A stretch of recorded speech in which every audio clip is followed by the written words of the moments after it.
In this world, what's traded is not money but lifespan. Everyone can obtain lifespan through fighting, wherein the most capable are virtually immortal. This man ranks among the world's top 100, and one day, the man just integrated the ancient god's eye, greatly increasing his strength. But he was backstabbed by the sister he had been living with day and night. A sharp dagger stabbed into his lower back so unexpectedly. Qin Shen looked at his sister, his face full of disbelief. Why does Qin Xiaoyu look at him with resentment? As long as your ancient god's eye is dug out, Brother Song Fei's strength will soar. After speaking, Qin Xiaoyu actually dug out his eyes with her own hands. Qin Shen felt like his eyes were about to burst, and the intense pain made him pass out instantly. Waking up again, he found himself back 7 years ago. Qin Shen got up from the bed, realizing that he had been reborn. Thinking back to the previous life, it made his expression change. I, your brother who has taken care of you for 20 years, can't even compare to a singer and dancer. In the previous life, I missed out on too much just to protect you, simply because I didn't want to involve you in danger. If not for that, how could I have stopped advancing? From now on, I will consider you as if you don't exist. Without your burden, I will only feel more relaxed. Just then, Xin Zhong suddenly remembered a cold voice in his mind. The Eye of Judgment has been activated. You have obtained the complete Eye of Judgment, the oldest complete Eye of Origin in the universe, transcending all rules and orders. Upon entering the artifact game, you will automatically obtain the highest level of talent. The cold voice rang out, leaving Qin Shen stunned. He hadn't expected his eyeball to be reborn with him. He took out his phone from under the pillow. It was exactly 8 o'clock in the morning, and the divine game had quietly arrived. In the previous life, he didn't enter the game until the evening, wasting a whole day of development time. Now, after being reborn, he naturally had to make every minute count. Qin Shen planned to enter the game immediately, so he lay down on the bed, preparing to fall asleep. At the same time, his body gradually became ethereal, as if it didn't exist in this world. It was precisely because of this incredible situation that the news of the divine game spread at an extremely fast pace. Meanwhile, at Zhanghai Normal University, a girl in a white dress was walking to the classroom with her best friend. The short-haired friend, curious, said, "Xiaoyu, aren't you going to call your brother to apologize? We skipped the exam yesterday and secretly went to listen to Song Fei's concert. Your brother must be very angry." Qin Xiaoyu chuckled. "Why should I apologize? He's not my real brother. Why shouldn't I go to Song Fei's concert? He's way too controlling." The short-haired friend sighed, "But he's so good to you. Other than being strict with you, he buys you whatever you want. I really envy you for having such a brother." Qin Xiaoyu shrugged. "I already have most of my parents' inheritance. Even without him, I can still live well. Who cares?" They quickly entered the classroom, ready to start the class, but Qin Xiaoyu had no idea that Qin Shen was no longer the brother who had come at his call, let alone that disaster had quietly befallen the entire world. At this moment, Qin Shen had already entered the dreamland. His consciousness drifted through an unknown world and arrived in a dark space, surrounded by darkness with no source of light. Suddenly, a strand of grayish-white light condensed into words. "Welcome to the artifact game. You are about to enter the land of the artifact spirit. Please choose your profession." Qin Shen didn't hesitate for long, and directly chose a random profession. An illusory grayish-white pointer gradually stopped at an area marked with a question mark. Qin Shen's heart suddenly started racing as a hidden profession appeared. Congratulations on obtaining the shadow profession, with the initial skill Subtle Lure, entering an 8-second continuous stealth state. Attacking will reveal you, and Shadow Break increases attack power by 30. Initial skill Backstab, enhances passive effect. When attacking from behind the target, damage increases by 100%. Qin Shen felt delighted. This profession is the god of soloing. Just these 3 initial professional passives mean my survival ability will be very strong. This is the appearance of the passive effect from the ancient god's eye.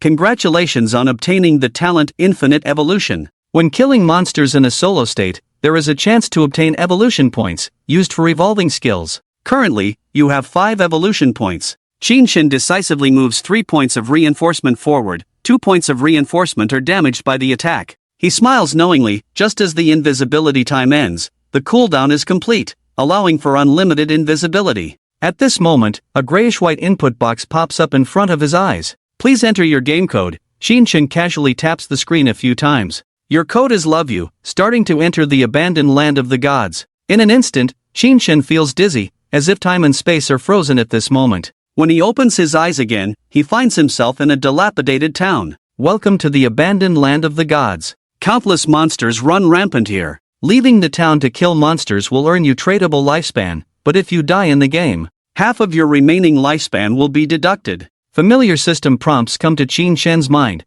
Without any emotional fluctuations, he just checks the map. He sets the direction and walks towards the outside of the town. At this moment, 5 figures reshape in front of Qin Shen. It is obvious that their remaining lifespan has been halved. He almost forgot that this is a respawn point, and Qin Shen is about to bypass it. The girl in the black short-sleeved shirt stops him. "Hey, big brother, it seems like you have a hidden profession. Why not join our team? The more, the merrier. After all, the maximum team size is 6 people, and we are still short of 1. A soft and gentle long-haired girl took the initiative to come to Qin Shen and said, "Brother, will you team up with us? The monsters outside are very strong. 1 person can't handle it. Our team has been wiped out once, so we have experience." Hearing this, Qin Shen felt like laughing a little. The experience they have is probably the experience of getting killed. Qin Shen shook his head, ignored the girl, and walked straight towards the outskirts of the town. This situation made Sisterly and the 3 men behind him look grim. They didn't expect this man to be so disrespectful and leave the town alone.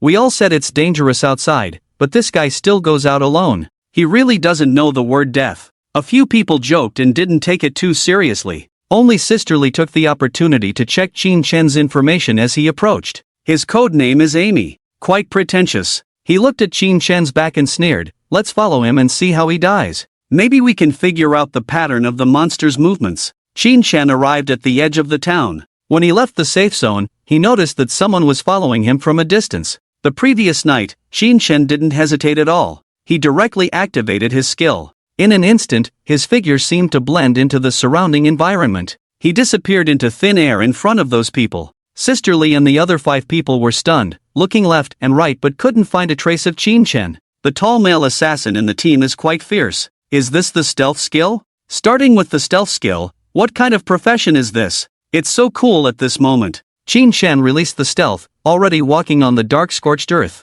Soon, Qin Shen left the town, walking more than 100 meters. He arrived at a sparse forest and saw a monster resting in the forest from a distance. The crawler is at level 1, with ordinary quality, currently evolving. This thing just killed those 5 players and is digesting their lifespan. Qin Shen squinted his eyes. He had seen a lot of this kind of thing in his previous life. He found a hidden corner. When the stealth time ends, release the stealth again. There is a seamless connection between the 2 stealths. Qin Shen quietly approached the crawler with a scrap iron short knife in hand. He got so close that he could even smell the rotting odor coming from the crawler. The outline of the dark figure gradually became clear. It turned out to be a faceless person with gray skin all over, lying next to a tree, with grayish-white mist swirling around him. That grayish-white mist represents the crawler is consuming lifespan, trying to evolve. Qin Shen didn't hesitate, maintaining the stealth status. He came behind the crawler and instantly made his move. The scrap iron machete appeared from the darkness. It turned into a cold light, accurately landing on the back of the crawler, directly hitting a vital point. Grayish-white blood flowed from the back of the crawler's neck, and it instantly collapsed to the ground. This shadow profession is too powerful. Qin Zhong himself is shocked. "You have killed the crawler. You gain 10 experience points. In addition, there is a gray-white mist on the crawler's body, condensed into a fist-sized light ball, which is the visualized lifespan." Qin Zhong reached out and grasped the gray-white mist in his hand. "You gain 3 days of lifespan. Tradable, you gained 54 years. 155 days of lifespan, non-tradable." Qin Shen shook his head. The 5 of them were killed, totaling over 100 years, but only 54 years were transferred from the crawler's body. It doesn't matter. Non-tradable lifespan is temporarily of no use. Only tradable lifespan can be exchanged for equipment, skills, and professions, and can be extracted into reality. Without much thought, he reached under the crawler's body and picked up 2 pieces of loot. 1 piece of equipment and a skill book. Axe leather boots, plus 3 physical defense, plus 5 movement speed. Skill book, ice spike spell. Mage class skill book. Dropping 2 items at once, the luck is not bad, but unfortunately, they are not of much use to me. Qin Shen put on the axe leather boots and continued to stealthily walk towards the depths of the forest. Before long, a young couple arrived at the place where Qin Shen had just killed the crawler and immediately noticed the crawler's body. Someone actually killed the monster. It seems this game isn't difficult. I told you not to be so nervous, Xiaoya. Watch, there will be monsters coming out in a moment, and I'll take you to kill them recklessly. However, the couple did not notice that above their heads in the tree, a huge black shadow appeared. Suddenly, A whistling wind swept over the top of the two. The two immediately looked up, but before they could see anything clearly, they were entangled by two tough spider silks and tied to the nearby tree. A 2.5 meter tall black and white-eyed spider slowly descended along a silken thread. "Oh my goodness, a giant spider!" Both Nyo Gang and Guan Xiaoya screamed in fear. "This is a bronze-level mini-boss." Xin Chen twisted his body on the side. A bronze-level nurturer, completely beyond the ability of ordinary newcomers to contend with. Many have died. Most importantly, this mini-boss has many small spiders under its command. Xin Chen coldly watched, with no intention of helping. Just then, there was a rustling sound from the surrounding trees, followed by a group of small black spiders. They quickly approached the two along the spider web in the forest, and helplessly watched as the small spiders crawled up to them and began to bite. Lu Gang and Guan Xiaoya screamed, a series of damage numbers appeared above their heads, and in just a moment,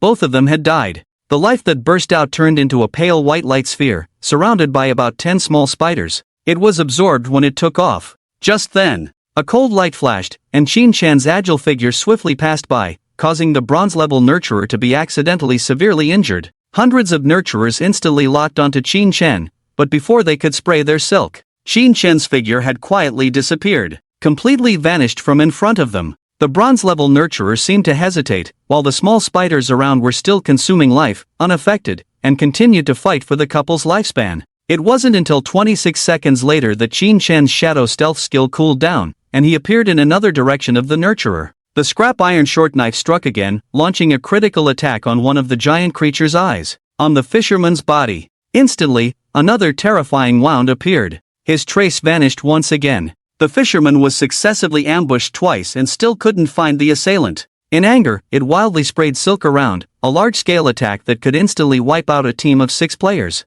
But Xin Chen was well prepared, quickly retreating, and after the cooldown of the previous skill, he wielded the scrap iron short blade. Attacking again, the fisherman's health further decreased. Xin Chen scored a hit, disappeared again. This fighting style can be considered despicable, but these creatures are intelligent. They can't stay still and be beaten. The caterpillar and the fish catcher leaped and clung to a nearby tree. Xin Chen remained calm. After the cooldown of his stealth skill, he instantly appeared behind the predator and slashed at its neck without haste. Attack here. The massive predator's body weakly collapsed. You have killed the nurturer. As a bronze level, you gain 300 experience points. Congratulations on reaching level 2. Congratulations on gaining 2 evolution points. Congratulations on unlocking the level leaderboard of Showdown. You have gained 1 reputation point. At the same time, in the minds of all players in Showdown, their consciousness recalled a system prompt. Shadow, a player from Showdown, killed the nurturer.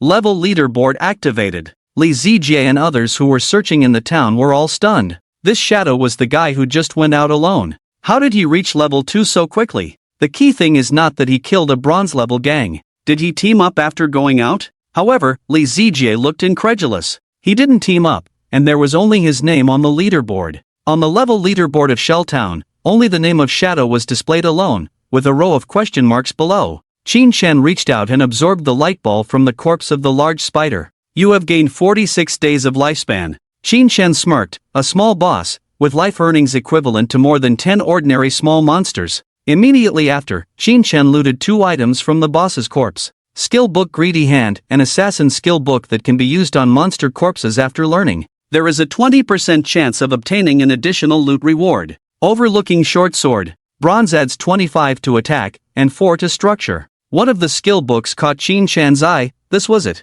A 20% probability may seem low, but the key is that Xin Chen can evolve this skill. He used up all 3 evolution points, directly increasing the probability from 20 to 110.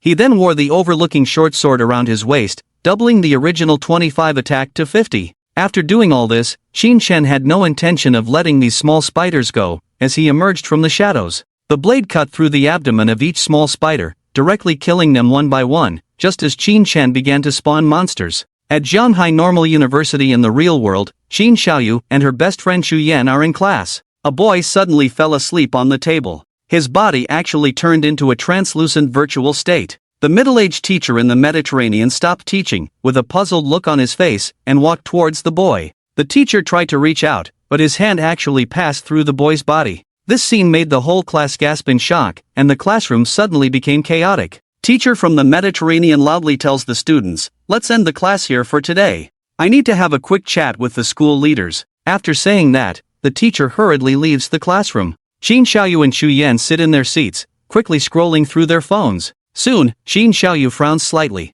It seems to be a global phenomenon. As long as you fall asleep at night, you will end up in this state. The short-haired girl Chu Yan, with a pair of beautiful eyes looking a bit nervous, says, "I need to contact my mom and dad." "Xiaoyu, don't you need to ask your brother? See if he has encountered anything." Qin Xiaoyu shakes her head and coldly says, "I won't contact him on my own." Xu Yan is helpless, but with things happening like this now, there's no need to quarrel with family anymore. Qin Xiaoyu chuckles and says, "Family? He only knows how to control us. Is that what family is? Anyway, I can't be bothered to deal with him, unless he apologizes to me first." If Qin Shen were to see this scene, he would probably laugh. He doesn't want to contact Qin Shen, and Qin Shen is even less likely to contact him. Since he dug out Qin Shen's eyes with his own hands in the previous life, Qin Shen can never acknowledge him as his sister again. Bizarre phenomena are constantly occurring all around the world, spanning the globe. Meanwhile, in the abandoned land of the gods, tens of millions of players suddenly pour into each town overnight.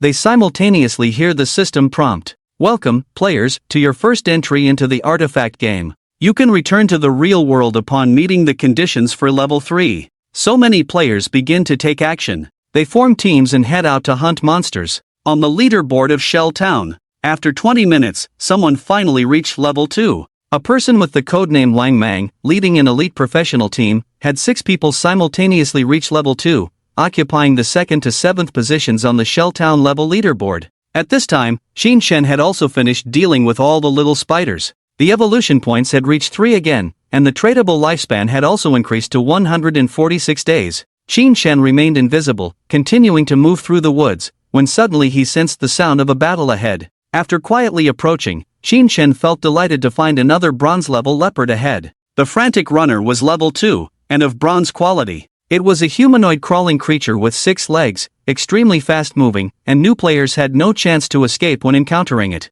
As a shadow professional, Qin Shen's speed was only on par with it, so he didn't need to worry about it escaping. Feng remained hidden in the shadows, walking towards the front, and discovered that the extreme creature was chasing a team of players. At the head of the team was a burly man, holding a shoddy shield to cover for his teammates. This burly man was none other than Wang Mang, ranked 2nd in Shell Town. Behind him, 5 players of hidden professions were releasing skills with a serious expression, attacking the extreme creature. Unfortunately, whether they were archers or mages, it was very difficult to hit it. The extreme creature was darting back and forth, relying on its rotten claws and sharp teeth. Soon, Wang Meng's health dropped to half. Faced with this bronze-level boss, Wang Meng clearly couldn't hold on. The young man in the team missed his attack again, his face looking very grim. "No good, this boss's speed is too fast, it's hard to hit with ranged attacks." Wang Meng remained calm, continuing to attack. Even if he can't kill it, he can use a blood revival to come back and kill it again. But as the battle dragged on the side, other model contaminators appeared in the woods, level 2, top normal. They were covered with uni-style long-range attack creatures. 3 of them appeared in the woods, directly towards the back of Wang Meng's team, launching uni attacks. A girl with a staff, in great shape, suddenly hit in the chest by a uni. This heavy blow made the waves on his black robe tremble. "Ugh, it stinks." The beautiful girl felt a wave of foul smell coming at her, and this was just the beginning. Clusters of unis were quickly thrown towards the back of the team, the invincible projectile speed making it impossible for them to dodge, with the basic ones beside them. For a moment, Wang Meng and the other 5 were in a dangerous situation, and the team's health was rapidly decreasing. Qin Shen squinted as he observed the team. He knew Wang Meng. In his past life, Qin Shen often obtained excess equipment, and if it was not needed, he would sell it to the official xia. So in this life, Qin Shen planned to make friends early, as finding a stable sales channel was important. Having made a decision, he quickly stealthed behind the contaminator. The corrosive short knife turned into a cold light and fell on the back of the contaminator's neck. In an instant, he turned into a puddle of mud on the ground. "You have killed a level 2 contaminator. You have gained 20 experience points. You have gained 1 evolution point. Successful judgment of the greedy hand. You have gained 8 days of life." Qin Shen was not surprised that it was tradable. Before the creatures and players in the field could react, he had already entered stealth mode again. Wang Mang and the others looked astonished. They only saw a black figure flash, and then the contaminator fell instantly. How is this possible? Even a level 1 crawler takes us more than 10 seconds to kill, yet this level 2 contaminator was killed instantly by someone. For a moment, Wang Mang and the others were all shocked. But the pretty girl holding the magic staff, with excitement and joy in her beautiful eyes, wondered if the big shot coming to help us was the shadow on the leaderboard. Nearly half a minute later, Qin Shen appeared behind another contaminator. Without warning, he strikes again, killing the polluter with the greedy hand activating the poison dart. A basic assassin skill, throwing a highly toxic dart with a maximum range of 12 meters, dealing an additional 40 points of attack damage upon hitting the target, and inflicting a severe poison status, with a 5-second cooldown. Finally, an attacking skill, and it's a medium-range continuous damage. Qin Shen didn't hesitate. 3 evolution points, directly evolving the poison dart skill. Total damage doubled instantly. Qin Shen's movements were quick, raising his hand and swiftly launching a poison dart. It instantly hits the head of the last polluter, suffering from 2 continuous severe poison damages, also turning into mud. Only the last bronze-level treasure remains on the scene. At this moment, Wang Mang is already sweating profusely. I can't hold on much longer. Suddenly, a figure abruptly appears behind the basic player. In an instant, a poison dart flies towards the basic player's head. A critical hit on the head's weak point, breaking the hidden back attack's weak point, all hitting the mark, a perfect strike. Wang Mang and the others, at the sight of the boss's health bar, almost simultaneously widened their eyes. I'm so exhausted that their entire team was fighting the basic player for half a day and only managed to reduce less than 10% of the health. As a result, this mysterious figure, with a single skill, directly takes out half of the boss's health, and this is just the basic damage of the poison dart. What comes next is even more terrifying. As the basic player's body turned green, for consecutive sustained damage numbers jumped, without even a chance to struggle, he fell in front of Wang Mang. Wang Mang, their heartbeats are all beating with the health bar. I can't believe this damage was caused by skill too. You didn't see it. Crucially, he was able to accurately hit the boss with a dart while the boss was moving erratically. Wang Mang and the other 5 all took a sharp breath, seeing the boss drop a pile of loot, but obviously, they didn't have the looting rights, and killed the basic player. Bronze level gains 600 experience points. Congratulations on reaching level 3. Congratulations on obtaining 2 evolution points. You have obtained 55 days of tradable lifespan. He quietly approached the extreme player and picked up a pile of loot. This scene seemed extremely eerie in Wang Mang's eyes. Not even a shadow was seen, and then the loot suddenly disappeared. Wang Mang knew that the big shot was nearby. With a serious and sincere expression, Void clasped his hands. Thank you, my friend. Thank me in the wilderness, don't trust others so easily, Qin Shen said lightly, his voice seeming to come from all directions. These words made Wang Mang look solemn. I understand. Thank you for the reminder, big brother, which made Wang Mang even more grateful. Then we'll leave first, not to disturb the big shot picking up equipment. My name is Wang Mang. If the big shot needs any help in the future, feel free to find me. Wang Mang was very sensible, and after saying this, he intended to leave with his group. However, the pretty girl covered in mud behind him suddenly waved to the surroundings. Boss, I'm Blackberry Big Liz, can I add you as a friend? Hearing the code this girl revealed about herself, Qin Shen almost burst out laughing. This girl is indeed beautiful, lively, and adorable in character, and her figure is even more alluring.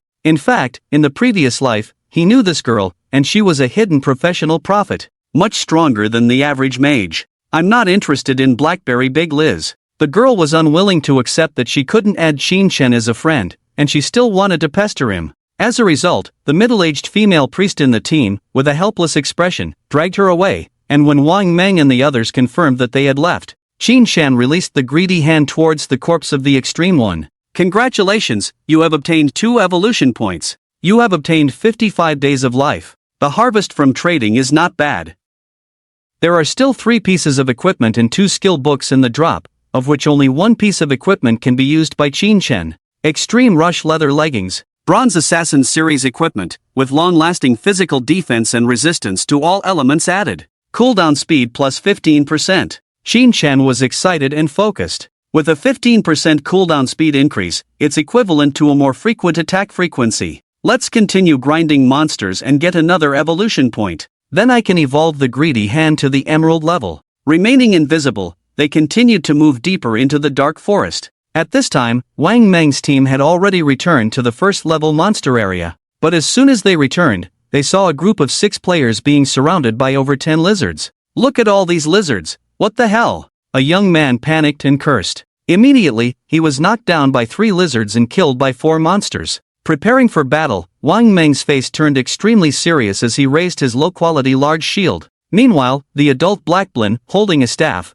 was still hesitating about not adding Qin Shen as a friend just now. It must be because I'm covered in mud. The boss despises me. Soon, over 10 lizards wiped out another team in a few seconds. They glanced back at Wang Meng, seemingly sensing a powerful aura from him, and left with their tails between their legs. Wang Meng and the others were stunned when the monsters fled. These creatures completely defied logic. The speed of these lizards was such that they couldn't even be caught up with when pursued. These monsters even knew to bully the weak and fear the strong. Wang Meng and his group found it somewhat unbelievable, once again adding another layer of awe for this virtual reality game. The situation of teams being wiped out continued to occur on the outskirts. In the town square's respawn point, flashes of white light continued to flicker. It almost didn't stop. They thought returning to reality after reaching level 3 would be simple, but they didn't expect the monsters to also team up. Risking your life to level up to level 3? Just at this moment, they saw on the town's leaderboard that the top-ranked Shadow's level had changed to level 3. I guess this Shadow is so powerful, we even struggle to kill a small monster. He levels up so effortlessly. It seems like the Shadow boss is soloing. He's the only one with such a high level on the leaderboard. It's incredible to everyone. At this time, the player with the code name and his teammates revived again on the square. The face of this black short-sleeved girl looked very bad. Because this was already his 3rd death, he originally had a lifespan of 80 years, now only 10 years left. It can be said that the loss is severe. The soft, long-haired girl who revived with him, her hands are already trembling. What should we do now? At this moment, he suddenly saw the leaderboard, and the Shadow's level had risen to level 3, which brightened his eyes. Everyone spread out first, spread the news, I'll offer 10 million blades, let the Shadow help me level up to level 3, in short. Let's talk about it when we return to reality first. So this news quickly spread in Shell Town, with a young lady willing to spend 10 million blades, asking the top-ranked Shadow boss to help with the upgrade. At this time, Qin Shen looked at his backpack, all of which were equipment and skill books that did not belong to his profession. He planned to exchange these for tradable life. To other players, these were all good things that significantly improved their strength. Having made up his mind, he hurried towards the town. As Qin Shen approached the safe zone, he stopped hiding. He brought up the system panel and activated the facial concealment function. In the game, players' appearances are the same as in reality. If one exposes their identity as a Shadow too early, it could lead to real-world consequences. The players in the Shell Town all looked worried. It's almost impossible for them to reach level 3 and return to reality. But now, they can't even kill a single crawler, let alone a group. They are completely helpless. At this moment, Qin Shen returned. The leg guards and shoes on him, as well as the dagger in his hand, were obviously equipment dropped by monsters outside. His cold and aloof appearance immediately drew the attention of the surrounding players.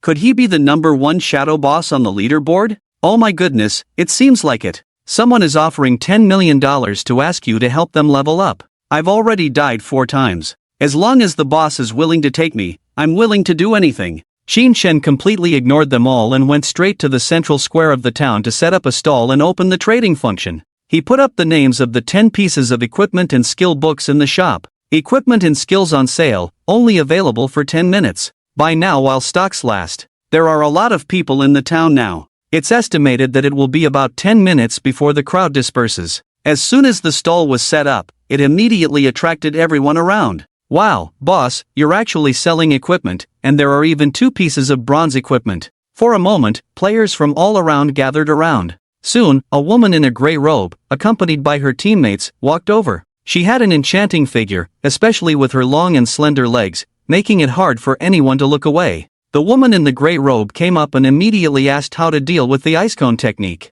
Like Qin Shen, she activated the facial concealment function, but Qin Shen still recognized her. This woman should be the 11th ranked Grey Rose on the leaderboard. Qin Shen glanced at her deeply. 100 days of tradable lifespan. The Grey Rose brought rose vinegar. 100 days is too much. Can't it be cheaper? I can't afford it. Qin Shen shook his head, too lazy to talk. The ice cone technique can greatly increase the early stage monster grinding speed for mages.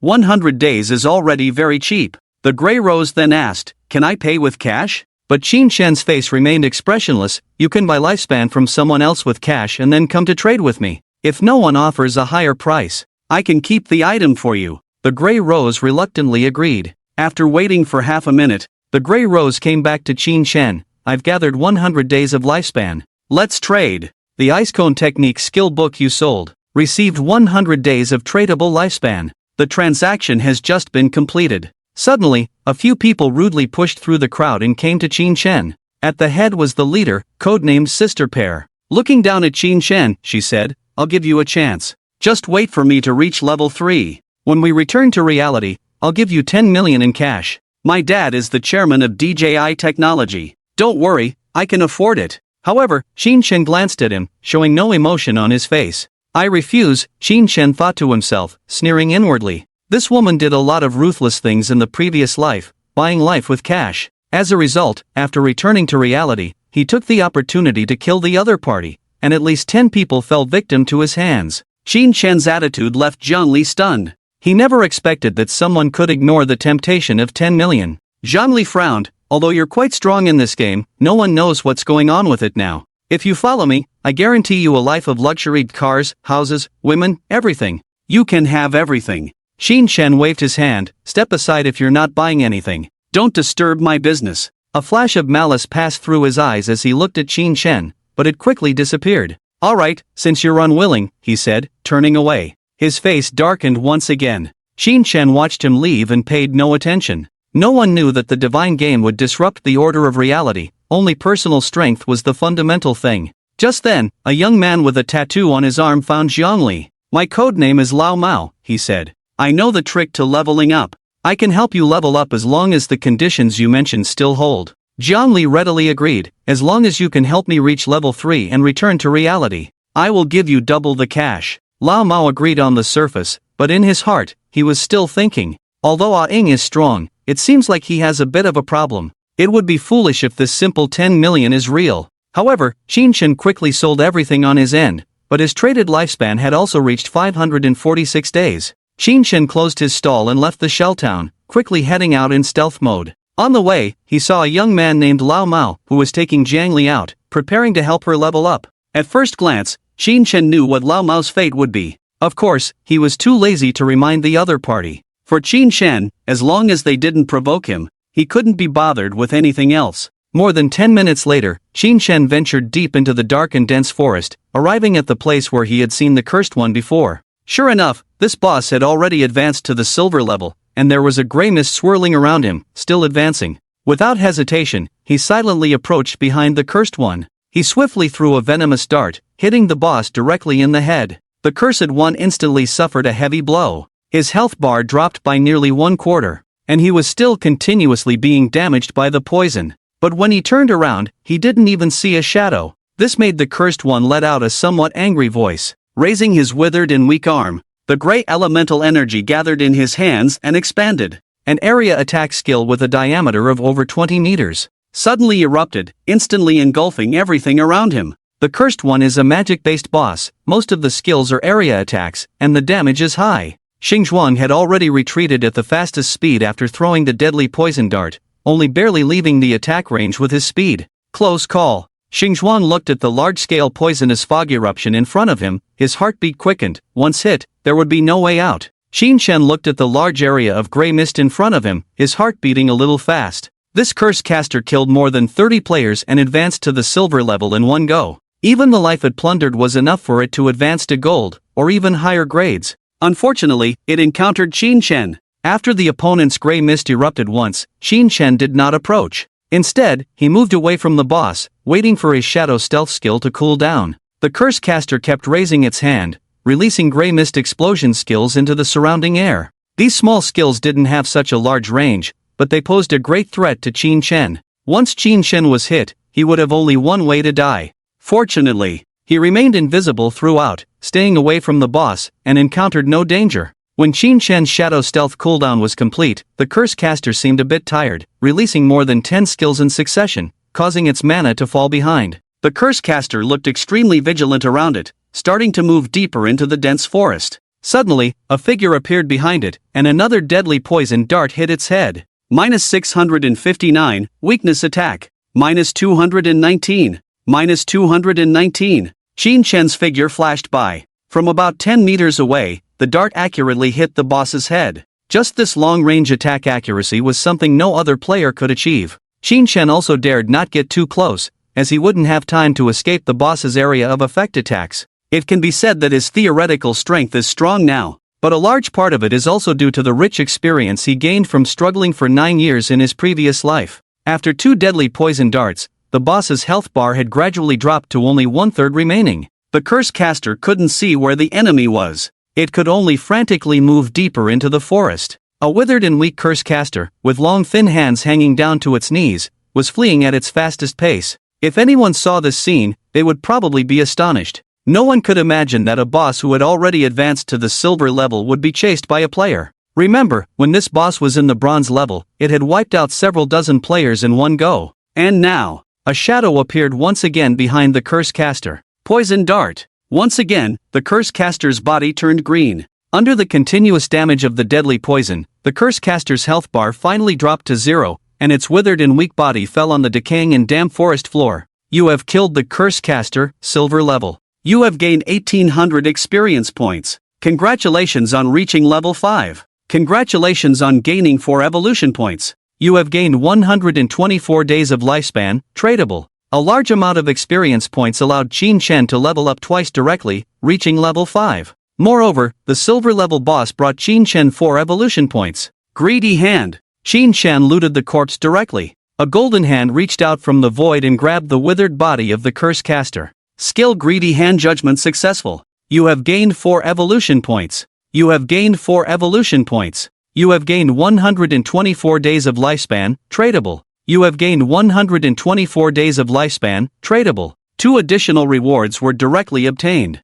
The single silver boss brought Qin Shen 12 evolution points and 372 tradable days of lifespan. And, when Qin Shen used the greedy hand, a golden light flashed under the boss's body. Is this something of gold level? Indeed, it's the greedy hand of the jade level. Qin Shen knew that this was an additional effect triggered by the greedy hands of the jadeite level, with a 20% chance of increasing the grade of additional loot. It felt good. But Qin Shen looked at the 7 or 8 pieces of loot under the boss's body and felt a bit depressed. Now the backpack only has 10 slots, can't just kill a boss and run back, right? It's too much of a waste of time. I hope this cursed one drops a storage ring for me. That way, there would be more slots. With anticipation, Qin Shen reached out towards the pile of loot under the boss's body. Just as Qin Shen defeated the silver level boss and reached level 5. In the shell town, countless people saw the leaderboard and were shocked on the spot. Jumping from level 3 to level 5 directly? Did they kill some powerful boss?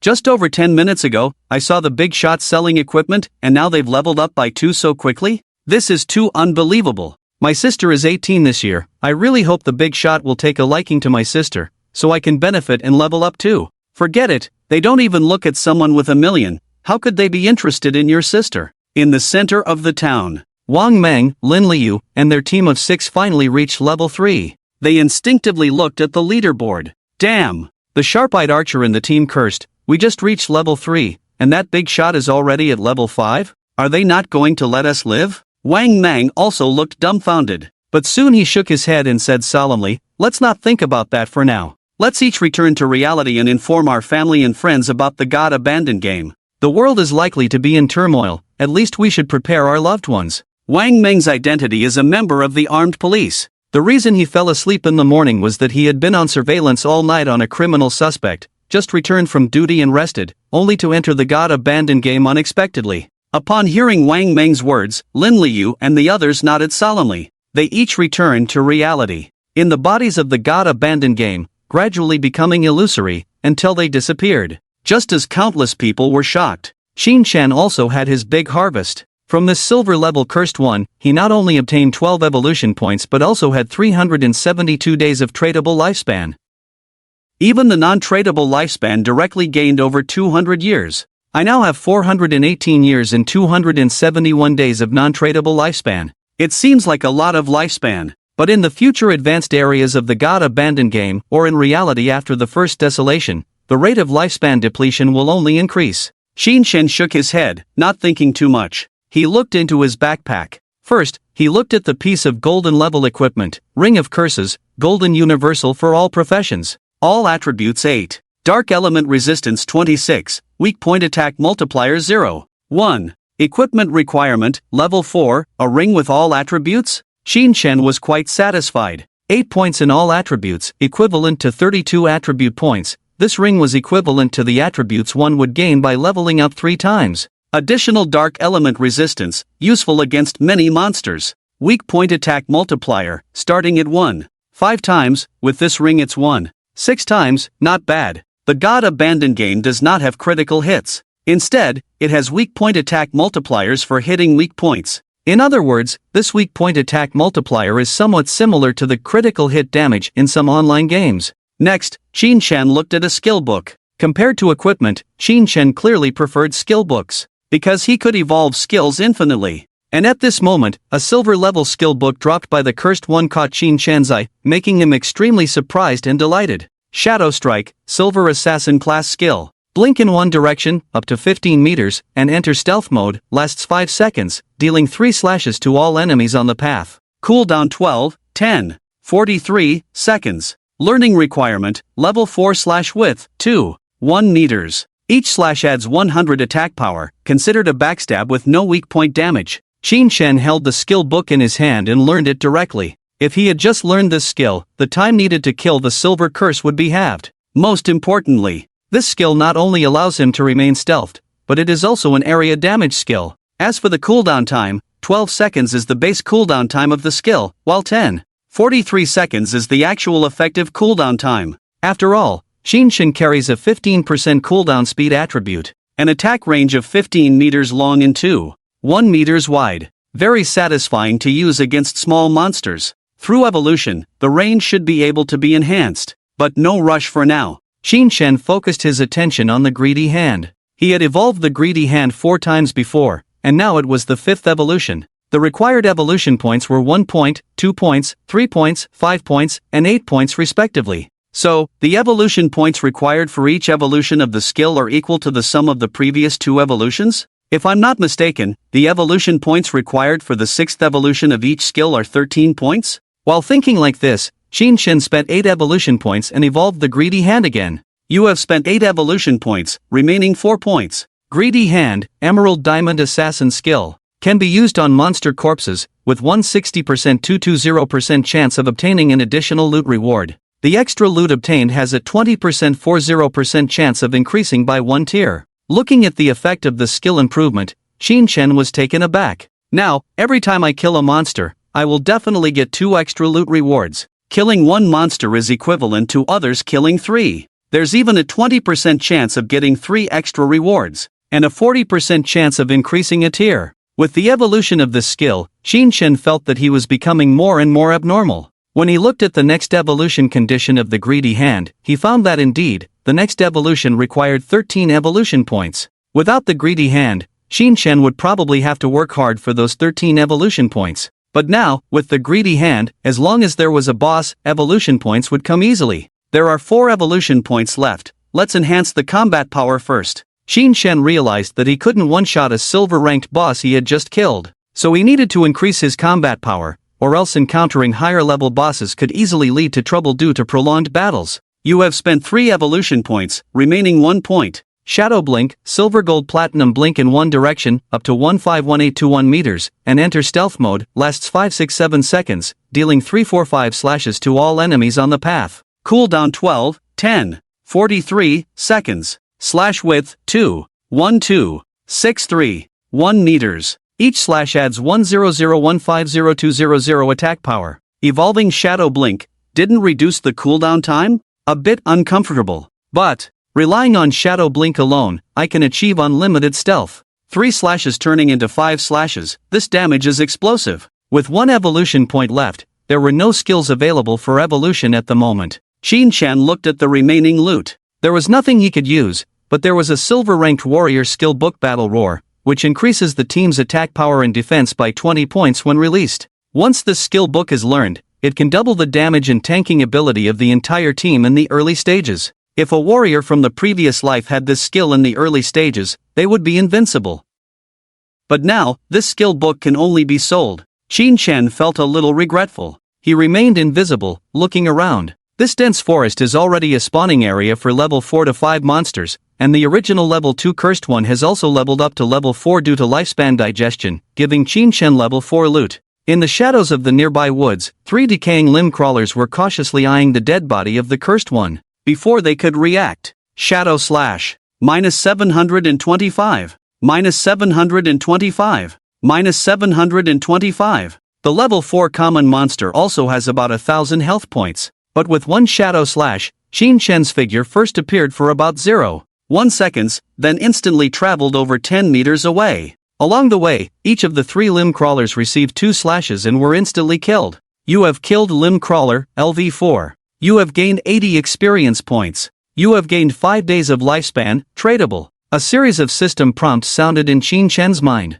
Easily killing 3 small monsters, he returned to the monster corpses and cast Greedy Hand. It's a good thing Greedy Hand isn't on cooldown. It's just a pity that you can only loot each monster corpse once. If someone knew Qin Shen's thoughts, they would probably scold him. Not satisfied with a 300% bonus? Want to loot more times? Have some shame? After learning Shadow Slash, Qin Shen's monster grinding efficiency immediately increased. It seems like reaching level 10 will only take about 2 hours. Qin Shen's mouth curled up. Just as Qin Shen was about to push for level 10 and extract his abilities into reality. Blue Star Reality. People around the world have finally reached level 3 one after another, and all of them immediately returned to reality. Originally, more and more people were entering the God Abandoned game while asleep. In reality, their bodies turned into a semi-transparent illusion, causing panic among those around them, and various rumors about the end of the world quickly spread. But as level 3 players continued to return to reality, the truth was finally known to the public. After falling asleep, our consciousness actually goes to a place abandoned by the gods? God Abandoned game? Like an online game? Playing games can make you stronger? I, Zhuo Benwei, am invincible. Don't be too optimistic. It is said that most people are dying continuously now, and each death deducts half of their lifespan. Killing monsters in the game can give you lifespan? Does that mean immortality is possible? Who knows if this thing is true or not? Maybe making everyone in the world enter the game while asleep. Who can explain this power? Really, there's an old man in my town who only had a few days left in his lifespan, went out and died a few times, and died on the spot. The entire town received a death notice, but no one knows if he also died in reality. Countless discussion threads appeared on various websites and forums around the world. The God Abandoned game has become a hot topic on all global websites. Zhanghai City, Zhanghai Normal University. Qin Xiaoyu and Xu Yan, who had already returned to the dormitory to rest, of course also learned about the God Abandoned game. In the dormitory, 4 girls were enthusiastically discussing the matter of the God Abandoned game. Xu Yan, the short-haired girl and Qin Xiaoyu's best friend, was packing her things and saying, "It is said that people in the same area, as long as they fall asleep at the same time, will appear in the same new player town. I have to go back and bring my parents. They have never played games, I'm afraid they won't adapt." One girl said helplessly, "Don't get yourself involved. Actually, we can develop ourselves first, and then bring our parents along." There was a girl with glasses nodding like a little chicken pecking at rice. "Yes, yes, yes. We can't even guarantee our own normal development." Qin Xiaoyu glanced at her phone. In fact, she was waiting for an apology from Qin Shen. But, up to now, Qin Shen hasn't sent any messages. This made Qin Xiaoyu more and more annoyed. Such a big deal, and he still hasn't come to apologize to me. Is he putting on such a big show? But it was even more impossible for her to apologize to Qin Shen first. Most importantly, Qin Xiaoyu felt that skipping the exam to attend Song Fei's concert was not wrong at all. In her opinion, Song Fei's concert was so rare,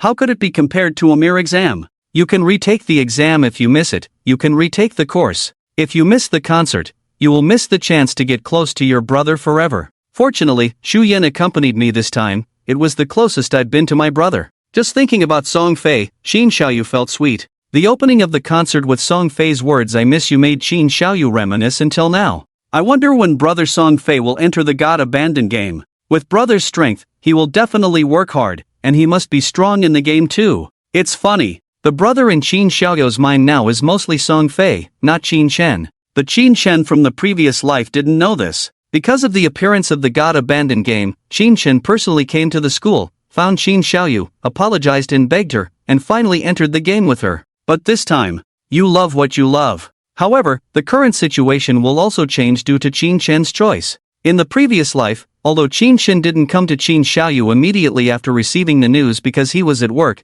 he always sent her messages to apologize, stabilizing her. But this time, Xianchen didn't care about her at all. Apologize? Ignore? So, Qin Xiaoyu is likely to enter the God Abandoned game early in this situation. But what does this have to do with Qin Chen? Suddenly, Xu Yan looked at her phone and exclaimed, "Sisters, look. Zhang Wei has actually reached level 3 and come out of the God Abandoned game." Qin Xiaoyu was a bit surprised. So amazing? Anyone who reaches level 3 now is definitely a pro. As soon as she said that, she picked up her phone and mentioned Zhang Wei in the VChat group. Zhang Wei, the boy who slept on the table during class. After appearing in the VChat group, he immediately received praise from the whole class. "Xiaoyu, at Zhang Wei, any tips for us?" The praise from all classmates made Zhang Wei a bit proud. Especially Qin Xiaoyu's words made Zhang Wei happy, thinking, isn't this the best opportunity to impress a girl? Normally, Qin Xiaoyu doesn't have a low profile. Zhang Wei is not trying to flatter Qin Xiaoyu. But why reject a girl who comes to you?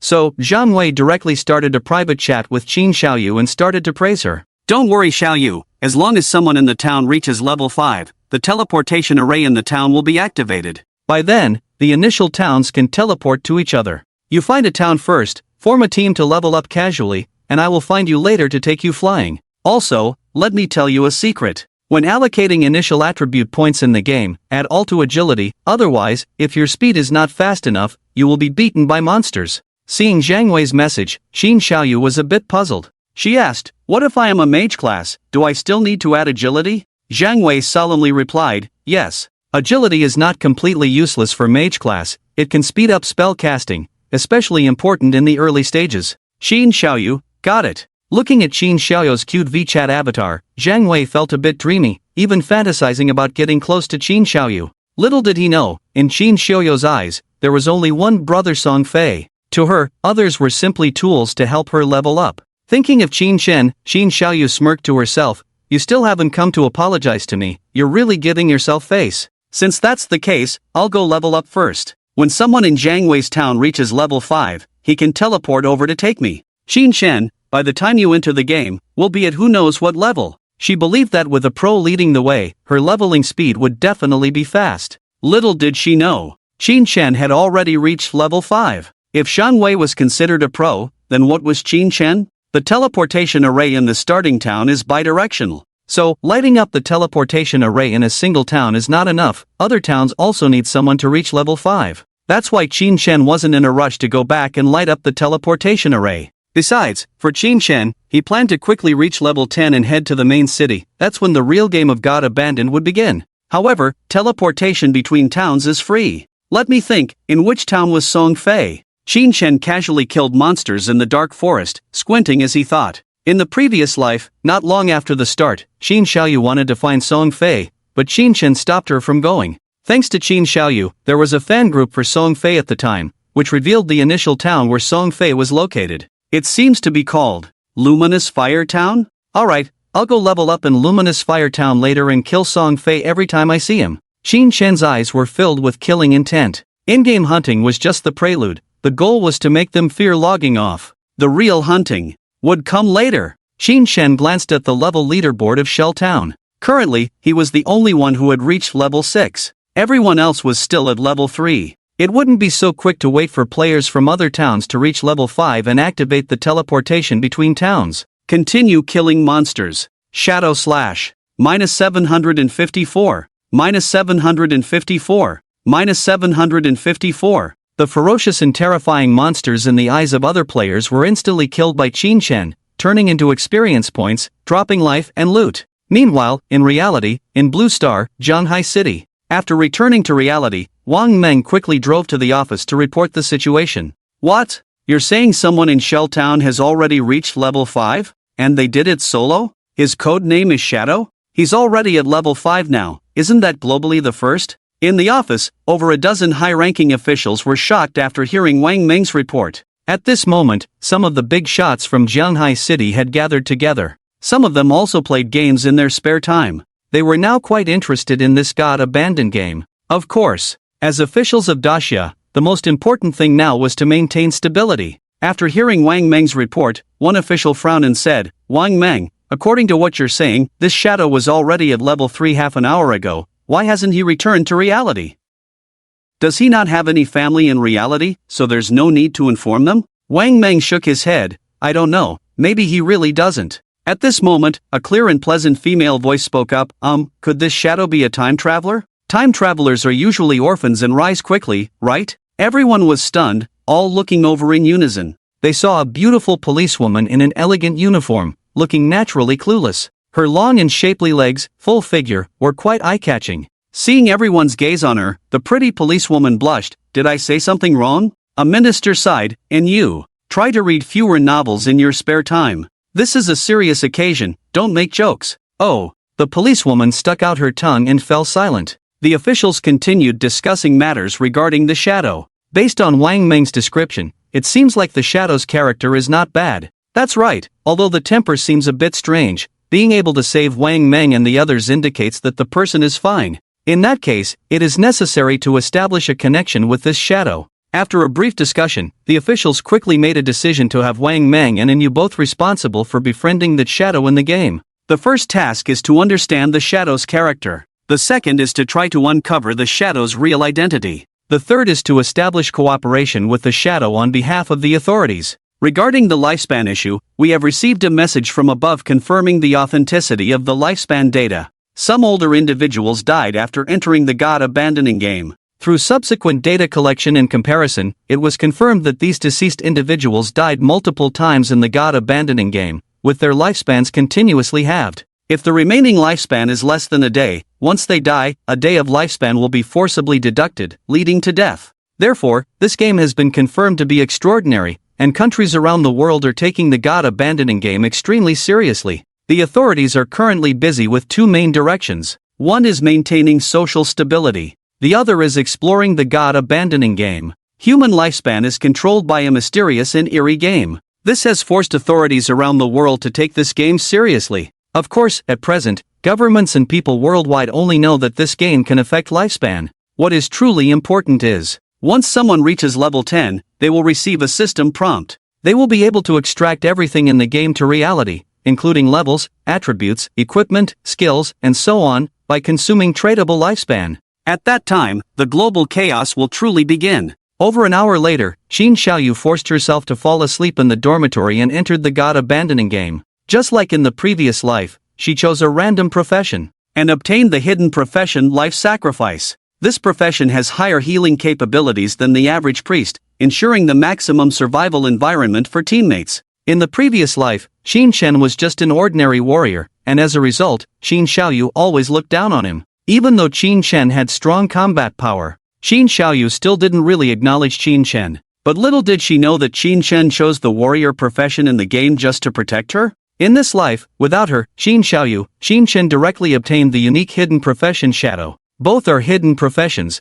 but the levels are different. Life Sacrifice is considered an ordinary hidden profession that others may also obtain. However, Qin Shen's Shadow is unique. Its intensity is higher than the average hidden profession. Great, I obtained a hidden profession. With this, I must be worthy of Brother Song Fei, right? Qin Xiaoyu was delighted. Thinking of Qin Shen, she furrowed her brows. He still hasn't apologized to me, what's going on? Well, now that the God Abandoning game has appeared, I have a hidden profession. Don't come asking me to level up when the time comes. Qin Xiaoyu, who obtained the hidden profession, was feeling very proud. Moreover, Zhang Wei had already promised to guide her, making her even more confident. However, she clearly underestimated the difficulty of the God Abandoning game. For her, it would definitely be a challenge that could push her to her limits. Shell Town. Qin Shen was carrying a backpack full of loot, planning to go back and deal with it. Luckily, I found a storage backpack. Although it only has 5 slots, I can still fit 5 pieces of loot in it. In the God Abandoning game, players initially have a 10-slot backpack hanging on the left side of their waist. Now, there is also a black cloth bag on the right side of Qin Shen's waist, with 5 extra slots. Qin Shen calculated it slightly. These things can be sold for at least 500 days of tradable lifespan. You should know that after killing the silver boss Cursed One, he has been grinding for so long and only managed to accumulate a lifespan of just over 600 days. These 500 days are already quite substantial. As he was sneaking back, he saw 2 figures. John Lee from Daejian Industries? Qin Shen passed by her silently. He overheard the conversation between her and the young man in her team. Lao Mao, miss, you've reached level 3, it's time to fulfill the promise, right? Yili, don't worry, Can Dejiang Industries afford to lose a little money from you? Let's get back to reality now. Give me your phone number, you can contact me. Oh, sell me all the tradable lifespan on you. I'll pay 10,000 for each day of lifespan, deal or no deal? Lao Mao, deal, haha.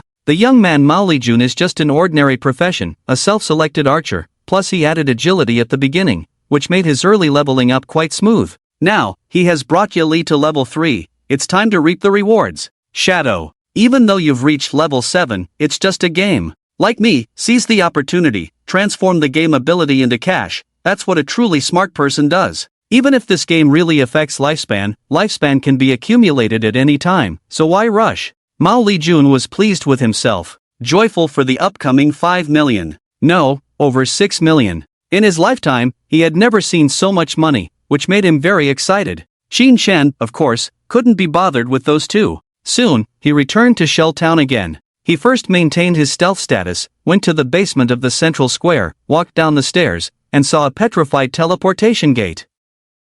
He reached out to touch it. Congratulations, you have activated the teleportation array of Shell Town. Shell Town is now connected to other starting towns in Jianhai City, Daxia Country, and you can teleport for free once a day. Multiple teleports require tradable lifespan. You have gained 1 reputation point. After finishing this, Xin Chen returned to the square. Once again, he transformed into a black-robed assassin with a veil covering his face, appearing in the sight of the players in the town, attracting countless envious, jealous, and admiring gazes. In Shell Town, Shadow is an existence that everyone looks up to, at a time when most players can't even reach level 3. This Shadow has already reached level 7. If it were just an ordinary online game, people would probably just admire and marvel at it.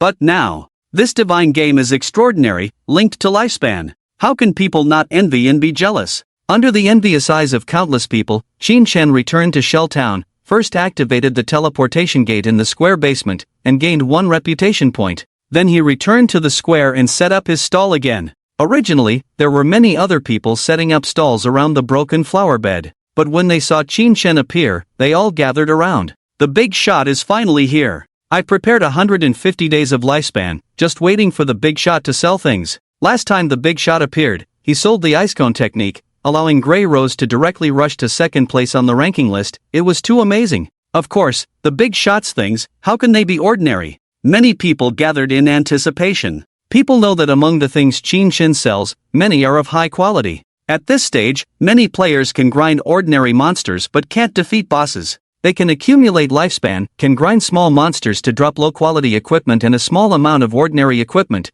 but there is no way to obtain high-quality equipment and skill books. Buying from Xin Chen is currently the only way. After all, they can't beat the bosses they encounter. In Xin Chen's hands, any useful equipment and skill books were in high demand. For example, the silver-ranked warrior skill book Battle Roar dropped by the Cursing One was sold for 300 days of lifespan. The price was indeed high, trading a skill book for nearly a year of lifespan. Many warriors also wanted to buy the Battle Roar, but couldn't afford the price, so they could only envy as a level 4 warrior bought the skill book. 300 days of lifespan for a skill book, is it worth it? Living longer without money is torture, it's better to exchange lifespan for money. So you guys are short-sighted. Buying this skill book doubles the efficiency of monster hunting. What's 300 days of lifespan worth? That's right, as long as your strength is strong enough, not just 300 days, even immortality is not impossible. Apart from this skill book, there were also some low-grade equipment and skill books. Poor quality, common, bronze, they all existed.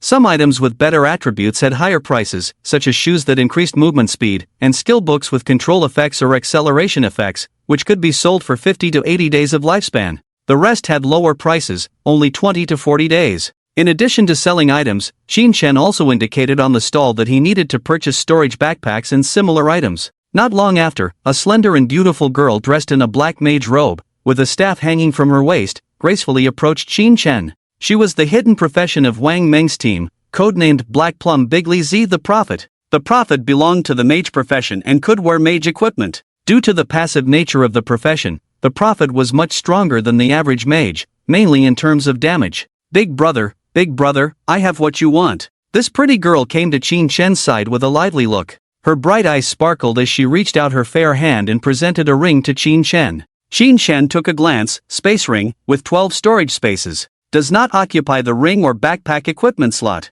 Seeing this, Qin Chen was a bit surprised. If it was a storage backpack, each player could carry a maximum of 3, meaning 3 backpacks were the limit. But the space ring was a special storage equipment that did not occupy a backpack slot. In other words, it was additional storage space. Although this item could drop any kind of monster, the drop rate was extremely low. In the previous life, a space ring could be sold for at least 10 years of tradable lifespan, which was over 3,650 days. So Qin Chen asked, "How do you plan to sell this?" Black Plum Bigly Z said mysteriously, "I don't want Big Brother's lifespan. I just want Big Brother to become my friend, and also, I want Big Brother to join our team and help us kill a boss together." After some thought, Qin Chen sent a friend request to the girl. Player Black Plum Bigly Z has accepted your friend request. Player Black Plum Bigly Z has sent you a private message. Qin Chen opened the private chat interface. After chatting with the girl for a while, he quickly learned the situation. It turned out that after Wang Mang went offline, he hadn't come back online yet, and this pretty girl was a bit bored, wandering around and hunting monsters, and she encountered a golden ranked boss. She couldn't defeat it on her own. Originally, she planned to wait for her teammates to come online before going together, but she realized that even with her whole team, they probably couldn't defeat the golden ranked boss. The previous bronze ranked sprinter had left a deep impression on her. Coincidentally, she met Qin Chen now. She wanted to get to know Qin Chen and, using the space ring, exchange it for Qin Chen's help in taking down the boss once. Qin Chen thought for a moment and asked, "What's the name of the golden ranked boss?" The Black Plumly shook his head. "I was too far away to see clearly. But the golden bloodline is very obvious. It's on a boat in the swamp, looking shabby." "A boat?" Qin Chen nodded, understanding in his heart. He privately chatted with the pretty girl. "I can help you fight, and if the boss drops equipment and skill books that you can use, I can give them to you. Everything else belongs to me, how about that?" The pretty girl was a bit surprised. What about Captain Wang Mang and the others?" Her plan was to have Qin Chen join her team, defeat the boss together, and whoever can use the drops can take them. But that would be unfair to Qin Chen. Qin Chen shook his head. "Your team has all professions. If my assassin's items don't drop, then I would be working for nothing, right?" The Black Plumly thought about it and agreed. A golden level boss is definitely not easy to deal with. So she compromised and continued, "Let's go with what you said. But I have a request. If Captain Wang Meng's equipment drops, can you give us a discount if we buy it?" Qin Chen nodded. "That's fine." The pretty girl nodded. "Okay, let's wait for the captain and the others to come online and then set off." Qin Chen looked at his items almost sold out, shook his head and said, "No need to wait, just take me there directly, I can handle it alone." This statement stunned the Black Plumly. The girl was stunned. One person. Defeat a golden level boss? Isn't that too arrogant? In the girl's eyes, although Qin Chen leveled up quickly, had high damage, and could move stealthily, this boss in the game was also very strong.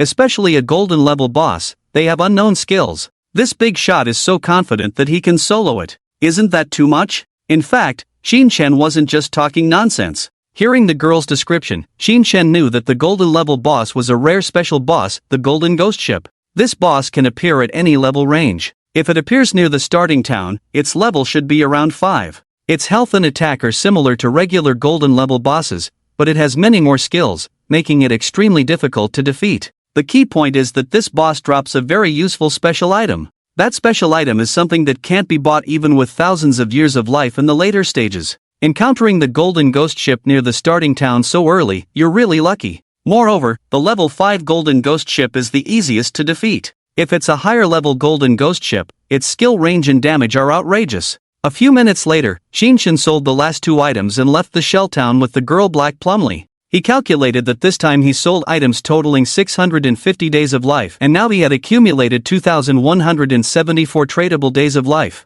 However, it's still not enough. To extract the levels, attributes, professions, and equipment skills of the game into reality, the 6 to 7 years of life he had accumulated were still not sufficient. Level 10 is not far away. Before that, accumulate life as much as possible. And this unexpectedly discovered boss, the Golden Ghost Ship, will be another turning point for Qin Chen. Once he kills it and obtains that special item, Qin Chen's development will be even faster. Qin Chen left the town with Black Plumly. This pretty girl's real name is Lin Liu, and deep in her big eyes, there was still a sense of shock. She found it hard to imagine how Qin Chen would solo a golden level boss. A golden level boss must have wide range attacks, right? Even if he can turn invisible, he can't avoid getting hurt. With his assassin physique, once attacked by the boss, he might die instantly. Suddenly, Qin retreated to her side. "You're a bit slow," Qin said lightly. "Someone is following us." The girl widened her beautiful eyes.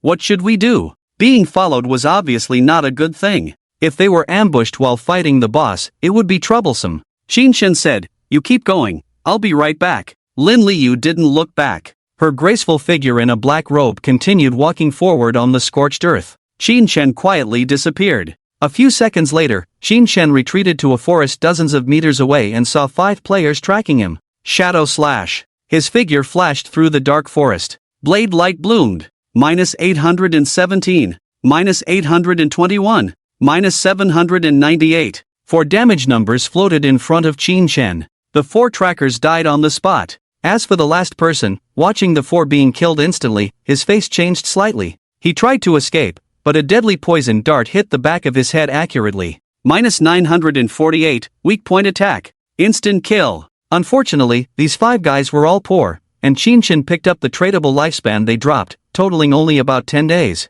Consider it killing a couple of small monsters. Qin left the forest nonchalantly. "Let's pick up the pace." Qin returned to Lin Liu's side. He reached out and lifted her up around the waist, carrying her on his shoulder. Lin Liu was a bit stunned. This posture was so outrageous, like being captured by the Mountain King to be his wife? But soon, she was amazed by Qin's speed. The current Qin had a total of 72 agility points, with a normal speed of 8.5 meters per second, and when running at full speed, he could reach 25 meters per second. In other words, he only needed 4 seconds to run 100 meters. This had far exceeded the limits of human beings in the past. Once I reach level 10, this attribute can consume tradable lifespan and extract it into reality. Let me have such attributes in reality too, Qin thought. It had to be said that Lin Liu had a good figure. Slim waist, long legs. Although this was a game, it was the same in reality. In the God Abandoned game, players' height, weight, appearance were no different from reality. This was one of the reasons why people quickly believed that the God Abandoned game was an extraordinary game. This technology was completely beyond the current technological level of Blue Star. At this moment, although Qin couldn't turn invisible with Lin Liu, carrying her and running at the fastest speed, no one else could catch up. I may be strong now, but without anti-invisibility means, I can only deal with visible enemies. If someone is following me invisibly, I won't be able to detect them. He could only carry Lin Liu and move forward at the fastest speed, making it impossible for anyone to catch up. Following Lin Liu's guidance, Qin advanced in this dark forest. Whenever they encountered small monsters, he would casually throw a deadly poison dart to kill them instantly. Lin Liu watched in astonishment. Qin's strength was too strong. After more than 10 minutes, the two finally arrived at a cliff. Standing on the cliff and looking ahead, they saw a swamp shrouded in gray mist below a small cliff over 10 meters high. In the swamp, there was a ship faintly shining with a golden hue, and from a distance of over 100 meters, they could vaguely see the health bar on the ship. The health bar was long, with a golden border, the symbol of a golden boss. It's indeed the golden ghost ship. Qin's heart raced when he saw the appearance of that broken ship. He placed Lin Liu on the cliff and said, "Wait here and be careful of ambush. I will go deal with the boss." Without waiting for Lin Liu to respond, Qin found a small path nearby and walked down the cliff. As Qin entered the swamp area, a system prompt sounded in his mind. Due to the influence of the ghost ship, this area has turned into a violent zone. Life loss speed in the area, 100 times. In this swamp, the life loss speed is currently 100 times faster. This means that, in this violent zone, staying for about 15 minutes will consume a whole day of life. Of course, this temporary violent zone has little impact, but 3 months after the arrival of the God Abandoning game, the first desolation spread, and the entire Blue Star reality will turn into a violent zone, and even more terrifying disaster zones and nightmare zones will appear. By then, the true disaster for humanity will arrive. At this moment, Qin only glanced at the system prompt and didn't pay much attention to it. He had already entered stealth mode and was walking on the swamp. Even on the swamp, players in stealth mode do not leave footprints or any traces. Qin moved towards the center of the swamp. Before long, the gray mist dispersed like clouds, revealing a dilapidated ghost ship nearly 5 meters long in front of him. On the ghost ship, there was a skeleton almost falling apart, holding an oar in its hand. At the bow, there was a bell burning with golden ghost fire. Golden Ghost Ship, LV5, Grade, Gold, Special, Existence Countdown, 45 minutes 25 seconds, good, there's 45 minutes left. Qin Shan breathed a sigh of relief. These special bosses have a time limit for their appearance. They only exist in a place for a certain time before disappearing. Now, there were still 45 minutes left, enough for Qin Shan to take down this golden ghost ship. Let's begin. Qin Shan checked his shadow stealth skill, which had already cooled down, and launched an attack on the golden ghost ship. Shadow slash. -549. -549.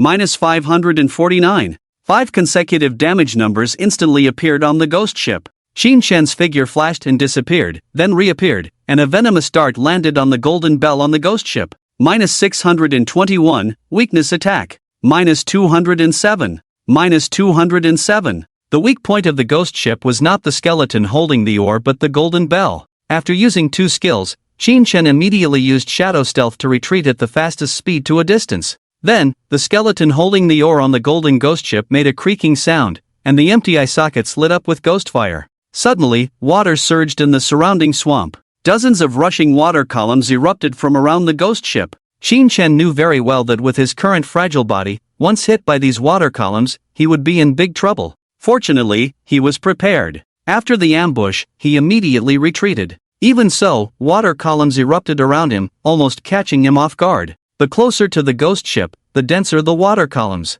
Unless it's a warrior with a set of silver equipment, no one can withstand a single hit from these water columns. Qin Shan remained calm and composed, predicting and dodging the water columns erupting after each attack, while at the same time, rotten water ghosts crawled out of the swamp. There were a total of 12 rotten water ghosts, each with the combat power level of a silver boss, and killing these rotten water ghosts yielded no rewards. This was the most annoying aspect of this boss, the golden ghost ship. Don't kill the water ghost, 12 silver level small monsters are enough to wipe out any team. Killing the water ghost is a waste of time as there are no rewards. The most terrifying thing is, this golden ghost ship summons 12 decaying water ghosts every 3 minutes. If the team's damage output is not enough, the number of decaying water ghosts will increase, leading to eventual wipeout. As for the golden ghost ship's health, even with Qin Shan's current damage, using those 2 skills only took down 1/10 of its health. It has a whopping 40 to 50,000 health points. For players who generally deal 20 to 30 points of damage with 1 skill, killing this golden ghost ship is simply a pipe dream.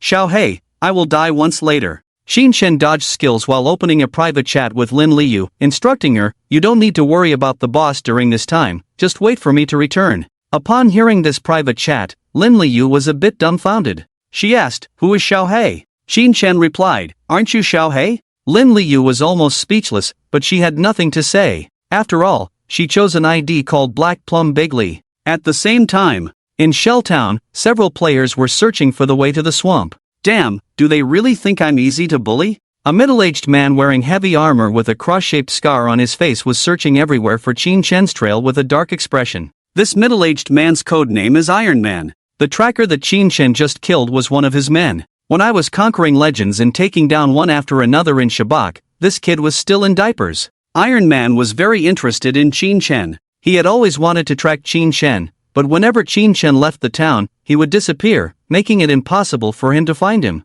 Finally, now he had the opportunity. Qin Shan left with a girl. After all, he's a young man, can't resist bringing a girl so soon? Iron Man chuckled. He thought, Qin Shan can disappear, but the girl can't, right? As long as he followed behind, he could uncover Qin Shan's secret. But unexpectedly, Qin Shan turned around and killed all his men. Now, Iron Man was leading about 20 people, spreading out in the direction Qin Shan was heading, constantly searching. Many of his men were killed by monsters, but Iron Man didn't care. As long as he could discover Qin Shan's secret, everything would be worth it. Finally, boss, found the woman, she's on a cliff. Ahead is a swamp, that shadow is soloing the boss. This discovery excited Iron Man immensely. He immediately ordered his men to gather, and with a total of about 20 people, they headed towards the swamp. Meanwhile, Qin Shan kept dodging various water elemental attacks released by the golden ghost ship, seizing the opportunity to launch Shadow Slash and Venomous Dart time and time again. Due to the frequent boss attacks, Qin Shan had limited chances to attack. By the time he had the boss at half health, about 10 minutes had passed. In other words, Qin Shan could only find a chance to attack every 2 minutes. When the golden ghost ship's health was down to half, the bell at the bow suddenly rang. An invisible soul wave spread out in all directions, extending over 100 meters. When Qin Shan was touched by this soul wave, he was immediately immobilized. Even though Qin Shen was in stealth mode, he was revealed by this soul wave. The next moment, a water column erupted under his feet, engulfing him. -1059. Qin Shen was instantly killed. This was the mechanism when the golden ghost ship was at half health, a 5-second wide-range forced immobilization with no way to evade, only to endure it. And this was already within Qin Shen's expectations. You have died, losing 326 years of lifespan, non-tradable. You have died, losing 1087 days of lifespan, tradable. Directly losing half of your lifespan. This loss can be considered significant, but not impactful, as Qin Shen can retrieve the tradable lifespan once he returns.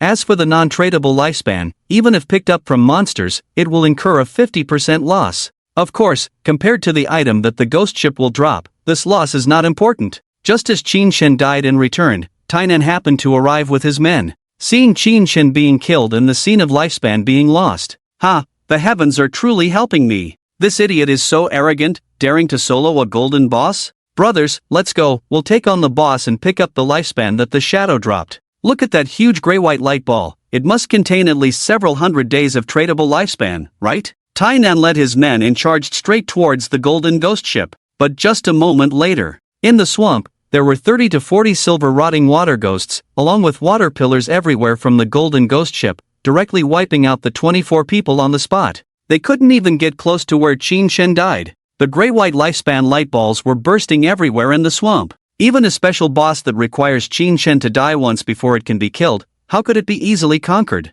Tainan, who died and returned to the small town, along with his men, were all dumbfounded. Damn! How is this boss so fierce? How did the shadow manage to bring it down to half health? Is this a miracle? Tainan and his 23 men all turned into white light and revived in the shell town. They all had grim expressions. They had intended to take on the golden boss to deal with the shadow, but never expected the boss to be so powerful. This is outrageous. We barely entered the swamp and were surrounded by silver monsters. And those water pillars were spraying everywhere, no time to dodge at all. I could react, but my speed wasn't enough. How high must the shadow's agility be to dodge those water pillars? He must have maxed out agility, right? How is that possible? With full agility, where would he get the damage to bring the boss down to half health? Exactly, we were only dealing damage for a while, and in the end, we only managed to take down 3% of its health. He alone brought it down to half health. How did he do it? Tainan's face darkened. They had suffered a great loss this time. According to Tainan's theory, losing some non-tradable lifespan was not a problem. The key was to become strong enough before running out of non-tradable lifespan. But now, this time they were just giving it away. Let's go, continue forward. Naturally, Tainan was unwilling to give up, leading the team to set off amidst the surprised gazes of many in Shell Town. Their situation surprised many in the town. By now, it was rare to see so many people wiped out together. So, others followed them, leaving the town and heading towards the swamp. However, Qin Shen was much faster than them. When Tainan set off again with his men, Qin Shen had already returned to the swamp. Shadow Flash. Venomous Dart. Continuing with the same strategy as before, dealing with the golden ghost ship. After reaching half health, the golden ghost ship gained several new skills. Among them was a large area attack skill, where when the skeleton or on the golden ghost ship swept, water waves spread out in all directions. With Qin Shen's current attributes, being hit by those water waves would be a dead end. But for Qin Shen, it was easy to dodge. When the water waves spread over, all he needed to do was jump. The spread of water ripples is irregular, sometimes fast and sometimes slow, requiring extremely high reaction speed from players. For those with slower reaction speeds, getting within 100 meters of that golden ghost ship means a dead end. As for the boss's other skills, most of them are single-target skills. Since Qin Shen has been invisible, those skills will not be used. Qin Shen just needs to dodge the area attacks. When the boss had a quarter of its health left, Tainan finally arrived with his men. They looked at the life orbs scattered throughout the swamp and immediately wanted to go in to kill the shadows and snatch the boss. However, as they were about to leave the forest and enter the swamp, a lightning bolt flew out from the trees and struck Tainan, spreading to several people around him. -39, -34, -36. This is the damage level for the majority of players at this stage. In order to prevent anyone from disturbing Qin Shen, Lin Liu hid in the forest and suddenly launched a surprise attack.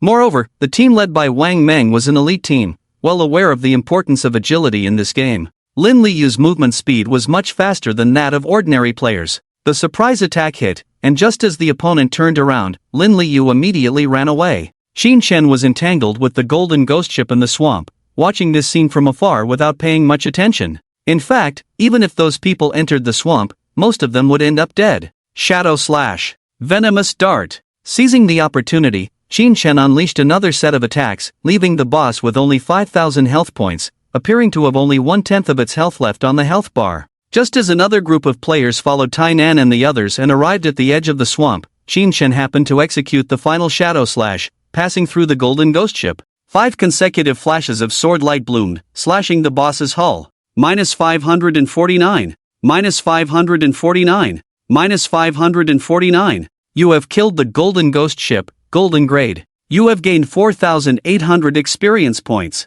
Congratulations on reaching level 8. Congratulations on gaining 7 evolution points. You have obtained 216 days of lifespan, tradable. At the same time, a global announcement echoed in the minds of all players of the God Abandoned game. Player Shadow, Shelltown, achieves the first kill of the golden grade boss server-wide, gaining 3 reputation points. This announcement played 3 times in a row, leaving all players of the God Abandoned game, whether domestic or foreign, in a state of astonishment and shock. A golden boss? First kill? Damn, who is this Shadow, so powerful? Oh my god, I can't even defeat a small monster, and they're killing a golden grade boss? Which country is Shelltown the starting town of? The one who achieved the first kill of the golden grade boss must be a strong player from our great cold country. Country. This Shadow is definitely a master from our Sakura country. Players from around the world who have played the God Abandoned game were shocked at this moment. Even in reality, as long as they had played the God Abandoned game, they also heard the server-wide announcement. For example, Wang Meng. He had just finished reporting the situation and was on his way back when he heard the announcement, looking completely bewildered. He had just said that Shadow could solo a bronze boss. And now, they had soloed a golden grade boss. Why is the gap between people so huge? I'm leading a hidden profession team, and we can barely handle a bronze boss now, while the Shadow is soloing a golden one? Wang Meng instantly began to doubt his life choices. The abandoned land of the gods. While countless players around the world were shocked, Xin Shen's expression remained unchanged. After all, in his previous life, he was the first to kill some bosses, although it was done with a team, but he triggered many of these server-wide announcements. Golden, Platinum, Emerald, and Diamond level bosses are calculated based on the boss tier for the first kill.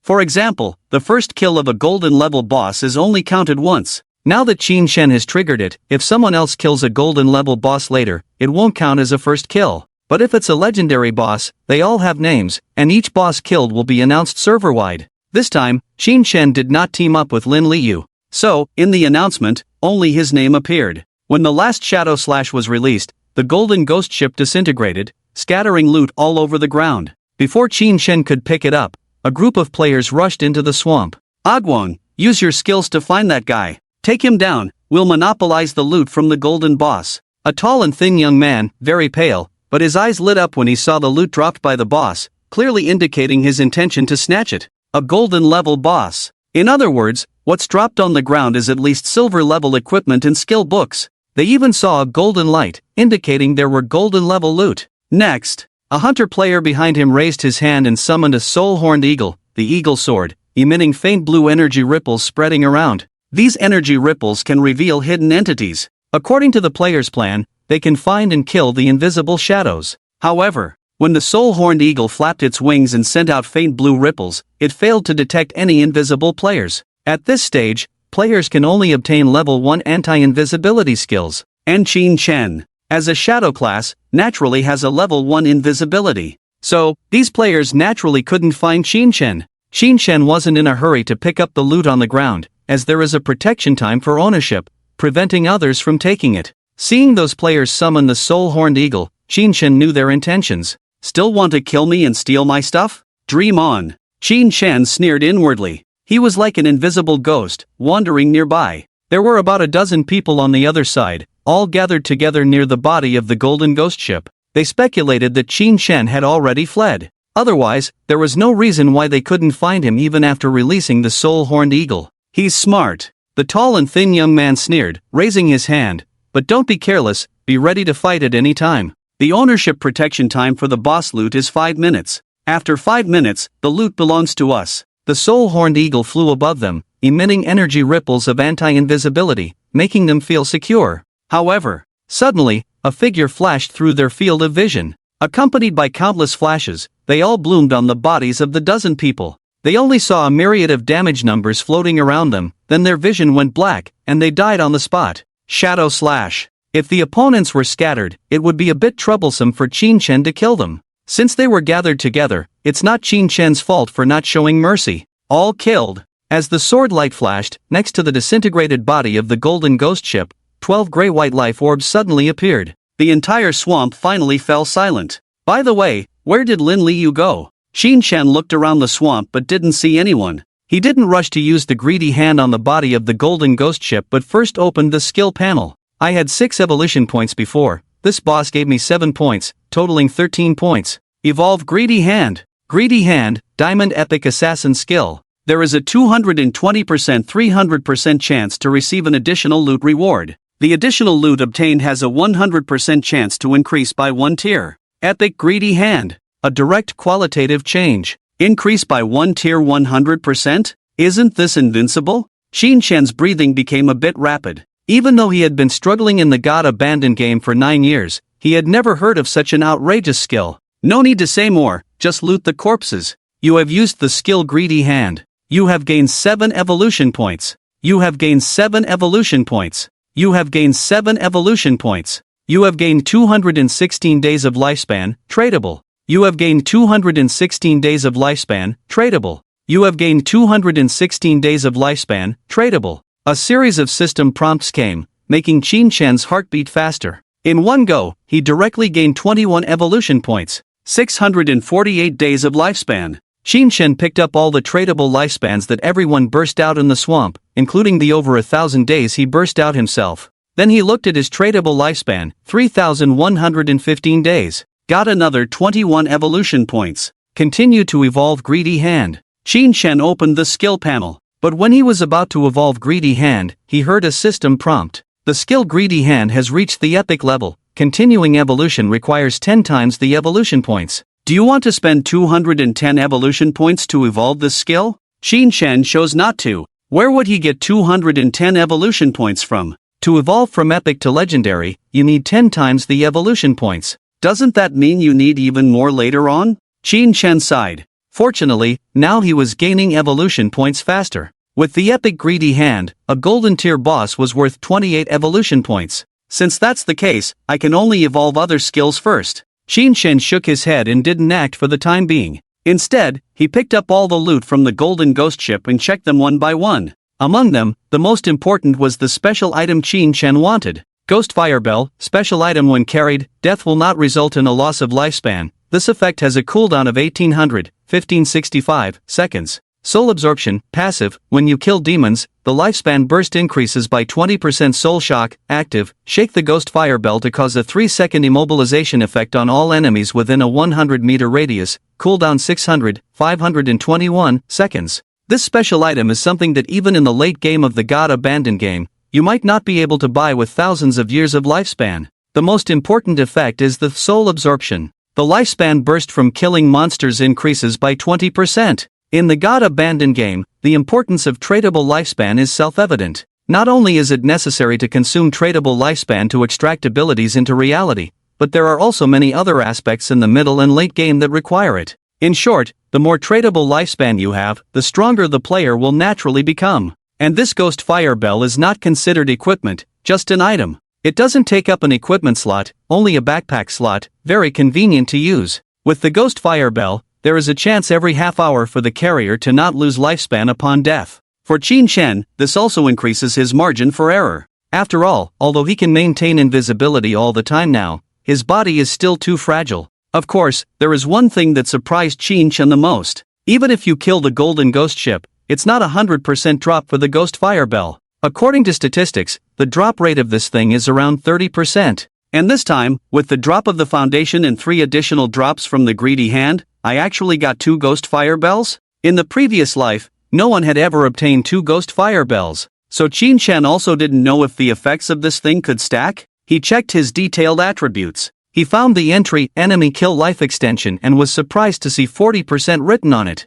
Damn, this is incredible. Qin Chen was shocked. The effects of 2 Ghost Firebells could actually stack? Next, the life expectancy he gained from killing monsters would increase by 40%. Unfortunately, in the God Abandoned game, the cooldown of the same item's special effects is shared. The passive effect of not losing life upon death, as long as it is triggered once, the passive effects of the two ghost fire bells will enter cooldown together. The active effect of Soul Shock is the same, using it once will put both on cooldown together. This is the basic setting of the God Abandoned game. Qin Shen had been playing for 9 years, so he was very clear about it. Of course, even if only the soul absorption effect could stack, it was already very incredible. Qin Shen's development speed was already fast. Now, it's even faster. Next, Qin Shen continued to check the loot. Due to the effect of the greedy hand, after killing the golden ghost ship, he harvested more than 10 pieces of loot. Among them were 11 pieces of golden equipment and skill books, as well as 2 platinum-level equipment and a platinum-level skill book.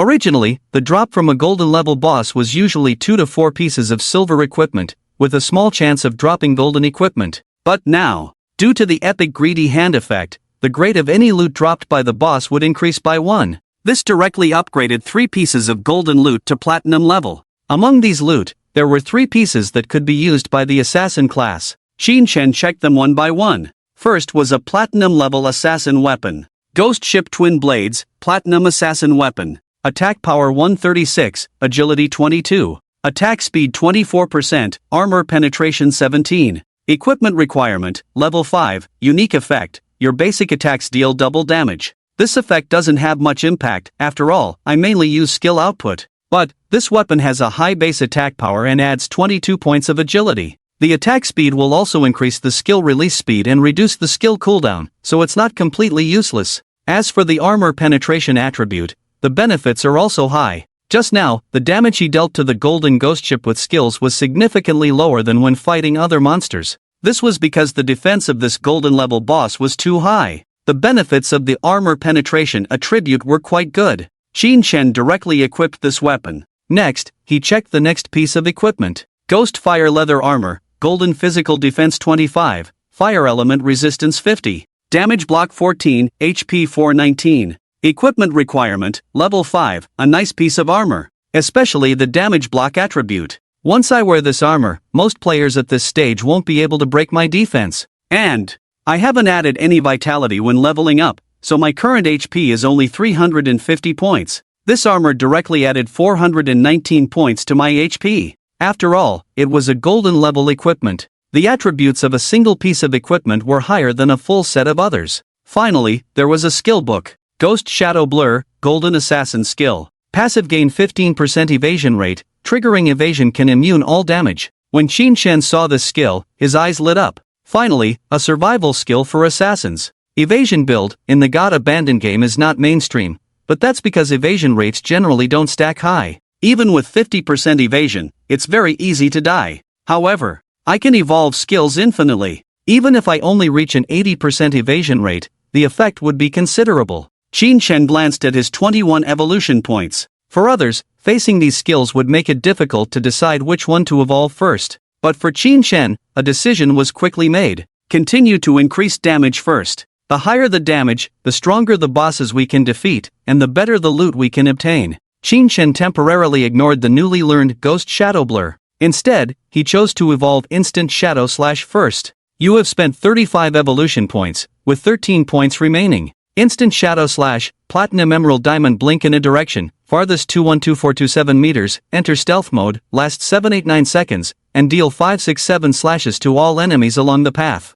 Cooldown 12, 10, 43 seconds. Slash width 3, 13, 64, 1 meters. Each slash adds to 0025030 attack points. Evolving Instant Shadow Slash twice in a row doubled the damage of this skill. Even without being in stealth mode, not breaking stealth, one skill alone would deal 3000 damage. If breaking stealth and attacking from behind, the total damage of 7 slashes could reach 6 to 7000. With 13 evolution points remaining, Qin Shen chose to evolve an initial skill, Backstab Enhancement. You have spent 235 evolution points, with 3 points remaining. Initial skill, Backstab Enhancement, Common Bronze Silver Gold. Passive effect, when attacking from behind the target, damage increases by 15%, 20%, 25%, 30%. This is a stable damage increase, the higher the better. After organizing these things, Qin Shen's combat power increased again. If he were to fight the golden ghost ship again, he could finish it in less than 5 minutes,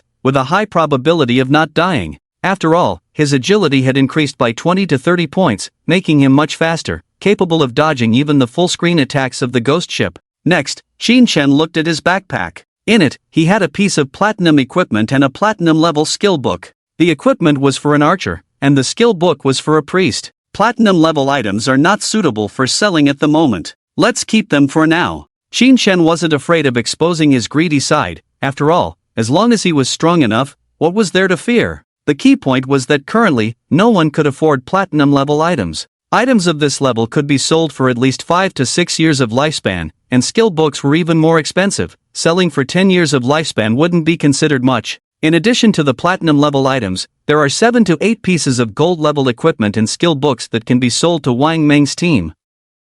Qin Shen thought for a moment. A mage skill book and a magic ring, these were for Lin Liu. According to the previous agreement, he would return her items to her, which was only fair. After all, Qin Shen had received a space ring from her, which was worth a lot more. As for the items for warriors, priests, and archers, he could sell them to Wang Meng's team at a 10% discount. They might not be able to afford them for now, but Qin Shen trusted Wang Meng's character, so it was fine to owe him for now. After all, Qin Shen had cooperated with him for several years in his previous life and knew that Wang Meng was a reliable person. Roughly calculated, all these items added up to several thousand days of lifespan. After organizing everything, Qin Shen left the swamp and opened a private chat channel with Lin Liu. "Xiaohei, where are you?" Lin Liu really couldn't stand being called Xiaohei anymore, regretting choosing that alias. But in the game of the abandoned gods, names couldn't be changed. So she reluctantly replied, "I was caught up by Iron Man and the others, died and returned to the small town. Luckily all the tradable lifespan in our team is with Uncle." She said the uncle she was talking about is Wang Meng. Wang Meng has a strong survival ability, so it's safer to entrust his life to him, which can avoid a 50% chance of death. "Okay, wait for me to come back, and I'll give you something." Qin Shen entered stealth mode and headed back towards the direction of Shell Town. Before long, he happened to see Tainan leading more than 20 people rushing towards the swamp. Seeing these players, Qin Shen treated them as if they were a group of monsters and attacked directly. At the same time, in Moonlight Town, which belongs to the great Xiaojianghai city, Qin Xiaoyu obtained the hidden profession life sacrifice and found a team in Moonlight Town that was struggling to level up outside. They were discussing the recent global first kill of the Golden Boss. "Hey, I heard that Shell Town is the starting town of our Jianhai city. Doesn't that mean that the Shadow God is from our Jianhai city?" The crowd discussed one after another. As a priest, Qin Xiaoyu followed behind to heal, secretly delighted to hear his teammates chatting. "Shadow, the super powerhouse who was the first to kill the Golden Boss globally, is from Jianhai city." This made Qin Xiaoyu's eyes light up, secretly deciding, when someone in our town reaches level 5, I will go to Shell Town to find the Shadow God. She was quite disdainful of her current temporary teammates. It took them half a day to kill a small monster, and sometimes they were even chased by wild monsters, which was extremely embarrassing. She thought, if she teamed up with that Shadow, leveling up by killing monsters would definitely be much faster, right? The first player in each town to reach level 2 will open the town level ranking and gain 1 reputation point. The first player to reach level 5 can activate the town teleportation array and also gain 1 reputation point. However, currently, except for Qin Shen reaching level 8, there are no players in any other town who have reached level 5. A bunch of level 4 players are working hard to kill monsters and rush to level 5. Only when someone in a town reaches level 5 and activates the teleportation array, can that town be connected to other towns. And there is a rule. Towns in the Jianhai city area can only be connected to other towns in the Jianhai city area and cannot go to towns in other areas. At this moment, on his way back to Shell Town, Qin Shen encountered Tainan with 23 henchmen. Qin Shen found that this group was quite alert, seemingly aware that he had area of effect skills and did not gather together. But Qin Shen, wielding the platinum ghost ship twin blades, could take down a player with just 2 normal attacks. He found the best angle and used Shadow Slash. -1225, -1219, -1231. Qin Shen turned into a black shadow, instantly passing through the crowd and causing damage to more than 10 people. With just 1 Shadow Slash, he had already killed those more than 10 people. Then, Qin Shen didn't bother to go into stealth mode. Holding the ghost ship twin blades in his hands, he transformed into a killer with extremely fast speed, killing the remaining 10 or so people like a ghost. Tai Nan and his men were all stunned in place. Quick, take him down. One person against so many of us, he's overestimating himself, right? Watch out for his stealth. They watched as the shadow appeared and all fought back. However, after fighting back, they quickly became desperate. This godforsaken game didn't have the concept of attack lock-on. Qin Shen's agility was much higher than these people, so he perfectly avoided all skills with control effects from the opponents. As for the attacks that landed on him, they only caused single-digit damage. Many people couldn't even break through his defense. Qin Shen's level was higher, his equipment was better than theirs, especially the golden ghostfire armor, which gave him overwhelming combat power in front of these players. The Iron Man and others who were killed immediately cried and begged for mercy. Damn, don't come over, don't come over. He's too fast, we can't even hit him, how do we play this? Big brother, boss, please don't kill me, I only have less than a year left to live.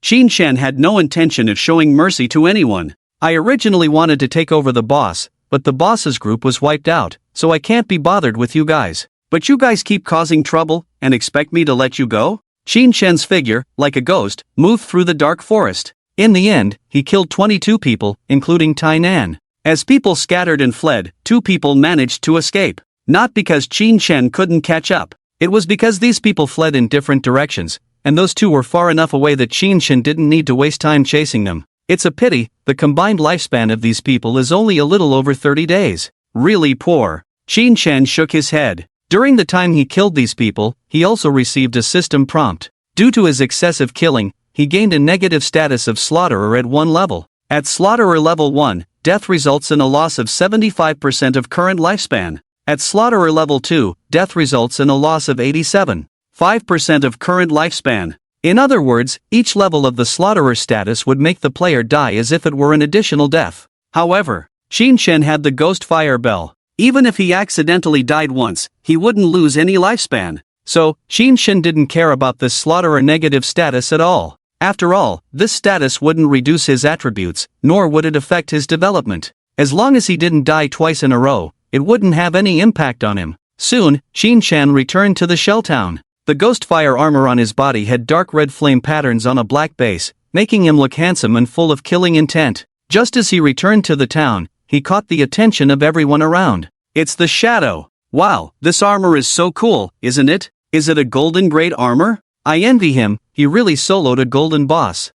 In my opinion, this guy must have exploited a bug to solo the boss. Laughing to death, can the person above also try to exploit a bug? In the envious and jealous eyes of countless people, Qin Shen arrived at the central square of the town. Suddenly, a group of people approached Qin Shen with extreme respect. Among them was a pale-skinned, tall and thin young man. It was him who, with his teammates carrying the soul-horned eagle, tried to snatch the loot from the golden ghost ship, only to be instantly killed by Qin Shen. Big brother Shadow, I'm really sorry. The tall and thin young man lowered his posture and came to Qin Shen. Big brother, this is an assassin skill book we just bought with our remaining lifespan. Please accept it. Let's pretend nothing happened, okay? This situation surprised Qin Shen a bit. He glanced at the skill book handed over by the other party. Chisel Strike, normal assassin skill book. Single target skill, adds 20 attack when hit, and causes 2 seconds of stun. Cooldown 22 seconds. It was a control-type skill book. When someone gives you something, don't refuse it. Qin Shen casually took the skill book and said, okay. With the skill book in hand, he immediately learned it. Then, Qin Shen waved his hand to dismiss them and finally met the girl Lin Liu, who had been waiting for him for a long time. However, Qin Shen didn't know. The tall and thin young man with the codename Xian Yun, watching his departing figure, revealed a hint of cunning in his eyes. So what if you're strong in the God Abandoned game? As long as I find you in reality, I can imprison you and make you my slave to collect lifespan for me. Wait for the teleportation array in other small towns to light up, send a woman over, and find a way to extract his information. Xian Yun, whose real name was Dongfang Xian, was a well-known second-generation rich kid in the Zhenghai city circle. He sneered to himself, I just heard this Shadow's voice, it sounded very unfamiliar. Definitely not from the circle. That means this guy is a poor bastard. If a professional beauty comes to him, I don't believe he won't fall for it. Qin Shen saw Lin Liu. The girl was wearing a black mage robe, her lively eyes scanning around. When she saw Qin Shen, she couldn't help but feel nervous. Here, for you. Qin Shen casually threw out a golden level mage skill book and a golden level mage equipment. Lin Liu was a bit nervous at first, not sure if Qin Shen would tell her that the boss didn't drop mage equipment. But when she reached out, she caught 2 golden level items. A fire-based area of effect output skill book with an additional 150 attack points. A mage necklace that added 15 spirit points and 3 points of mana regeneration per second. Wow! Lin Liyu's mind buzzed. These 2 items were too amazing, right? Now, she was soaring high. Originally, Lin Liyu was thinking that if Qin Shen could give her a silver-level mage equipment or skill book, it would be great. But she didn't expect 2 golden-level items? This skill, this necklace, directly increased my damage output several times, and mana regeneration more than doubled. Originally, Lin Liyu was regenerating 2 mana points per second. Now, with the necklace, she was regenerating 5 points per second. Her endurance skyrocketed. It could be said that her monster grinding efficiency was now faster than the entire team's before. Boss, I'm really grateful to you. Lin Liyu's beautiful eyes were full of surprise, almost moved to tears. Qin Shen shook his head. No need to be polite, it's just as agreed. Give me this spatial ring. Besides, this girl was chased by Iron Man's men once for helping Qin Shen. Although Qin Shen didn't really need her help, but he could tell that this girl had a good personality and was worth befriending. Hearing Qin Shen's words, Lin Liyu snapped out of her daze and quickly handed over the 12-slot spatial ring. Oh, boss. Lin Liyu thought for a moment and said, when I was running in the woods just now, I found a hole that seemed to be an entrance to a ruin. Are you interested? A ruin entrance? Qin Shen was a bit surprised. There was a saying circulating in the official circles that Lin Liyu is a lucky fish, and now it seems true? First the golden ghost ship, now the ruin entrance. Qin Shen looked at the pretty girl in front of him and felt that befriending her was really worth it. Of course. Qin Shen thought that if he hadn't given her any equipment just now, this girl might not have told him about the ruin entrance. Sincerity goes both ways. It seems that just these 2 golden level items have won her over? Qin Shen felt like laughing. He put the spatial ring on his left pinky finger. Finally, a storage space of 27 slots. Qin Shen breathed a sigh of relief. The backpack slots in this godforsaken game were very limited, and there was no place in the starting town to store items. With 27 slots of space, everything became more convenient. Qin Shen said to Lin Liyu, your team leader is not online yet, so wait for him to come and sell the items to you. I'll go to the ruin you mentioned first. The girl nodded, okay. Lin Liyu was very excited now. She took out a sheepskin map from her backpack and marked a location for Qin Shen. This is the entrance to the ruin. It's a stone slab on the ground. I was planning to move the slab and hide inside, but as soon as I entered and took a few steps, I heard ghostly cries inside, so I got scared and ran out. Otherwise, I wouldn't have been caught by Iron Man and his men. As Lin Liyu spoke, she described the entrance to Qin Shen. Got it. Qin Shen remembered the location. In fact, every starting town and the outside terrain were the same. These newbie towns were completely replicated terrains. However, relics like this, and bosses like the Golden Ghost Ship, appear randomly. Some towns have them, some towns don't. Anyway, the town where Qin Shen was in his previous life didn't have them. Unexpectedly, this shell town actually has relics and the Golden Ghost Ship appeared again. Qin Shen bid farewell to Lin Liyu first. He entered stealth mode and left Shell Town again. I was planning to level up to 10 in a place. Since there are relics, there's no need to grind elsewhere. Clearing the relics will definitely get me to level 10. There are mainly 3 types of relics that appear in the initial town. One is the tomb. One is the cursed relic. And the other is the Temple of Faith. There's not much to say about the tomb. It's full of monsters, difficult to clear, and usually has a golden boss at the end.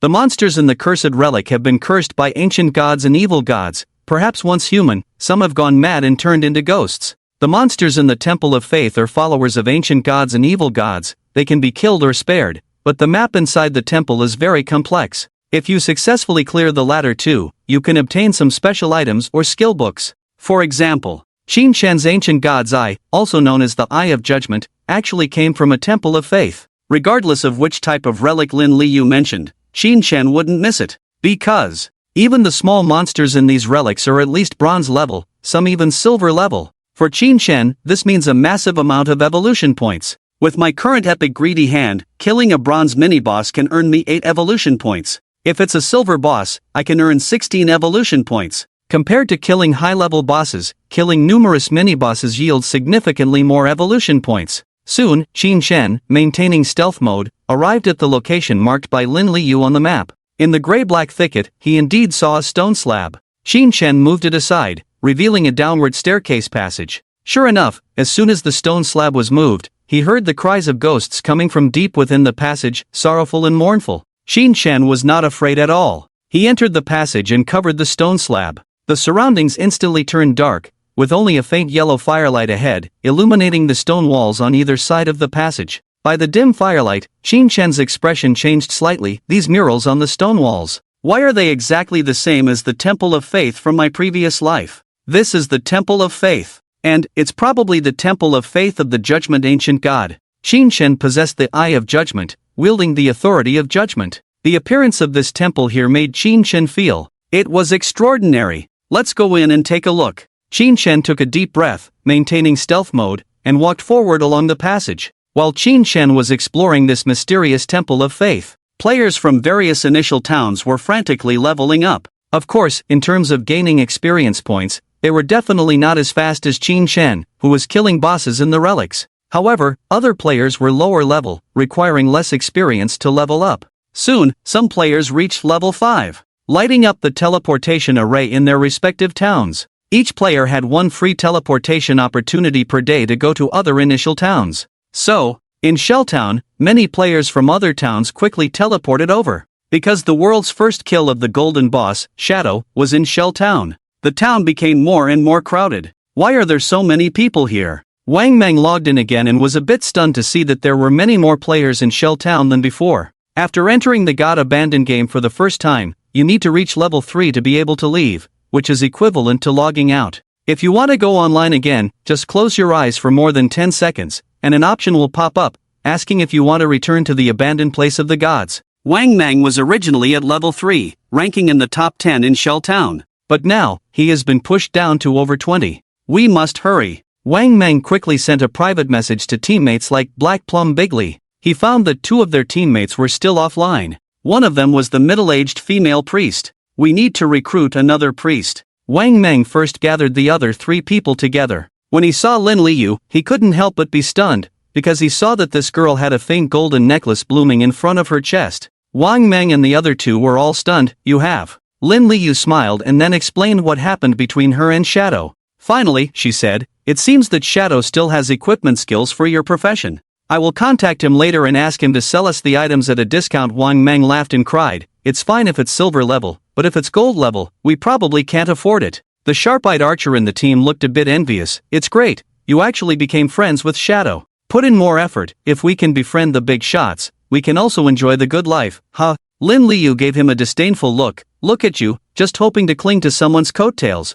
right? Think more about your own reasons. Have you been working hard to level up by killing monsters? The sharp-eyed archer rolled his eyes and ignored her. Although the 4 of them met in the God Abandoned game, their relationship was already very good. Moreover, this time Wang Meng went back and checked their real-life situations, so he had some understanding of them. If the backgrounds were all clear, then they could form a stable team. Next, Wang Meng said, we need to find a priest to level up together. Let's start with 5 people. I have a colleague in the neighboring town, and when there are people at level 5 in her town, she will teleport over to join our team. Lin Liu was a bit puzzled. What about Sister Wang? Sister Wan was the middle-aged female priest in their previous team. Wang Meng shook his head and said, Sister Wang is going to another town to find her son. So I said, we don't have a priest anymore. They were not like Qin Shen, who could solo. In teaming up to kill monsters, a tank and a healer were needed. So, Wang Meng started setting up a stall. But he didn't sell anything. Instead, he wrote on the stall, Team Recruiting, looking for a priest profession.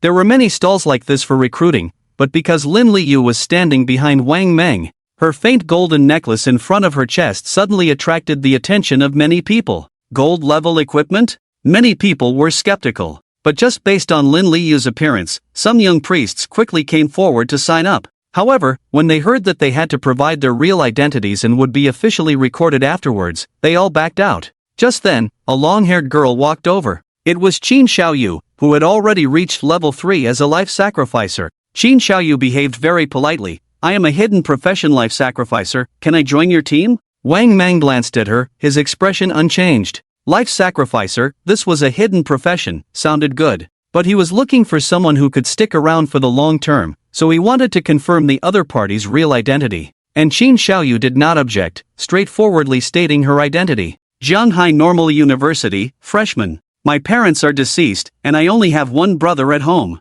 The one my parents adopted before, not a real brother. Xin Xiaoyu emphasized. Wang Meng nodded. Xin Xiaoyu. Okay, then it's you. Join the team and give it a try first. Xiaoyu has joined the team. Actually, Xin Xiaoyu originally wanted to use Xiaoyu as her code name, but she joined late, so that code name had already been taken by someone else. She didn't want to add numbers after the code name, so she added the word ya. After joining the team, Xin Xiaoyu's mouth curved into a smile. She seemed to casually glance at the golden level necklace hanging on Lin Liyu's chest. The global first kill of the golden level boss was achieved by the shadow in the Shell Town. So, this necklace is very likely related to the shadow. This kind of development was naturally unexpected by Qin Chen. In this life, he rose too quickly, achieving the first kill of the golden level boss, spreading his codename Shadow worldwide. His fame was so great that even Xin Xiaoyu was moved. At this moment, Qin Chen was inside the Temple of Faith, walking along the passage, and soon arrived at a spacious hall.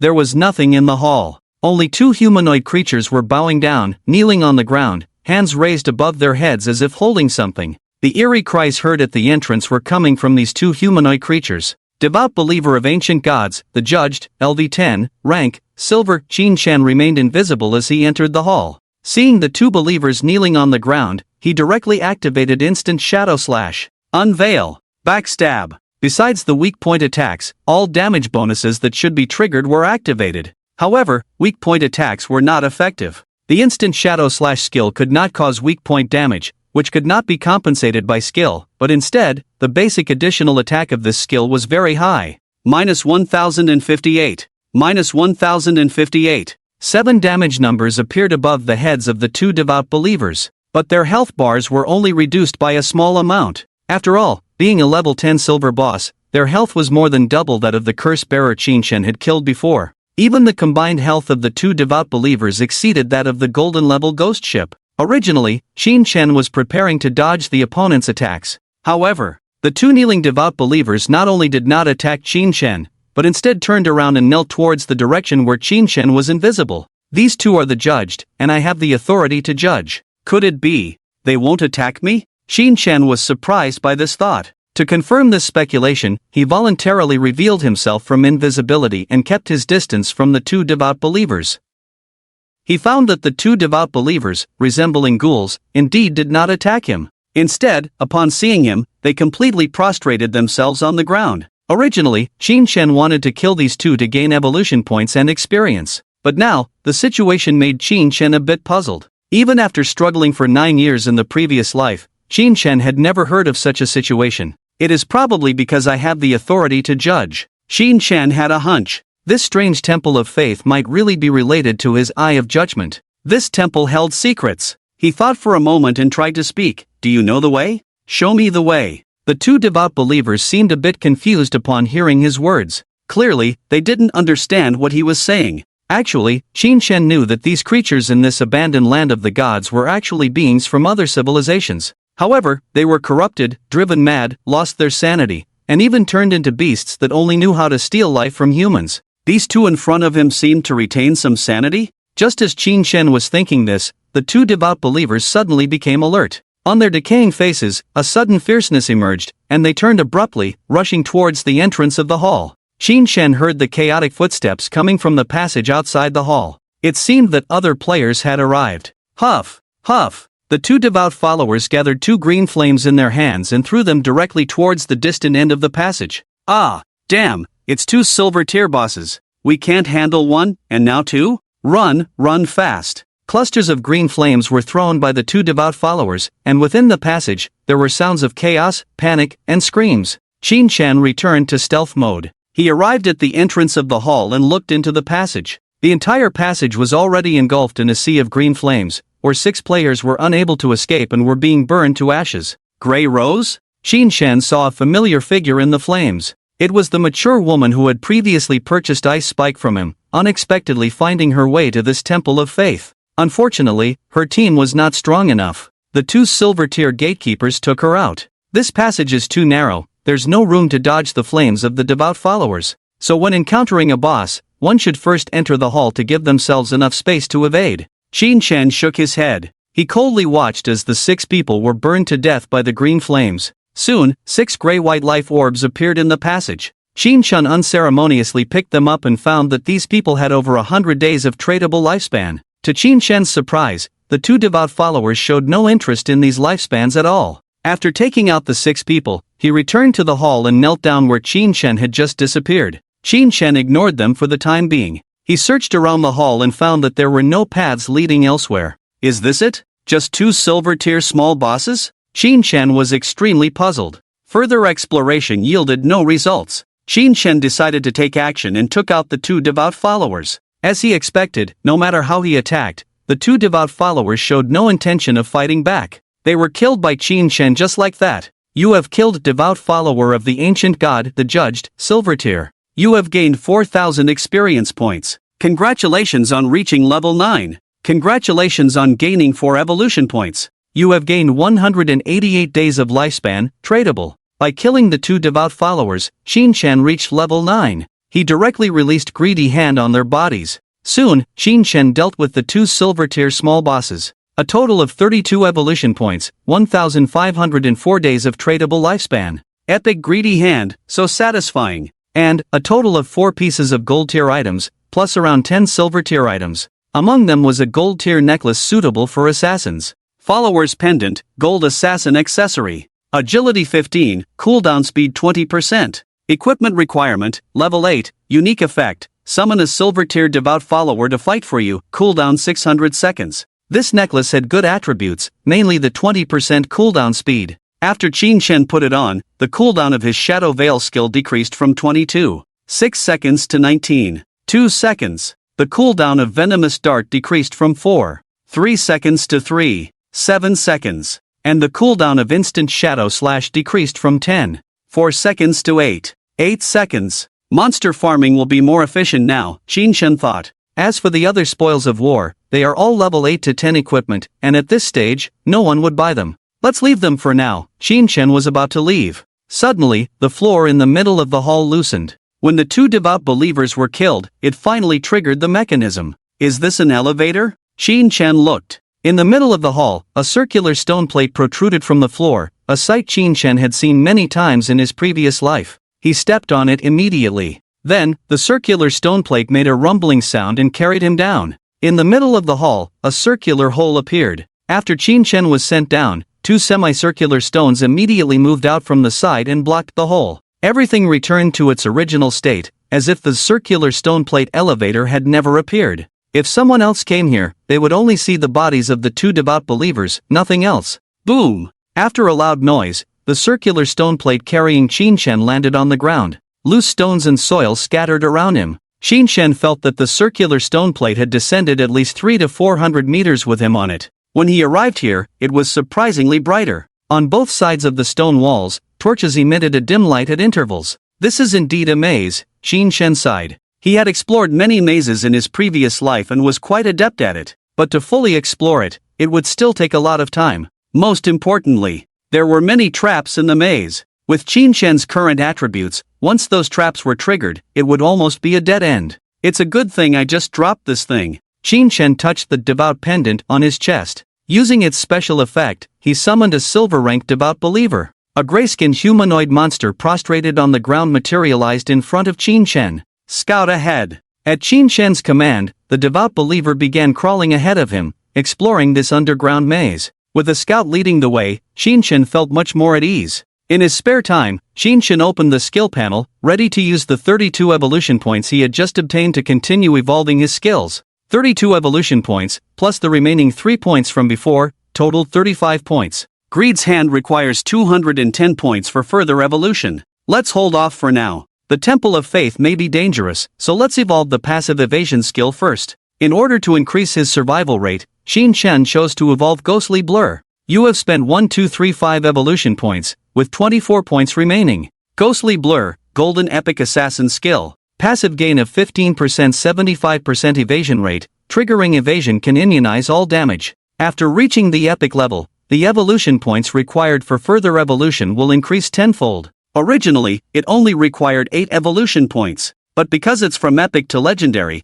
it now needs 80 points. Qin Shen shook his head and temporarily set aside this skill. A 75% evasion rate was already quite high. Then he continued to evolve Shadow Blink, also evolving this skill to the epic level. You have spent 13 evolution points, with 11 points remaining. Shadow Blink, Diamond Epic Blink in a direction, farthest 27-30 meters, and enter stealth mode, lasts 9-12 seconds, dealing 7-9 strikes to all enemies on the path. Cooldown 8 seconds. Strike width, 4.15 meters. Each strike adds 300-500 attack power. From Diamond to Epic level, Shadow Blink's additional attack power increased by a whopping 200 points, and the number of strikes increased from 7 to 9. The total damage almost doubled again. Too fierce. You should know that Qin Shen learned epic level skills in the previous life, which was already several years later. In this life, he just started with epic level skills. Although these skills have relatively low values due to their levels, these skills can evolve infinitely. However, evolving from epic level to legendary level requires 10 times the evolution points. So, it's more cost-effective to evolve skills with higher initial ranks. Qin Shen calculated. If a skill is already at the epic level, then evolving to the legendary level for the first time requires a base evolution point of 1, multiplied by 10 is only 10 points. You can quickly evolve to legendary, mythical, and even ancient, immortal levels. But if a skill is just a common skill, it needs to evolve 7 times to reach the epic level. By then, the base evolution points required would be 21 points or even 34 points. 10 times that is 210 points or even 340 points. It's too costly. But the advantage is that no matter what rank of skill I learn, I can evolve it to the epic level at a low cost. In other words, all my future skills will be at least at the epic level. There are 11 evolution points remaining. Qin Shen thought for a moment and evolved the initial skill, Shadow. You have consumed 35 evolution points, remaining 3 points.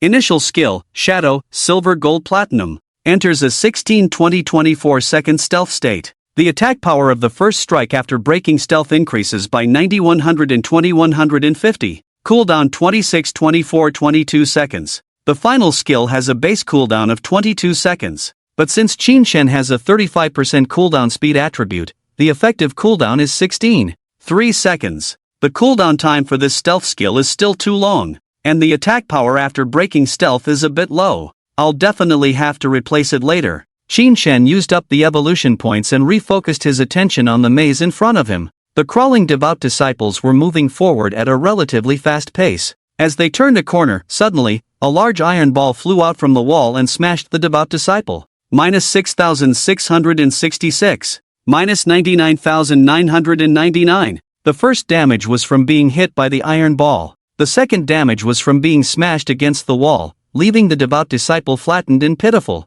Qin Shen temporarily stopped moving forward. He waited in place for the cooldown time to summon the devout disciple. This maze is complex and dangerous. I can only let the summoned creatures explore the path. Qin Shen sighed. Although it would waste a lot of time, this temple of faith is clearly related to his judgment eye, and he must explore it to the end. Otherwise, no one knows what secrets he might miss. While Qin Shen was exploring the temple, at the entrance of the temple, the tall and elegant Grey Rose, accompanied by her teammates, 2 men and 3 women, cautiously returned. When they were ready to face the 2 silver-level mini-bosses, they were astonished to find that the 2 silver-level bosses were already dead. Grey Rose had black curly hair and was dressed in a grey robe, accentuating her graceful figure. When she saw the bodies of the 2 devout disciples, she couldn't help but frown. They were killed? The only one who could take down 2 silver-level bosses so quickly at this stage must be a shadow expert, right? A shadow expert, here? Behind Grey Rose, her teammates were also shocked.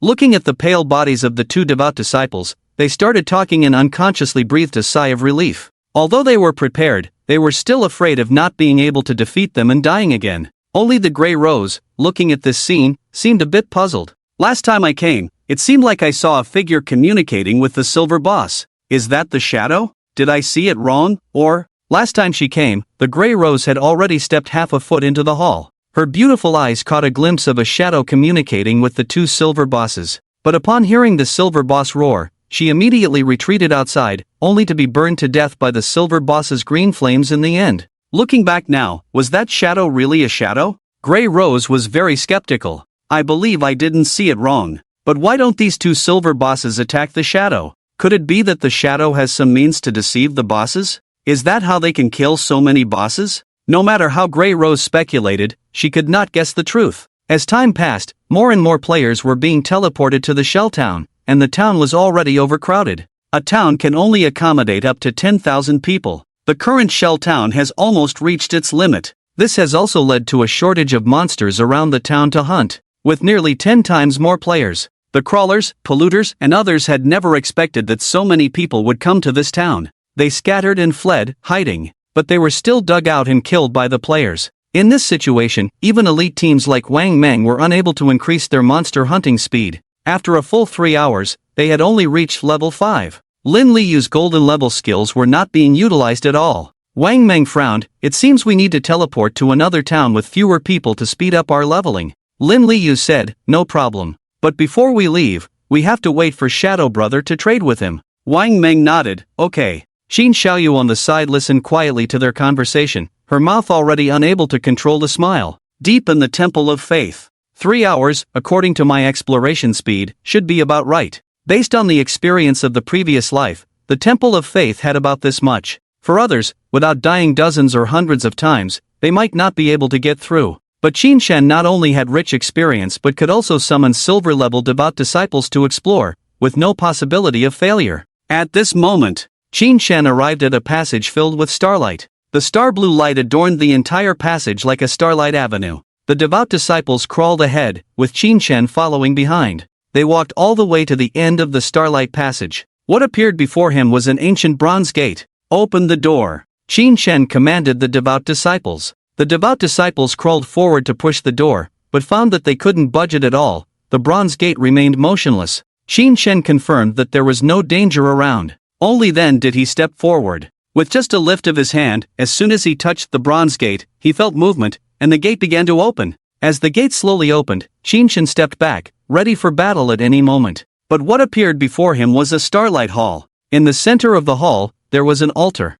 Next to the altar stood a woman in a white robe, her white headscarf covering her face, making it impossible to see what she looked like. The woman in the white robe crossed her hands in front of her chest, slightly bowed, facing the starlight altar. When the bronze gate opened, Qin Shen did not immediately enter, but looked at the woman in the white robe, only to find that he couldn't see any information about her at all. When Qin Shen appeared at the entrance of the hall, the woman in the white robe slowly turned around. The alluring figure under the white robe slowly knelt down towards Qin Shen. She lowered her head. Whispering something, the starlight in her hand shimmered. In the next moment, her entire graceful body turned into starlight and dissipated. This disappeared? Qin Shen furrowed his brow. Immediately, he noticed an ancient treasure chest appearing on the altar in the hall, shimmering with a brilliant golden light. If it were a gold chest, it would emit a light golden color. This is a bright gold chest, indicating that there will be epic-level items inside. Qin Shen's eyes lit up. He didn't know what the mysterious woman just now was,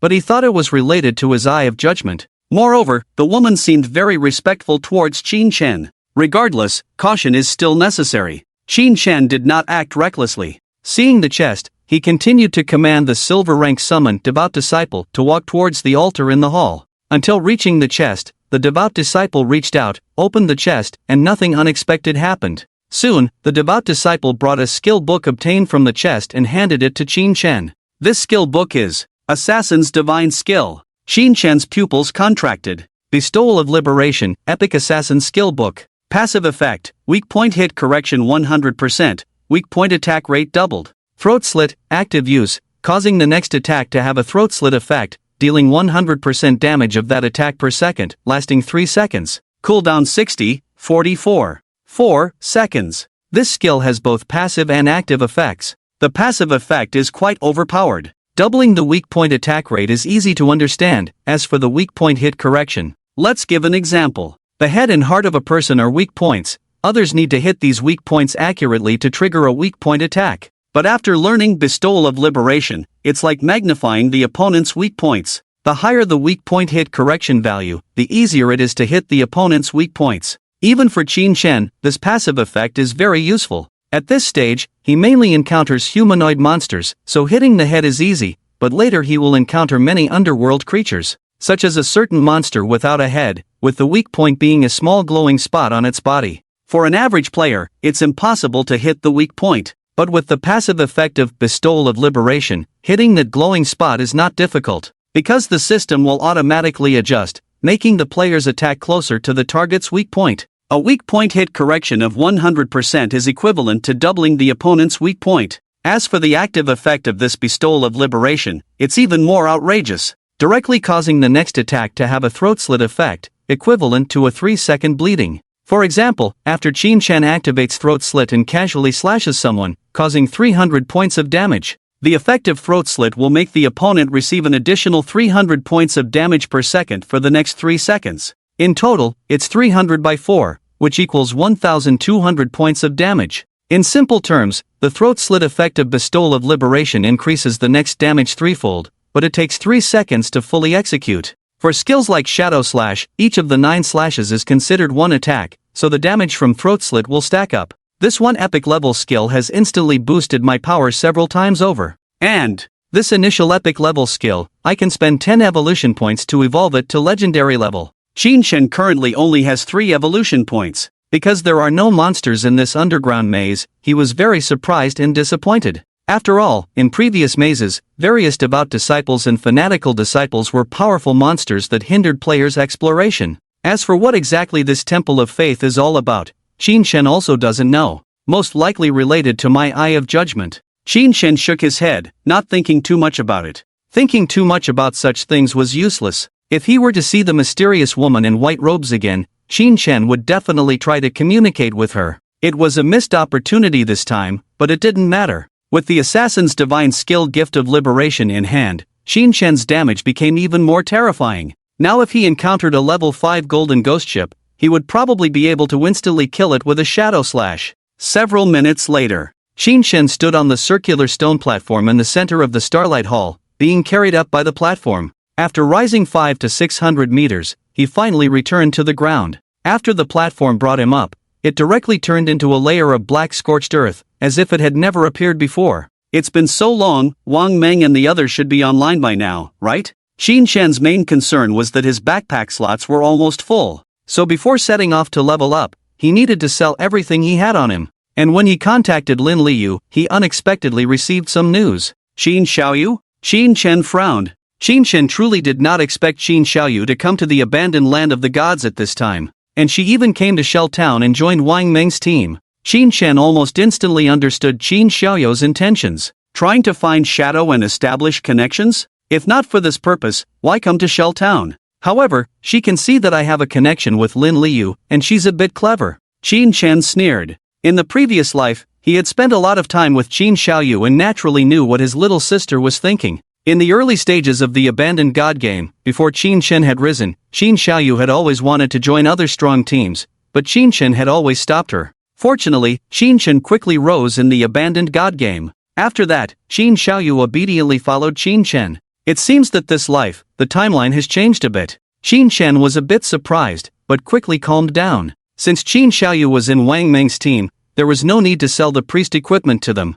Even if it was a coincidence, Qin-Shan could not let Qin Xiaoyu take advantage of him in any way. He couldn't show any signs of knowing her. After all, now, there were too many people watching the name Shadow. I haven't extracted my abilities into reality yet. If people find out my real identity, it will cause a lot of trouble, even potentially fatal trouble. However, once I reach level 10, I can at least extract the invisibility skill, which will give me some self-defense ability in reality. Even just a handgun would be enough to end Qin-Shan's life. So, exposing himself now would be suicidal. But Qin-Shan was not far from level 10, and soon, he would be able to extract extraordinary abilities and descend into reality. Over 10 minutes later, Qin-Shan returned to Shell Town. By the time he finished exploring the Temple of Faith, it was already afternoon in Daxia. In Zhanghai City alone, there were hundreds of initial towns activated. In other words, tens of thousands of people had entered the abandoned god game. However, Qin-Shan never expected that there would be so many people in Shell Town.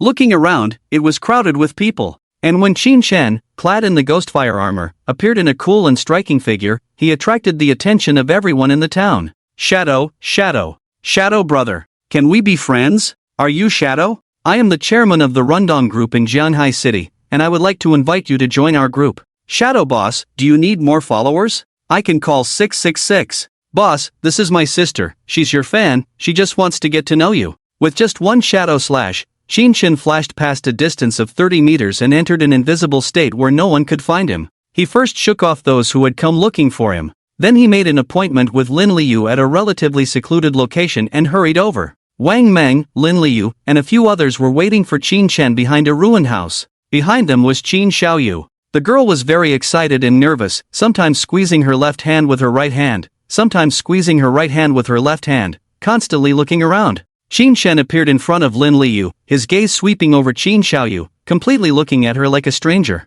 He didn't say anything. He took out a bunch of things directly from his backpack. He first added Wang Meng as a friend, then privately chatted. This is a gold-level warrior equipment, with good attributes, priced at 300 life days. I'll sell it to you for 280 days. This is a gold-level archer skill. The skill is not very useful, priced at 550 life days. I'll sell it to you for 520 days. This is. Qin Chen threw all the equipment he had left before to Wang Meng, and priced them one by one. These prices were all very reasonable. Brother, I only have a total of 925 life days on me now. Wang Meng smiled bitterly and said, I can't afford so much. It's okay, you can owe me. Qin Chen said casually. With all these items, the total was 2,200 life days, and with the official resources, it could be paid back quickly. After thinking for a moment, Wang Meng nodded in agreement. Okay, thank you for trusting me, brother. He first traded 900 life days to Qin Chen, took the equipment and skill books, and thanked him repeatedly.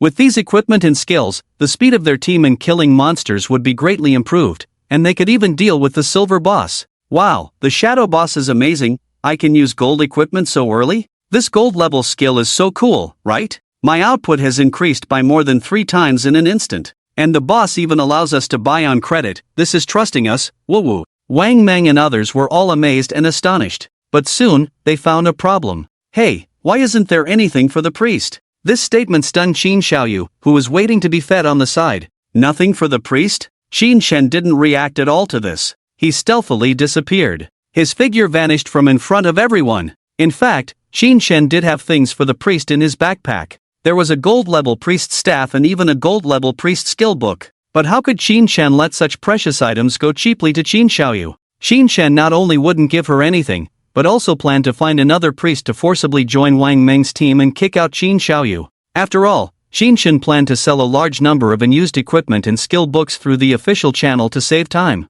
If Qin Xiaoyu continued to mix in this team, it would eventually affect his cooperation with the official. However, at this moment, Qin Chen received a system prompt. Player Xiaoyu requests to add you as a friend. Verification information. Hello, boss. I am the priest of Wang Meng's team. Qin Chen frowned. So polite to outsiders. In front of me, you always seem impatient. You are really something, Qin Xiaoyu. Qin Chen completely ignored her. He neither agreed nor refused, because there were too many players in Qin Chen's friend request list. Treating Qin Xiaoyu like a stranger was just as easy as ignoring her. Among a bunch of player names, rejecting a friend request from her specifically, how could she face that? At this moment, Qin Chen had already arrived at the town square. He was ready to teleport to the Firefly town. The initial town of Songfei was the Firefly town. This guy was still holding a concert in the neighboring city yesterday, but after the concert ended, he came to Jianghai City and spent the night with 2 girls. When the God-abandoned game descended, Songfei was directly assigned to the initial town of the Jianghai City area, the Firefly town. Since the town teleportation has been activated, shouldn't I kill you, Songfei, a few times first? Qin Chen said coldly. Although it was Qin Xiaoyu who made him drink the soul-wandering water in the previous life, the real culprit was still Songfei. Qin Xiaoyu's foolishness was one thing. Songfei was the real target for Qin Chen to kill. And to kill the opponent in reality, he had to first scare and defeat the opponent in the game. Otherwise, if the opponent remained online, they would be invincible in reality, and if they were cowardly in the safe zone in the game, Qin Chen wouldn't be able to kill them no matter how strong he was. Anyway, for Qin Chen, it was all the same wherever he fought monsters. When he arrived at Firefly Town, killing Songfei a few times on the side could be considered killing 2 birds with 1 stone. Even though he couldn't completely get rid of that guy, but he could kill the opponent offline first, thereby finding an opportunity to completely eliminate him. Also, remember that Xiao Xue is also in Firefly Town. Let's see if we can meet her. Gui Xue, codenamed Snowfall, was one of the managers of the God Slayer Guild in Qin Chen's previous life, with the profession of White Bird Priest. The White Bird Priest was a very strong hidden priest class. With a white bird as a companion, they could assist in healing and buffing. Although Qin Xiaoyu was also a hidden class life sacrificer, this pampered young lady hardly knew how to fight. In the previous life, Xin Xiaoyu had always been behind Xin Shen, responsible for healing and buffing him. Xin Shen always protected her. But Gu Yixue had once soloed an epic-level boss. She was Qin Shen's right-hand woman. If you meet her, invite her to join Wang Meng's team. If Gu Yixue joined the team, naturally, Xin Xiaoyu, who was also a priest, would be squeezed out of her position. Xin Shen didn't want any variables during his development. Xin Xiaoyu was that variable. In short, no matter what she did, as long as she didn't appear in front of him. In addition, making this request could also gauge Wang Meng's reaction. In this life, Xin Shen developed too quickly and was not very clear about the current official attitude, so this could also be an opportunity to observe. Firefly Town. This was an initial town in the Jianghai city area. Xin Shen concealed himself, used up today's free teleportation times, and quietly arrived at this town. Compared to the bustling Shell Town, Firefly Town was much quieter. Although there were many players coming and going in the town, it was not crowded. Some players were shouting and setting up stalls in the square. There were also players flashing white light, appearing in the middle of the square. These resurrected players naturally didn't look too good. Xin Shen walked around the town. He didn't see Song Fei or Gu Yixue. At that moment, he heard a few players who had just resurrected chatting. Hurry, don't let others take advantage. The silver-ranked boss has less than half health left. Damn it. Song Fei is so lucky, bringing so many girls with him, who can compete with him. I really don't understand. He's just a small star. Why does he have so many brainless fans? I don't care, I must kill that pretty boy today. As these players spoke indignantly, they walked towards the outskirts of the town. Xin Shen was a bit surprised. Oh, a clue. So Song Fei is outside fighting the silver-ranked boss? And he brought a group of brainless fans? Xin Shen's lips curled slightly. It could be imagined that if Shadow hadn't appeared, and if Qin Xiaoyu had also descended in Firefly Town, she might have been one of those brainless fans. Song Fei. This person did not choose to hide his profession, but rather arrogantly chose the profession of mage. With a bunch of fangirls, he quickly rose in the early stages, but his potential was lacking in the middle stages, not to mention the later stages. In the end, for some reason, he found out that Qin Shen, one of the top 100 players globally, had a fangirl named Qin Xiaoyu who used to be his fan. In any case, in this life, Qin Shen will not let Song Fei live happily. He will first kill him in the game. Then, after transferring his abilities to reality, he will directly launch an assassination on him. At this moment, Qin Shen followed a few indignant players and left the town area. He maintained his stealth status, hiding in a secluded place every time his stealth status was about to end,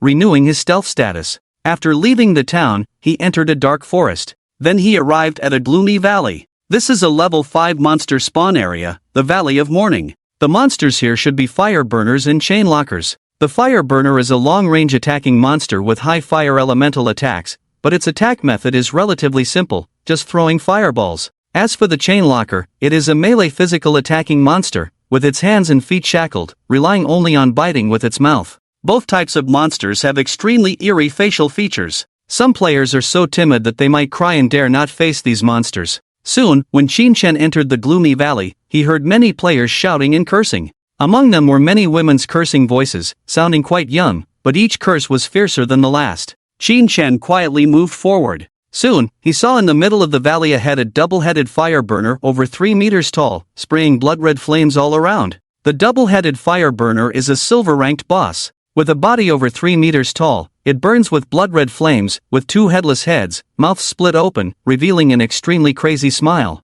It has 4 arms, with flames bursting on its arms, able to attack 4 targets simultaneously. In the field, many players were attacking the boss. Even the players were attacking each other. Among the crowd, surrounded by many fangirls, was Song Fei, dressed in a black robe, holding a staff, looking very arrogant. His in-game name was Heaven-Defying Mage, very edgy. But many fangirls went crazy for him. Around Song Fei, many players wanted to attack him, but they were blocked by the fangirls around him. Those fangirls were willing to sacrifice their lives to protect their brother Song Fei. In the field, there were already many player corpses. Some were fangirls, some were those who wanted to attack Song Fei. And Song Fei, along with his team of 5 other fangirls, was attacking the silver-ranked boss double-headed fire burner. That's right. Song Fei's team, including himself, were all mages. What? Tanks? Priests? Sorry, he doesn't need them. The fangirls surrounding him were a natural human shield. As for priests, he wouldn't even get hurt, so why would he need a priest? After entering the game, Song Fei only needed to do one thing: cast spells, kill monsters, and gain experience in life.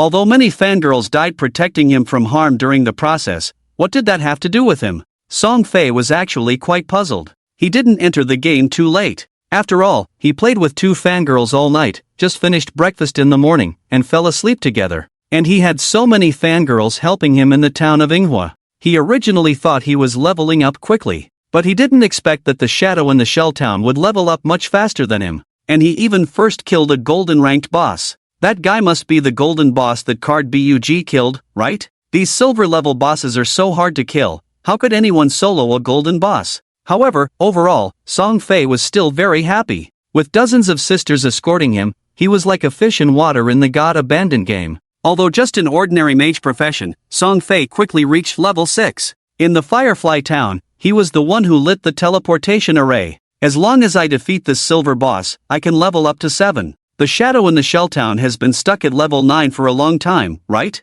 Let me surpass him in one go and become the #1 player in the God Abandoned game. With this thought in mind, Song Fei was determined to take down the double-headed incinerator in front of him no matter what. He led dozens of sisters to surround and kill the boss. As for the other players around, they were also their targets for hunting. At the current rate, Song Fei taking down the silver boss was already a sure thing. However, just when the double-headed incinerator was left with 1/3 of its health, a sudden change occurred. A figure clad in cold leather armor appeared next to Song Fei, who was being protected by his sisters. The figure appeared for just a moment and then disappeared from the scene. Following that, 9 sword lights burst out from Song Fei and several sisters around him. -1995.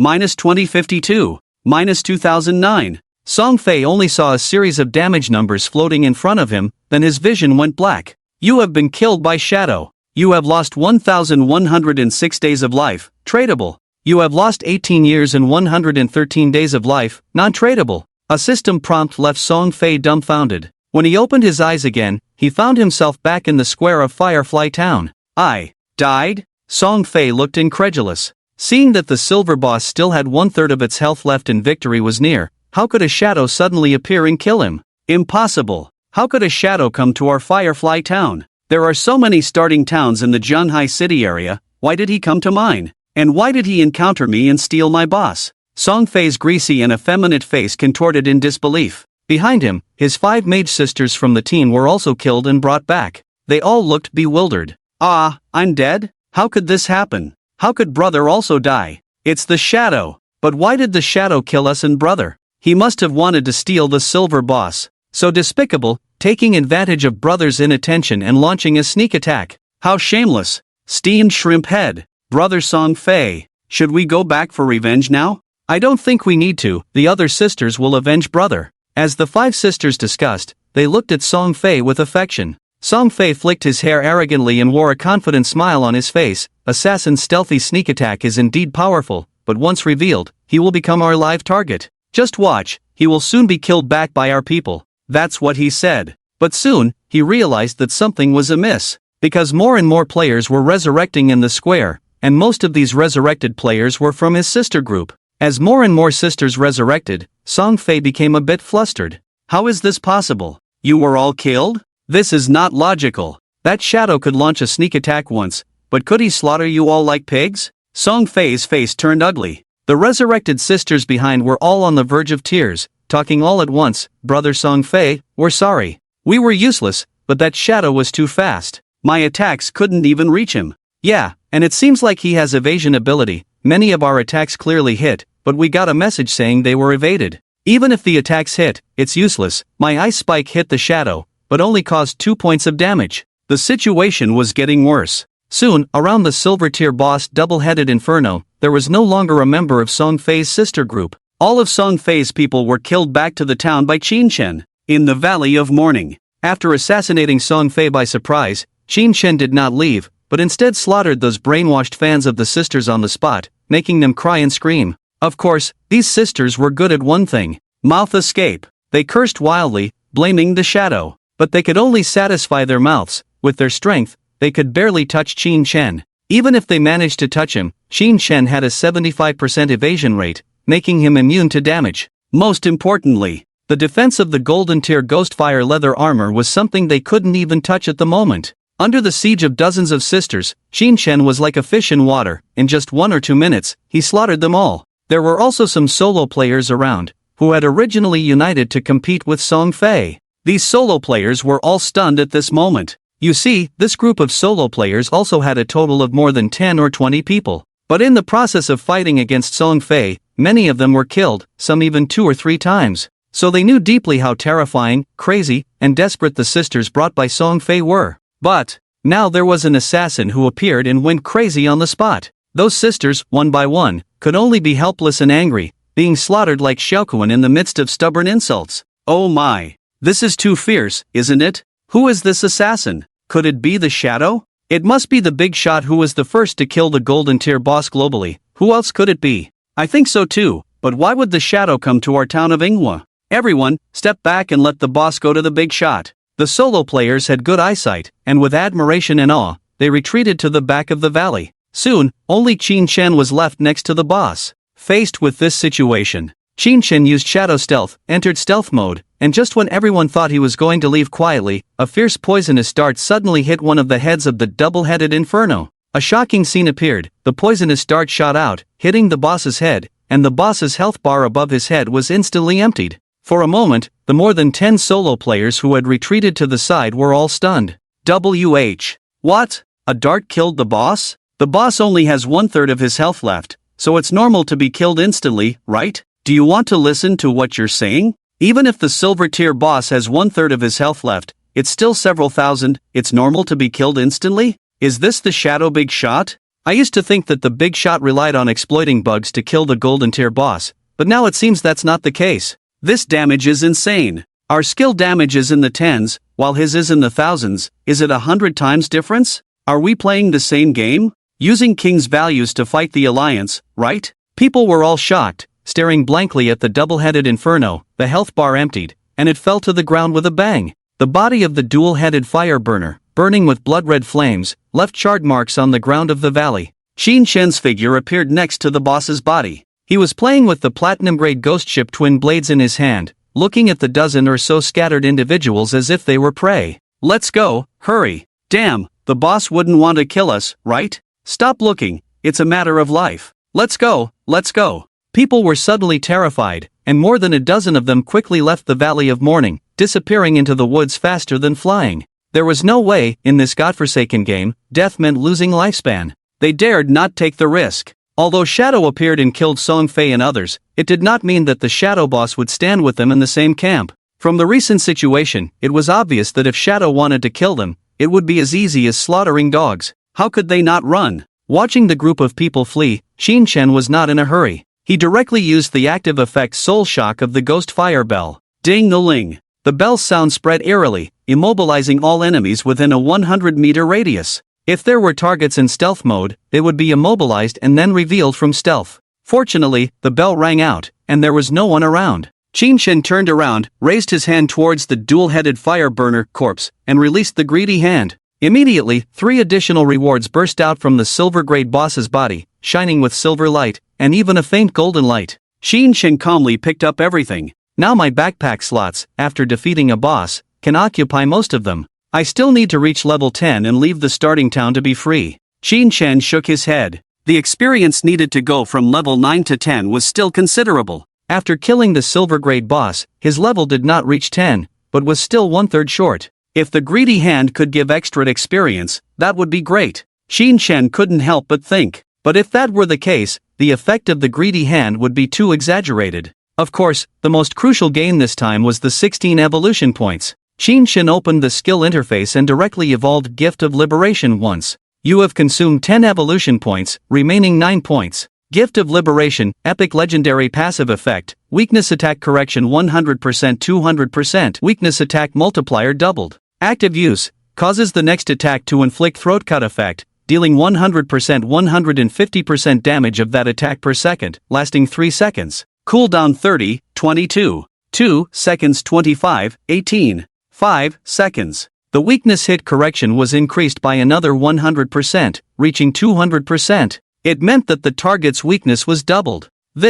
All enemies are big targets in front of me now? If it's enlarged a bit more, my instant Shadow Slash could also hit the weak point damage. Qin Shen took a deep breath. The weakness attack multiplier didn't increase, but the damage of Throat Cut was significantly increased, and the cooldown was reduced from 30 seconds to 25 seconds. Originally, it was an additional 3 times damage. Now it became an additional 5 times damage. I can really take down a golden grade boss in seconds. Shin Shen couldn't help but marvel, truly a master assassin skill. This skill directly elevated his damage to another level. Starting from an epic level skill is really satisfying. With 10 evolution points, I can evolve to legendary level. However, from legendary to mythical, it actually requires consuming 100 times the evolution points? Originally, the second evolution skill required 2 evolution points, but from legendary to mythical, it directly requires 200 points. Shin Shen clicked his tongue. It had to be said, these evolution points were never enough.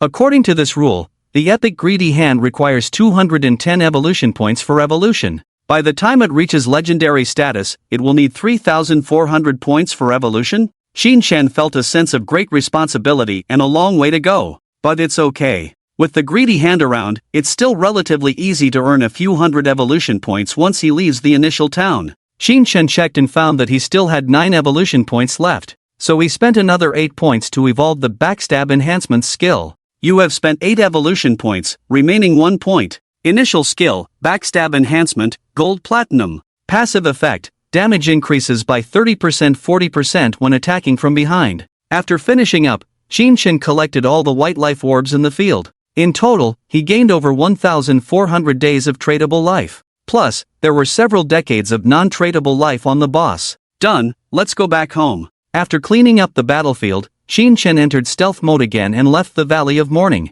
Just then, Song Fei, who had been killed and returned to the town square, naturally couldn't swallow this humiliation. Soon, one of his subordinates, a sister who was an archer, had learned a skill called Hawkeye. This sister came to Song Fei and eagerly said, "Song Fei, my Hawkeye skill can detect stealth." Another sister, holding a staff, volunteered, "Song Fei, I've learned a range control skill, Ice Wind Snow. Even that shadow can't escape." Song Fei laughed heartily, "Alright, let's go and take down the shadow." With anti-stealth skills and area control skills, what did he have to fear from assassins? With so many people, once they detected and controlled the target, each person could use a skill to crush the opponent. Immediately, some sisters on the side started to complain that Shadow relies on being an assassin and playing sneak attacks, no sense of honor. Daring to attack our brother, he must pay the price. Exactly. When we control the Shadow later, let our brother kill him and let him know the consequences of provoking our brother. These sisters kept calling him brother. If Shin Shen heard this, he would probably vomit. At that moment, Song Fei led a group of sisters towards the Valley of Mourning once again. Song Fei, with his group of sisters, moved forward in a grand manner. Many players around, seeing this scene, kept their distance. Damn, what is this little star up to again? Hee, don't you know? He was just killed and brought back from outside. How cool. What? How could a person with so many sisters protecting him be killed? The opponent is a shadow, what do you think? I bet. Shadows are awesome. But that shadow really dares to provoke this group of people. I think these women are not normal in the head. Many players were shocked when they heard about it. Some people saw the lineup in Song Fei's team and shook their heads, sighing. That shadow is finished. I saw a hunter in Song Fei's team who can counter stealth. That's right, I tried to sneak attack while invisible before, but that female hunter's Hawkeye spotted me. If the shadow's stealth doesn't work, he's just a squishy little assassin. And I remember their team has quite a few mages with control skills. That shadow is in trouble. Many people looked a bit regretful, but they still followed from a distance, wanting to see how this drama would end. Song Fei, with his group of sisters, was now filled with confidence. There were many players following behind, but he didn't care. Very well. Song Fei smirked inwardly, with so many witnesses, when I take down that shadow, people will know that being strong alone is useless, especially for an assassin. The crispy little assassin, how can you compare yourself to my noble mage? Song Fei was quite satisfied with his profession, although he was just an ordinary mage. But in his eyes, an ordinary mage was still stronger than any other hidden profession, such as the shadow. He didn't know that the profession shadow was indeed a shadow, but it was definitely a hidden profession in the Assassin series. Hidden profession, so what? Soon you will become my stepping stone. You kill the golden boss first, I kill you first, that's the food chain. The little sister who had the Hawkeye skill felt very honored to be by Song Fei's side, proudly looking around. Just after defeating the boss and when Song Fei was killed, her Hawkeye skill happened to end, and she had no more mana to use the skill. This made her feel guilty. My mana should have been used to maintain the Hawkeye state. Song Fei brother died because of me, sob, sob, sob. The little sister felt very guilty, but also proud to be able to help Song Fei. Now she wanted to stick close to him. However, this little sister was not very good looking. Song Fei was not very interested in her either, just treating her as a tool. After all, the tradable lifespan she obtained from the kills was unconditionally given to him. How cool was that? Just as they were heading towards the Valley of Mourning, Xin Shen, who had returned in stealth mode, happened to see this group of people. So aggressive, are you looking to avenge me? Xin Shen laughed. He maintained his stealth mode, thanks to the one level of invisibility brought by the shadow profession. At this stage, it was impossible for anyone to see through his invisibility. At this moment, Xin Shen had already arrived next to the proud-faced Song Fei. He didn't attack directly. Instead, he reached out and patted Song Fei's shoulder twice. Who? Song Fei was suddenly startled, turned around, but didn't see anyone. Because Xin Shen's action of patting the shoulder was not considered an attack, it didn't break his invisibility. As soon as Song Fei turned around and didn't see anyone, he heard a ghostly voice in his ear. Just to inform you, you're going to die. As soon as the man's voice came out, Song Fei immediately realized it was the shadow. Protect me. Song Fei was terrified. But before the others around could react, Xin Shen's figure flashed through the scene, followed by the blade light of instant shadow slash, which bloomed on Song Fei and a few sisters next to him. Minus 2,218. Minus 2,275. Minus 2,197. Xin Shen struck again, instantly killing Song Fei. Although Song Fei managed to cast a magic shield on himself in time, the shield could only withstand 300 to 500 points of damage, and it was instantly shattered by Xin Shen's instant shadow slash. Not only that, Song Fei also keenly noticed that compared to the last time near the silver level boss, Xin Shen's damage had increased again. Damn! Song Fei opened his eyes again and found himself back in the town square. He was a bit confused. He looked as if he had constipation, his face turned green. Having died twice in a row, he had only about 500 days left of the tradable lifespan he had accumulated over the past 2,000 days. All of this was saved by the sisters for him, and now it had all been wasted, definitely benefiting the shadow. How is this possible? Didn't you activate the Hawkeye? Didn't you see him approaching? Song Fei widened his eyes and looked at the archer sister who had revived next to him. That sister also looked confused. She panicked and said, I did activate the Hawkeye, but there was no one in my field of vision. I was looking around in all directions, didn't see a single shadow. The sister was now both scared and upset. Upset because she had made a mistake. Although she didn't know exactly what went wrong, she once again caused the death of her beloved older brother, Song Fei. And what she feared was, would her brother Song Fei drive her away for making the same mistake again? However, Song Fei did not blame his sister. After all, someone who can be successful must have some ability, and in dealing with fans, he would not easily scold or hit them. He began to search for the reason. Why can't the Hawkeye see the shadow? He couldn't help but ask in the team channel. Soon, a random sister who happened to be an assassin class in the team weekly said, I saw in my attribute panel that there is a stealth level. Could it be that the stealth level of that shadow is higher? This made the archer sister immediately nod and say, yes, I have it too. My Hawkeye skill, anti-stealth level is 1, I can only see targets with a stealth level of 1. If the opponent is above level 2 in stealth level, I can't see them. This solved the case. Song Fei knew that he had provoked a terrifying existence with a level 2 stealth level. This made him feel a bit creepy. This person comes and goes without a trace. How can I defend against him if he wants to kill me? Song Fei was terrified. He had originally wanted to confront the shadow, but now, knowing that the shadow had a higher level of stealth, he had no intention of dealing with the shadow at all. Because, he couldn't catch the opponent at all. As soon as the opponent appeared, he would die. The shadow could even pat him on the shoulder and give him a death notice. This sense of oppression was overwhelming. Xin Shen once again killed Song Fei. This guy still has quite a bit of life left. Xin Shen calculated. The first time he killed Song Fei, he gained over 1,000 days of life. The second time he killed him, he gained over 500 days of life. In other words, this guy originally had over 2,000 days of life. But, why don't these sisters around him have any life at all? Did they all give their life to Song Fei?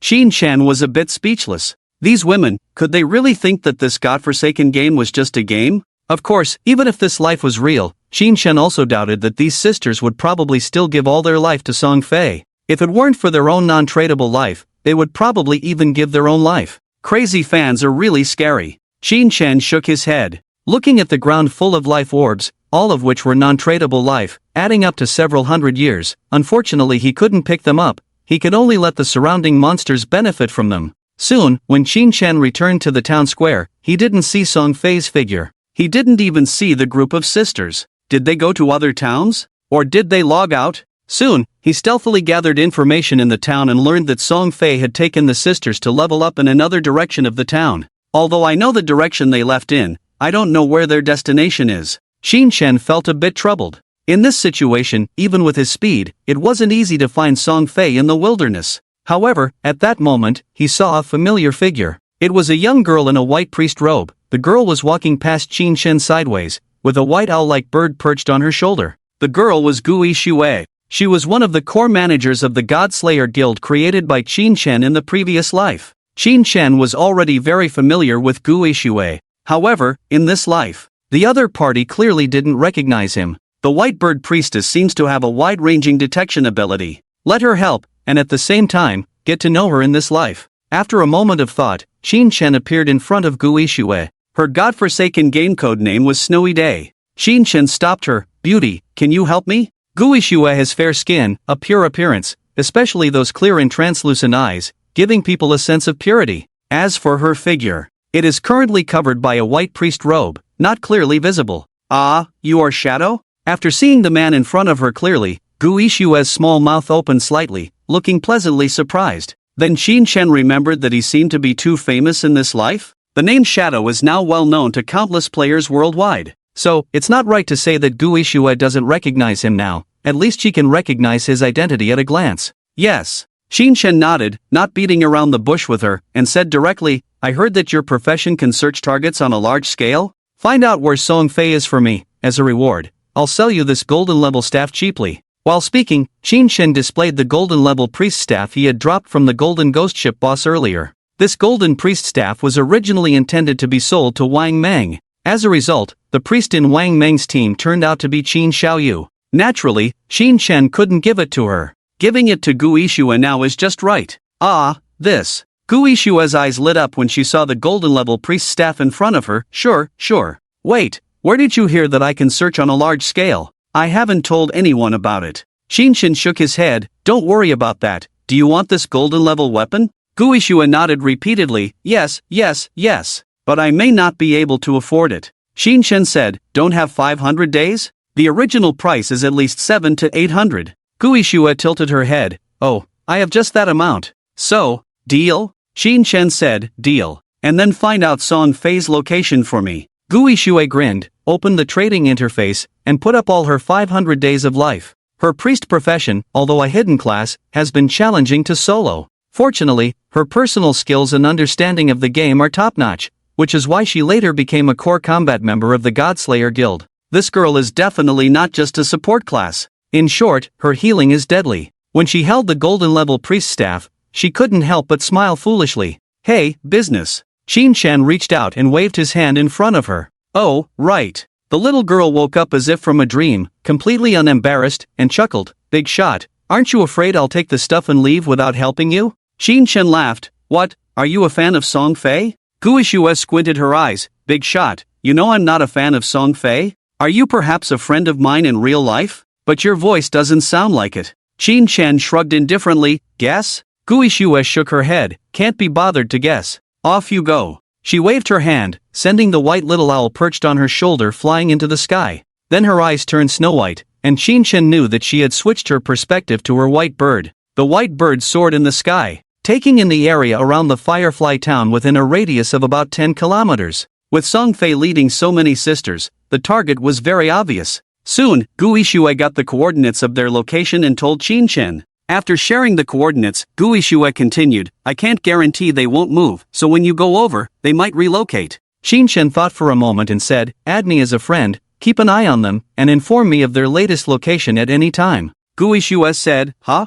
Big Shot wants me to keep watching. How long do I need to watch? If it's too long, She was clearly a little scared. What if the Big Shot asked her to watch for a day and night? Just for a moment. Qin Shen couldn't be bothered to explain to her, so he threw a friend request and walked towards the place where Xiaojun, Song Fei, and others were, instantly entering stealth mode. Gui Shui finally relaxed. "Just a moment, that's fine. Guishue felt a sense of happiness as she looked at the weapon in her hand, chuckled foolishly, accepted Qin Chen's friend request, and then switched to Bai Niao's perspective, keeping an eye on Song Fei and the others outside. Song Fei and the others were indeed on the move. He led his sister team, walking along a desolate river, advancing along the riverbank. Along the way, many monsters were easily taken care of by them, as if they were cutting through deadwood. I don't have any grudges with that Shadow. Since he stole a silver tier boss from me and killed me twice, isn't that enough? Is it necessary to keep chasing me over here? Song Fei felt that he didn't have any enmity with the Shadow, it wasn't necessary.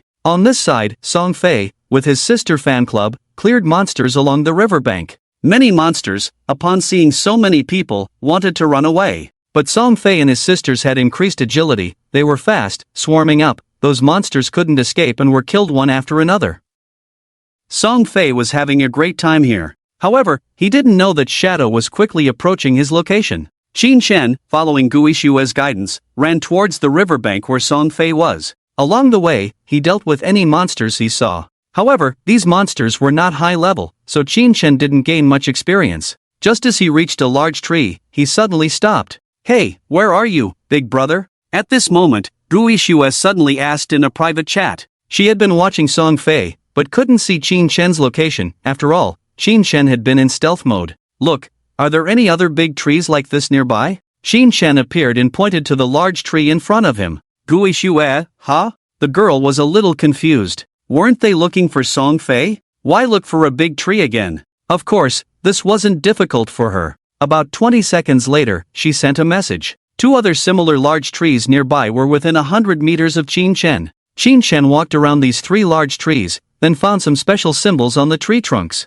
Guishue was curious. What are these symbols? Qin Chen, guess. Qin Chen reached out and drew a circle on one of the tree's symbols. Then he walked to the other two large trees and found two different symbols, drawing them as well. As his fingers passed over those special symbols, they all lit up. When the trunks of the three large trees lit up with different symbols, a faint emerald-colored treasure chest appeared in the middle of the three trees. Guishue's eyes lit up. Wow! Qin Chen ignored her, came to the virtual image of the emerald-colored treasure chest, and waited for it to solidify completely. I didn't expect to encounter the blessing of an ancient god in the newbie village. Qin Chen smiled. The blessing of the ancient god could appear at any location in the abandoned land of the gods. Basically, they were some strange symbols. Just like now, the types of symbols on the three large trees added up to 30 or 40, lighting up different symbols on each tree would produce different effects. Some would summon evil monster bosses, some would summon a group of monster minions. There were also treasure chests, and even some unique rewards. As for how the symbols were combined, for new players at this stage, it was completely in the exploration stage. But Qin Chen was a reborn player. In the 9 years of his previous life, he had encountered too many blessings from ancient gods. Moreover, in the previous life, many people summarized the rules on the internet forums. So now, Qin Chen directly combined the best reward, the Jade-level treasure chest. If relying on luck to combine the reward of the Jade-level treasure chest, the probability is less than 1 in 1,000. Open. When the Jade-level treasure chest in front of him solidified, Qin Chen directly reached out to open it. This scene made Guishue, who was looking down from above, her eyes turning red. Jade-level treasure chest. This boss is too amazing. With just this one chest, it must be worth at least 1,000 years of lifespan, right? That's like millions of RMB? In the current situation, many people outside have already started buying lifespans. According to Qin Chen's memory, the exchangeable lifespan on the first day generally ranged from 1:10,000 to 1:20,000. In other words, 1 day of exchangeable lifespan could be sold for 10 to 20,000 in cash. However, this price is just the starting price. By the second day, it had already exceeded 1:50,000. It became more and more expensive, until cash in various countries around the world completely lost its purchasing power. That's why the official authorities are so powerful. In the early stages of the God Abandoned game, the official authorities of various countries had already acquired large quantities of exchangeable lifespans. If we talk about buying lifespan with cash, the official authorities can print unlimited money. Who can compete with that? I need to quickly write this down. Guishue's heart raced as she stared at the three trees from above, trying to remember their appearance. She planned to use her investigative abilities to search more in the wilderness. However, the location of each appearance of the ancient god's blessing was different each time, and the symbols that appeared each time were also different, with tens of thousands of possible combinations. If it were up to Gu Ishue herself, a jade treasure chest?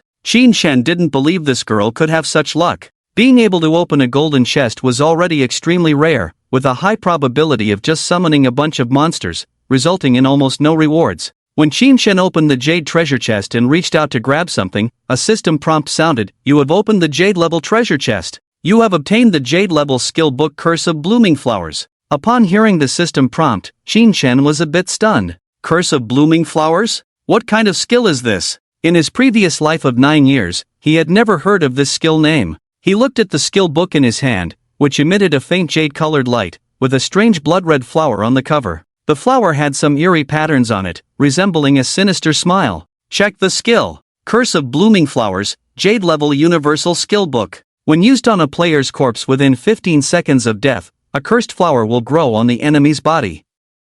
The cursed flower will continuously absorb the target's exchangeable lifespan until the target's exchangeable lifespan reaches 0. No cooldown time. After reading the skill description, Qin Shen took a sharp breath. This skill is too twisted. It can be used on a player's corpse after killing them. It continuously absorbs the target's exchangeable lifespan. Of course, Qin Shen knew that the cursed flower that grew on the corpse must have a health bar. In other words, the flower could be destroyed by others. But, as long as Qin Shen eliminates everyone around, there would be no one left to destroy the flower, right? Song Fei's good days are coming. Qin Shen's lips curled slightly. He directly learned the Curse of Blooming Flowers, this jade-level skill. Under normal circumstances, when a player is killed, they only drop half of their exchangeable lifespan. But with this skill, every time Qin Shen kills a player, he can make all the exchangeable lifespan on the enemy's body burst out. He just needs to guard the enemy's corpse and let the cursed flower absorb all of the opponent's exchangeable lifespan.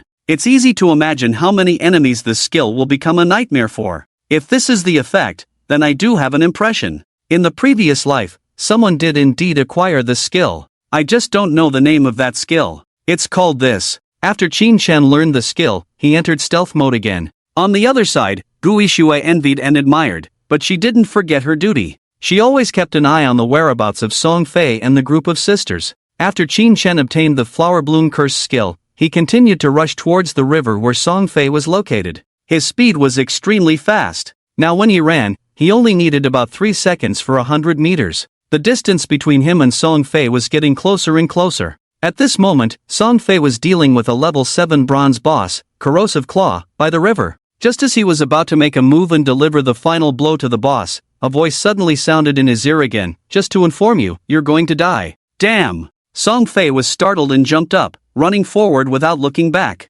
As a result, a deadly poison dart instantly flew through the air and hit the back of his head. Minus 2115, weak point attack. Since Qin Shen's deadly poison dart skill was only at the silver level, the damage seemed inferior to the epic level Shadow Strike. But it was enough to deal with Song Fei. This fragile little mage had a total health of no more than 1,000. Moreover, Qin Shen's deadly poison dart also inflicted continuous poison damage. Even if Song Fei's health was 5 times more, he couldn't withstand Qin Shen's attack this time. Are you crazy? Song Fei's vision darkened, and he fell into a somewhat frenzied state. He had actually been thinking all along whether the shadow would come to kill him. He felt that without any grudges, the other party shouldn't keep staring at him. But now, sure enough, he was killed by the shadow again. This made him feel that this shadow was somewhat sick. Why keep staring at him like that? Because I have more girls? Jealous of me? Song Fei felt a bit overwhelmed. Now he finally confirmed that this shadow was targeting him. Even this guy came to our luminous fire town because of me. Song Fei knew that on the surface, he hadn't offended the shadow, but he knew his charm. All along, with 2.5 years of practice, he had attracted a large number of female fans. The women you flirt with are my fans? What does that have to do with me? Song Fei couldn't help but think like this, feeling a bit helpless. If it were the original society, he wouldn't be afraid of such things. After all, Daxia had laws. But in the God-abandoned game, Daxia's laws couldn't reach anyone. After all this shadow is just a failed player, can't get a woman, and blames me? Song Fei sneered, looking down on the shadow a bit. But no matter what he thought, his tradable lifespan dropped by half again. Originally 2,000 days, after dying twice, he had over 500 days left. But this time when he went out, the sisters around him provided him with 300 days of lifespan again, giving him a total of 800 days of tradable lifespan. However, Song Fei quickly realized that there seemed to be a problem with his tradable lifespan. Originally 860 days, after dying, he should have had 430 days left. But now, why is my lifespan less than 400 days? And it keeps decreasing? Song Fei was confused. He watched helplessly as his tradable lifespan went from 390 days to 380 days, then to 370 days, and kept decreasing. What's going on? Is there such a punishment for dying multiple times? Soon, the sisters around him were also killed by Qin Shen and came back. Each of them chattered anxiously and said, "Brother, something's wrong." That shadow used a skill, and a blood-red flower appeared on the body of the older brother, as if absorbing something from the older brother. Hearing this, Song Fei took a cold breath. A flower grew on my body? Is that flower absorbing my lifespan? Song Fei collapsed on the spot. He realized that the methods of the shadow were even more vicious than he had imagined. At the scene of Song Fei's death, by the riverbank, Qin Shan appeared alone. Song Fei and more than 30 sisters around him had all turned into corpses. Killing so many people at once, the negative status of slaughterer on Qin Shan's body directly stacked up to 4 layers. When the slaughterer reaches 4 layers, 875% of the current lifespan is lost upon death, equivalent to losing it all. For other players, this is definitely a very uncomfortable negative status. But for Qin Shan, it didn't matter. After all, he had the Ghost Fire Bell, which prevented him from losing any lifespan upon death, completely offsetting the negative effects of the slaughterer. By the riverbank, corpses were strewn all over. On each corpse, a blood-red flower bloomed. The health bars of these flowers seem to be based on the level of the target corpse. The flower on Song Fei's body has 3,600 health points, and his level is 6. The flowers on the bodies of other women, 4th level has 1,600 health, 5th level has 2,500 health. It should be the square of the level. Currently, it is difficult for other players to destroy these flowers. But as the damage levels of each player increase in the future, it will be relatively simple to destroy the flowers. Therefore, this emerald level skill Curse of the Blooming Flower is not as invincible as it seems. But it still holds true. As long as Qin Shan kills everyone, it will be impossible for anyone to destroy these blood-red flowers. 30 plus blood-red flowers, collectively consuming the tradable lifespan of these players, left Qin Shan somewhat shocked. Another 1,000 days of lifespan added, these people have killed quite a few monsters. And this scene also fell into the eyes of Gui Shue. She switched to her white bird's view, overlooking everything from above, taking it all in. Wow, wow, wow. Is this the power of the shadow? One person wiped out a group led by Song Fei. The other side had no chance to fight back. And what's the deal with those red flowers on the corpses? They look so eerie. Gui Shue seemed a bit scared as she watched the scene. Her delicate body under the white robe couldn't help but shiver. This big shot is too powerful. Song Fei messed with him, he's really unlucky. Damn it, logging off. On the other side, Song Fei, who had originally planned to quickly reach level 10 and surpass the shadow, was killed 3 times in a row by the shadow. Although in the God Abandoned game, death does not result in losing levels, but he lost all his tradable lifespan. When he was killed and respawned, the flower of death was consuming his lifespan. In just a minute, his tradable lifespan was completely drained. Even his non-tradable lifespan was almost gone. If I get killed again, I'll have no lifespan left. Song Fei realized the seriousness of the situation. In fact, Song Fei had another option. That is to teleport to other towns to grind monsters. In that way, Qin Shan might not be able to find him. But Song Fei couldn't stand this humiliation. He had practiced for 2.5 years to achieve what he had today. How could he be bullied in a game? Ladies, let's log off first. I'll buy some lifespan in reality and come back to exchange it for equipment. By then, we'll be fully armed, our combat power will soar, and we'll fight him again. After saying this to his sister fans, Song Fei logged off in the Firefly town. After hearing Song Fei's words, the dozens of sisters who surrounded him also logged off together. When they logged off, they were both pained and happy. Happily, they actually had a close encounter with their idol, Song Fei. Sadly, they were sanctioned in the God Abandoned game along with their idol, and were killed by the shadow. Oh my, I'm so lucky to be so close to Song Fei Gij in the game. Whoa, Song Fei Gij looks so cool when using skills even though it's just in the game. Being able to follow Song Fei Gij is amazing. Everything was so wonderful, but then that shadow came out of nowhere, like a mad dog, biting everyone. That shadow is insane. Definitely jealous of Gij. It's okay, it seems like life can be bought with cash. Let's raise funds and buy more to give to Gij. At this moment, most of these fervent brainwashed fans of Song Fei are still unaware of what life means in the God Abandoned game. After all, they have been with Song Fei in the game all along. They have not been informed of the official confirmation about life issued by various countries in the real world. It is because of this that they are willing to give all their lives to Song Fei without any hesitation. They don't even complain when they are killed one after another.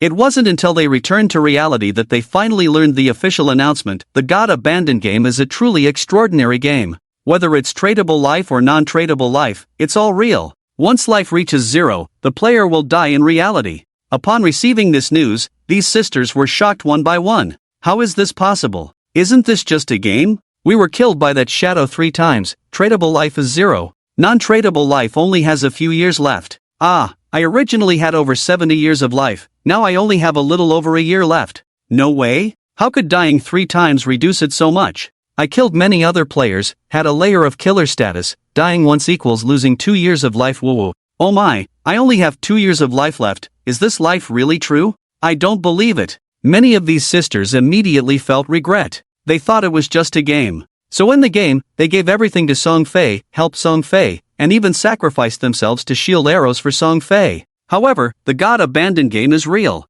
Life reaching 0 means death. Even if they defended monsters for Song Fei, many sister fans were surrounded and killed by monsters, died. Some people killed many other players for Song Fei, and after being killed 3 times by Qin Shen, they only had 1 or 2 years of non-tradable life left. Does this mean we only have 1 or 2 years to live? These sisters were instantly dumbfounded. Most of them regretted it a bit. Of course, many sister fans had already gone crazy. As long as they could get close to Song Fei, even if they could only live for 1 or 2 years, they thought it was worth it. At the same time, Song Fei himself began to buy life recklessly. Buy. The current price of tradable life is over 10,000 a day? Buy it for me. I only have a little over $1 billion in assets now. Damn it, all the other money was taken by the brokerage company. Forget it, a little over $1 billion is fine. Buy a few thousand days of tradable life first, buy all the equipment and skill books. I don't believe that Shadow can still kill me. After Song Fei logged off, Qin Shen indeed couldn't kill him in the game. But he didn't know. When he returned to reality, that's when he truly faced danger. Qin Shen returned to the square in the town of Manhwa and found Guishue waiting for him. If Song Fei logs on, notify me. Guishue nodded nervously.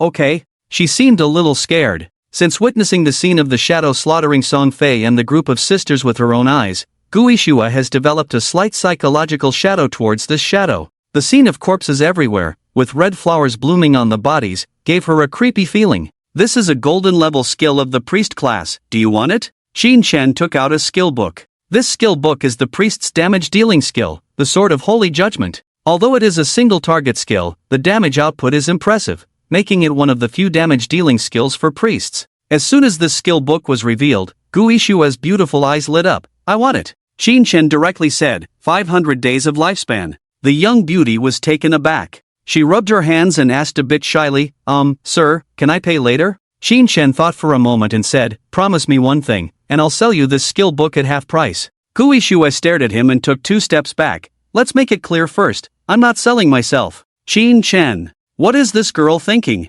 After Qin Shen explained, Guishue finally understood that this terrifying big shot wanted her to join his friend's team. Naturally, Qin Shen was referring to Wang Mang, Lin Liu, and the others. In order to get Qin Xiaoyu out of the team, Qin Shen naturally needed to add a powerful priest player to their team. Guishue was a perfect fit. The young beauty tilted her head and said after some consideration, alright, but if they are too weak, I will complain to you, sir. Qin Shen smiled, it's not necessary, their strength is decent. If Wang Mang heard him say this, he might spit blood. Among ordinary players, their team was considered top-notch. But in Qin Shen's eyes, they were just decent? After reaching an agreement with Guishue, Qin Shen contacted Wang Mang. Wang Mang, I have a person here, a hidden class white bird priest, with good strength. Do you want her in your team? Qin Shen thought that Wang Mang might hesitate. But, unexpectedly, Wang Mang responded quickly. Wang Mang, brother, if you say she's good, then she must be. Since you recommended her, there's no problem. Qin Shen didn't expect things to go so smoothly. So he messaged, alright, she's in Spark Town, where there are fewer players grinding monsters. Take a look and see if you want to come over? Wang Mang immediately replied again, no problem. There are too many players in our shell town. We were thinking of leveling up in a different place. Wait for us, we'll be there soon. Upon hearing this, Qin Shen signaled to Guishue, and the two of them waited on the side. Shell Town. When Wang Mang received a private message from Qin Shen, his slightly furrowed brow finally relaxed. In fact, even without Qin Shen's message, Wang Mang had planned to make a change. Because Qin Xiaoyu was just too inexperienced. As a priest, all she needed to do was to buff the team and heal them. But Qin Xiaoyu always seemed flustered when healing. In the God Abandoned game, there was no such thing as locking skills, including healing skills. Sometimes, when Wang Mang was dodging monster attacks, Qin Xiaoyu would mess up her healing skills, putting the whole team in danger. Wang Mang couldn't stand it anymore. He was planning to change the map and the team when Qin Shen approached him. It should be noted that Wang Mang had received approval from the official leaders, and he would agree to anything related to the Shadow, striving to maintain a good relationship with them. Wasn't this a good opportunity to build rapport? Xiaoyu, there are too many people in Shell Town now. After careful consideration, Wang Mang said, we need to find a new place to level up. You came from another town, and I assume you've used up your free teleportation, right? When Qin Xiaoyu heard this, she was stunned. Huh? Yes. She secretly rejoiced, thinking that Wang Mang was going to subsidize her with the 100 days of lifespan needed for the second transmission. But Wang Mang said, it's like this, in the town we're going to, we have colleagues there, and we just happen to have a team of 6 people. So, this left Qin Xiaoyu a bit confused. Ah, okay, I understand. Qin Xiaoyu felt a bit uncomfortable, realizing that she was being persuaded to leave. It was a bit regrettable for her because since entering the game, she had joined many teams, but none were as strong as Wang Mang's team. In Wang Mang's team, she only needed to go through the motions and she could gain experience and lifespan. Wang Mang politely added, anyway, you have me as a friend, so if you need anything, just let me know. Okay, thank you, brother Wang. Qin Xiaoyu breathed a sigh of relief. With Wang Mang's words, her mind became active again. What she was thinking now was to get to know Shadow through Wang Mang's connection. Little did she know that Wang Mang's words were just polite. He and Qin Xiaoyu had no real relationship, so who would care about her after they parted ways this time? He might help out casually, but if it required time, would Wang Mang have the time? In fact, Wang Mang had endured discomfort to accompany Qin Xiaoyu for so long, which was already quite good-tempered. After persuading Qin Xiaoyu to leave, Wang Mang privately chatted with Qin Shen to confirm the town and location. With the remaining 3 teammates, they were transported over Spark Town. Qin Shen and Gui Shue quickly met up with Wang Mang and his 3 teammates. Besides Lin Liu, there was a young sharpshooter and a middle-aged man with the hidden profession of Cardmaster. The hidden profession of Cardmaster belonged to the magic output category, but they couldn't wield magic staffs or learn conventional magic skills, making them quite unique. Upon seeing Qin Shen, Wang Mang initiated a trade with him, giving Qin Shen 800 days of lifespan. Wang Mang wryly smiled and said, I still owe you 500 days of lifespan, our team leader will give it to you later. It's really hard to earn lifespan in this game. Team leader? Qin Shen was a bit puzzled but didn't dwell on it. He accepted the 800 days of lifespan and then pulled Gui Shue to his side, saying, she is Zayasno. His name is Wang Mang, you two get to know each other. At that moment, a stunning woman emerged from the underground teleportation room in the square. She was dressed in silver-white light armor that accentuated her slender figure, with a long sword hanging from her waist. Her long hair flowed behind her, and her long legs were straight and shapely, giving her a very full figure. She seemed excited and expectant, and she was none other than Yu, the beautiful policewoman who had appeared somewhat naive during the meeting with Wang Mang before. She and Wang Mang were responsible for contacting Shadow. As she ran over, there was a sense of surging waves. Qin Shen glanced at her, quite surprised. Is that really Yu? The only hidden profession, Dragon Swordsman, a top 20 global powerhouse in the previous life, also one of the pillars of Dasha's official ranks. But I remember, in the previous life, this woman was not on the same team as Wang Mang? Qin Shen was a bit stunned, and the beautiful and graceful figure had already arrived in front of him. Shadow Boss, wow, it's really you. Nice to meet you, I'm Yu, I admire you so much. And you reached out with a face full of admiration. Qin Shen couldn't help but feel emotional. This was the first time he had encountered a god-tier game powerhouse who had ranked above him in the previous life. Thinking back to the previous life, Yu, the dragon swordsman with the codename Justice Executor,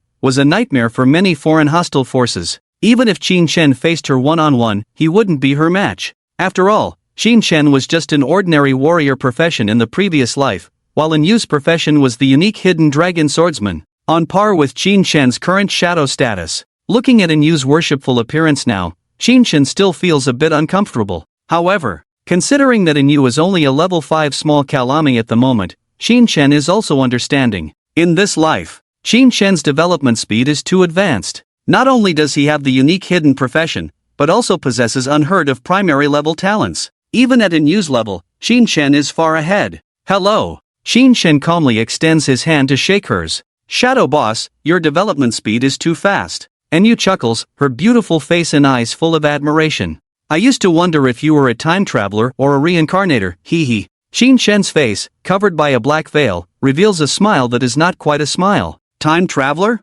Reincarnator? And Yu's imagination is quite rich, but this beauty would never guess that Xin Shen fits both descriptions. At this moment, and Yu reaches out to Xin Shen again. Let's make a trade, boss. Wang Mang still owes you 500 days of lifespan. I have it here. Xin Shen nods. Obviously, and Yu now represents the official authority of Jianghai City and has acquired a considerable amount of tradable lifespan. Her hidden profession as a dragon swordsman gives her strong survival abilities. The authorities can trust her with lifespan. Okay. Xin Shen nods. Soon, he receives 500 days of lifespan from Yu. And Yu looks at Xin Shen and blinks. Boss, whatever equipment you have, feel free to sell it to us in the future. We want everything.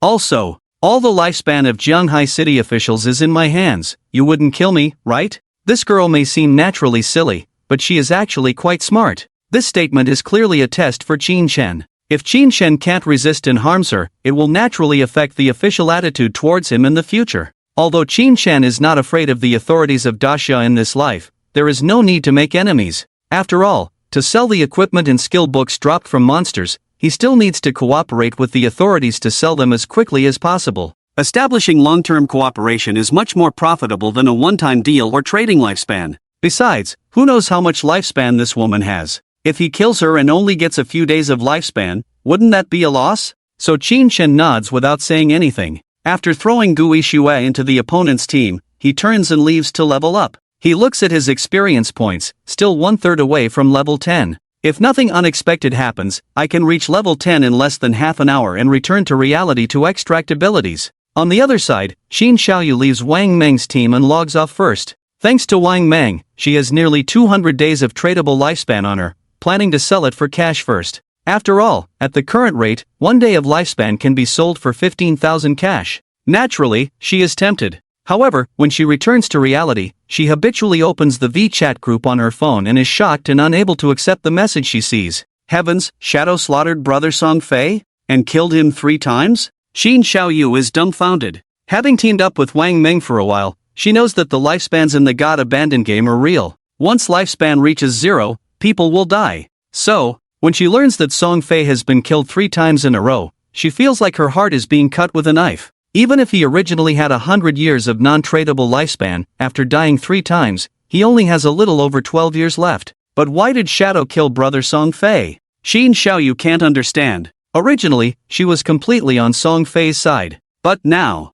her heart is in turmoil. After all, she feels she has a chance to befriend Shadow. Shadow, the big brother, was the first in the world to kill the Golden Boss. And looking at the chat in the group, he killed Song Fei 3 times under the siege of dozens of people. His strength is too terrifying. Moreover, Song Fei just entered the game. How did he end up mixing with so many sisters? Xin Xiaoyu had a feeling of not taking me to the party. This made her feel a bit resentful towards Song Fei. But no matter what she thought, after all, she had been a fan of Song Fei for so long, her mindset was still a bit uncertain. Song Fei, Shadow, which one should she choose? Due to being dissuaded by Wang Meng first, and then hearing the news of Song Fei being killed 3 times, Xin Xiaoyu's mood became very bad. Forget it, I'll go sell my lifespan first. Originally, Xin Xiaoyu wanted to contact her classmate Zhang Wei, because Zhang Wei had previously been in contact with the Qian group, selling tradable lifespan face-to-face at a ratio of 1:1.5. But she saw a call from an administrator in Song Fei's VChat fan group.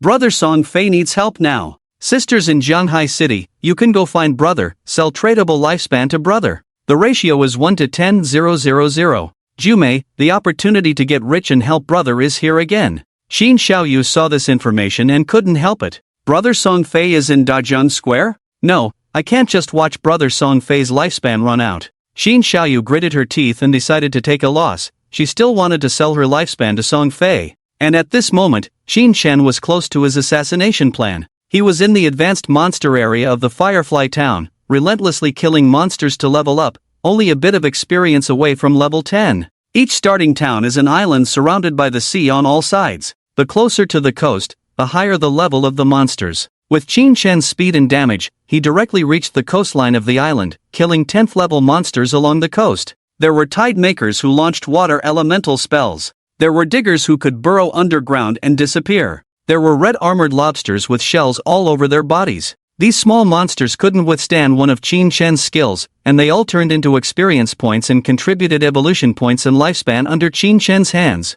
Although we didn't encounter any bosses along the way. But half an hour later, with the help of the epic skill Greedy Hand, Qin Shen had already gained a lot of evolution points. Looking at the 13 evolution points on the attribute panel, Qin Shen opened the skill panel. Evolved Enhanced Backstab once. You have consumed 13 evolution points, remaining 0 points. Initial skill, Enhanced Backstab, Platinum Jade. Passive effect, when attacking from behind the target, damage increases from 40% to 50%. From the initial 10% backstab damage increase to the current 50% increase, the effect of this skill became more and more significant. Immediately after, with a shadow slash from Qin Shen, he killed 2 red armored lobsters, and finally reached level 10. Congratulations on reaching level 10. Your 4-dimensional attributes too. You have gained 5 free attribute points. You have unlocked Career Promotion. As the first player to reach level 10 in Zhanghai City range, you have gained 7 reputation points. As the first player to reach level 10 in Daxia Country range,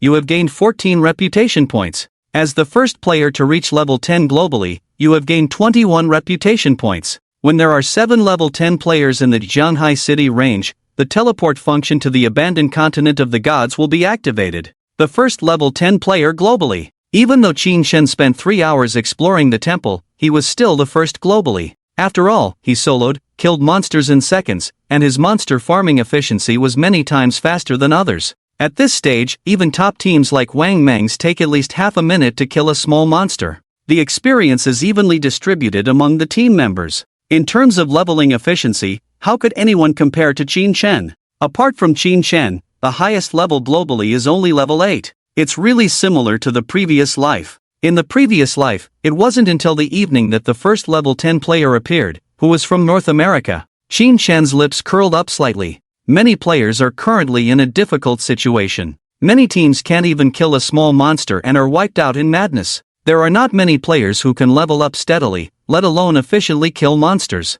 When Qin Shen reached level 10, it triggered a server-wide announcement, once again sparking a wave of discussions globally. Indeed, it's Shadow again. He was the first to kill the golden tier boss, and now he's the first level 10 player in the world. Shadow is too strong. And I just heard that he killed a small celebrity several times. Is it Song Fei? I saw his Weibo post saying he wants to buy life. Hilarious. Does this idiot really want to seek revenge on Shadow? Song Fei relied on dozens of escorts to barely reach level 6, and he still wants to compete with Shadow? In Daxia, on forums and in various towns, players are discussing. No one is optimistic about Song Fei in the conflict with Shadow. As for foreign players, the impression of the alias Shadow has become even more profound. Ah, Shiba. The Shadow is actually from Daxia? Kuso. We in the Sakura country are the highest level, only level 7 now, I can't accept it. Fact. My Smith's only hidden class is also level 8 now. What's going on with Shadow? With 15 billion people in Tianju, is there no one who can catch up with Shadow?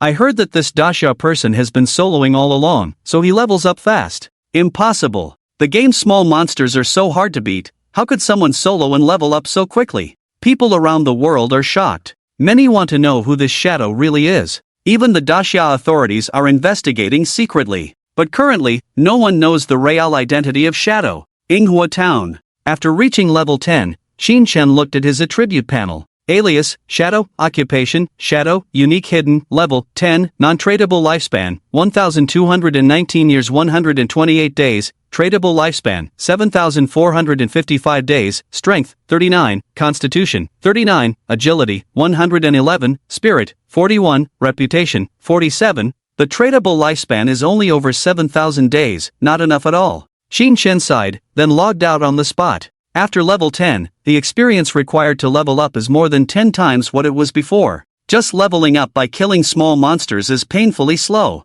Moreover, after level 10, you need to consume experience points to undergo occupational promotion. After the promotion, not only will the 4 attributes increase, but more exclusive skills will be unlocked. This is especially important for hidden occupations. The strength of hidden occupations lies in the exclusive skills obtained after occupational promotion. Next, either find a boss to kill, or wait for 6 more people to reach level 10 and leave the starting town. Before that, I can deal with one thing in reality. Qin Chen closed his eyes. His blurry figure in the coastal area of Manhwa town slowly dissipated. Daxia, Zhanghai City. A very ordinary residential area. Shanshui Impressions Building 11, 11th floor. In a simple and refreshing bedroom, Qin Chen, who was originally semi-transparent floating on the bed, gradually showed signs of condensing into a solid form. Just as Qin Chen chose to go offline, he received a system prompt because he had reached level 10. Do you want to consume tradable lifespan to extract abilities into reality?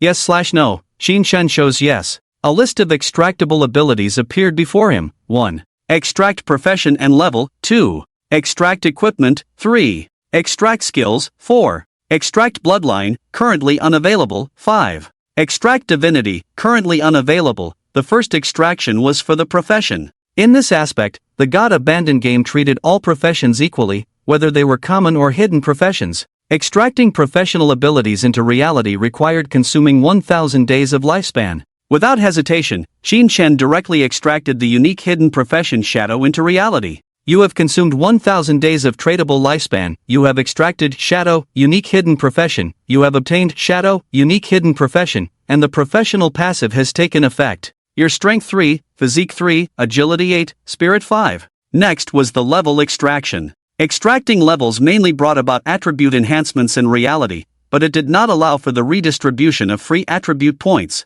The allocation in the game would be fixed in reality. Before level 10, the cost of extracting levels is fixed at 1,000 days of lifespan per level. Then, extract 2 levels into reality. You have consumed 1,000 by 2 days of tradable lifespan. You have extracted level X2. Your level in reality has increased to level 3. Your strength 4, physique 4, agility 14, spirit 4. This left 4,455 days of lifespan. The most surprising part for Qin Chen was the skill extraction. My talent allows me to evolve skills. Originally, the higher the skill rank, the more lifespan it would cost to extract, even doubling. I didn't expect that the lifespan cost for extracting skills is based on the initial rank of the skill. For example, Shadow Sneak. This skill had already been evolved to platinum rank by Qin Chen. According to the algorithm, extracting it would require tens of thousands of days of lifespan. But now, it only required the basic 900 days. And the extracted skill would be synchronized with the platinum rank in the game. Subsequent advancements in the game would also advance the skill in reality without the need for additional lifespan extraction. Comfortable. Qin Chen quickly selected 2 skills for extraction. You have consumed 900 days of tradable lifespan, extracted skill Shadow Sneak, platinum rank. You have consumed 2,262 days of tradable lifespan, extracted skill Venomous Dart, silver rank. With these 2 skills extracted, Qin Chen was left with only 1,292 days of lifespan. It was a considerable cost in lifespan, but the benefits were terrifying. Originally, Qin Chen was just an ordinary person in reality, but now his 4-dimensional attributes were almost twice that of an average person, especially his speed, which had exceeded the human limit. In reality, Qin Chen now had 32 agility points, and he could run 100 meters at full speed in just over 5 seconds. It's a pity that the tradable lifespan is not enough, but it's okay. With these attributes, it's enough to kill Song Fei. Qin Chen narrowed his eyes. For Qin Chen, who had experienced the end of the world for 9 years, he was already accustomed to killing. He would not give Song Fei any chance to rise. I extracted the platinum rank Shadow at the price of extracting inferior skills. It's really cost-effective. Cooperate with the professional passive skill, double the invisibility time, can already achieve unlimited invisibility. With the Venomous Dart that can be released up to 14 meters away, it's completely possible to seize the opportunity to take down Song Fei. The current issue is to find out where Song Fei is. If following the development trajectory of the previous life, it wouldn't be so easy for Qin Chen to find the other party. But now, Song Fei is actively acquiring lifespan. And to trade lifespan, it must be done face to face. In other words, Song Fei's location in reality is essentially exposed to the public. Qin Chen already has a plan for this.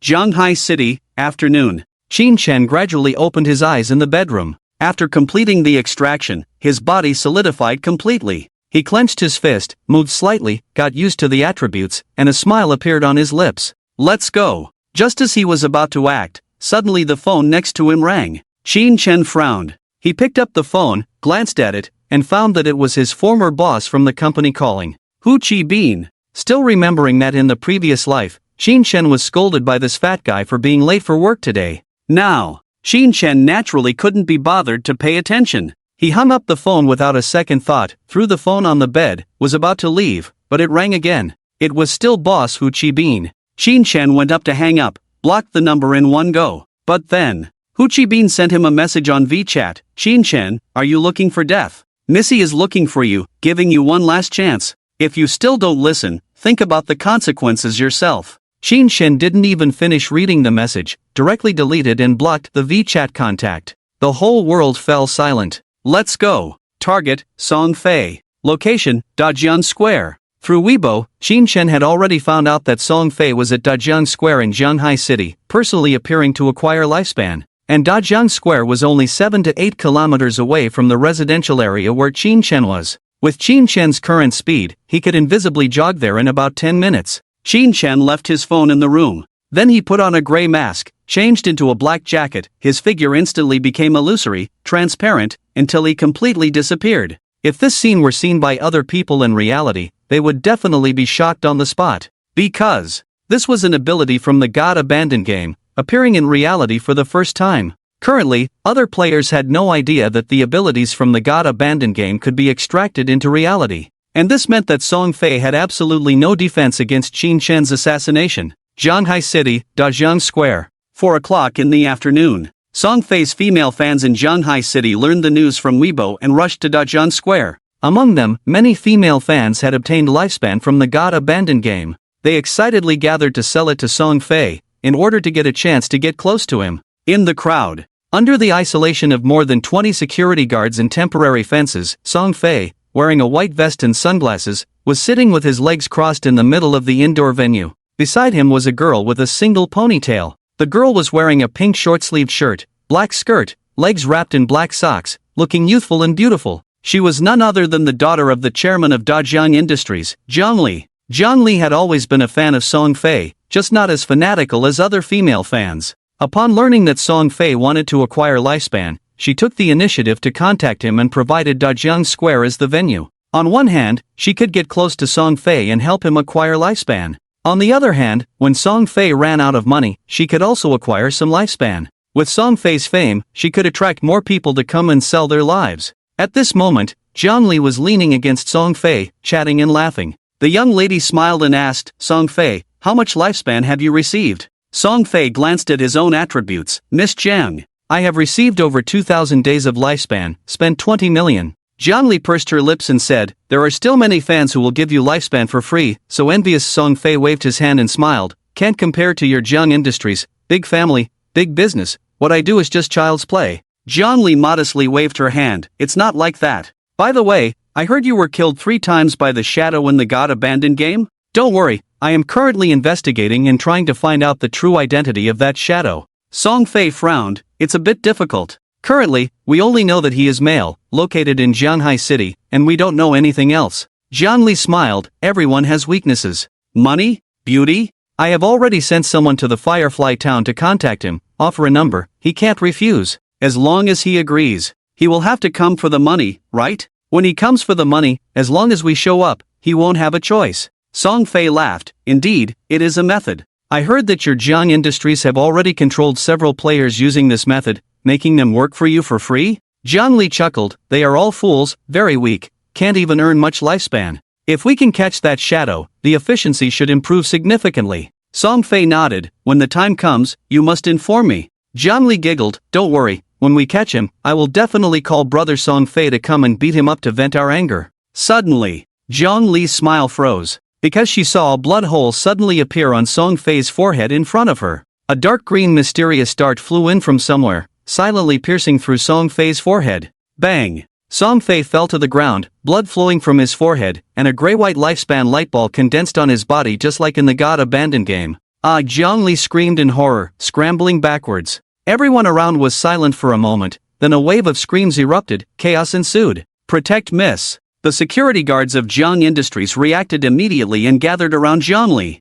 The security captain glanced at Song Fei. He saw him lying on the ground, his sunglasses fallen off, eyes wide open in disbelief, blood gushing from the hole in his forehead. Suddenly, the lifespan light ball on his body disappeared. Obviously, it was absorbed by someone, but there was no one next to the body. The security personnel gasped. Could it be invisibility? Go go go. Protect miss, evacuate. Did anyone see any suspicious individuals? No? Hurry, check the surveillance. The scene was chaotic. Zhongli, under the protection of more than 20 security guards, quickly evacuated through the nearby fire escape, and soon arrived outside the Jiang Plaza. Just as she was about to enter a black sedan, suddenly, a dart attacked from above, piercing through the back of her head. Precise and deadly. Bang! The daughter of the chairman of Jiang Industries fell outside her family's property. Didn't expect to get a 2-for-1 deal. Xin Chen remained invisible, somewhat surprised. He overheard the conversation between Zhongli and Song Fei.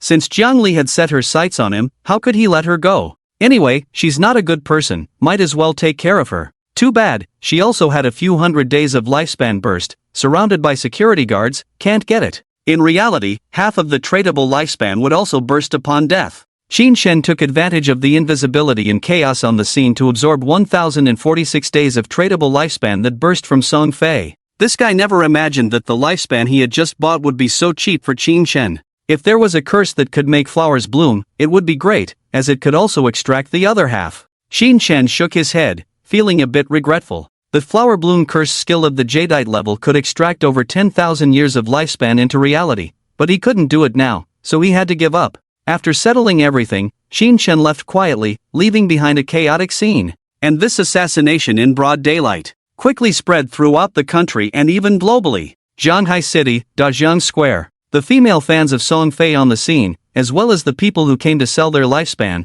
all fell into a state of panic and chaos. Some took photos with their phones. Some screamed in terror. Some scattered and ran wildly. In the crowd, Xin Xiaoyu and Xu Yan were completely stunned by the scene. Originally, Xin Xiaoyu wanted to come and sell her lifespan to Song Fei, but she witnessed the sudden death of Song Fei instead. At that moment, Xin Xiaoyu's worldview collapsed. Xiaoyu, let's go, hurry. Xu Yan reacted quickly, hastily pulling Xin Xiaoyu to leave in the chaos. The entire Dajiang Square descended into chaos, and the scene quickly spread through live broadcasts and recordings of many people. A few minutes later, official officers arrived immediately. Some blocked off the scene. Some went to check the surveillance cameras. And some began to analyze the emerald green dart left at the scene. This dart, unknown material, unknown origin, very strange. Rather than being a product of our reality, it's more like something from the God Abandoned game. The style does match, but how could something from the God Abandoned game appear in reality? No results from the surveillance department.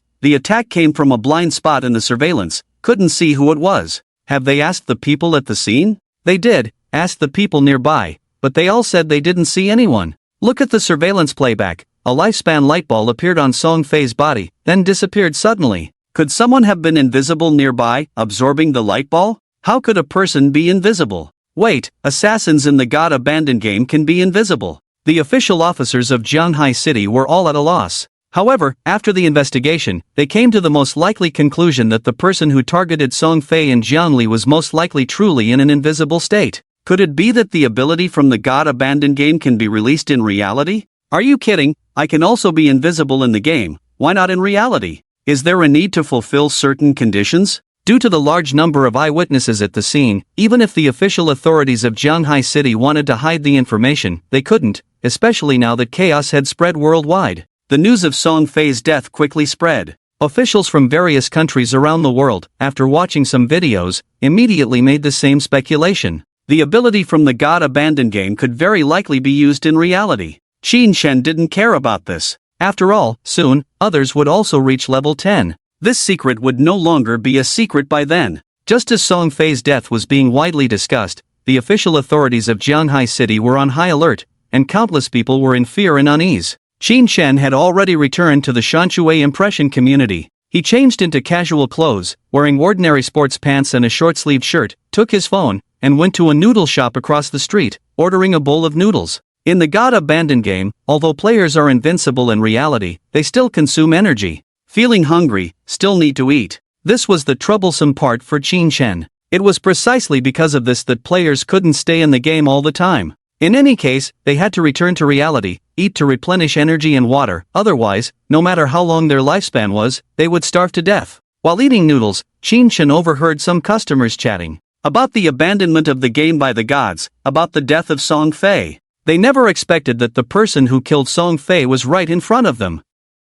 After this meal, let's go back and continue to find the boss to level up. In the game of the abandoned gods, level 10 is just the beginning. Just then, in a moving taxi, Xin Xiaoyu and Xu Yan were somewhat restless. Just now, the scene of Song Fei suddenly bleeding from his forehead kept echoing in their minds. They couldn't imagine that they had attended Song Fei's concert just yesterday, and today they witnessed the scene of Song Fei's soul being shattered. Xu Yan quickly scrolled through her phone, her body trembling uncontrollably. Darts? Invisibility? Why does this ability resemble the abandoned god game so much? Xiaoyu, do you think it was Shadow who killed Song Fei? Xin Xiaoyu did not answer. Song Fei's death made her world suddenly lose its color. Until she arrived at school, when she got out of the taxi, she became expressionless. Song Fei is dead. In this world, only strength is everything. Shadow. I want to get close to him, be near him. No one can stop me. Zhang Wei, take me to the Qian group, sell 200 days of life first. I want to buy another set of rooms, move out to live, so as not to be dragged down by Qin Shen.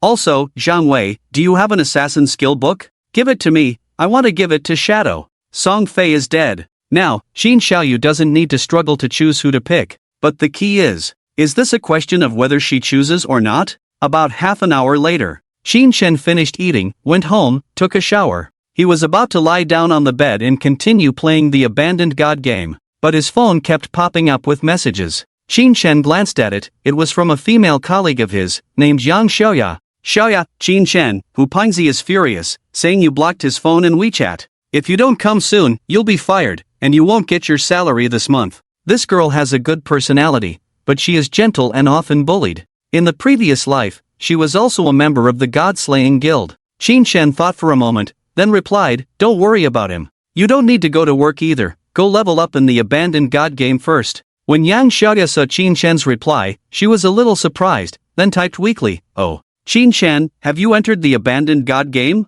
I heard it's very difficult inside, many people are running out of life. Qin Shen replied, no matter what profession you are, just add agility at the beginning. Xiaoya, okay. Xiaoya, I heard that the life output in the game is very expensive now. Qin Shen, how is your progress, how much have you earned? Qin Shen casually replied, not much, it's almost all spent. Xiaoya, wow, bought a car and a house, right? No wonder you blocked Hu Pingzi, hee this girl thought Qin Shen had made money and spent it all. The fact is, Qin Shen didn't bother to exchange life for money at all, but directly consumed life to extract abilities into reality. In addition, Yang Xiaoya didn't know. The reason why Hu Qibin was furious was not because Qin Shen didn't go to work, it was because Qin Shen refused the unspoken rules of the company's young lady. Qian Group, Qian Shishir. Qin Shen sneered. The media company he worked for was a subsidiary of the Qian Group, and Qian Shishir is the daughter of the chairman of the Qian Group. One day, Qian Shishir saw Qin Shen and hinted to him that she wanted to play with him for a night.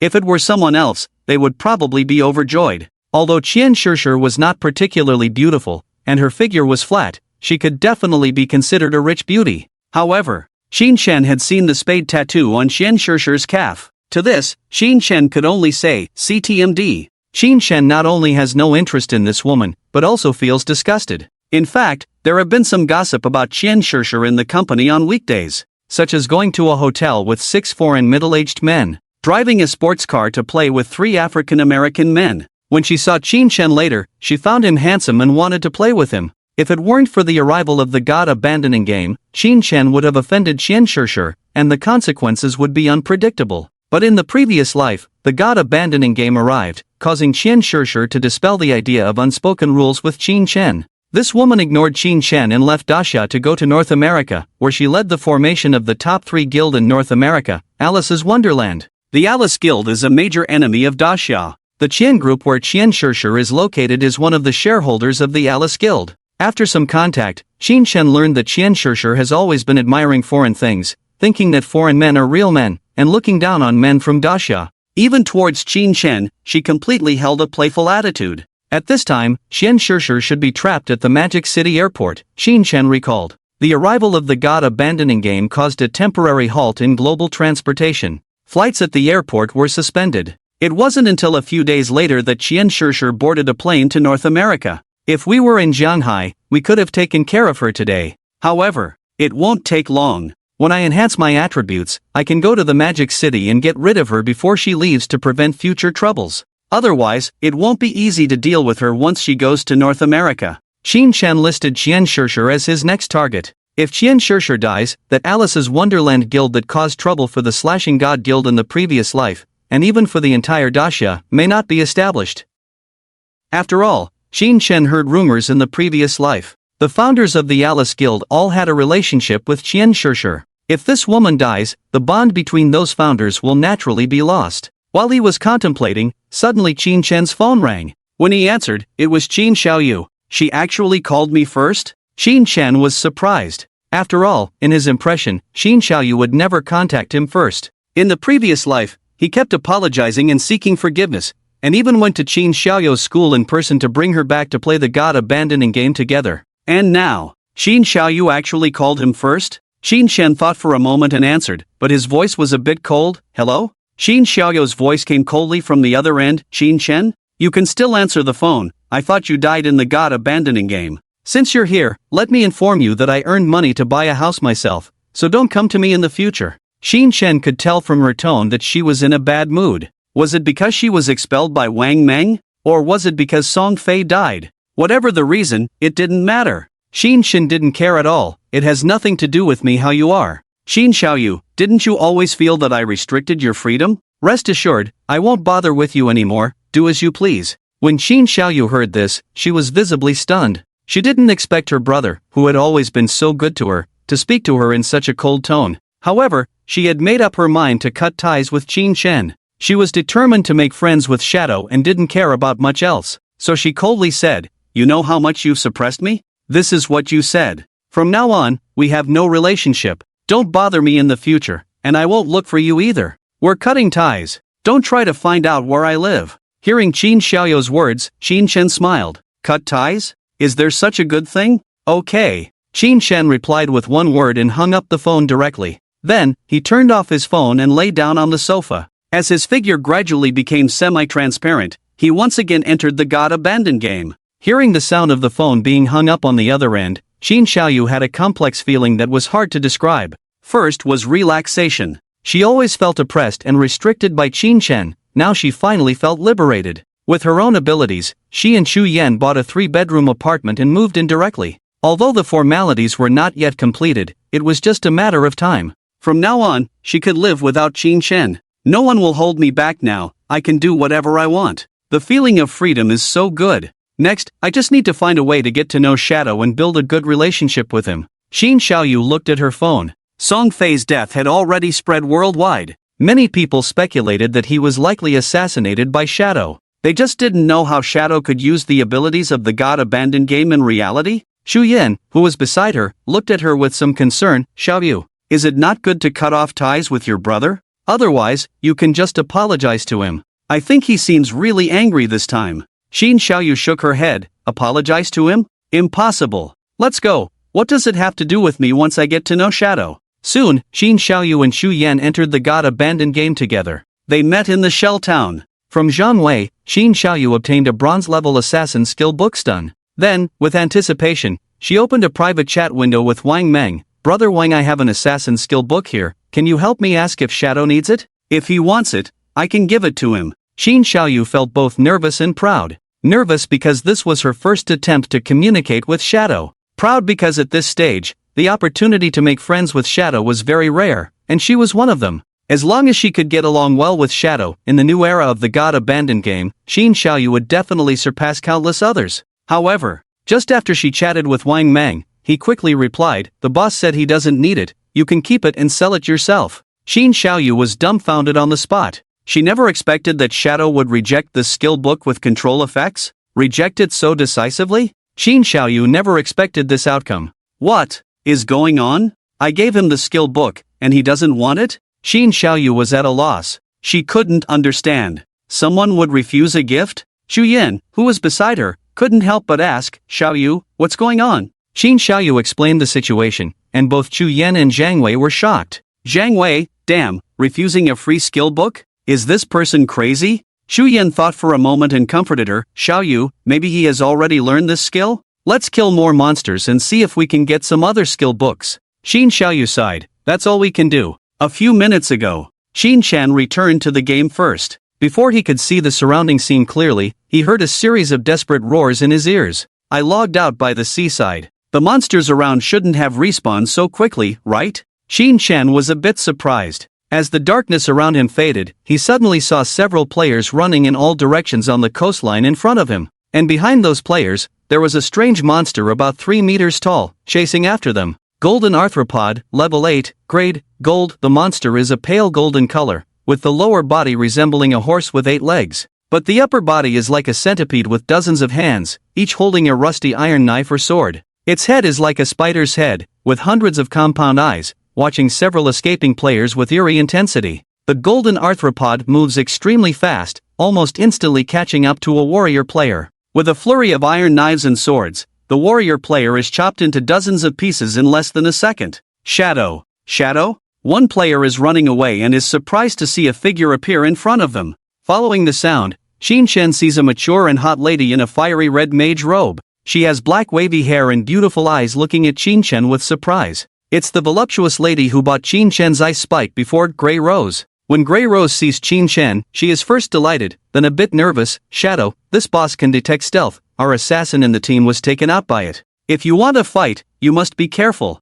Xin Shen remains silent. A golden tier boss must be defeated, as it means 28 evolution points for him. Golden arthropod, if I remember correctly, this boss's stealth detection level is 2. Xin Shen squints. But that doesn't mean Xin Shen doesn't need to go invisible. After all, his stealth-breaking attacks deal more damage. Shadow step. Xin Shen's figure quickly disappears. Grey Rose, seeing this, looks nervous with her beautiful eyes. Her team has been scattered by the golden tier boss, unable to fight, and she can't figure out if Xin Shen wants to fight or flee, so she just runs away. Xin Shen remains invisible and passes by Grey Rose. As they pass each other, Grey Rose's eyes clearly show worry. However, Xin Shen pays no attention. He heads towards the golden arthropod. Instant shadow slash. His figure flickers, then instantly disappears, passing through the golden arthropod. Minus 1013. Minus 3042. Weak point attack. Minus 1013. Indeed, the second level stealth is seen through by this boss. My shadow profession's effect didn't work. When attacking from outside the target's field of view, the damage doubles. This effect cannot work if the opponent can see through stealth, resulting in a significant decrease in Xin Shen's damage. However, due to the legendary skill Gift of Liberation, the weak points of the golden arthropod's head and heart are enlarged by 200%. In Xin Shen's instant shadow slash, 3 out of 9 strikes hit the target's weak points, causing triple weak point damage. Truly a legendary skill. I have to thank Lin Liu, that girl, otherwise, I might not have found that Temple of Faith. With one instant shadow slash, Xin Shen directly takes out 13,000 health points from the golden arthropod. The boss's health bar drops by about 1/6. Next, Xin Shen throws a venomous dart back, targeting the opponent's head. The golden arthropod tries to dodge, but Xin Shen's agility is too high, and the dart is too fast, hitting accurately on the spot. Minus 1785, weak point attack. Minus 223.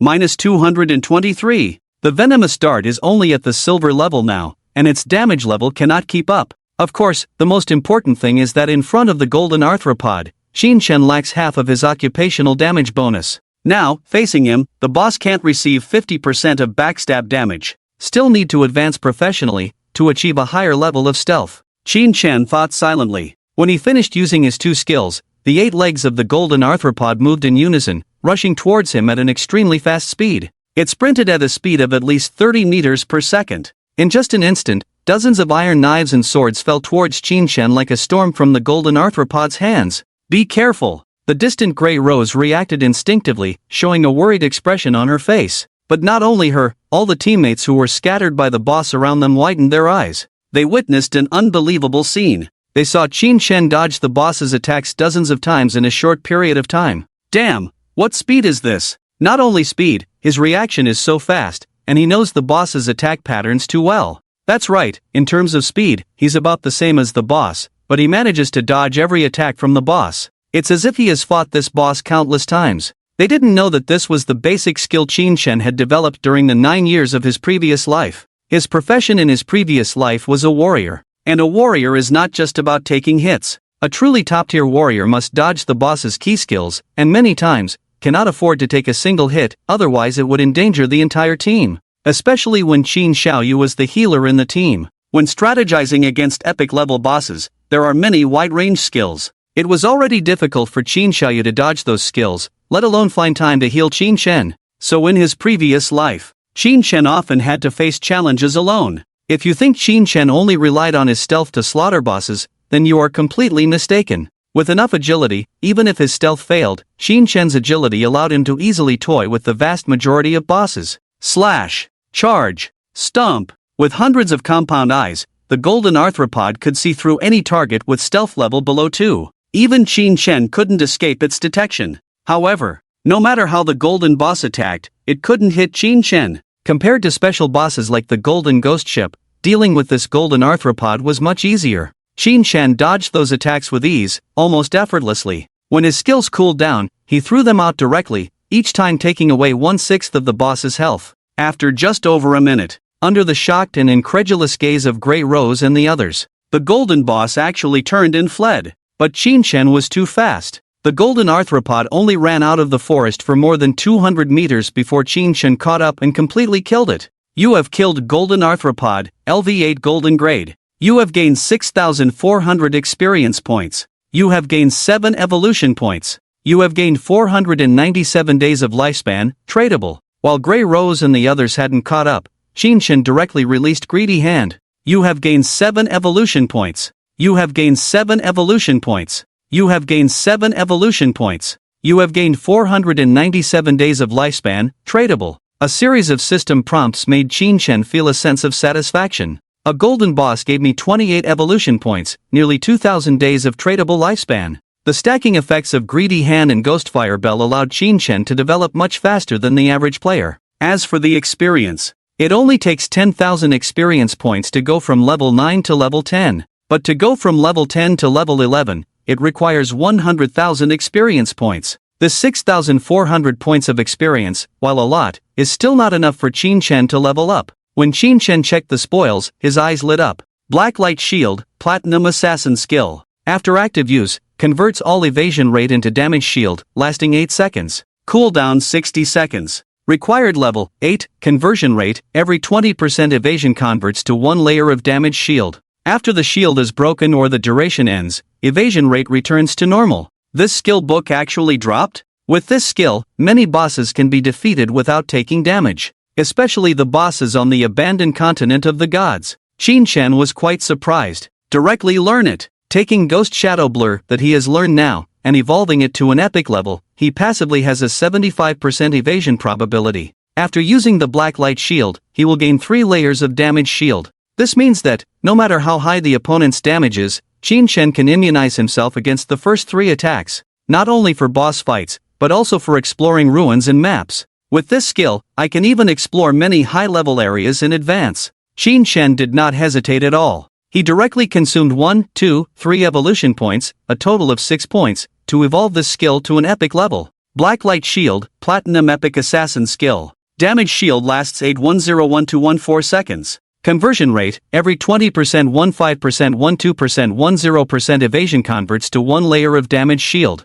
With the epic Black Light Shield, after use, Qin Shen's 75% evasion can be converted into 7 layers of damage shield. Continuing to evolve the Black Light Shield requires 50 evolution points. It's enough for now. Qin Shen has 22 evolution points left. He first spent 3, 5, 8, a total of 16 evolution points, to evolve the Poison Dart 3 times. Poison Dart, Silver Jade farthest range 1417 meters. Adds 120240 points of attack on hit. Poison, causes 50% 80% continuous damage per second. No weak point bonus, lasts 5 seconds, not stackable. Evolving the Poison Dart 3 times doubled the damage of this skill. Since this skill has a base cooldown of only 5 seconds, the sustained output is not weaker than Shadow Slash. There are 6 evolution points left. I can only leave them for now. In addition to skills, the Golden Arthropod also exploded 2 pieces of usable equipment for Qin Shen. Ring of Agility, Platinum Assassin Accessory. Agility 20.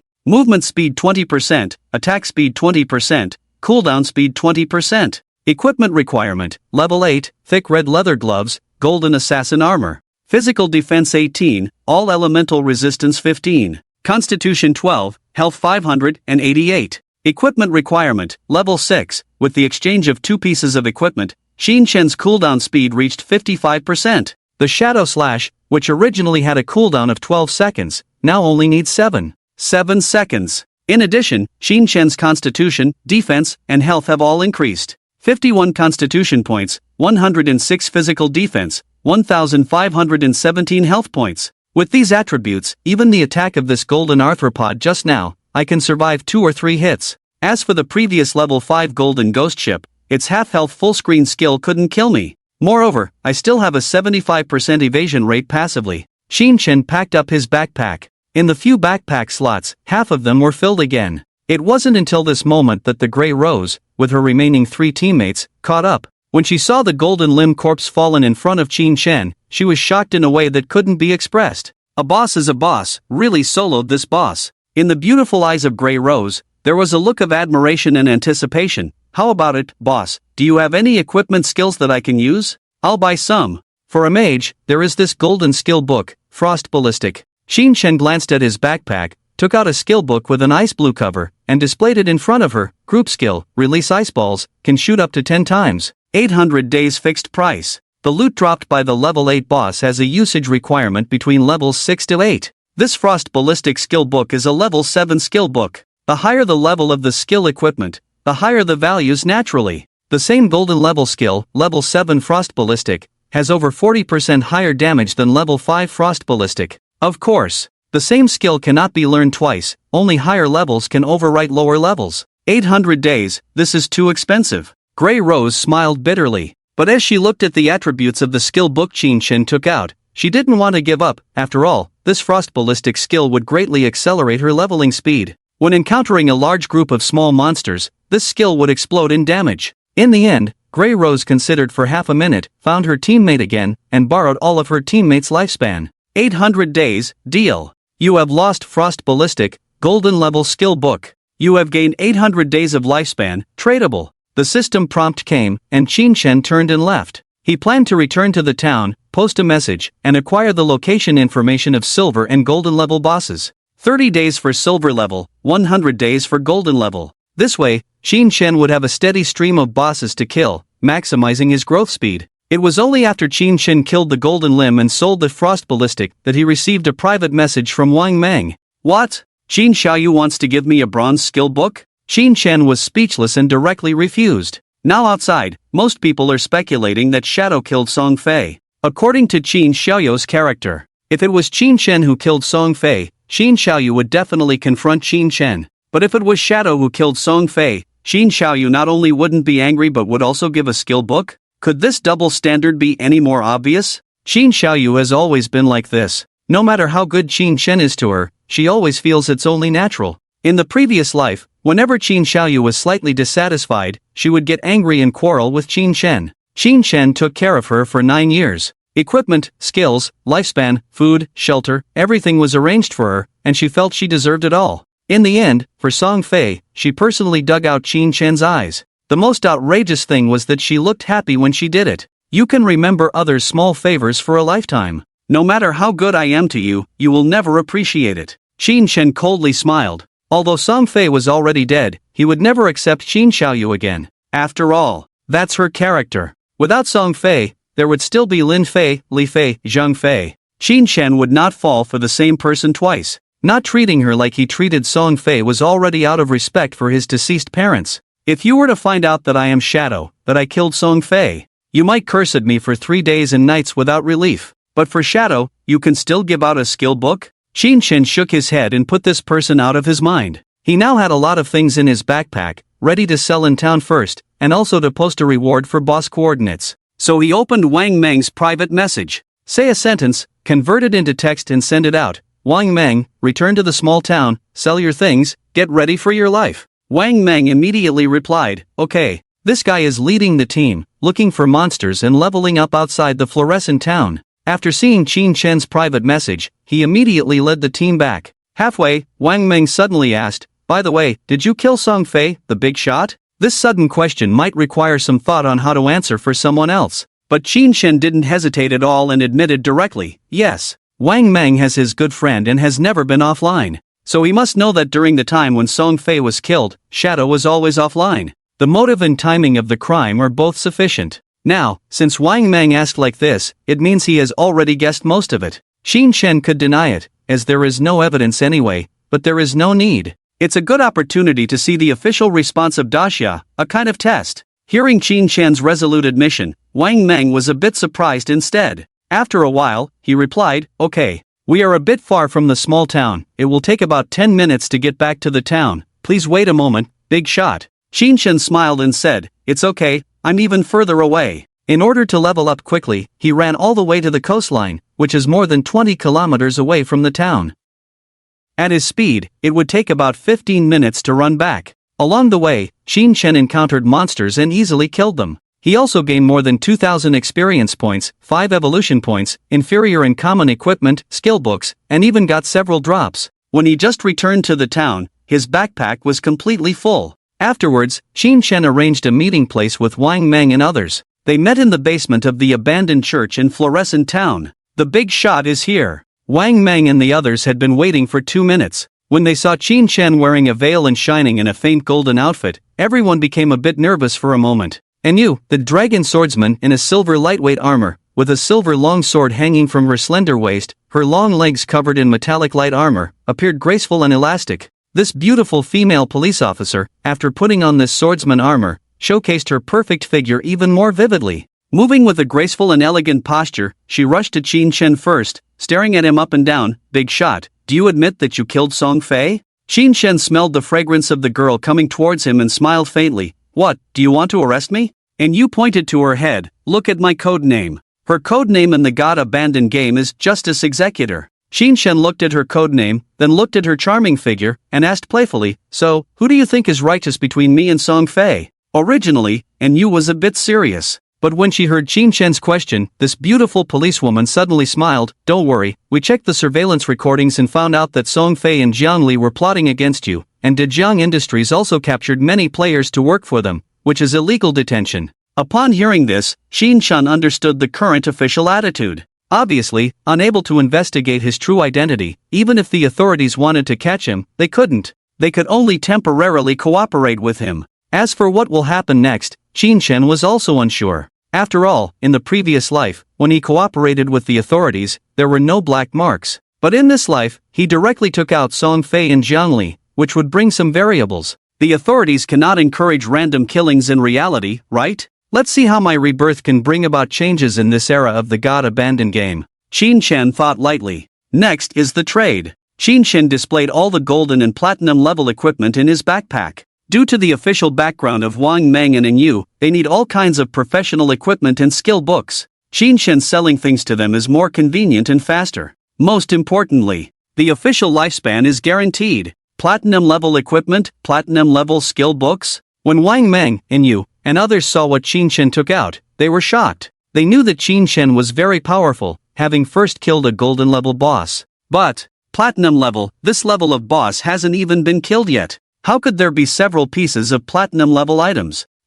Platinum level equipment skills? Let me see if there's something I can use. Whitebird priest Gu Ishua, with a pretty little face, also came over, looking surprised. She was wearing a pure white priest robe, shining with a faint silver light, and her graceful figure gave a sense of purity, completely different from Yu's style. It was clear that during this time, Wang Meng's team had killed silver-level bosses. Otherwise, they wouldn't have so many silver-level equipment. But compared to Qin Shen's inventory, the equipment they had was completely rubbish. For a moment, Wang Mang and the others were all stunned. Platinum-level equipment, skill books. Where did these come from? Facing Wang Mang and the others' confusion, Qin Shen casually said, luck is okay, found some treasure chests. He looked at Gu Ishua, who looked curious like a baby, little snow nose. I even got an emerald-level skill book myself. Gu Ishua nodded like a little chick pecking.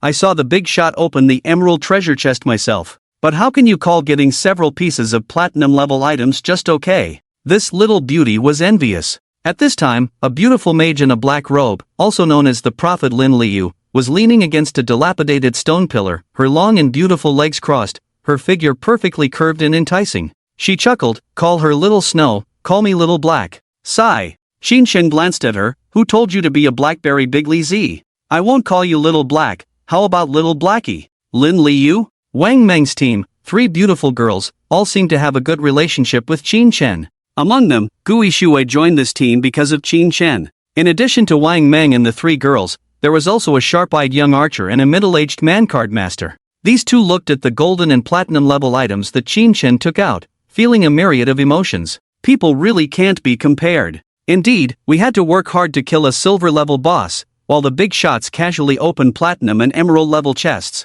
This was followed by price negotiations. Wang Meng was just a member of the armed police, while An Yu was a squad leader. In terms of rank, An Yu was the leader of this squad. However, this policewoman had a bit of a natural airhead personality, only knowing how to charge into battle, so in the God Abandoned game, Wang Meng was the core combatant. Other aspects were handled by An Yu. This platinum level archer skill book, starting at 2,500 days. This platinum level berserker weapon, starting at 1,500 days. This book. Qin Chen had been in the business for 9 years and was well versed in prices. He quoted prices for each item. Among them, the prices of platinum level items made Wang Meng and the others gasp. According to current prices, 1 or 2,000 days of life was equivalent to 2 to 3 million in cash. The Shadow really dared to set prices. However, it should be noted that platinum level items were unique worldwide. Even if someone could encounter a blessing from an ancient god in the wilderness and luckily combine platinum and emerald level chests,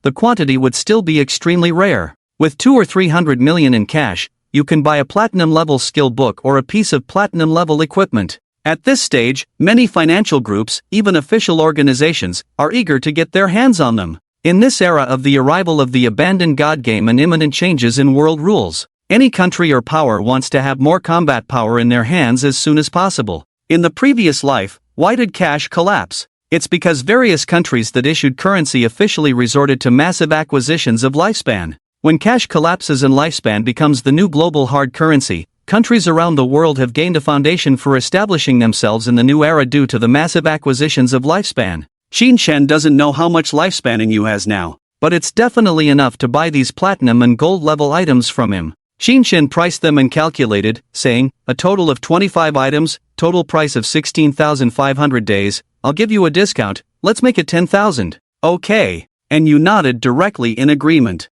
This left Wang Meng looking depressed on the side. No, Captain, he said how much, and you just give that amount. Aren't you going to negotiate? An Yu's beautiful eyes showed surprise. Huh? Can we still negotiate? I think the price is quite fair. After speaking, she readily initiated the transaction with Qin Chen. In passing, she also repaid what Wang Meng and Gui Shui owed, very generously. Wang Meng and the others all twitched their mouths at this. Qin Chen also didn't expect this girl to be so straightforward. In fact, he had left some room for negotiation, but the girl directly accepted it. Of course, they won't lose out at this price for buying these items. After all, equipment can be resold. And how much faster can one level up after learning a skill book? Now that the abandoned god game has arrived, level and strength are everything. After a moment, the transaction was completed. Gui Shui received 2 pieces of gold level priest equipment and couldn't stop smiling. This girl, who originally planned to solo, was not very willing to team up. But now,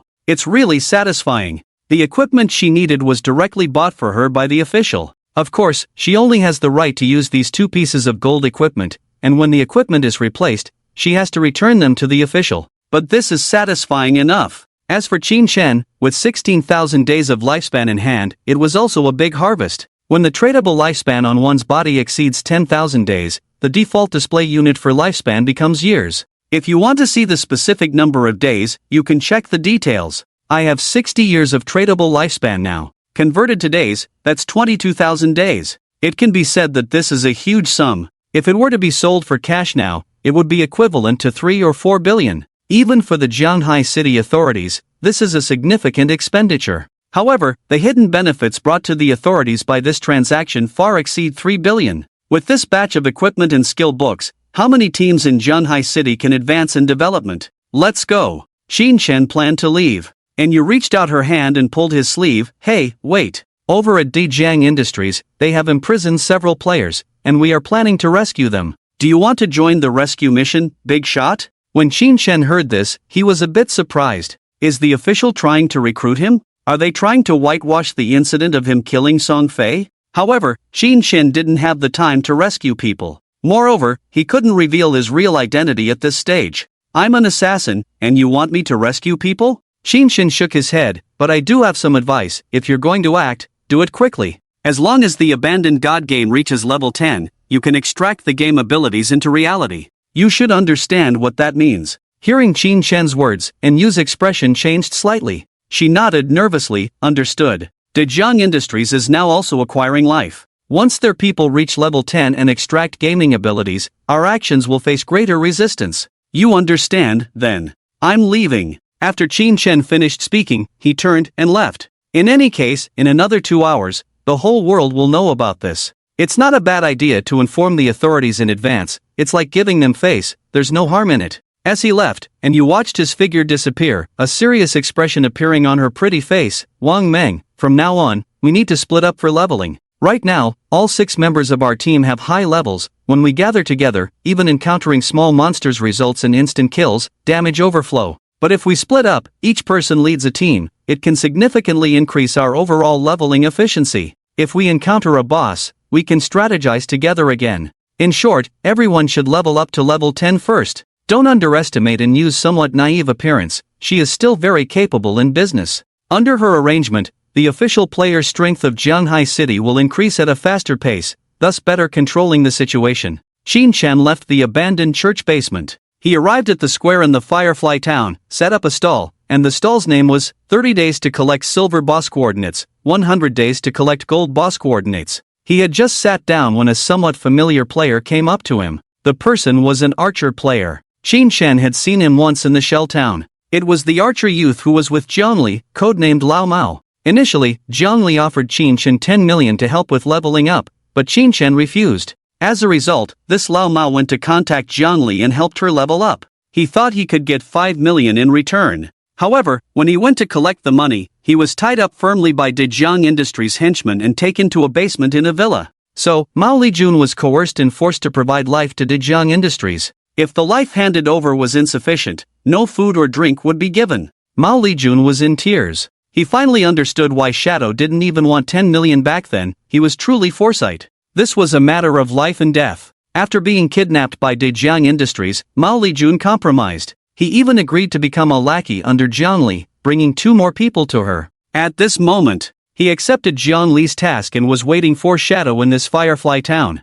Shadow, Lao Mao, dressed in green leather armor, came to Qin Shen's stall, looked at him, and said with a smile, "Our young lady said, as long as you are willing to help the young lady level up, the young lady can give you 3 billion, plus shares in Dejiang Industries. In life, how many times can you have such an opportunity? I advise you to cherish it." Upon hearing Mao Lijun's words, Qin Shen looked at him as if he were a fool. This guy probably didn't know that Zhongli was already dead, did he? He only said one word, "Get lost." Mao Lijun froze in place. He didn't expect that even 3 billion in shares in Dejiang Industries couldn't tempt Shadow. Although he was unwilling, he slinked away. He had just heard that Shadow had taken out Song Fei in reality, and did it quietly. How could he dare to stay and chat? However, he only knew that Song Fei had died, but he didn't know that Zhongli had died. After all, he was imprisoned in reality and couldn't access external information. In the God Abandoned game, he only heard about Song Fei's death from others. As for Zhongli, who was she? After Mao Lijun left, he didn't completely give up and still wanted to find an opportunity to invite Shadow over, otherwise, if he couldn't complete the task, he would be whipped.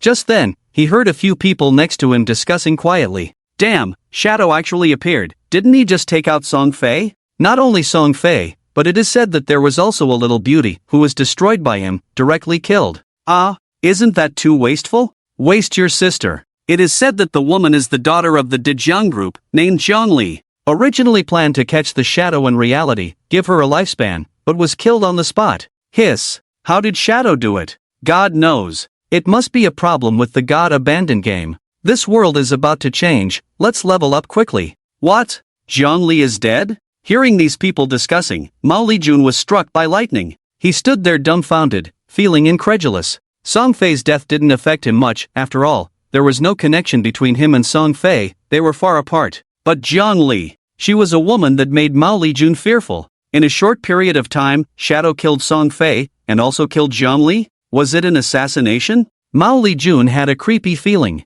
Shadow. Originally, he laughed at Shadow for being stupid and not taking the 1 million for nothing, but in the end, the clown turned out to be himself. It's a good thing I didn't provoke Shadow. Mao Lijun felt a chill. Death originally seemed very distant to him, but he never expected that the woman who was high and mighty in front of him, Zhongli, was directly killed. He took a last look at Qin Shen's figure, trembling, and hurriedly left. Qin Shen didn't pay attention to Mao Lijun's appearance. To him, it was just a small episode. As he set up his stall, he noticed that the players in the town of Manhwa were somewhat afraid and nervous when they saw him. Some girls even dared not pass by him, afraid of being noticed by him. It seemed that many people already knew that Song Fei was killed by him. However, Qin Shen didn't care. At this time, there are already old people entering the game, but they are all assigned to the towns behind. I definitely won't see them here. In another 2 hours, other people will reach level 10, then we can prepare to go to the mainland. Qin Shen was not in a hurry.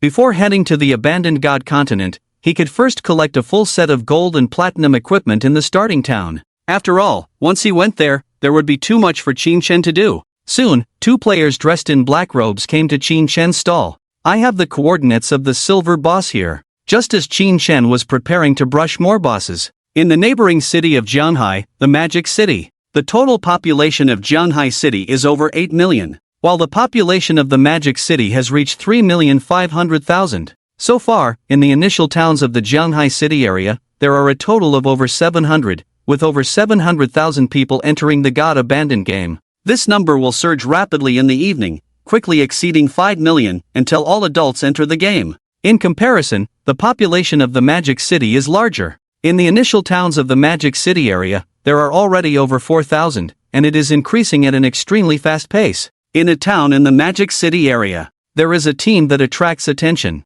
It is a woman wearing wind-burnt leather armor, accompanied by 5 foreign men, 3 white-skinned and 2 black-skinned. The woman seems very intimate with the 5 men, chatting and laughing. She is the daughter of the chairman of the Qian group, Shen Shishir. Originally, Qian Shishir was planning to fly to North America, but the God Abandoned game arrived, and the flights were suspended. She then contacted the 5 foreign men in the Magic City area and entered the God Abandoned game together. Soon, she spent the group's money to buy a lot of lifespan, then exchanged it for equipment and skill books, improving her and the 5 foreign men's strength. At this moment, Qian Shishir walked with the 5 people in the small town, looking at the players around her who avoided her. She sneered, "Look at these Daxia men, weak like bugs. Tony, your North American men are more charming." A white man with a crew cut named Tony beside her chuckled and said, "Miss Qian, you have good taste. We are naturally stronger than these Daxia men. We are also strong in other aspects. When we return to reality later, you can experience it for yourself."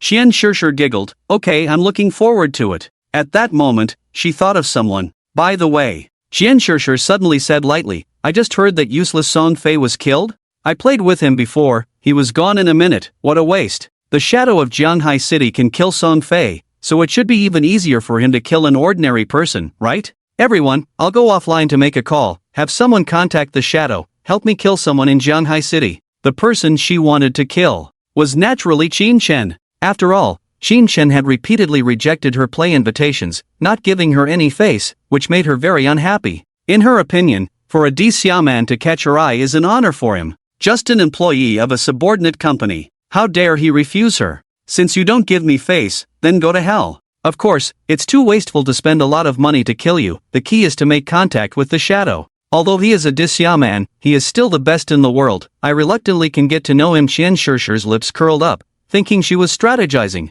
However, she didn't know that the Qin Shen she wanted to kill was actually the shadow. Hiring someone to hire the shadow to assassinate Qin Shen. Is this killing oneself? Qin Shen naturally had no idea about this. Just as he was preparing to hunt down bosses everywhere. On the other hand, Qin Xiaoyu, who had been rejected from giving gifts to Qin Shen, had fallen into an emo state. She had intended to cut ties with Qin Shen, then get close to the shadow. However, the situation was completely different from what she had imagined. At this moment, Qin Xiaoyu was in a bad mood. Ironically, when Qin Xiaoyu cut ties with Qin Shen, she didn't feel as bad as she did now. Finally, the Divine Abandoned game reminded her that her hunger level in reality had reached 90%, she should eat. She realized this and asked Chu Yan to go offline together. She had intended to order takeout, but with the arrival of the Divine Abandoned game, many stores had closed, and there were no delivery riders available. It was only then that Qin Xiaoyu remembered Qin Shen. When she was at home before, Qin Shen always prepared food for her, and it was what she liked. She didn't need to lift a finger, just eat. But now, they had cut ties. For a moment, Qin Xiaoyu felt a bit uncomfortable. But soon, she gritted her teeth. It's just eating. It's nothing compared to freedom. Meanwhile, Qin Shen had already put Qin Xiaoyu out of his mind. In just over an hour, he had received the coordinates of 4 silver-tier bosses and had successively gone to kill them. Each kill would earn him 16 evolution points. Including the loot from the greedy hands, if sold to the authorities, the average profit from each silver-tier boss would reach 3,000 to 4,000 days of tradable lifespan. After more than an hour, Qin Shen returned to the town of Manhwa with a full load. He contacted the liaison arranged by the authorities and sold all the silver and gold tier equipment skill books in his backpack to them. Looking at his inventory, tradable lifespan, 105 years, this was close to a tradable lifespan of nearly 40,000 days. I can extract a lot of things now. However, no rush. Qin Shen checked his entire body equipment. Now, from head to toe, he was equipped with at least gold-level gear. His weapon was the platinum-grade Ghost Ship twin blades. His clothes were the gold-grade Ghost Fire leather armor. His wrist guards were the gold-grade thick red leather gloves. He wore a necklace Believer pendant, gold, and 2 rings Curse ring, gold, and Light ring, platinum. After defeating these 4 silver bosses, Qin Shen replaced his original bronze leg guards and inferior shoes. Swift leather leg guards, gold assassin-type armor. Physical defense 15, elemental resistance 12. Cooldown speed 35%. Equipment requirement, level 8, concealed boots, gold assassin-type armor. Invisibility time 20%, movement speed during invisibility 30%, stealth attack 35. Equipment requirement, level 9, with these 2 pieces of equipment, Qin Shen's stealth ability became stronger. His cooldown speed increased from 55% to 75%. The original 12-second cooldown for Shadow Slash now only required 6.8 seconds, further boosting his output capabilities. I now have 28,000 experience points. When I reach 50,000 experience points, I can advance to the next level in my profession. Before heading to the mainland, I must advance my profession once to reach level 3 in stealth. Qin Shen planned in his mind. The initial town did not have platinum level bosses, but after reaching the mainland, Qin Shen would definitely aim to be the first to defeat a platinum level boss. Platinum level bosses, at the very least, had a level 2 anti-stealth rating. So, if Qin Shen did not increase his stealth level by 1, he would have some trouble dealing with platinum-level bosses. After all, platinum-level bosses are designed for team strategies.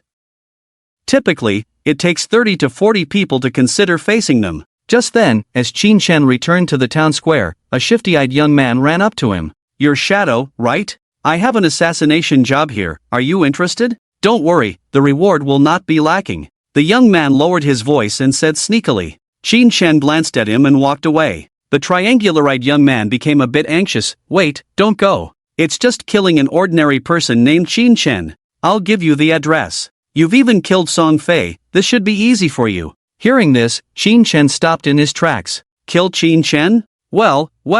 Qin Shen looked at the man and asked, "Did this person offend you that you're willing to pay so much to kill him?" The triangular-eyed young man looked around and whispered, "Don't worry about that. The reward will not be lacking for you. Just complete the job, and I'll give you 3,000 days of life." 3,000 days, the current price was equivalent to about 50 million. The offer was quite high. Obviously, it wasn't because Qin Shen was hard to kill, but because of his status as the world's #1 shadow. Interesting. Who wants to kill me? Or hired a shadow to kill me? Qin Shen felt like laughing a bit, but in this situation, it was clear that someone wanted to harm him. The triangular-eyed young man in front of him, Qin Shen was sure he hadn't seen before, so he was probably just a messenger. The real person wanting to kill Qin Shen was someone else. At this time, there aren't many people who have a grudge against me and can offer such a high price. If it was the identity of a shadow, then he had offended quite a few people. But as Qin Shen, his real-world identity, he shouldn't have attracted attention so early. So, this was a grudge from before the arrival of the God Abandoned game. Is it Qian Shishir? Qin Shen quickly thought of her. The daughter of the chairman of the Qian group, a woman who played wildly with foreigners and held parties every day. Qin Shen thought about it and realized that only this woman had both the motive and the financial resources to hire someone to kill him. "Wow, I haven't come to find you yet, and you've come to me first?" Qin Shen felt it was out of line. He was very clear about this woman's intentions. This deal was completely just to get to know Shadow, and as for getting rid of Qin Shen, that was just a side matter. Otherwise, if she really wanted to kill him, even before the arrival of the god abandoning game, with Qian Shishir's ability, there were ways to do it, no need to wait until now and spend so much money. Thinking about all this, Qin Shen looked at the young man with triangular eyes and said, "Okay, I'll take this deal, but you need to pay half of the deposit first. Also, when I make a move, it's my call." The young man with triangular eyes was pleasantly surprised. "You agreed? But half of the deposit. I need to consult with my superiors."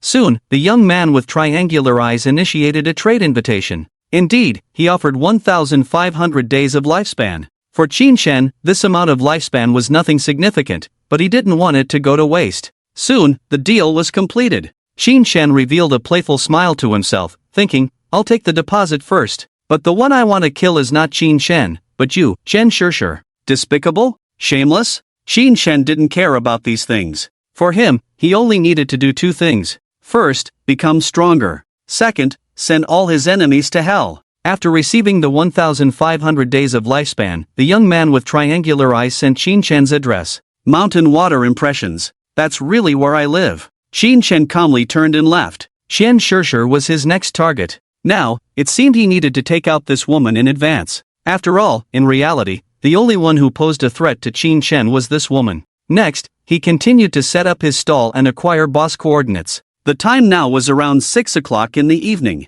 Many players in various places had already reached level 9, just a step away from level 10. Once there were 7 level 10 players in the Jianhai city area, Qin Shen would leave the starting town and head to the mainland immediately. Compared to daytime, the atmosphere in the town was clearly different now. As Firefly Town was one of the earlier towns, the local players' levels were relatively high, and many small groups had already formed. A female player in silver armor, with long legs, approached Qin Shen in 3 quick steps. "Big brother, I have the coordinates of a golden boss, are you interested?" The female player had a pleasant voice. To be precise, it was a bit alluring. Qin Shen looked up and saw a decent-looking female player, probably a warrior class. She was tall, with good looks, a typical oval face, especially her eyes that seemed to sparkle. Of course, the most eye-catching thing about her was her nickname, Milky Snow. One could say she was talented. Qin Shen calmly said, 100 days, payment upon seeing the boss. The female player pointed north of the town. "Alright,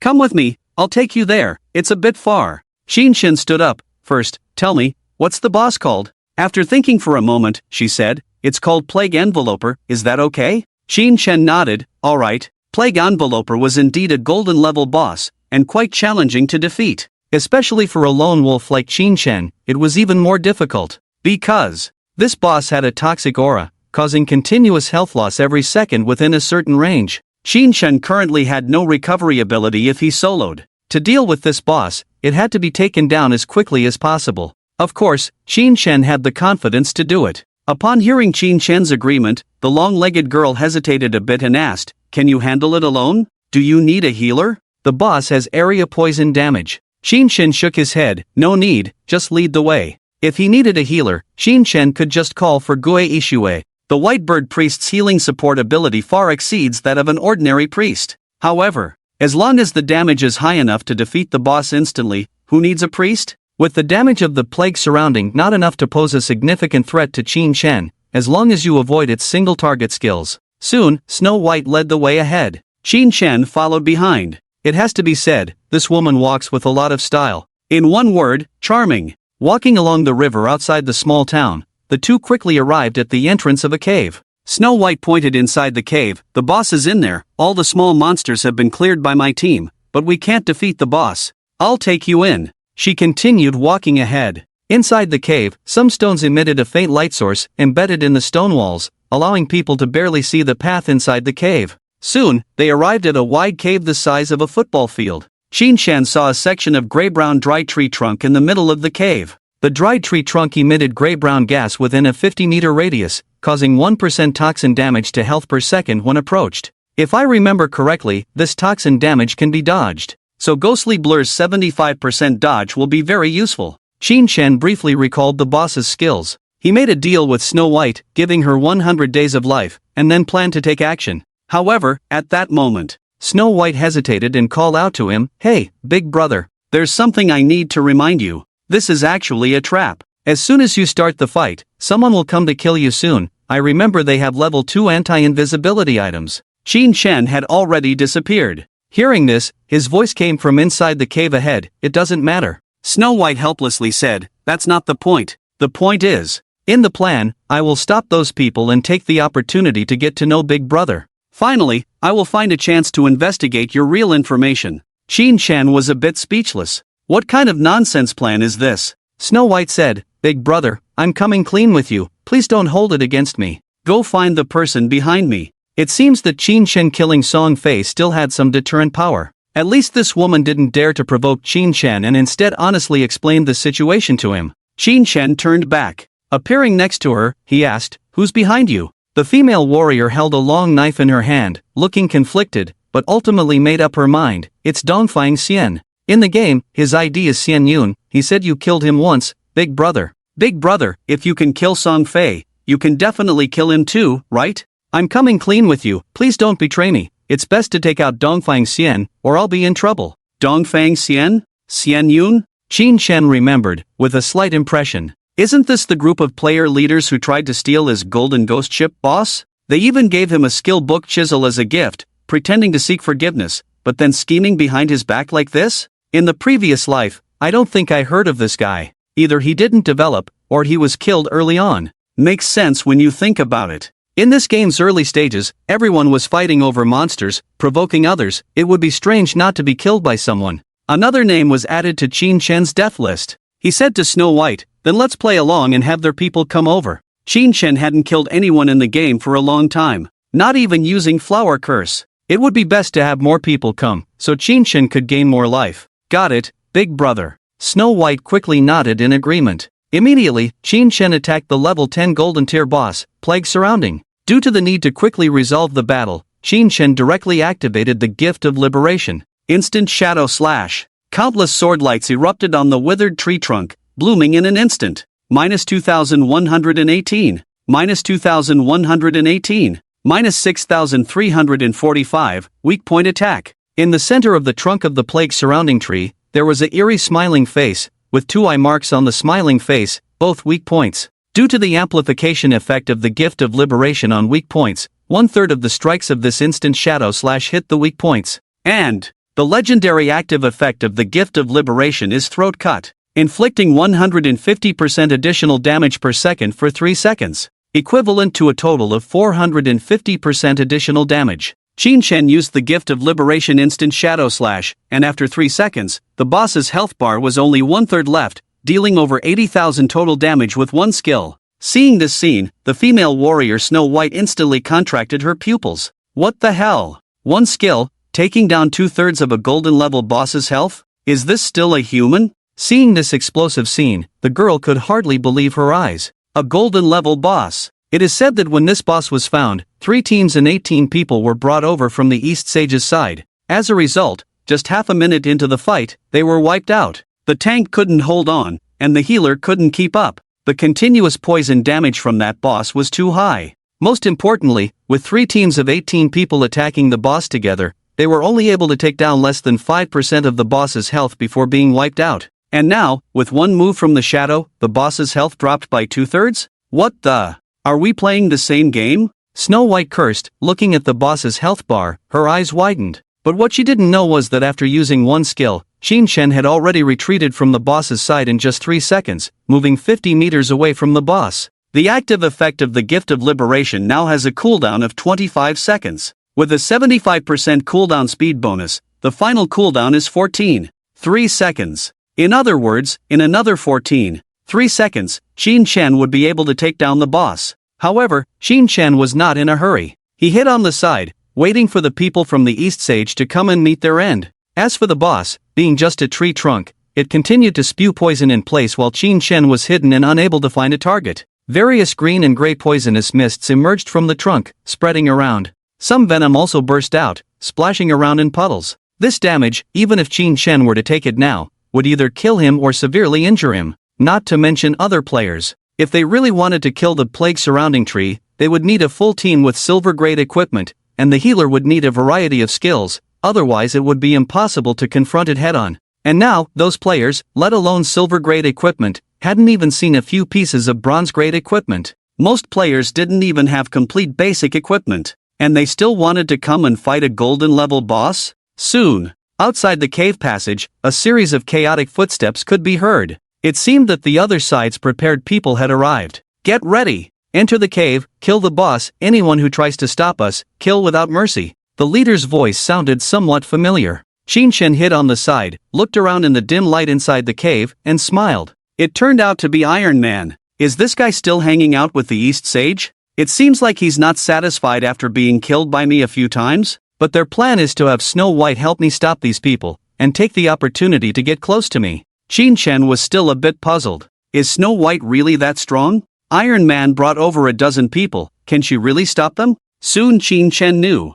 I saw this woman reach out and pull out a large shield, blocking the way in front of Tainan and others. Oh my, a golden level shield? With this defense, no wonder. Shinshen was somewhat shocked. At this stage, this woman couldn't possibly kill a golden level boss, most likely she encountered a blessing from an ancient god in the wilderness and opened a golden level treasure chest. When Tainan led his men to charge over, they saw the milky white Shuezi blocking the way. Every attack towards her was blocked by her golden level shield. Each time, she could only lose up to 5 points of health, and most attacks couldn't even break through her defense. And now she was at level 7, with a warrior's health reaching over 2,000, it would take Tainan and the others at least 1 or 2 minutes to kill her. The main reason was that the passage was too narrow, and there weren't that many people attacking her at the same time. Shinshen didn't bother thinking too much. When Tainan and his men appeared, they appeared directly behind the milky white Shuezi. In stealth mode, a shadow slash. Now Shinshen's shadow slash cooldown was just over 6 seconds.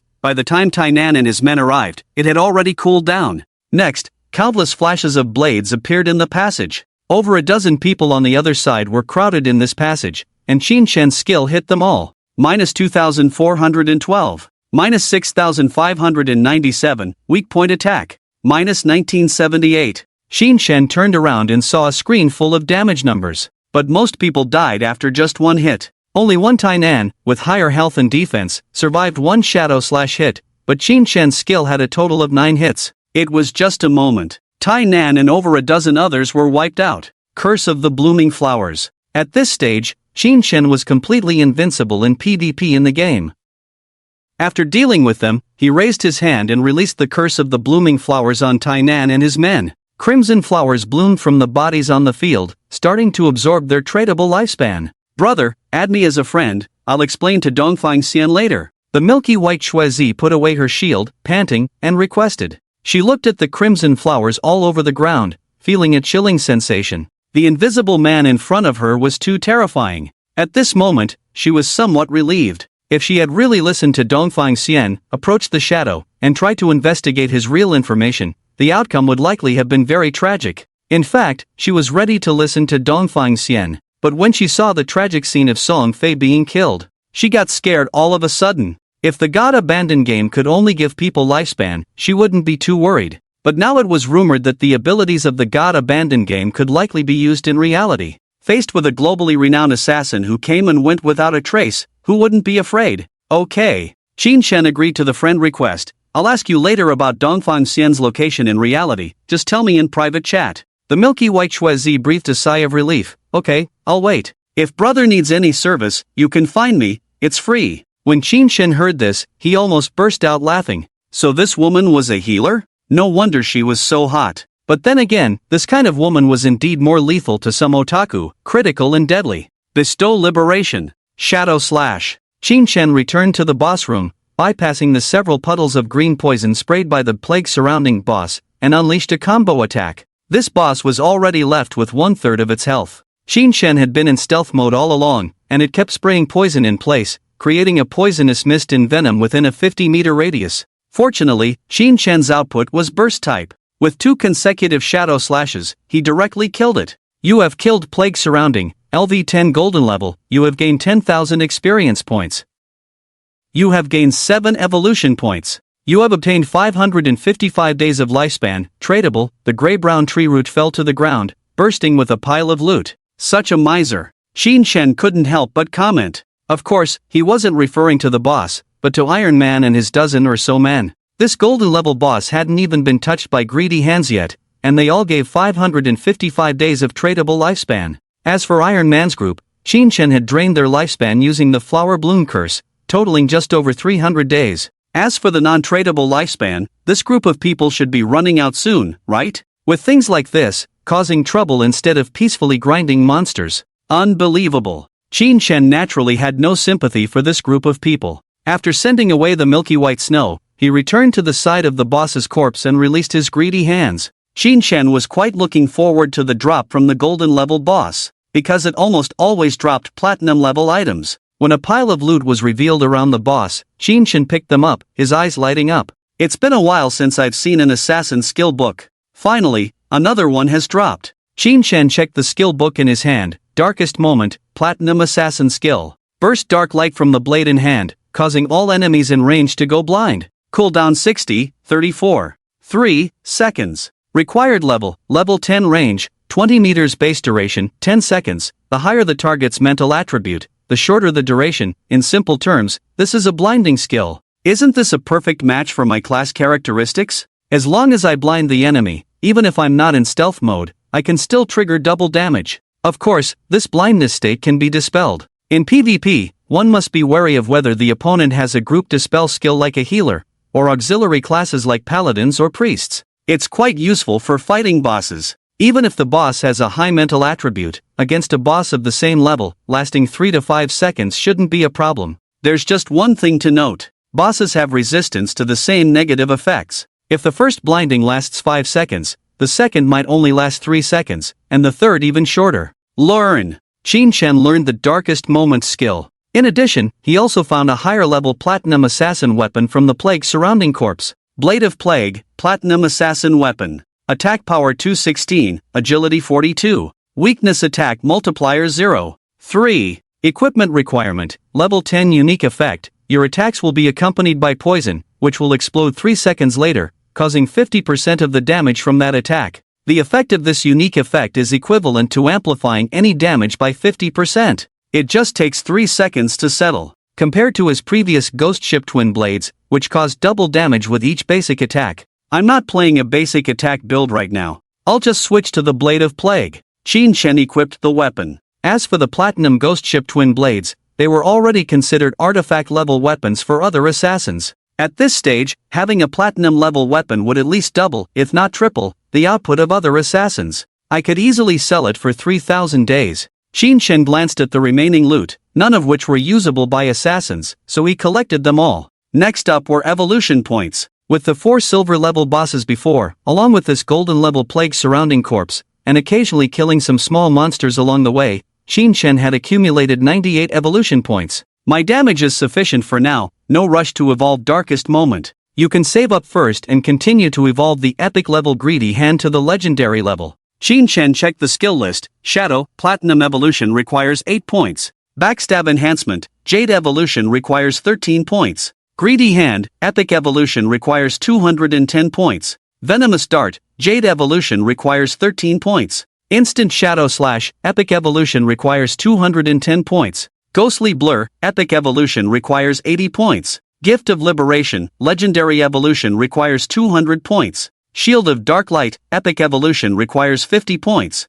In addition, there are 3 skills, Curse of Blooming Flowers, Chisel Strike, and Darkest Moment, that have not evolved. Continue to grind monsters. The number of bosses in each initial small town is relatively limited. Qin Shen also stopped collecting boss coordinates. The bosses in the Spark Town have been almost killed, and it will take a long time for them to respawn. Just over 10,000 experience points short, let's grind the small monsters directly. Qin Shen switched to Plague Blade, with higher agility and faster speed, and arrived at the coastline in about 10 minutes. Continued to grind level 10 monsters. Each small monster gives 100 experience points, so killing over 100 of them will be enough to reach 50,000 experience points, sufficient for his first career advancement. Unfortunately, the monsters in this godforsaken game do not respawn infinitely fast like in ordinary online games.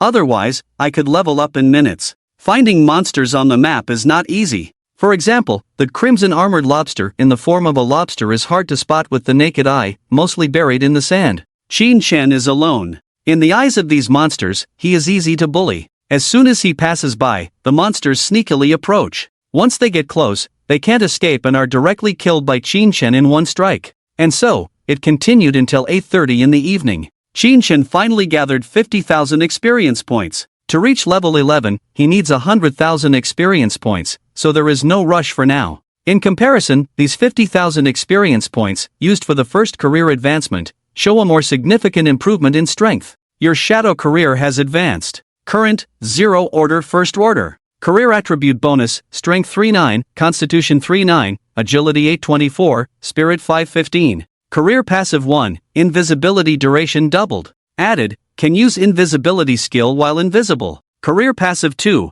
1-2 invisibility levels. Career passive 3, when launching an attack without being in the enemy's line of sight, the damage of that attack doubles, 2x damage 3x damage. Relying solely on leveling up, improving equipment, and skills won't get you far in the godforsaken game, because leveling up is difficult, and there are limits to equipment and skills. After reaching level 10, career advancement is a crucial part of strength improvement. Originally, Qin Shen's shadow career attribute bonuses were Strength 3, Constitution 3, Agility 8, and Spirit 5. When he advanced to the first tier, the attribute bonuses tripled. And more importantly, the 3 career passive improvements. Finally, I can stay invisible seamlessly. Qin Shen was pleasantly surprised to see the additional effect of the first career passive. Originally, all invisibility skills could not be used during the duration of invisibility. This means that even if the duration of invisibility is longer than the cooldown time, the invisibility skill can only be used after the invisibility ends. But now,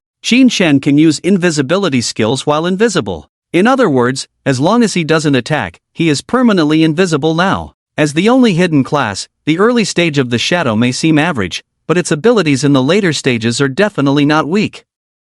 Qin Shen is quite optimistic about the future of this career. This career has advanced once, and indeed gained 1 level of invisibility. Not only that, the damage dealt from attacks launched outside of the field of vision has also increased from double to triple. The damage is higher now. It's just in time to head to the mainland and be the first to kill a platinum level boss. Qin Shen glanced at the time. It was 8:30 in the evening, and by this time, many players had already reached level 10. However, what surprised Qin Shen was that besides him, the first to reach level 10 were not North American players from his previous life's memories. It was players from Jianhai City, and there were several players who reached level 10 at once. Of course, these level 10 players were all familiar faces. Not bad. It seems that selling so many equipment and skill books is also beneficial to me. The faster the players in Jianhai City level up, the sooner I can head to the mainland. Qin Shen smiled. Just as he completed his career advancement, the system also sent a notification. The number of level 10 players in the Jianhai City area has reached 7,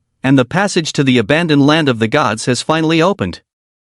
Any player who reaches level 10 can return to the town and be teleported one way to the abandoned land of the gods. As Qin Shen hurried back to the town, the whole world had changed drastically in this short period of time. In the Jianhai City area, including Qin Shen, there were exactly 7 players who had reached level 10. It seemed that Qin Shen was at the same level as them, but he had an additional 50,000 experience points to use for career advancement. Many players couldn't even accumulate this much experience in 1 or 2 days. So, Qin Shen's development was actually several times better than other players. At the same time, players in various regions around the world had also reached level 10. In North America, in the Los Angeles area, a former shooting game professional player was the first to reach level 10 and announced a shocking message. The equipment, skills, levels of the abandoned game could all be consumed to extract real-life trading life, and then a blonde singer from a Western country also reached level 10 and announced the same message. In addition, there were reports from India, Japan, Russia, Australia, and other countries around the world with similar messages. It instantly ignited a global frenzy. F***CK. The abilities of the abandoned game can be extracted into reality? Is this really happening? Once I reach level 10, I'll immediately start the zero-cost purchase. So, does that mean the little star named Song Fei from Daxia was really killed by the Shadow? That's right, the Shadow was the first to reach level 10, so he must have extracted the invisibility skill. It's terrifying. If he wants to kill someone, won't it be easy? Quick, extract the anti-invisibility skill. Without the ability to counter invisibility, this world will become a paradise for assassins. How can everyone counter invisibility? We must stick together. Wait, why did the Shadow kill Song Fei? Is it because of a conflict over a boss in the game? For a moment, billions of people around the world were plunged into a state of panic and anxiety. Governments around the world have initiated some emergency actions. The most important thing, of course, is to have official police and military forces enter the abandoned game to level up as quickly as possible. With the early acquisition of tradable life, the various governments still have a certain degree of control and will not lose control in the short term. At this moment of global panic, a piece of news came out from Daxia. Shanghai City's Dejiang industry was cracked down on for suspected illegal detention, running a casino, organ trafficking, etc. At the same time, Song Fei had multiple relationships with underage female fans, and even incited fans to indulge in fandom.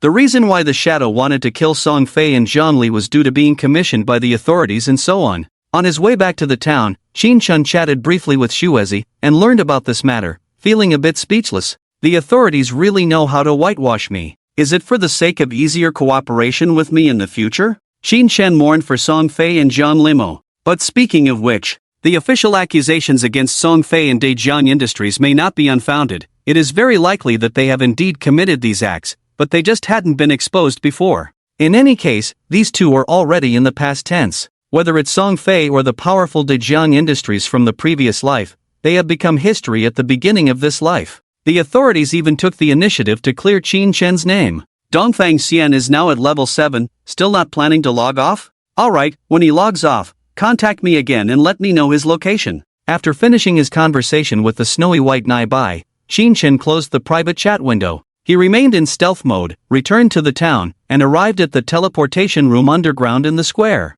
Now his invisibility is even smoother. No need to search for a spot like before, just wait for the Shadow Walk skill cooldown to end, use it directly, refresh the duration of invisibility, and easily achieve permanent invisibility. When he arrived at the teleportation room, he saw many players coming and going, but did not see any other level 10 players. In Shanghai City, there are currently 7 people who have reached level 10. Grey Rose, Gui Shuet, Lin Liu, as well as the sharpshooter and cardmaster from Wang Meng's team. As for Wang Meng and Yu, the 2 official personnel, they have been delayed due to various matters, but it shouldn't be long before they reach level 10. After they reach level 10, they have to rush back from the leveling spots. Their speed is definitely slower than mine. Qin Shen had no intention of waiting for these people. Instead, he went directly to the teleportation array and chose to go to the abandoned continent of the gods. There are still many things on me that haven't been sold, but it doesn't matter. Once on the continent, I can find a refuge, store things there, which will be much more convenient.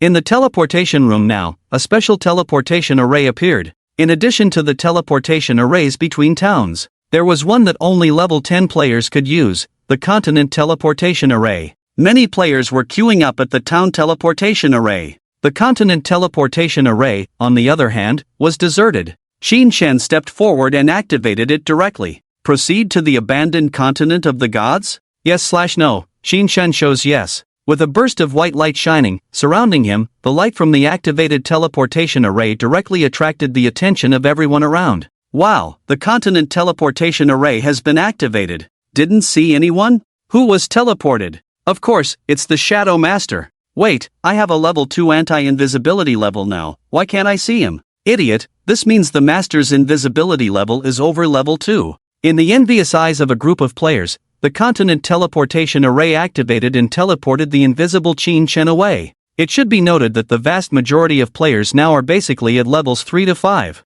A few players may reach levels 6 to 8. As for those who can reach level 10, there are only a little over 100 globally. In the eyes of ordinary people, not to mention level 10, even level 6 or 7 is considered a master. The abandoned continent of the gods. This is a vast and desolate world. In the ruins of a city in the east, a white teleportation light flashed, and an invisible presence arrived here. This is a city ruin covering hundreds of square kilometers. Indeed, just like the previous life. It's the familiar ruins of Shanghai City. Qin Shan remained invisible and appeared in the center of this city ruin. He looked around and felt some emotions seeing the familiar scenes. The dilapidated building debris, wandering monsters faintly visible in the ruins, and in the center of the ruins, a giant statue over 10 meters high, a stone man without eyes. In fact, this is an epic level boss, but it has not yet met the activation conditions. Every player from each city who arrives at the abandoned continent of the gods will appear in the ruins of their respective cities. And the geographical locations of these city ruins are highly consistent with the real locations of the cities. As for what exactly the abandoned land of the gods is, in the past 9 years, there have been too many speculations from too many people, but no statement has been confirmed. Zhanghai City Ruins. This is the place that will accommodate millions of players in the next 9 years, serving as the base for millions of players from Zhanghai City. In the abandoned game, there are no warehouses, and NPCs are rarely seen. To store items and develop guilds, you need a base, a refuge. Zhanghai City Ruins, the best refuge. It is the refuge of my Godslayer guild. Qin Shen did not stay in place, but quickly ran towards the northwest direction of the city ruins. This time, he planned to monopolize the best and largest refuge location. Just after he left, several white lights lit up next to the eyeless stone statue in the center of the city ruins. Gui Shue, Lin Liu, and others were teleported together. Wow, this ruin is huge. It is said that Shadow Brother teleported here a few minutes ago. I wonder where he went. Be careful, Sha Shui, there's a monster next to you. Due to the lack of understanding of the abandoned continent of the gods, Gui Shue, Lin Liu, Wang Meng, and others had agreed to teleport together. As expected, as soon as their 6-person team teleported to the center of the ruins, 2 stone-like monsters appeared behind them and rushed towards them to attack. Earthshaker, LV11, rank, common. Although they were just 2 small monsters, Wang Meng and the others did not dare to be careless. Raise the shield. Wang Meng, wearing golden armor and holding a silver shield, immediately stood in front of the 2 Earthshakers. The others lined up behind him. The white owl on Gui Shue's shoulder flew out and emitted a white light, landing on Wang Meng, adding a layer of defense to him. Boom! Boom! The 2 humanoid stone Earthshakers attacked, and when they approached Wang Meng, they stomped on the ground, sending Wang Meng flying. At the same time, 2 heavy punches landed on Wang Meng. -512. -498. 2 astonishing damage numbers emerged from Wang Meng. Gui Shue furrowed her brows slightly. She raised her hand, and the golden staff in her hand emitted a light, starting to heal Wang Meng. At the same time, a fire-based area skill with an additional 150 attack points was released from Lin Liu's hand. A fireball descended from the sky, hitting both Earthshakers. -428. -428. Lin Liu's damage was considered top tier among the current players. After all, almost half of her equipment came from Qin Shen, including golden and even platinum-grade equipment. But compared to Qin Shen, she was still in a different league. With 1 skill, she only managed to reduce about 1/10 of the small monster's health. These monsters are resistant. I'll control them. The card master in the team said in a deep voice, Xiaogu, let your all fly up and scout the surrounding area to ensure there are no other monsters nearby. Gui Shue nodded, and the white owl quickly flew up. Over a minute later, they managed to defeat the 2 small monsters with some difficulty. The investigation from Gui Shue made their faces look a bit grim. So, there's no safe zone here at all? Monsters are everywhere? And our recent battle has already attracted the attention of some monsters? For a moment, Wang Meng and the others all realized. The abandoned game was nothing like ordinary online games. Is this damn thing a survival game? Compared to Wang Meng and the others, Qin Shen is much more relaxed. Reaching level 3 of stealth allows him to easily move through the groups of monsters. The monsters within the ruins of Zhanghai City are not too strong. The highest anti-stealth level is only level 2. First, establish a foothold in the ruins, find a shelter, then explore the ruins and defeat some bosses. Of course, Qin Shen didn't waste his skill cooldown. When he passed by some monster groups, he directly used Shadow Strike. Even without the active effect of Graceful Release, the total damage of Shadow Strike's 9 strikes can reach tens of thousands. Dealing with these small monsters is a piece of cake. There are no other players in the entire ruins. Monsters are everywhere. For Qin Shen, it's like heaven. He advances towards the target location, killing ordinary monsters along the way, his greedy hands hardly stopping. By the time he reaches the target location over 20 kilometers away, his evolution points have increased from 98 to 115. Moreover, he also picked up a higher-level Shadow skill book. Skills with the same name have fixed grades. For example, Shadow is a fixed inferior quality skill. However, the same skill can have different levels. For example, what Qin Shen has obtained now is a level 10 Shadow. Learning this skill book will overwrite my original level 1 Shadow. But in return, to upgrade the real Shadow to level 10, more tradable lifespan needs to be added. With a bit of experimentation, Qin Shen studied this skill book. You have learned Shadow, level 10. Your Shadow, level 1, has been overwritten. Shadow, Platinum. Requirement level 110, enters a 2436-second stealth state. Breaks stealth with an attack of 150300. Cooldown 22:12:6 seconds. The cooldown hasn't decreased, but the duration of stealth and the attack after breaking stealth have significantly increased. Fortunately, even though it's an inferior skill book, My shadow has long evolved to the platinum level, so after overriding, this skill is still platinum level. Qin Shen glanced at his attribute panel again. Now I have 110 years of lifespan, which is a little over 40,000 days. When dealing with Dongfang Xian, I'll extract the ability all at once. Qin Shen closed the attribute panel. He concealed his figure and looked at the ruins of a residential area in front of him. No one knows that beneath this ruin lies an underground palace covering over 1,200 acres. This underground palace is almost as large as Jianhai Normal University in reality, with thousands of rooms for resting and dozens of large hall areas. If one could occupy this underground palace, no matter how much equipment or wealth, it could all fit in. In the God Abandoned game, there are many ready-made shelters like this. Its official name is Hideout. Of course, players can also try to build their own, but it requires a lot of materials. Building a shelter of over 1,000 acres is as difficult as reaching the sky. However, the larger the hideout you want to occupy, the stronger the guardians you need to defeat. Do you remember in the previous life, after I established the Godslayer Guild, it took 3 teams of 18 people in reaching level 15 before we took down this palace? Qin Shen didn't hesitate and directly found a staircase in the ruins, descending down it. His target is a level 15 platinum boss. Along the way, there are many small monsters ranging from level 12 to 15, and even small bosses. Originally prepared for a powerful team, Qin Shen plans to explore it alone. When Qin Shen had walked down the stairs about 15 meters, the surroundings were already pitch black. Suddenly, a stone door in front opened. When the hiding place is unoccupied, the stone door will open for anyone who approaches. But once a player occupies it, others can only forcefully destroy the door to open it. Summon, Devout Follower. Qin Shen, at the stone door, used a gold-level follower pendant to summon a silver-level follower. Guard the entrance. This silver-level Devout Follower, as a summon creature, has an unlimited duration. As long as it is not killed, it will continue to exist. Perfect for guarding the door. Then, Qin Shen stealthily entered the stone door and heard a system prompt. You have arrived at the Sanctuary of Pure Souls. Defeat the area guardian, and you will take control of this area. What Qin Shen saw was a spacious hall. Inside the hall, there were more than 10 level 12 ordinary monsters wandering around. Surging Spirit, Overload Spirit, Incinerate Spirit. These were all consciousness bodies formed by the convergence of elemental energies. Darkest Moment. Qin Shen directly released his skill. The plague blade in his hand emitted a black flash, causing all the surrounding monsters to be blinded. He swiftly used Shadow Slash to deal with 7 or 8 monsters in a straight line. Then, taking advantage of the monsters being blinded, he randomly threw elemental attacks, skillfully dodging the attacks, wielding the plague blade in his hand to launch normal attacks on these monsters.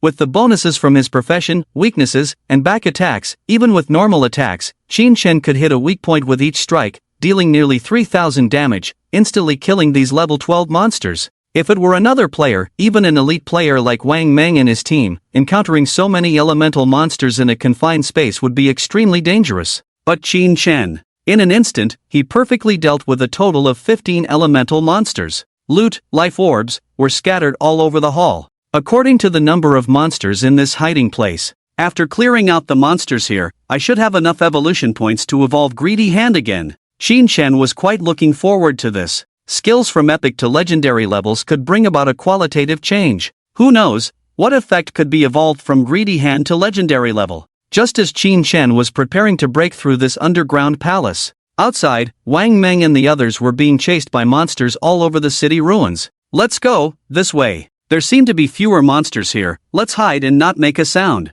Wait, why are there so many monster corpses in this courtyard? Led by Guishua's White Owl, a group of 6 people quickly arrived at the area where Qin Shen had just passed by. Because the monsters in this area had just been killed by Qin Shen. Looking down from above, this area was very clean. When Wang Meng and his group of 6 ran over, they saw patches of monster corpses in this ruined area. Instantly, the 6 of them were shocked. These monsters that were chasing them, in the face of the shadow, were slaughtered like chicks? Originally, they knew the shadow was strong, but they never expected it to be so exaggerated. There are no monsters nearby for now, let's take a breather first. Guishua pursed her lips, letting everyone breathe a sigh of relief. And you looked at the scattered monster corpses inside, truly a shadow boss. I thought we were strong enough, but it turns out we can only cower under the boss's shadow. Hearing her words, the other 5 people's expressions became somewhat strange. Wang Meng coughed, Captain, and, cough, watch your words. And you widened her beautiful eyes, huh? Is my description inappropriate? With the buffer zone cleared by Qin Shen, Wang Meng and his group finally caught their breath. This is too much. Why are there so many monsters on this abandoned continent? It's a good thing the boss cleared out this area, otherwise, we might all be dead by now. I think it's better for the 6 of us not to explore yet. Let's wait until all our team members reach level 10, then we can act together. I'm curious, if we die here, where will we respawn? After chatting for a while, everyone started to feel off towards the ruins of the city. Just now, dozens of monsters rushed towards them. If they hadn't run fast, they would all be corpses by now. Originally, the 6 of them led their own teams and helped many official players level up. After arriving on the mainland, they gathered together to explore the area. They didn't expect this place to be so dangerous. At this moment, Guishue switched her perspective back to her white owl. The owl flew up into the sky, carefully scanning the nearby area, making Guishue gasp in shock. This place is really full of death. Too fierce. Wait, there are several bodies ahead, each with a gray light underneath. Could there be loot that the boss didn't pick up? Guishue was amazed. And you heard this and guessed, is it because the backpack is full? The shadow originally only had one person, so with this efficiency in killing monsters, there must be many things that couldn't fit. Guishue nodded. There are a few gray items that weren't picked up. Should we go over there? Wang Meng said, wait, let me contact the shadow. Qin Shen was clearing out monsters in the soul cleansing ground.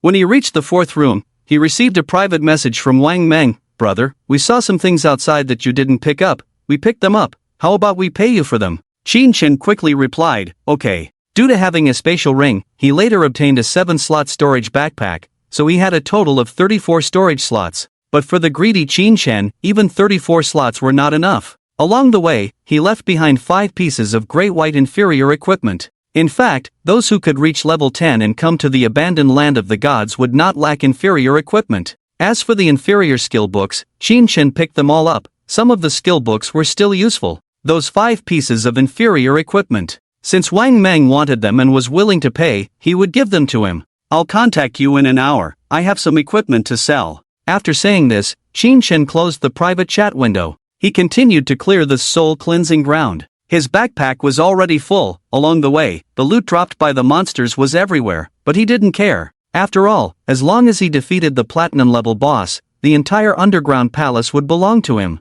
As for before that, if someone came to the entrance of the palace, Qin Shen would be alerted. After all, there were silver-level devout believers guarding the entrance. Even if a stealth player came, to enter the soul cleansing ground, they would have to open the stone door first, and the devout believers would notice. As Qin Shen continued to clear the monsters, Wang Meng and the others logged off first. Regarding the situation on the abandoned land of the gods, they needed to report to the higher authorities, not only to the official authorities of Jianghai City but also to the higher authorities of the Great Xia Kingdom. Half an hour later, not only in Jianghai City, but also globally, many other cities had opened portals to the abandoned land of the gods. However, the players who were transported to the mainland did not bring good news, but one bad news after another. We players from Modu arrived at the mainland. It's a city ruin. We players from Chaoshan are the same, but it's not the same city ruin. It seems that the landing points for players from each city on the mainland are different. Damn, the city ruins are full of monsters. I've died twice already, can't take it anymore, can only log off for now.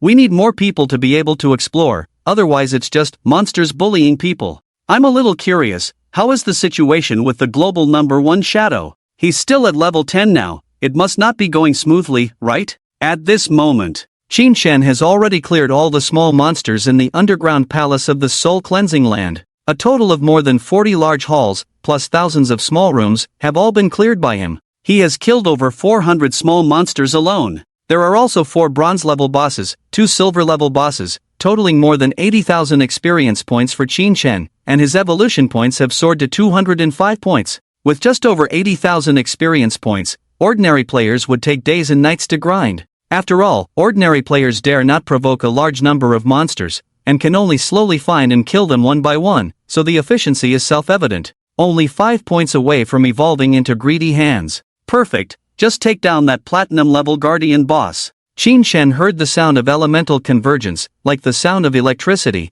coming from the center of the underground palace. This place, Qin Shen spent 9 years in his previous life. It couldn't be more familiar. He navigated through several intersections and headed towards the center. Soon, he arrived at a large room that was originally sealed. The room was about 30 meters long and wide, with an altar in the middle. On the altar, there was an elemental monster surrounded by lightning, in human form, with its entire body composed of purple lightning. Soul Cleanser Faisal, LV 15. Grade, Platinum. Introduction. The Guardian of the Soul Cleansing Land. Defeat it, and you will become the Master of the Soul Cleansing Land. The highest level of monsters in the city ruins is level 15. This Soul Cleanser Faisal is already the highest level monster in the city ruins and also the highest grade boss. I'm level 10 now, so I have some damage reduction against this boss, but it's not significant. If I remember correctly, this boss has a total of 750,000 health points, divided into 3 stages. Most importantly, this boss has a level 2 anti-invisibility ability,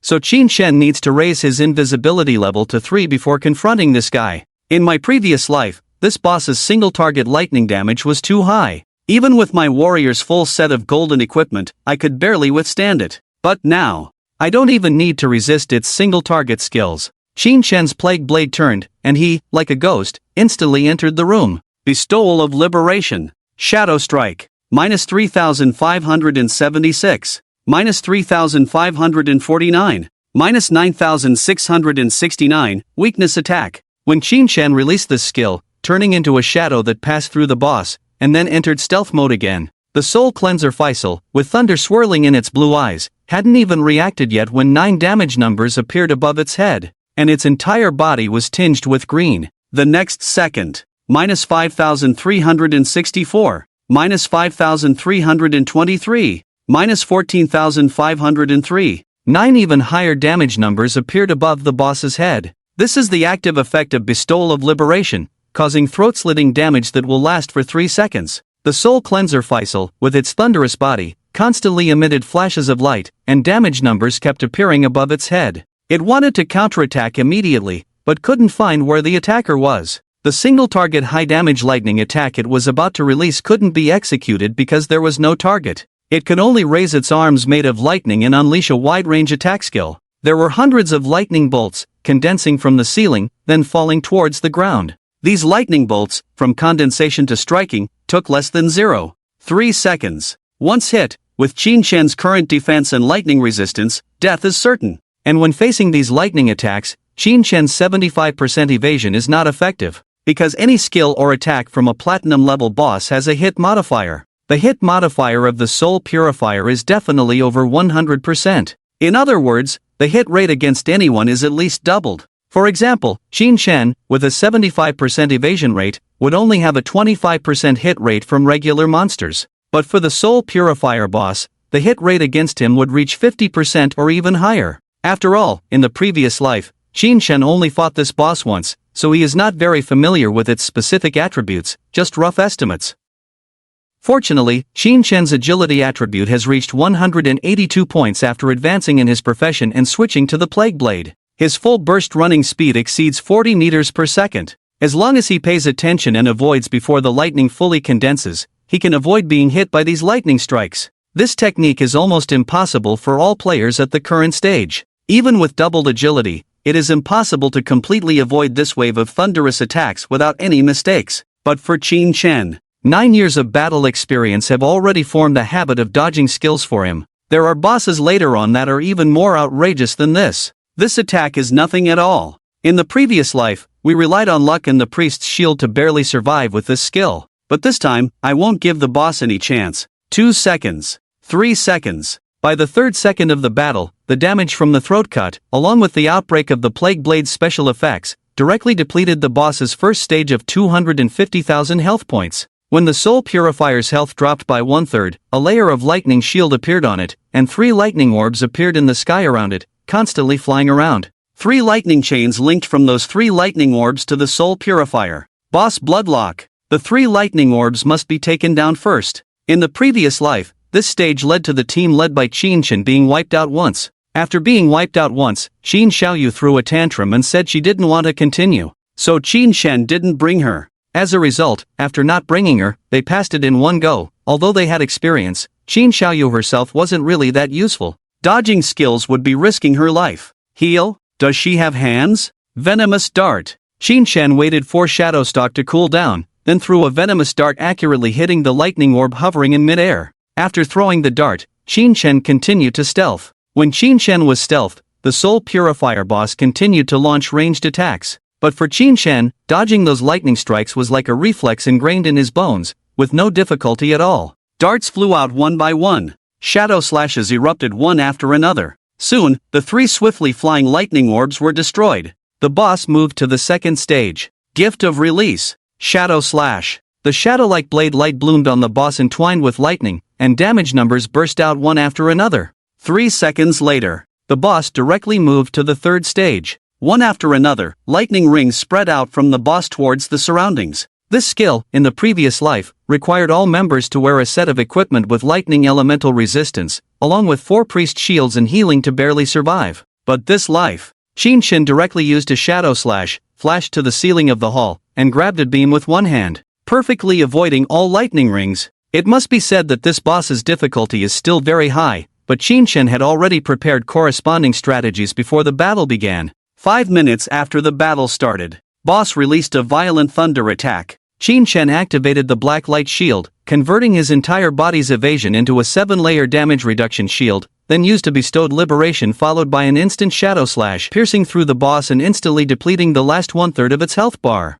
The thunder attacks from the boss were perfectly blocked by the black light shield. 3 seconds later, the body of Purifier Faisal transformed into scattered electric balls on the ground, and a system notification echoed in the minds of players worldwide. Player Shadow, Jianghai City, achieves the world's first kill of a platinum-level boss, earning 10 reputation points. As this system notification spread, players worldwide were instantly shocked. Just moments ago, many players were discussing Shadow, thinking that Shadow's development was not going smoothly. But the result? Achieving the first kill of a platinum-level boss? Damn, first kill of a platinum-level boss? And a solo kill? Damn, isn't this too outrageous? I just arrived on the continent, still endlessly grinding in the city ruins, and this person solo kills a platinum-level boss? We've been wiping out a golden-level boss money spender in a group 3 times already, and Shadow directly solo kills a platinum? What kind of talent level is this? F***CK. It's Shadow from Daxia again?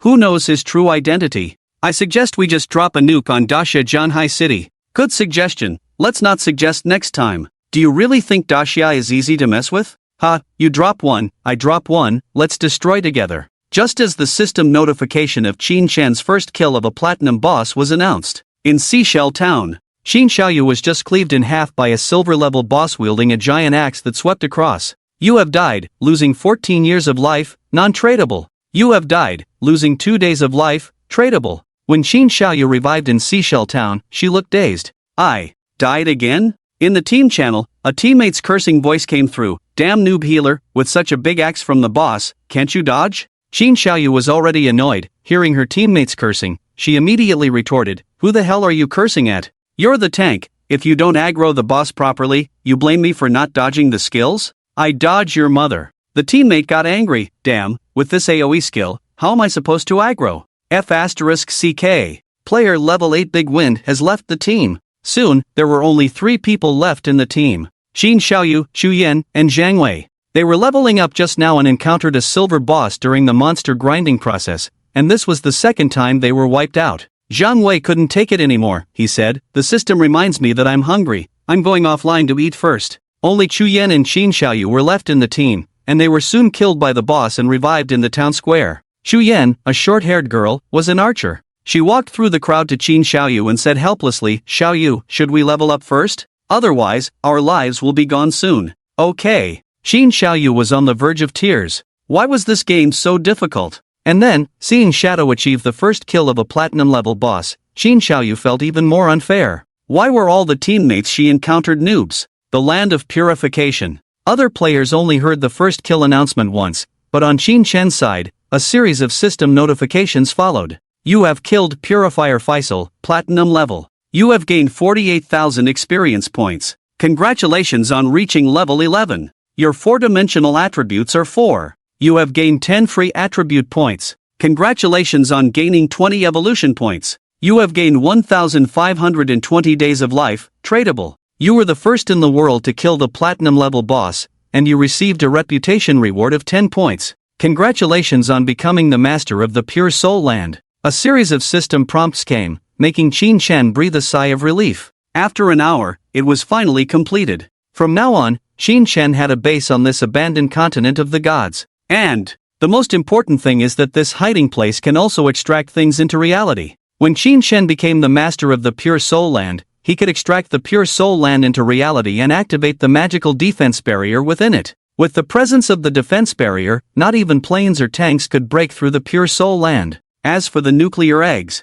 others may not know, but Xin Shen was very clear. When the game of the abandoned gods arrived, the large-scale weapons of mass destruction in reality had already begun to be corrupted. Especially the most powerful nuclear eggs were basically unusable from the first day. Planes and tanks could still be used for a month or two. Of course, to extract the Pure Soul Land into reality, it required over 1,300 years of tradable lifespan. In the previous life, Xin Shen had already extracted it, using it as the base of the Beheading God Guild in reality. Xin Shen did not pay too much attention to the familiar Pure Soul Land. Instead, he first checked his gains this time. First, he leveled up to 11. After level 10, each level up gives 4 points to all attributes, and 10 points of free attribute points.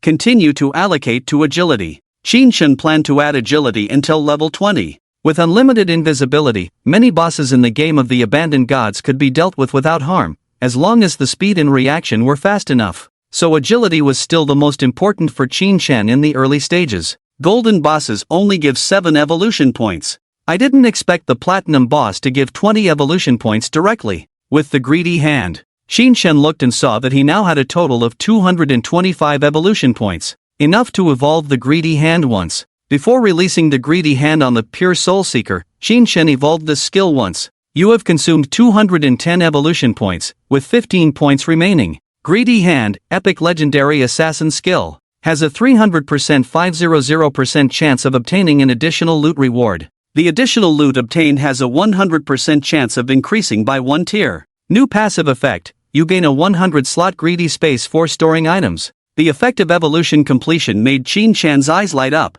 The extra loot has increased from 3 to 5. And it also comes with a 100-slot storage space. The latter was unexpected for Xin Shen. This effect would make his future monster grinding process much more convenient. After the greedy hand advanced, Xin Shen then released the skill on the corpse of the Pure Soul Seeker. Instantly, 5 extra loot rewards burst out from the shattered body of the boss, all of them at least platinum level, with several emerald level items mixed in. Among them, there was an emerald level assassin leather armor, an emerald level assassin necklace, with equipment requirements of level 13 and 15 respectively. There was also an emerald level assassin skill book, with a learning level of 14. Can't use them for now, keep them at home. Xin Shen temporarily decided not to deal with these level 13 to 15 loot rewards, and would deal with them later. Anyway, now the entire 1,200-acre Pure Soul Land Palace belonged to him, he could put things in it as he pleased, without worrying about them being taken or lost. Believers, come in and pick up all the loot in the palace and stack them together.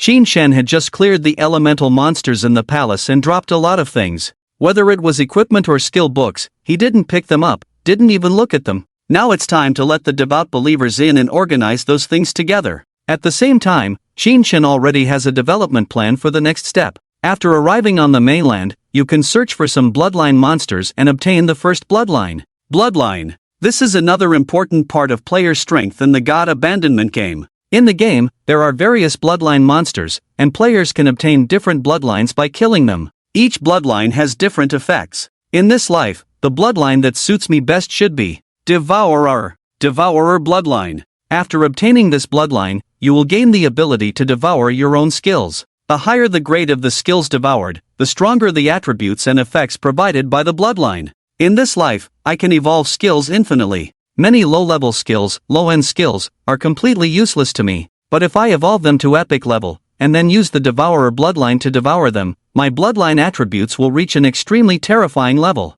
You should know that in the God Abandonment game, each epic level skill is extremely precious. Under normal circumstances, who would be willing to use the Devourer bloodline to devour epic level skills? The devoured skills cannot be used, and cannot be learned again in the future. But this life is different for Xin Shen. Many trash skills, or skills with redundant effects, even if evolved to epic level, are not as good as the initial epic level skills. There are thousands of assassin skills. Xin Shen cannot possibly use all of the active attack skills among them. Keeping the best ones will be enough. Once I get the Devourer bloodline, I can go on a spree of buying skill books and then make a strong advancement. Xin Shen thought to himself. At this moment, his private chat lit up. Snow White, congratulations on the big brother for killing the platinum level boss for the first time. I have some good news here. Dongfang Xian is hungry, finally logged off. It is said that he is eating at the Jiangnan restaurant, and many people from his family are with him. Their family has acquired a lot of lifespan and is preparing to bring it into the game to enhance their strength.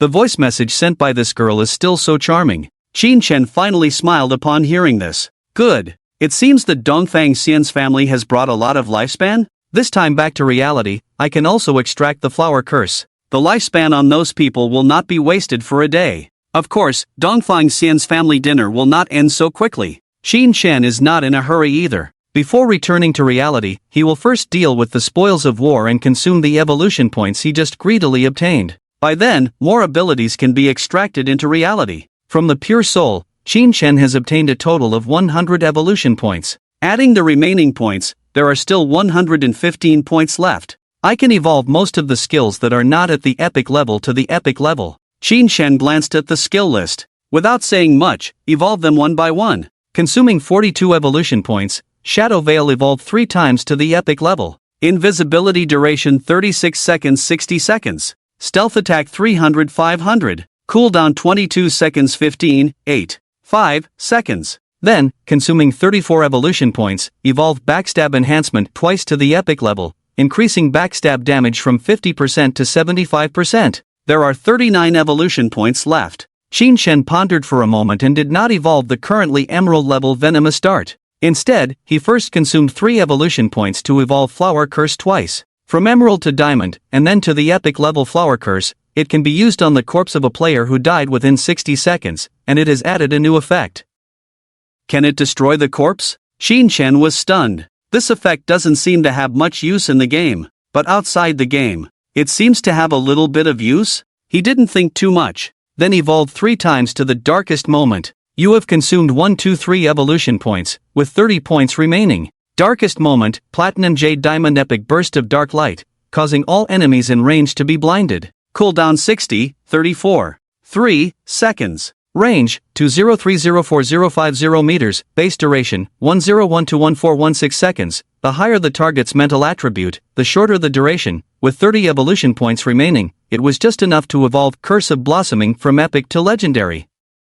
Should I evolve it? Qin Chen pondered. This skill was obtained from the emerald chest blessed by the ancient gods. In the previous life, he had never even heard of its name, only vaguely heard of its effects, indicating its rarity. At least there were no skill books of this kind available in the market. Since it's a rare skill, let's continue evolving it. Each legendary skill has its unique features. There might be some useful special effects. In the end, Qin Chen decided to evolve it. You have consumed 30 evolution points, with 0 points remaining. Curse of Blossoming, Epic Legendary Universal Skill. Use on a player's corpse within 60300 seconds of death, continuously absorbing tradable lifespan. Added, also absorbs 50% of the target's remaining non-tradable lifespan. Added, can absorb scattered non-tradable lifespan orbs. Damn! Qin Chen couldn't help but curse. This thing was outrageous. While absorbing all tradable lifespan from the target, it could also absorb 50% of the target's non-tradable lifespan?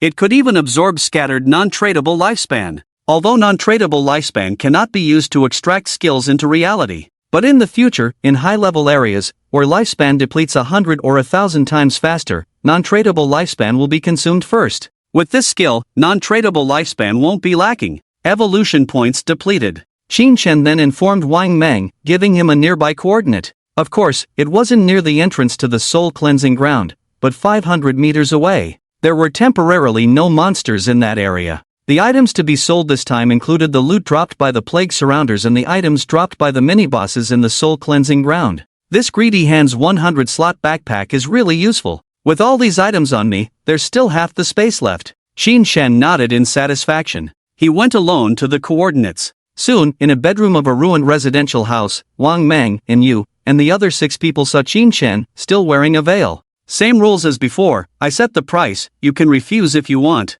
Qin Chen began listing items. First were the silver, gold, and platinum grade items. This batch of items had a total value of 18,000 days of tradable lifespan. And Yu was still as straightforward as before. She took them all. After all, Qin Chen's prices were fair. After receiving the items, this dragon swordswoman smiled with her eyes narrowed into crescents. Now, the development speed of our Jianghai city will be fast again. In fact, the Shadow City Air Force, the 46th Artillery Corps. Many official legions are asking us for equipment. It's just that we can't trade between different cities now, there's no trading channel. Big brother Shadow, thank you. And you looked at Qin Shen with joy in her beautiful eyes. No problem, we help each other. Also, do you want some inferior, common, and bronze items? Qin Shen asked while continuing to take out this pile of items. Watching him start pulling out items again, and you and the others were all stunned. How come you have so many backpack slots? Just now, Qin Shen took out silver, gold, and platinum materials that Inu alone couldn't carry, so he had to ask Wang Meng for help. As a result, Qin Shen actually took out a pile of more than 30 ordinary, bronze things. Are you Doraemon, big brother? Gu Yixue looked curious and even came up to touch Qin Shen's belly. Qin Shen looked puzzled. In the end, not only Inu and Wang Meng, but even Gu Yixue, Lin Liu, Sharpshooter, and Uncle Cardmaster had their backpacks full of things. Fortunately, in this godforsaken game, items in the backpack do not drop upon death. Friendly reminder, under the statue in the middle of the city ruins, there is a staircase leading to a teleportation array back to the starting town. However, if you want to go back, it will cost 500 days of life for the first time. There will be no cost to return, so think about it yourself. Seeing that they were hesitant to kill monsters in this place, Qin Shen reminded them with a sentence. After speaking, he turned and left. With everything sorted out, it was time to return to reality. As he left, and you watched his disappearing figure, a gleam in her beautiful eyes, and whispered in the team channel, somewhat excitedly, "Look, I told you the big brother might be a reincarnator. Otherwise, how could he know such hidden information?" Wang Meng tapped his head, "Captain, don't be like this, I'm a little scared." The Uncle Cardmaster also smiled, "That's right, don't be too sensitive. We were just driven away by monsters at the time, otherwise, if we searched nearby, we would definitely find it. Shadows can only hide, so they are more familiar with the terrain than us, it's normal." And you fell into contemplation upon hearing this. Suddenly she said, "What do you think? What are the chances of me luring the shadow to us?" Everyone was dumbfounded. Just as Inu and the others were trying to find a way back to the starting town, Qin Shen had already returned to the land of pure souls. He tightly closed the stone door at the entrance. If other players come over, this stone door looks like a wall. It's almost impossible to discover that this place is the entrance to an underground palace. Even if a genius attacks the stone door, its durability is 1 million, so it cannot be broken in a short time. I'll find some materials and scrolls to reinforce the stone door later. Qin Shen entered the land of pure souls, looking at the familiar palace scene, without much emotion. Instead, he went offline. Do you want to consume tradable life to extract abilities to reality? Yes/no. Qin Shen chose yes. At this point, Qin Shen had a total of 203 years of tradable life, which could give him a significant boost in reality. Converted into days, it was a total of 74,304 days. First extract level and career advancement abilities. This time, Qin Shen didn't have much trouble. Since he had a lot of tradable life, he chose to synchronize in bulk. Level synchronization. Career advancement synchronization. Consuming a total of 27,000 days of life, Qin Shen's real level and career advancement were directly synchronized with the in-game ones. Next were the skills. I previously extracted Shadow Veil, but it was only level 1. To raise it to level 10, it will cost a little over 1946 days. Qin Shen began selecting skills to extract from the list. Spending 1946 days, he raised Shadow Veil to level 10. Spending 900 days, he extracted Backstab Enhancement. Spending 1000 days, he extracted Greedy Hand. Spending 3200 days, he extracted Instant Shadow Slash. Spending 5366 days, he extracted Ghostly Blur. Spending 16,099 days, he extracted Curse of Blooming Flowers. Spending 11,313 days, he extracted Black Light Shield. Note, calculated based on skill level and initial quality, not random writing, these skills extracted, Qin Shen's tradable lifespan is now only 7,480 days. The tradable lifespan is still a bit lacking. Otherwise, you can directly synchronize. Qin Shen shook his head. The skills he temporarily did not extract, only left with Darkest Moment, requires 12,649 days to extract. Gift of Liberation requires 59,032 days to extract, plus a useless skill Chisel Strike. As for why Gift of Liberation requires so many days, because it is an initial epic level skill. Looking at the remaining lifespan, Qin Shen chose to extract 2 pieces of equipment. One is the golden level boots of concealment that adds invisibility time and movement speed during invisibility, requiring 3,600 days to extract. The other is the golden level follower pendant, which increases cooldown speed and can summon a silver level follower. Might come in handy. Extracting these consumed 3,394 days. The extraction of equipment consumes half the lifespan compared to skills of the same level and quality. After all, equipment is consumable. Skills, on the other hand, are permanent, so it's normal to consume twice as much. Only 486 days of tradable lifespan left. But now, my real-world strength is not much different from the game. I still need to earn more lifespan, aiming to fully synchronize next time I log out. When Qin Shen finished extracting, his figure appeared in his own small bedroom. Actually, this house with a mountain and water impression still belongs to Qin Xiaoyu. To save over 1,300 years of lifespan, extracting the pure soul land seems a bit distant. Qian Shishir knows about this place. Just to be safe, it's better to leave first.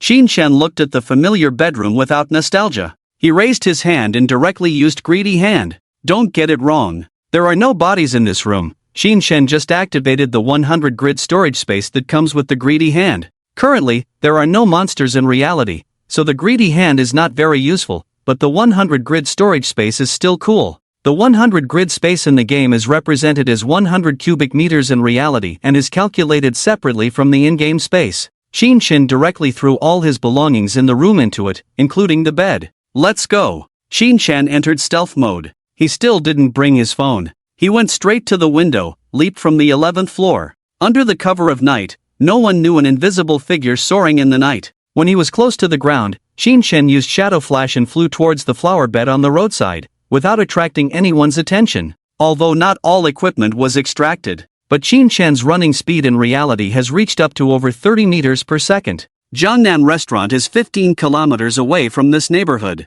I can get there in less than 10 minutes. Qin Shen certainly couldn't take a taxi. In fact, his current speed is much faster than taking a taxi. At this time, Jiangnan Restaurant has been booked by the Dongfang family. The Dongfang family, one of the local families in Jianghai City, has risen for decades, passed down for 3 generations, and now Dongfang Xian is the most beloved young generation in the family.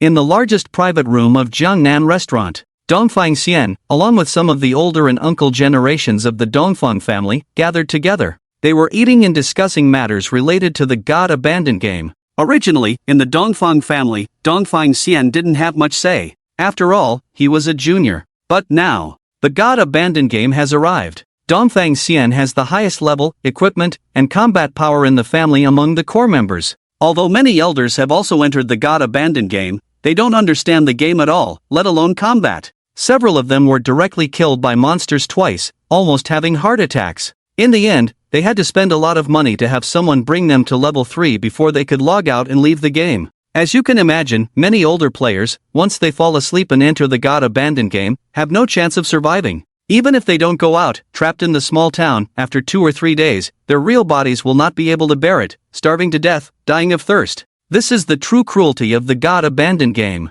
It is the first day now, and many people have not yet experienced it. But in fact, even young people, middle-aged people, many have already fallen into despair. For example, someone like Tainan, who is so close to death, with only a few days left to live, has already become a beggar for life in the shell town. At this moment, Dongfang Xian was somewhat pleased at the dining table. The arrival of the God Abandoned game heralded the era of young people like him. Moreover, their Dongfang family, with assets worth hundreds of billions in Jianghai City, involved in various industries, has now converted most of their liquid assets into tradable lifespan. Dongfang Xian carries 25,000 days of tradable lifespan, full of spirit. My plan is to let the younger generation of the family go in, buy equipment and skill books, level up to 10 as quickly as possible, gain a leading edge, so that we can secure a place in the future era. There is another matter. Regarding Shadow, I have already sent a reliable woman to approach Shadow, and have added him as a friend. Wait for an opportunity to extract Shadow's real identity, then we can take action.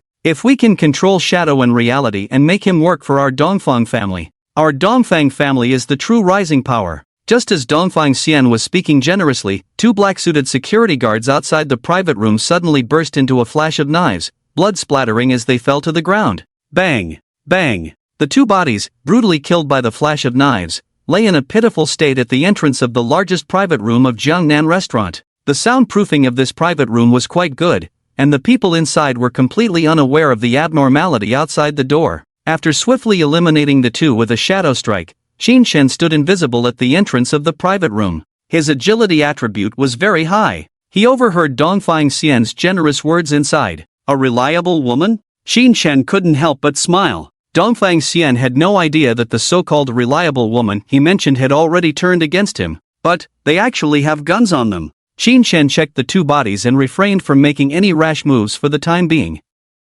Although he had ghostly blur and black light shield, he was not invincible. He also did not extract armor into reality. Once hit in the heart or head by a firearm, he would undoubtedly die. I wonder what the situation is inside the private room. Even though I am invisible, I might still run into a blind cat catching a dead mouse, getting shot randomly. Better be cautious. This time, Qin Shen had many more means when returning to reality. He raised his hand and directly used the equipment effect, summoned Devout Disciple. A withered, slender gray figure, crawling and creeping, appeared at the entrance of this Jiangnan restaurant. Silver-ranked, Devout Disciple. Melee with sharp claws, long range with green flames. And as a silver-ranked boss, the Devout Disciple had strong damage resistance, able to withstand gun attacks for a long time. Go in, Qin Shen ordered. He himself retreated invisibly to the corner of the wall, where a camera had already been destroyed by him. Bang! The core members of the Dongfang family, from the older generation to the middle-aged generation, to the younger generation, totaling more than 40 people, mostly gathered here.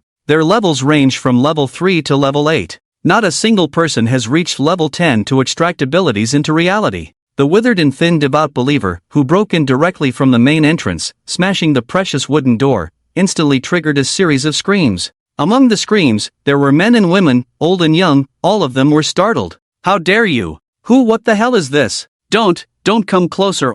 Could this be a monster from the abandoned game of the gods? Heavens, help, help. Bang bang bang bang. A series of gunshots rang out from the main hall, but unfortunately, only human screams were heard. In reality, even if these people had guns, their defense capabilities were extremely poor, fragile to the extreme. For the devout believers of the silver rank, they could easily take down anyone with just a swipe. A mouthful of green flames could burn down a whole area. Since Qin Shen had taken action, he had no intention of leaving any survivors. When the gunshots from the main hall sounded, the Eastern family's bodyguards stationed outside the Jiangnan restaurant's main entrance were finally alerted. However, it was quite obvious. The number of these bodyguards was not large. Originally, for a gathering of the Eastern family of this scale, there should have been at least 30 to 50 people protecting them. But now, there were only about a dozen people, all of them loyal to the Eastern family. As for the other bodyguards, with the arrival of the damn game of the gods, who would still want to be your bodyguard?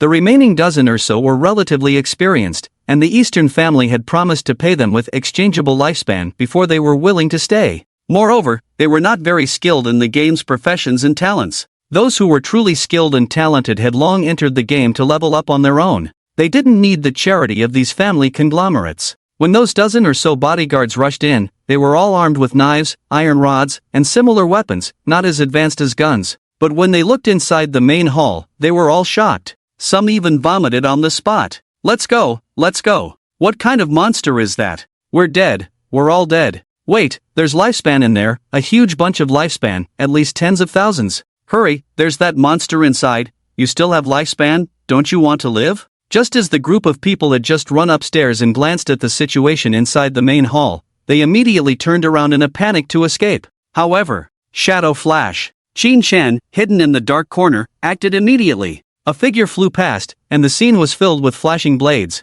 Even the shattered camera lens was splattered with crimson blood. In just 2 minutes, this elegant Jiangnan restaurant had turned into a hellish place. However, right after that, as the devout believer returned to Qin Shen's side, Qin Shen raised his hand and dispersed him directly. The withered, thin, and gray mysterious figure slowly dissipated until it disappeared. Immediately after, crimson flowers bloomed in the scene. Qin Shen walked invisibly among the mountains of corpses and seas of blood, as if taking a leisurely stroll in the courtyard. Wherever he went, the flowers of death bloomed. These flowers of death not only absorbed all the exchangeable lifespan of everyone in the scene but also had the effect of destroying all evidence. All the bloodstains and bodies splattered in the scene turned into strands of pale white smoke during the absorption process of the flowers of death. It's truly a great harvest. Qin Shen's lips curled slightly. The Eastern Wise had 25,000 days of exchangeable lifespan on him. Originally, only half of it had been released. But, when the crimson flowers bloomed on his body, the remaining exchangeable lifespan was also absorbed by Qin Chen.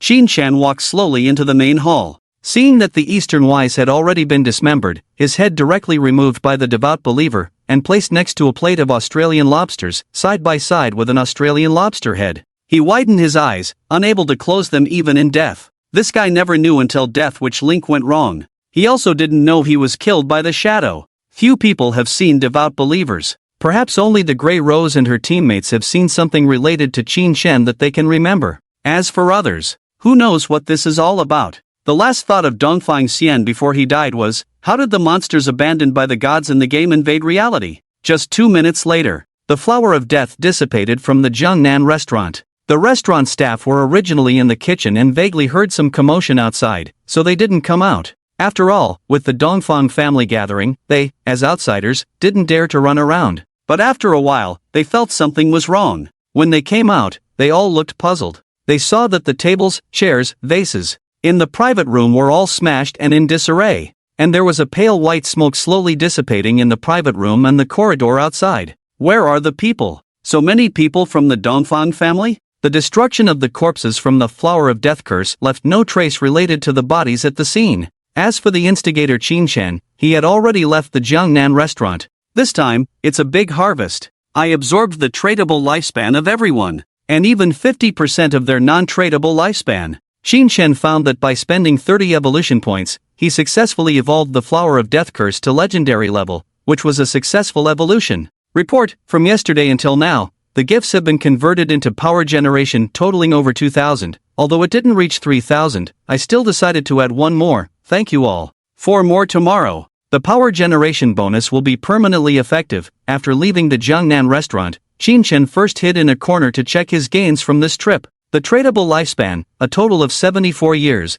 converted into days is 27,000 days. The non-tradable lifespan, absorbed over 480 years through the Flower of Death curse. Qin Chen felt that the non-tradable lifespan of these people was too little. After all, he had killed over 40, nearly 50 people in this wave. However, considering that among these people, there were already some old folks. Plus, they all entered the abandoned game and reached level 3. During the leveling process, they had died many times and lost most of their non-tradable lifespan. Even so, Qin Chen's gains from this trip were huge. Just now, he traded with an Yu and sold so many equipment for less than 20,000 days. This trip easily gained him 27,000 days. The cost-effectiveness far exceeded expectations. As for his non-tradable lifespan, it had accumulated to 2,327 years. Truly a god of wealth. Qin Chen smiled. He took a last look at the Jiangnan restaurant, heard sirens in the distance, and quietly left without a trace. This time, the effect of the Flower of Death curse was significant. Not only was the harvest extremely rich, but with the crimson flower, all the bodies, bloodstains, etc. in the field were cleaned up and evaporated into a pale white mist. All the core members of the Dongfang family, as well as over 10 bodyguards, disappeared as if they had evaporated from the earth. Even if the police came, they couldn't find any traces. As for the consequences of the disappearance of the Dongfang family, Qin Chen didn't care at all. Such incidents would only increase in the future. For the Dasha police, it would probably be defined as missing and they wouldn't investigate further. Even if they suspected it was related to the shadow, there was simply no evidence. Qin Chen remembered that the chaos in the early stages had lasted for several days. Many people were too scared to leave the game, but also afraid to go out and kill monsters in the game, so they could only huddle in safe zones, occasionally logging off to eat, drink, and relieve themselves in a hurry. Until the official or cultivated and recruited hidden professional inspectors of Dasha extract their professional abilities into reality, can they barely effectively capture criminals, thus stabilizing the situation slightly. Of course, faced with Qin Chen's extremely thorough means of destroying evidence, even the professional abilities of the inspectors cannot obtain any clues. Unless in the later stages, one can acquire some skills with the ability to trace back, in order to see what happened at that time. However, skills involving time and space like this are almost impossible to appear in the first few years. The next target, Chen Shishir. The headquarters of the Chen Group was moved to North America long before the arrival of the God Abandoned game, and the board of directors is also in North America. Currently, there is only one Chen Shishir that can be dealt with. Just get rid of her. However, from Jianhai City to the Magic City, a journey of nearly 300 kilometers, it would take me 2 to 3 hours to walk there, which is too time-consuming. I need to find a way to get him out, Qin Shan thought to himself. He walked stealthily on the streets of Jianhai City, with the cold night wind blowing, and he didn't see many people along the way. Many restaurants were closed. Not even a delivery rider could be seen on the road. Qin Shan didn't look for a big hotel, but instead randomly found a homestay to check in. Because the economic system of big hotels is slow to operate now, not as convenient for transactions as homestays. Of course, Qin Shan didn't bring his phone, so he could only pay with his lifespan. He directly gave 1 hour of lifespan. It may seem little, but it is already equivalent to 1,250 yuan at the current value of 1:30,000. At this time, the authorities have started printing money, and the value of cash will continue to collapse until a new economic system based on lifespan is established. Qin Shan checked into the homestay. He casually ate a bowl of instant noodles, freshened up, and then re-entered the game. Qin Shan was not in a hurry for food, as there would soon be a special source of food. Before that, he could eat whatever. After closing his eyes for 10 seconds, his body sitting on the sofa gradually became faint and translucent. Welcome back to the God Abandoned game. A prompt sounded in Qin Shan's mind. He opened his eyes and found himself in his own palace of pure souls. In the dim palace, the sound of dripping water could be faintly heard, making it seem eerie and damp. His plan was to take advantage of the many demons still in the ruins of Jianhai City to clear them out first for the fastest leveling up. Moreover, there were some silver and gold level bosses in the ruins, and the drops were not bad, which could be sold for some lifespan. But when he logged in, a sudden private message disrupted his plan. And you, boss, just now Xiao He found a tomb entrance in the city ruins. But there is a gold level grudge ghost at the entrance, we can't beat it. We noted down the coordinates, do you want to give it a try? Qin Shan was surprised, Xiao He? It's Lin Liu. It's her again. Qin Shan was puzzled, how did she find it? And you sighed, didn't the boss ask us to return to the starting town? On our way back, we took a slightly longer route to avoid the small monsters, and suddenly found that one person was missing. After searching for a while, we found that Xiao He stepped into a pit and fell down. Since it's a special area of the tomb, we couldn't use team chat. We walked along the pit and saw a level 12 gold boss chasing us, luckily we ran fast. Now we're back in the shell town. If the boss wants to go to the tomb, I'll give you the coordinates. Qin Shan couldn't help but sigh. Koi is koi. Walking in the city ruins, you can find a tomb with just one step? You know, tombs, like temples of faith and cursed relics, are random wilderness opportunities. If you can clear it, defeat the final boss, the rewards are very generous. There may even be some special rewards, including the mount that Qin Shan wants now, it may also appear. So Qin Shan responded, okay, give me the coordinates. And you excitedly replied, yes, if there are things that the big shots don't need, remember to sell them to us. This is her goal. Now she has enough tradable lifespan on her. As long as Qin Shan gets more equipment skill books, their improvement will be faster. So, she directly gave the coordinates of the tomb to Qin Shan for free, without even thinking about using these coordinates to exchange for something. Qin Shan received the coordinates and was a bit surprised by Anyu's generosity. I like making friends with people like this. So Qin Shan left the land of pure souls. He invisibly rushed towards the city ruins located 1.4 kilometers away as given by the other party. Along the way, he cleared a few waves of monsters and casually collected the loot. He soon arrived at the coordinates given by Anyu and saw a well in the courtyard of the ruins. This entrance is a well? You can just walk and fall into this well? Qin Shan was shocked. He couldn't help but admire Lin Liu, that woman, is truly talented. Qin Shan jumped into the well.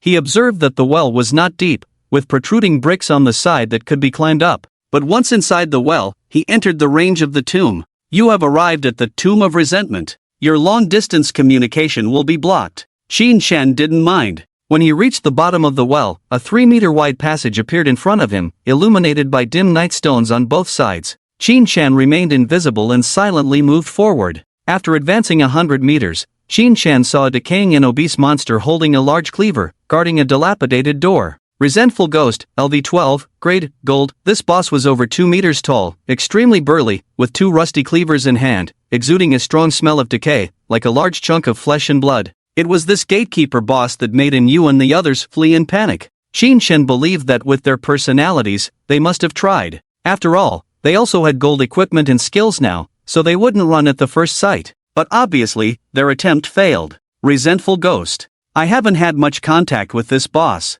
but judging from its appearance, it should be a physical attack type with particularly large attack power and range. Can Wang Meng withstand it? Qin Shen made a rough guess. The equipment and skill books he sold didn't have much in terms of defense. If Wang Meng's defense was not enough and he lost health too quickly from the boss's attacks, even a strong healer couldn't save him. Of course, being killed instantly was unlikely. After all, Wang Meng's Sacred Shield Warrior now had at least 4,000 to 5,000 health points. It seemed that after being hit by the boss once, he lost more than half of his health, felt unable to resist, and just ran away. However, for Qin Shen, there was no need to consider whether he could withstand it. Because Bestow Liberation. Shadow Strike. Qin Shen activated the active effect of Bestow Liberation, wielded the Plague Blade, and instantly surged forward. The golden-grade resentful ghost holding two large cleavers emitted a series of blade lights from its decaying body. Minus 3,987. Minus 13,555. Weak point attack.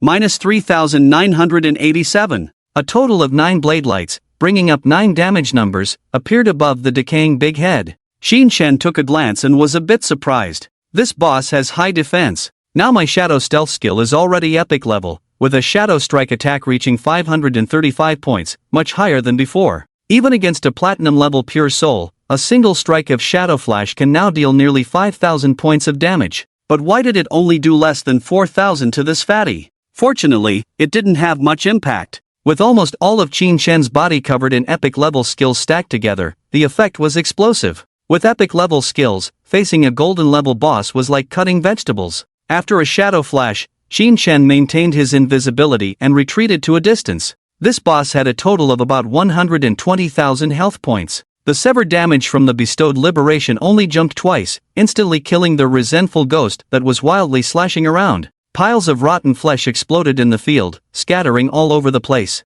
Qin Shen remained invisible, keeping a distance of over 30 meters from the boss's corpse. It wasn't until more than 10 seconds later that Qin Shen slowly approached. There was no choice. Having suffered losses in the previous life, he was cautious about everything. Some bosses would self-destruct after death, and many people had suffered from this. Some teams had finally defeated a boss, only for the boss's body to explode, wiping out the entire team. The hard-earned loot would be picked up by other passing players. Greedy Hand. Qin Shen activated the Greedy Hand towards the resentful ghost's corpse. A golden hand seemed to reach out from the void and grab the scattered pieces of the resentful ghost's corpse. Instantly, 5 additional loot drops appeared. The platinum-colored light alone had a total of 7 beams. Among them, there was a skill book and an equipment piece that Qin Shen could use. Nightfall Shadow Blade, Platinum Assassin Skill. Infuse the blade with dark power to deal dark elemental damage to all enemies within 5 meters, adding 500 points of dark elemental attack. Cooldown 10, 5, 7 seconds. Required level, 11. This was an elemental output skill for the assassin class. My shadow class has basic attribute bonuses of 3, 3, 8, 5 points. The mental bonus is slightly higher than strength. So now my basic spell attack power is higher than my basic physical attack power. However, the Plague Blade is a normal physical weapon that adds physical attack power. If I use the Plague Blade to release a spell attack skill, the damage will be significantly lower. However, this was still an 11th level skill and initially platinum level, with a very high additional attack. Let's evolve it to epic level first. Qin Shen issued the command. You have consumed 123 evolution points, with 36 points remaining. Nightfall Shadow Blade, Platinum Emerald Diamond Epic deals dark elemental damage to all enemies within 5, 7, 9, 12 meters, adding 500, 751,000, 1,300 points of dark elemental attack. Cooldown 10, 5, 7 seconds. Required level, 11. After the skill evolved, the range expanded from 5 meters to 12 meters, definitely a transformation. And the additional attack increased from 500 points to 1,300 points. Since it's an area attack, the additional attack isn't that strong. The total damage from a single release still can't compare to Shadow Flash, but it's a great skill for clearing small monsters. Although Shadow Flash had a range of 5 meters, it was ultimately a linear skill. Many times, it couldn't clean up a whole area of small monsters, but Nightfall Shadow Blade was different. The dark elemental damage within a 12-meter radius around oneself was equivalent to a circular area with a diameter of 24 meters. If Qin Shen had learned this skill earlier, the speed of clearing the pure soul ground would have doubled. After learning this skill, Qin Shen looked at the next platinum level assassin equipment. Resentment leather armor, platinum physical defense 55, elemental resistance 45, damage block 42, HP 777. Equipment requirement, level 12, resentment, gain 30 basic attack power after being attacked. When he reaches level 12, Qin Shen can replace the level 5 golden grade ghostfire leather armor he is wearing. Although the resentment effect doesn't have much impact, it's better than nothing, especially considering the high base defense, resistance, and block of this leather armor. As for the other loot dropped by the boss, there are about 20 items in total. Selling them all would add over 10,000 days to his lifespan. It's worth noting that after killing the golden grade boss Spectre, the lifespan given by the Spectre is just over 1,000 days. Even if he used the greedy hand to touch the extra rewards 5 times, it would only add up to 6,300 days. I can enter the tomb now. Hopefully there will be some good stuff. It would be great if I could get a mount. Qin Shen arrived in front of the old stone door and pushed it open. Just at this moment, in the shell town, Qin Xiaoyu was already plunged into confusion and despair. As the game time passed, many players in the starting town faced increasingly difficult situations. Even in the shell town, where thousands of players gathered, many players are now in doubt about life. Qin Xiaoyu is one of them. She resurrected somewhat dazed in the center of the town, listening to the noisy discussions of the players around her. Damn, I died again. Where did so many bosses come from in this starting town? Some say that wild monsters evolved by absorbing our lifespan. Are they evolved from small monsters? Our team was about to kill the silver grade boss, but then that boss turned around and ran away. Not only that, it brought 2 more silver grade bosses, wiping out our team. Sob, is there any pro player who can help me? I only have 1 day of lifespan left. If I die again, I will really die, but I'm still 20 experience points away from leveling up. Boss Wang, I'm Iron Man, don't you remember me? I've done things for you. I have no lifespan left now. I know you bought a lot of lifespan. Can you lend me a few days first? Recruiting elite teams. After 12 o'clock, teleport for free to the new town ahead and kill the small monsters together. In the town, players come and go. Almost everyone looks dejected, with dark clouds on their faces. There are many players in the shell town, and many small monsters have been killed, but for some reason, many silver and even gold grade bosses have appeared. These bosses are not something ordinary players can deal with. Killing one ordinary crawler costs 3 days of lifespan. It sounds like the game is giving players lifespan. In reality, players die again and again, losing most of the lifespan that was originally untradeable for decades. Qin Xiaoyu is no exception. She died again. Tradable lifespan is 0. Untradeable lifespan is only 2.5 years left. If she dies a few more times, she will be close to death. In desperation, she just logged off once and found many former admirers on VChat.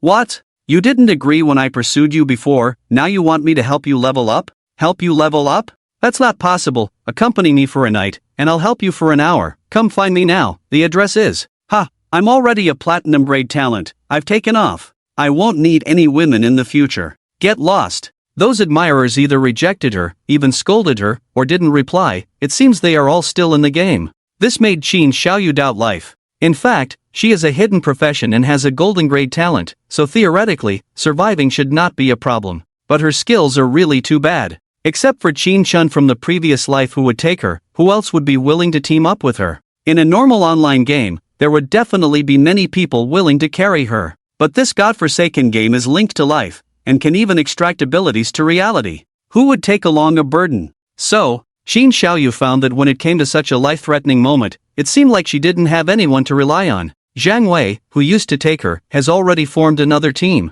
Even her best friend Chu Yan didn't want to die again, chose to log out first, and teleport to the small town where her parents were at after midnight, peacefully finding some small monsters to kill. The wilderness of Shell Town is no longer a place for ordinary people to go. Qin Chen. How is he? At this point, Qin Xiaoyu finally remembered her brother. No matter what, he definitely won't abandon me. Go back and find him. She really had no other choice now. Looking at the remaining 2.5 years of non-negotiable lifespan, she decided to go back to the family of Mountain Sea Impressions to find Qin Chen. While most players were in the midst of intense battles, Qin Chen was unstoppable. In the Tomb of Resentment, he fought his way to the depths of the tomb. There were many small monsters in the tomb. There were white bone skeletons with only bones left on their bodies. There were half-crawlers with only half of their bodies remaining. And there were stitchers made up of pieces of flesh. Their levels were between 10 to 12. Qin Chen kept killing, gaining experience points rapidly. Originally, it required more experience points to level up from 11 to 12, but as long as there were enough small monsters, Qin Shen's leveling speed would not slow down. Moreover, he learned the wide-range attack skill Dark Knight Blade. The speed of clearing small monsters became faster. Every time he entered a new tomb room, he would directly wield the Plague Blade in stealth mode, slashing around. Dark blade light spread from his body, instantly covering a range of 12 meters around him. Those 10 to 12 level small monsters were simply one-hit kills. At this rate, we should be halfway there already. Summon a devout disciple to explore the other path. There were many forks in the tomb, most of which were dead ends. Whenever Qin Shen encountered such a situation, he would let the devout disciple take the other path and kill the small monsters encountered. Although the disciple was only an 8th level monster, it was still a silver rank summon. It could easily kill some small monsters. At this speed, in another 10 minutes, we should be able to clear this tomb. Hopefully, a platinum boss will appear at the end, so the clearance chest will be platinum level. With anticipation, Qin Shen continued forward. At the same time, outside Shell Town, about 10 kilometers away, a devil muscle crawler that had advanced and strengthened into a golden level boss, a giant humanoid monster with bulging muscles and crawling on all fours, was slain by a sword energy, crashing to the ground. In front of the boss's corpse stood 6 figures. They were Wang Meng, In Yu, and the others. Captain In is truly amazing, the damage is too strong. Immediately, a young police officer carrying a long bow approached In Yu with a flattering look. His name was Ma Niliang, and his father was a director in a certain bureau in Zhanhai City. He had always been a fan of In Yu. After the arrival of the God-forsaken game, Ma Niliang chose a random profession, but did not get a hidden profession. Instead, he randomly got archer, which made him quite frustrated. Learning that In Yu was actually a hidden profession dragon swordsman, Ma Niliang became even more attentive than before. Upon hearing the compliment, In Yu completely ignored him. Instead, she said to Wang Meng, "This golden boss is only level 8, and we've been killing it for over 10 minutes. I really don't know how the boss in platinum was killed by just one big shot." Wang Meng didn't respond yet. Ma Niliang immediately said, "Just a sneaky assassin, isn't it just grinding the boss to death sneakily? It's destined not to be in the limelight. And you didn't look back, you don't understand a thing." Ma Niliang was not convinced, thought for a moment and said, "I heard that the police in the Magic City have a hunter, now with a level 3 anti-invisibility level. In my opinion, why not set a trap, find out the identity of the shadow in reality, and then control it? Such a person, only if used by our official side, can we be at ease, otherwise. Incidents like Song Fei and Jian Li will happen again in the future. Do we have to clean up after him every time?" Hearing this, and you frowned and glanced at him, "Are you mistaken? Now, it's not him begging us to clean up after him, but we must clean up after him to ensure our position is aligned with his, and thus cooperate with him. Global first kill of the golden boss, first kill of the platinum boss, all solo kills. Someone at this level, if you don't cooperate with him, do you want to offend him? Have you been eaten by a crawler?" After being scolded by In Yu, Ma Niliang looked depressed. He couldn't understand. Isn't it just a fragile assassin? As long as the anti-invisibility level catches up, why fear not being able to control the opponent? How could the official side fear the shadow? And you completely ignored this person. Disperse, continue to find the boss. And you waved his hand, letting the other official personnel around him disperse, including Ma Niliang. After people left, and you went forward and picked up the items dropped by the boss. A piece of golden equipment for a priest, a piece of silver equipment, a silver skill book. Ah, the big shot casually sells us several pieces of gold, even platinum things. How many bosses did he kill in the end? Or maybe his talent is treasure hunting? Are these things all from opening treasure chests? And Yu was puzzled. At this time, Wang Meng ran up, hesitated and asked, "Actually, we still don't understand the nature of the shadow. What if he continues to kill people in the future? Do we continue to clean up after him?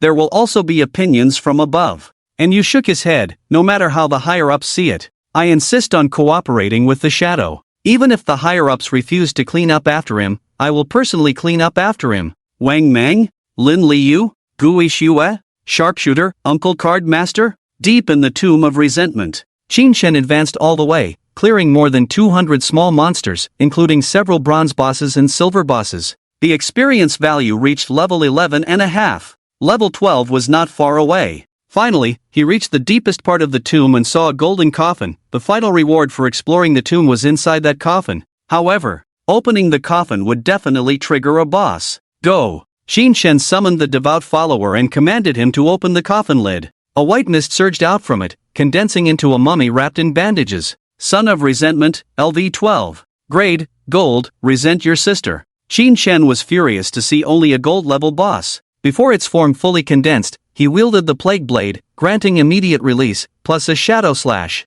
9 blade lights burst out on the mummy wrapped in bandages. 9 damage numbers popped up. Roar, the Son of Resentment was attacked and lost half of its health instantly. Just a second later, 9 even higher damage numbers burst out from its head, and it was instantly killed. Roar your sister. After all that, this one is even more fragile than the grudge ghost at the door? Qin Shen shook his head. He knew that this kind of relatively fragile boss often posed a stronger threat to players, because it meant that its attack methods were more varied and the damage was higher. But for him, it didn't matter. After all, golden level items were all quickly sold. After killing the Son of Resentment, he wasn't in a hurry, but waited slowly. If there is a Son of Resentment, who says there is no Father of Resentment? This abandoned game was full of traps. Sometimes, the demon that seemed to be the final boss was just an appetizer. Qin Shen had never seen this resentment tomb in his previous life, so he didn't know what would happen in the end. After waiting for about half a minute, there was no movement in the tomb. Qin Shen then had the devout follower step forward and dragged the body of the Son of Resentment to a corner. Greedy hands! After a quick search, a bunch of loot was successfully obtained. Unfortunately, Qin Shen looked at them and found that none of the 6 platinum items were suitable for assassins. What Son of Resentment? Disappointing. Qin Shen shook his head. He then ordered the devout follower to check the coffin. Just as the devout follower reached out and peeked inside, boom! A pale white beam of light suddenly burst out from the coffin, directly smashing the devout follower's head. Minus 12,988, weakness attack. The devout follower, silver level, you summoned has been killed. Qin Shen received a system prompt and breathed a sigh of relief. Fortunately, he had the follower check it out, or it would have been his head that was smashed. Unfortunately, after the pale white beam of light burst out, there were no further movements. The platinum-level Father of Resentment that Qin Shen was expecting did not appear, leaving him greatly disappointed. Looks like I can only open the golden-level reward. After waiting for a while, when the cooldown for the devout follower's summoning ended, Qin Shen summoned another one. Unless specified otherwise, only one of the same summon can exist at a time. After summoning the devout follower, Qin Shen had him approach the coffin again. The withered and weak gray-white humanoid follower faithfully came to the side of the coffin and reached out to open it again. Boom! The pale white beam of light burst out, and another devout follower was killed. That's enough! Qin Shen's eyelid twitched. If it were someone else, wouldn't they have died several times by now? Qin Shen never expected that while the monster spawning went smoothly, he would get stuck at opening the treasure chest. Can't waste time here. I must find a way to get the treasure chest. Even if I die once, I have the ghost fire bell, so there will be no loss. Qin Shen did not wait for the devout follower to be summoned again. Instead, he activated the black light shield and personally approached the coffin. He reached out. There was no response. Just 2 times? Qin Shen thought. 2 traps in the early stage were already a bit excessive, so there shouldn't be any more. He then peeked inside and looked at the trap. Golden level treasure chest. Open. He reached out and opened the chest. Inside the chest, a faint golden light shone. What appeared in front of Qin Shen was a gray-white bell. This is a mount bell? Did I really get a mount? Qin Shen was astonished. Just now, he was thinking that it would be great if this tomb gave him a mount. And now, it actually did. Is it because I'm so lucky? Or is it because of Lin Liu? After all, Lin Liu accidentally discovered this tomb. Qin Shen had to admit that this woman had some mystical elements in her. In any case, Qin Shen had obtained his first mount. Although I don't know what it will be, as long as it's a mount, it will definitely speed up my travels several times. Come on! Qin Shen reached out and picked up the mount bell. Mount bell, Phantom Night Wolf. After use, summon a Phantom Night Wolf, LV12, that can assist in battle and be ridden. Requires level 12. Phantom Night Wolf? Qin Shen was a bit surprised. Among the mounts that can be obtained in the early stages, this one is one of the fastest in terms of speed. Not bad, hit the jackpot. Too bad it requires level 12 to use, need to grind some monsters first to reach level 12. Qin Shen returned along the original path. Meanwhile, Shanshui Impressions Community, Building 11, 11th floor. Qin Xiaoyu rushed back home overnight, wanting to find Qin Shen for help, but when she entered, she searched around and was dumbfounded. Qin Shen was gone. Not only was Qin Shen gone, but even Qin Shen's bed, desk, clothes, and so on, were all gone. Where is he? Qin Xiaoyu was stunned. Looking at Qin Shen's empty room, she couldn't believe it. She stood still for a few seconds, then quickly took out her phone and made a call, only to receive a shutdown notification from the system. After searching for a while, she found Qin Shen's phone in the trash can, already in pieces and completely unusable. She realized that she had to accept one fact. She had completely lost contact with Qin Shen. Qin Shen left the resentment tomb. From the bottom of the well, he used his shadow flash to burst out of the well and return to the surface. He glanced at the experience bar. Just a little more to level 12. Grind levels first. What would bring him a significant improvement next was finding the bloodline monster, Soul Devourer.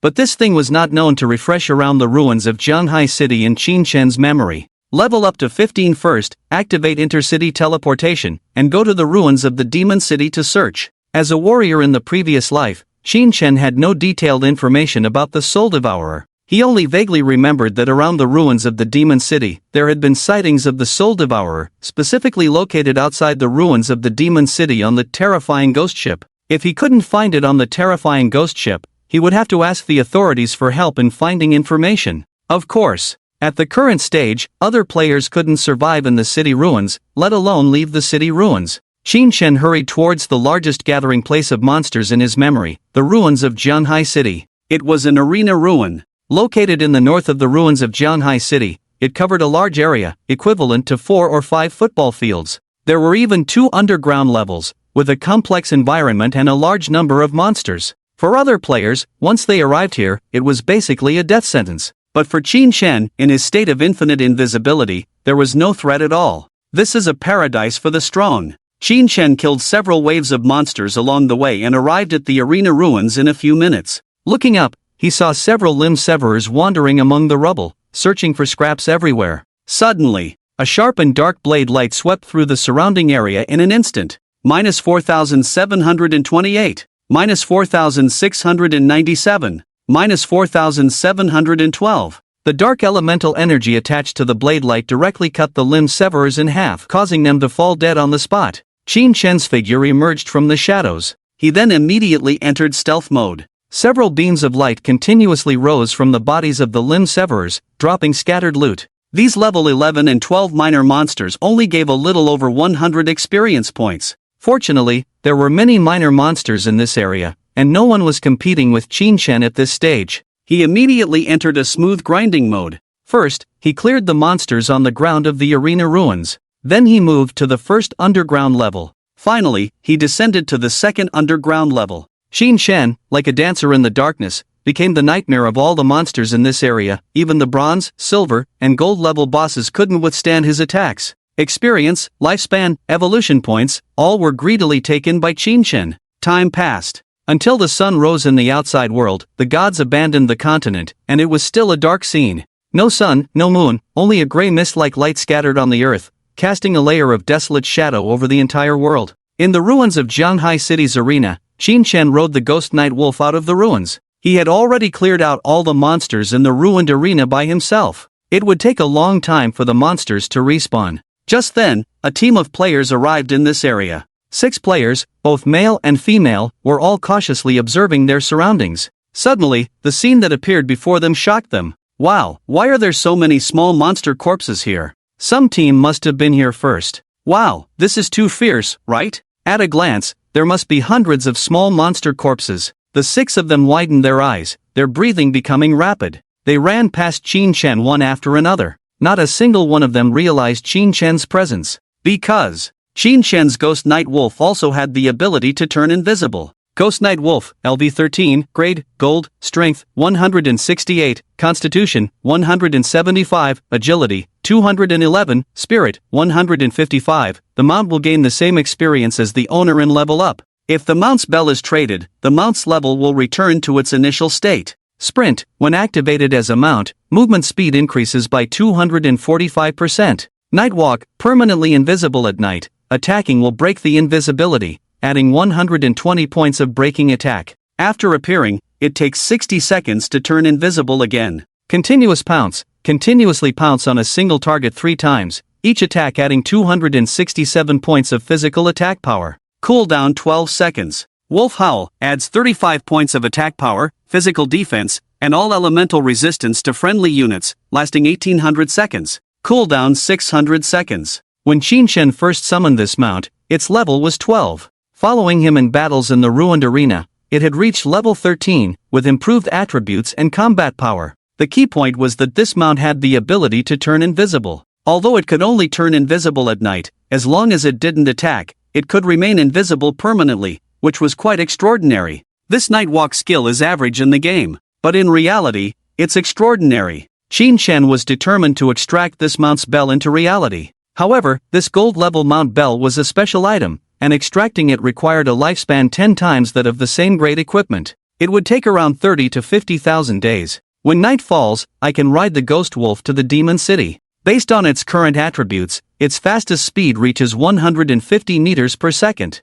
Even if it runs at a normal speed, it can easily reach a speed of 100 meters per second. Qin Shen ignored the 6 players who passed by him in shock. He rode the invisible ghost Night Wolf and continued towards the direction of the land of pure souls. Only Qin Shen could see it. Under him was a translucent ghost wolf standing at 1.5 meters tall, with a body covered in gray-black fur, and a pair of deep blue eyes exuding wildness and killing intent. Just this ghost Night Wolf alone could easily slaughter players at the current stage. Qin Shen glanced at the level leaderboard. After reaching level 12, he had opened the level leaderboard for the Zhanghai City area. At this moment, he alone, at level 13, ranked first. Even the second place was only at level 10. Although it seemed like a 3-level difference, in reality, others couldn't catch up for several days. And from last night until now, Qin Shen's harvest had been quite good. In addition to the level increasing from 11 to 13, the tradable lifespan has increased from over 30,000 days to nearly 90,000 days, which is about 245 years. Also, the evolution points have reached 255 points. As for equipment and skill books, they have also been upgraded. Just as Qin Shen was about to open the skill bar to evolve skills, a huge commotion suddenly came from the eastern part of the city ruins. Even the ground where Qin Shen was located trembled several times. Qin Shen looked over from a distance and was a bit surprised. Who is so bold to have actually summoned the Iron Maiden? Iron Maiden is the name for a platinum-level boss. Its actual name is Steel Saintess. This is a terrifying boss that left a deep impression on all players in Zhanghai City in the previous life. Its raid difficulty is similar to that of the Soul Purifier Faisal, but because it is a public battle, there are many people trying to claim the boss. In the previous life, it took a whole half-day to defeat this boss. Of course, Qin Shen had already quietly defeated the Soul Purifier at that time, so he did not participate in the siege of the Steel Saintess. Other players in Zhanghai City had collectively killed this boss thousands of times. A few were killed by the boss, but most were killed by other players. Because defeating the Steel Saintess would grant ownership of a sanctuary called the Cathedral Sanctuary.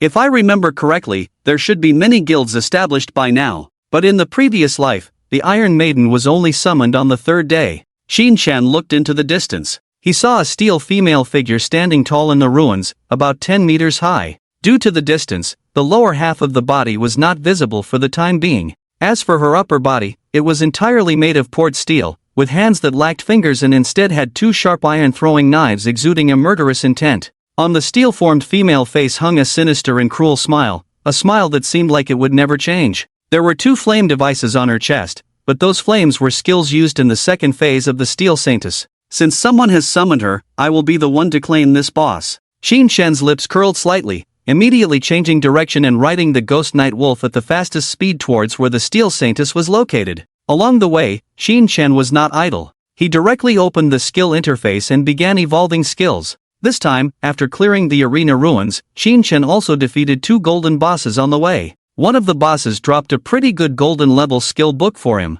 Qin Shen directly consumed 11 evolution points to evolve this skill to epic level. Silent Concealment, Golden Platinum Jadeite Diamond Epic. Enter a stealth state in place. As long as no attack is launched or no movement is made, you will remain permanently invisible. If an attack is launched, it will add 300400500600800 points of stealth breaking attack. Cooldown 1201101008060, 38. 7 seconds. Required level 13. This was another stealth skill. The difference was that with this stealth skill, you cannot move while invisible. As long as you stay still, you will remain permanently invisible. With this skill, it meant that Qin Shen had another means of burst damage. When fighting a boss, he could launch an attack while in stealth, then activate Silent Concealment, followed by another attack to deal that 800 points of stealth breaking damage. It should be noted that after various enhancements, The additional 800 points of stealth breaking attack would result in a final damage of 2 to 3000. The only drawback was that the cooldown time for this skill was a bit long.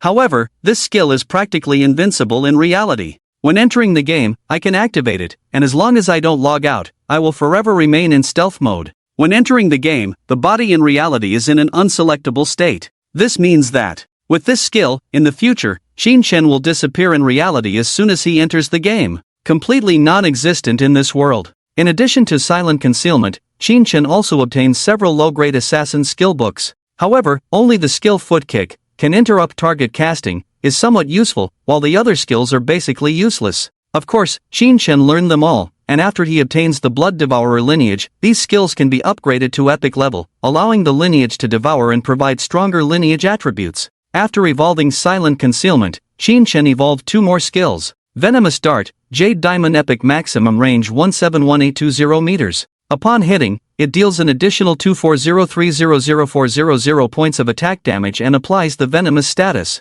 Venomous deals 80% 90% 100% continuous damage per second, no weak point bonus, lasts 5 seconds, not stackable.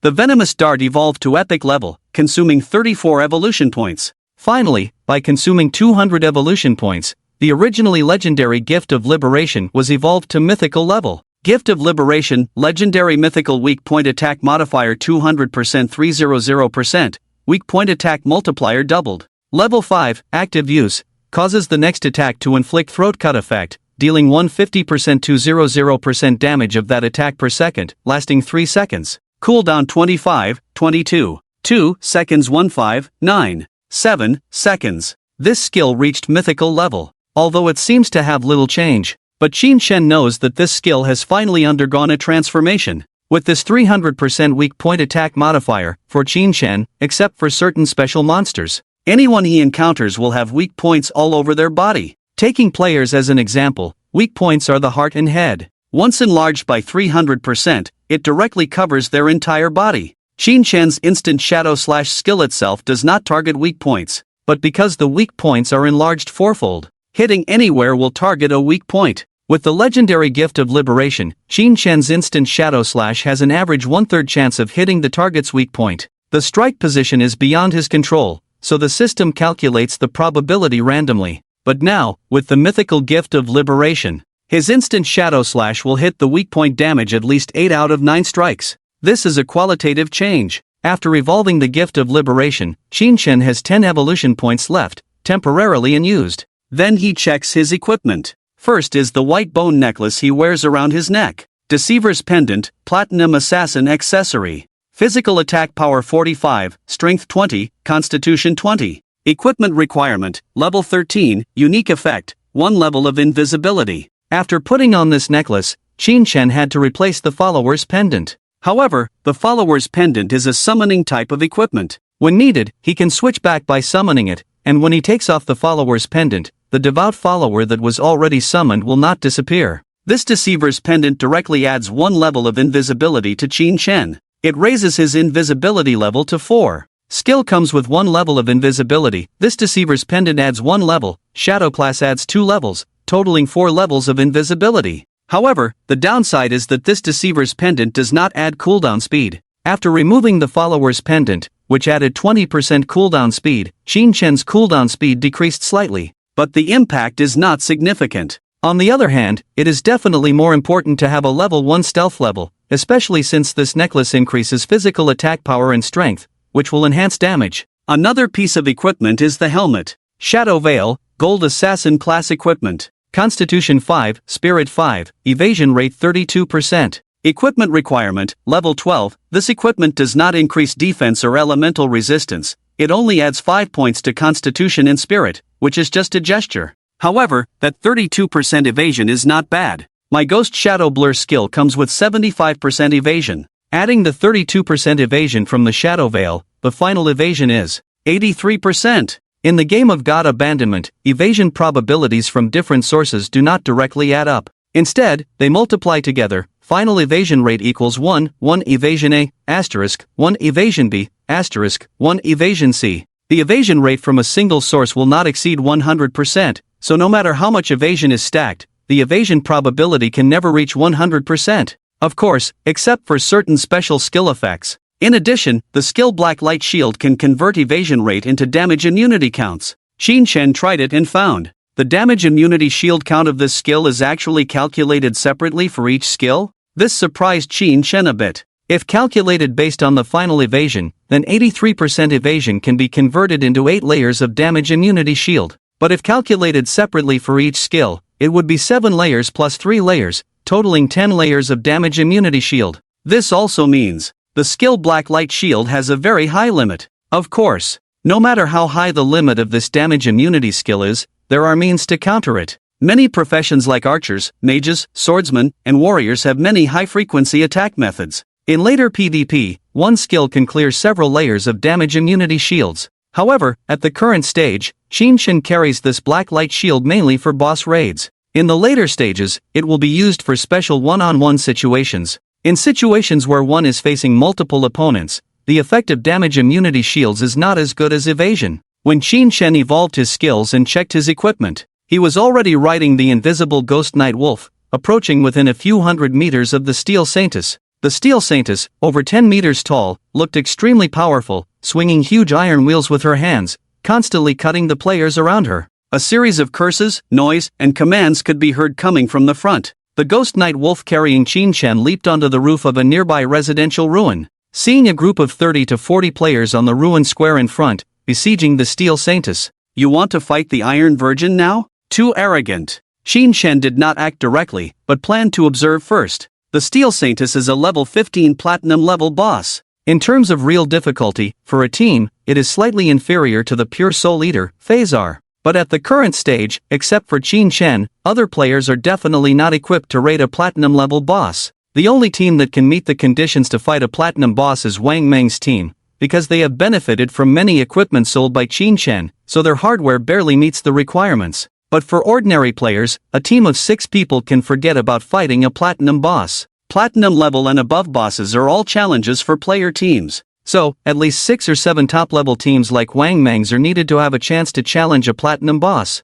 At the current stage, the world cannot gather enough elites to meet this requirement. "Ha, is that him?" At this moment, Qin Shen saw from afar in the field, a knight player wielding a long spear, riding a beast similar to a leopard under the Iron Virgin, holding a shield to withstand the boss's attacks. Because the distance was too far, Qin Shen couldn't see the player's overhead code, let alone make out his appearance. However, Qin Shen still recognized the person's identity at the first moment. Shen Wuming, codenamed Radiant Martial Virtue, leader of the Knights Templar Guild. The reason for this familiarity is that Qin Shen had fought this person for 9 years in the previous life without determining a winner. The two guilds competed in the wilderness, fighting over bosses, killing each other countless times. And Shen Wuming's profession was the hidden class Templar Knight. So, upon reaching level 10 and spending 1,000 days of life to trade, he created a guild and named it Knights Templar. The Iron Maiden of the previous life was taken down by the Templar Knights Guild. Therefore, the Templar Knights Guild owned the second largest hiding place in the ruins of Jianhai City, the Church Sanctuary. In Jianhai City, there is talk of the Western Godslayer and the Eastern Church, controlling the western and eastern regions of the ruins of Jianhai City, respectively. Knights Templar, this guild. Qin Shen just smiled. This guild, to be precise, was supported by a few top-level combat powers in the later stages, and its guild members were basically the slaves of those top-level combat powers. Because when this guild recruited members at the beginning, they signed membership contracts with the members. The guild guaranteed the basic survival needs of its members, but the life tax rate within the guild was as high as 50%. In other words, if a member of the Templar Knights Guild earned 100 days of life outside, they had to hand over 50 days to the guild. Generally speaking, players with potential but weak in the early stages and struggling to survive would choose to join this guild. Moreover, the standards for recruiting members were not low. Ordinary players were not qualified to join. After all, the guild guaranteed the basic survival of its members, which would be a significant expense in the early stages, even leading to a deficit. If not for this, a guild with such a high tax rate would not attract members at all. Once a member joined, they had to sign an agreement not to leave the guild for at least 3 years. It can be said that they utilized the slaves to the extreme. "Since it's you guys, I'll help you save some time. After all, you can't defeat the Iron Maiden. I'll send you home quickly." The Ghost Night Wolf, carrying Qin Shen, leaped down towards the square below. His hidden figure swiftly arrived in the center, holding a knife in his hand, and the plague blade drew a black light around him.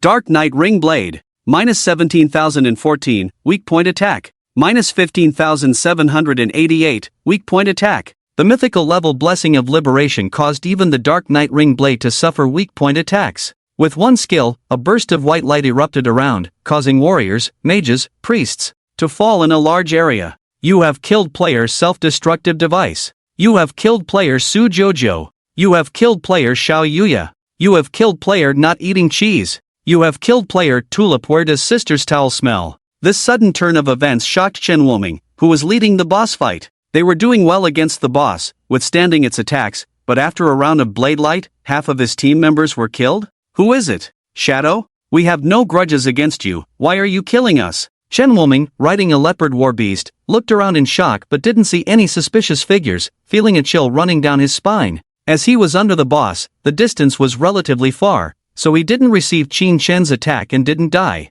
After he shouted like this, a faint voice suddenly came into his ears, "I don't eat beef." Before the words fell, Chen Wuming, along with the leopard, burst into blade light from top to bottom, blood splattering, and was instantly cut into 8 pieces. Together with Chen Wuming, other guild members of the Knight Templar were also killed. However, their positions attacking the boss were relatively scattered. Qin Shen did not kill everyone. There were still 3 or 4 players who immediately scattered and fled upon seeing the situation. Qin Shen did not pursue. Because it was unnecessary, his main target was the platinum-level boss in front of him, the Steel Saintess towering 3 stories high. This was a pure steel giant constructed entirely of steel. It had no legs in the lower body, but a lump of iron base, supported by magical energy, floating in midair. Its eerie and merciless smile was enough to make children cry. Curse of the Blooming Flowers. Qin Shen raised his hand and released the Curse of the Blooming Flowers on all the bodies around, including Chen Wuming. The remaining tradable lifespan on their bodies, including 50% of the non-tradable lifespan, began to be absorbed by the cursed flowers. Since the consciousness of players entered the God-abandoned game, their bodies in the game were created by the system. Even if they were resurrected, their bodies would still exist for a certain period of time. Damn it! What does it have to do with me if you don't eat beef? Did I force-feed you beef? Chen Wuming resurrected in the ruins of Jianghai City, looking angry and frustrated. He knew that Shadow was telling him, "I'll kill you, no reason needed." The position where he resurrected was already more than 10 kilometers away from the Steel Saintess. At their speed, it was almost impossible to rush over quickly, and even if they did, what could they do? One skill had killed so many of them. And that damage. Over 10,000. Each of them was not only killed instantly but also owed Shadow several lives. Originally, Chen Wuming and the others thought they were extremely unlucky this time. But they didn't expect that the real misfortune was yet to come. With the release of Qin Shen's Curse of the Blooming Flowers and the system prompt of lifespan reduction reaching Chen Wuming and the others,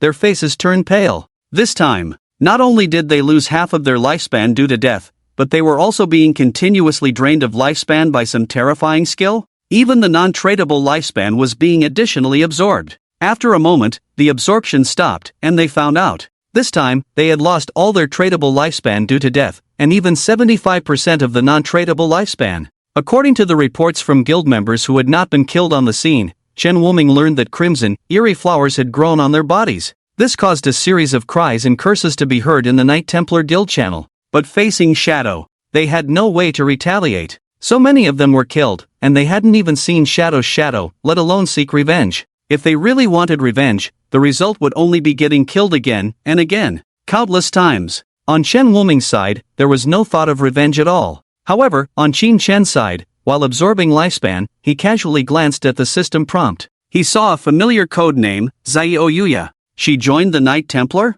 Qin Shen looked expressionless at the system prompt. Through the Curse of the Blooming Flowers, he absorbed 4 days of tradable lifespan from the other party, as well as over a year of non-tradable lifespan. This meant that the other party's remaining lifespan was almost gone. She must have been unable to survive on her own, so she chose to join the Knight Templar Guild as a black slave. In this case, her survival could be guaranteed, but with 50% of the lifespan gains to be handed over to the guild, it was almost impossible for her to develop and rise on her own. Qin Shen naturally had no feelings about this. Put down the mindset of helping others and respect the fate of others. Qin Shen just glanced at that code and then refocused his attention on the Steel Saintess in front of him. The first phase of this boss is not difficult. The challenge lies in the second phase after it reaches half health, especially for me. After Qin Shen defeated Chen Wuming and others, he went into stealth mode and kept a distance of 10 meters from the boss. The Steel Saintess, after a large number of surrounding players died, did not disengage from the battle but instead started releasing area attacks after losing its main target. Its arms, resembling iron wheels, began to rotate together with its head and upper body, creating circles. The iron wheel arms cut a ring within a 10-meter radius, rotating 3 times in a row. This skill, even if Qin Wuming, the Temple Knight, was still there, was impossible to withstand. However, Qin Shen had already retreated early. When Shadow Slash cooled down, taking advantage of temporarily being out of combat, he switched his weapon to the Ghost Ship Twin Blades and directly released Shadow Slash. Swish! He turned into a shadow, instantly passing through the towering body of the Steel Saintess. The blade light erupted on the Steel Saintess. Minus 7,551, weak point attack. Minus 7,527, weak point attack. Minus 7,536, weak point attack. Truly the Iron Maiden, its defense surpasses that of other bosses of the same level by far. Qin Shen calmly observed the boss's health. 1 Shadow Slash, 9 strikes, all hitting weak points, took out over 60,000 health points from the boss. For the boss, this was about 15% of its health. It could be seen that the Steel Saintess had a total of around 400,000 health points. This health was considerably lower than that of the Soul Purifier Faisal, but due to its higher defense, its tankiness was no less than that of the Soul Purifier. The most crucial point was, when the Steel Saintess's health dropped below half, it would almost continuously have a counterattack ability, and it was 100% counterattack. This was the biggest challenge of the Steel Saintess. Because of this, Qin Shen had no intention of using the active effect of Gift of Liberation. The ongoing damage of this skill Throat Cut could currently increase Qin Shen's damage output 6-fold, but in his case of already high damage, it would directly trigger the boss's entry into the second phase, thus triggering the counterattack effect, rebounding and killing Qin Shen himself. Shadow Slash 9 strikes. Every time Shadow Slash triggers Throat Cut, I will receive 9 counterattacks. The Dark Light Shield can barely withstand it, but the cooldown is not fast enough. This was why Qin Shen switched from the Plague Blade to the Ghost Ship Twin Blades before engaging the boss. If it were the Plague Blade, any attack would cause an additional damage burst of poison after 3 seconds. This damage would be fully rebounded onto Qin Shen himself, but the Ghost Ship Twin Blades did not have this problem. Including the damage of Throat Cut from Gift of Liberation, Qin Shen had to abandon it while fighting this boss. However, in the second phase, every time the Iron Maiden uses a skill, the counterattack effect will briefly deactivate. As long as you attack during its attack interval, you can avoid the counterattack. Qin Shen planned meticulously in his mind, completely unrushed. After a Shadow Slash, he stealthily retreated towards the back, quietly watching the boss release various area skills in place, waiting for the next attack opportunity. Just then, more players around were attracted by the commotion caused by the Steel Saintess. Qin Shen was clearing and leveling up in the ruins of the arena. Within the Zhanghai city area, more and more players reached level 10 and came to the ruins of the abandoned city of the Divine Land. As the number of people increased, they gradually cleared out many monsters in the city ruins. The commotion caused by the Iron Maiden has attracted dozens of nearby players. They dare not approach for the time being. They are all scattered in the ruins hundreds of meters away, watching the actions of this boss, not daring to show themselves. Once they appear, they will become the target of the Steel Maiden's attacks. Who is fighting the boss? Why can't I see anyone around? I heard it's the Shadow. This boss was summoned by the Knight's Temple, but suddenly, the Shadow wiped them all out. So the Shadow is fighting the boss now? Wow, one skill took out so much of the boss's health? Must be at least 15%? Doesn't that mean with 6 or 7 skills, you can take down this platinum level boss? Damn, it must be because of his amazing talent. If I had his talent, I could fly too. As people chatted, Qin Shen appeared from time to time to attack the Steel Maiden. In just over 10 seconds, 2 consecutive Shadow Strikes caused the boss's health to drop to 51%. If I use Shadow Strike again for the next attack, I'll receive reflected damage, but I can use the Dark Light Shield to block it once.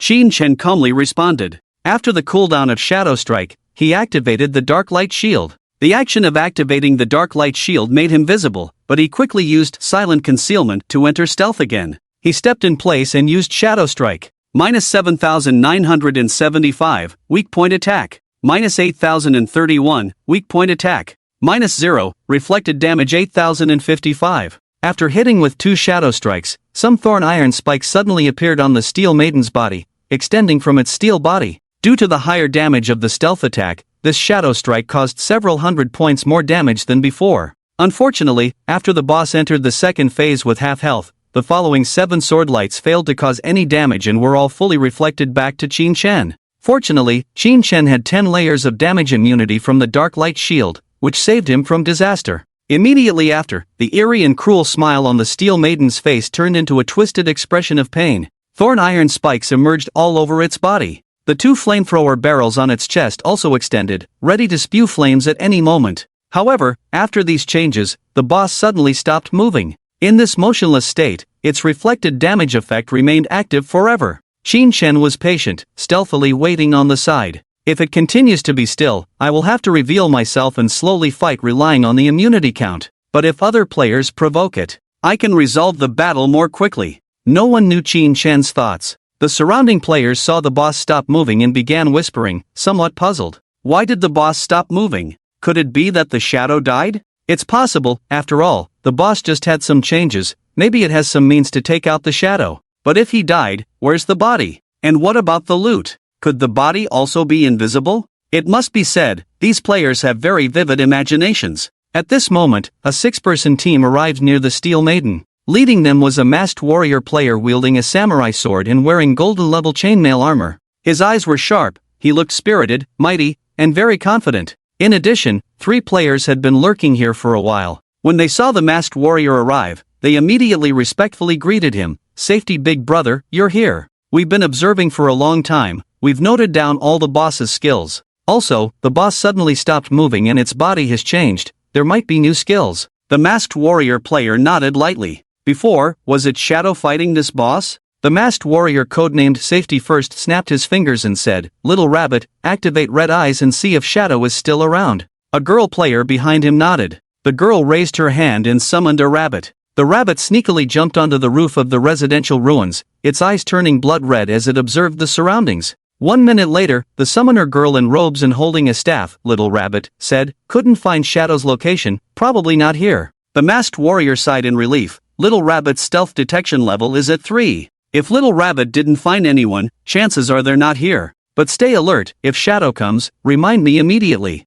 A level 3 stealth detection level is indeed high. The summoner girl named Little Rabbit summoned a tracking blood rabbit with a base level 1 stealth detection, wearing a necklace adding 1 level, and learned a passive skill Keen Investigation adding 1 level. Originally, they wanted to buy more stealth detection items, but currently, such items are extremely rare in the market. Even the necklace was bought at a high price. After all, in this environment, nobody wants to die. Invisible assassins pose a great threat, so every team will have a professional stealth detection expert. However, they didn't know that Qin Shen's stealth level had already reached level 4. Shortly after, the masked warrior codenamed Safety First walked out of the residential ruins holding a warrior sword, heading towards the Steel Saintess. This scene shocked many players around. Damn, that guy is asking for death. Could he be trying to solo the boss? Wait, I've seen that guy. Back in the starting town, he single-handedly took down a golden tier boss. Oh my, it's the pro Safety First? I heard his class is Soul Warrior.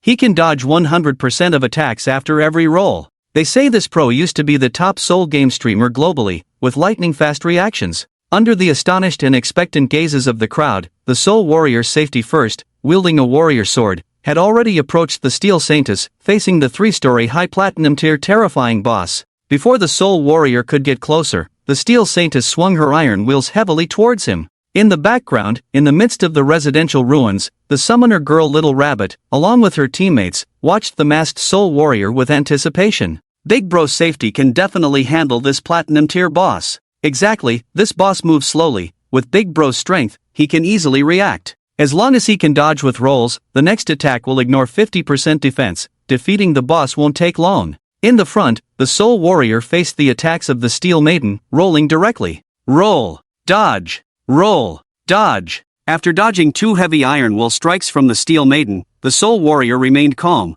wielding a silver tier warrior sword and striking fiercely. Take my crescent moon in the gap. With various status enhancements, he swung 3 consecutive strikes towards the Steel Maiden. 3 strikes of Azure Swordlight fell on the Steel Maiden's iron base. -0, counter damage 988. -0, counter damage 976. -0, counter damage 1002. Before the Soul Warrior could react, his health bar had already hit 0, dying on the spot. Ha! This scene left the surrounding players stunned instantly. Just as the Soul Warrior Safety First was killed by the Steel Maiden's counter damage, Qin Shen had already taken action while the boss was attacking. However, the surrounding players could only see a residual image passing through the field, followed by a series of sword strikes on the core of the boss's chest. The boss's health bar above its head instantly dropped by about 15%, and when the Soul Warrior died, the Steel Saintess returned to a calm state, no longer launching attacks. Not only that, she even slowly moved towards the cathedral sanctuary behind her.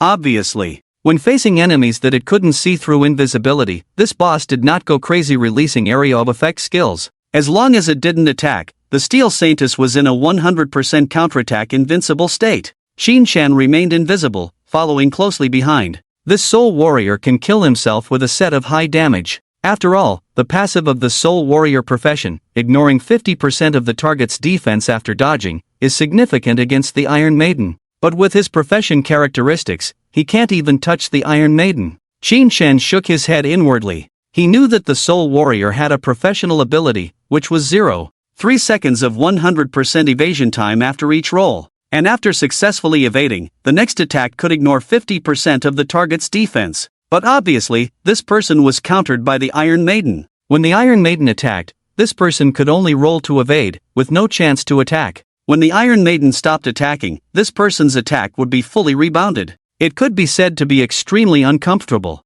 Damn, did the boss die? Damn, it seems like counterattack? Something's wrong, the shadow is still there. And it hit the boss for a lot of health. In the team channel, the Soul Warrior Safety First immediately exclaimed, "Impossible. Why did I do no damage to the boss at all, and all the damage was rebounded? Can the shadow hit for a large amount of health?" The young summoner Little Rabbit was also shocked. "My tracking Blood Rabbit didn't see anyone, his invisibility level is at least level 4. Just then, Qin Shen's skill cooldown was complete. He no longer waited for other players around him to act, because it seemed that no one else would dare to act. He could only reveal himself, enticing the boss to attack. Shield of Dark Light. Qin Shen activated the Shield of Dark Light. His ghostly figure clad in resentment armor finally appeared in front of all the surrounding players. At the same time, he also caught the attention of the Steel Saintess. Crack, crack. The Steel Saintess instantly turned around, arm swinging the iron wheel, slashing towards Qin Shen. As it launched the attack, Qin Shen wielded the Ghost Ship Twin Blades,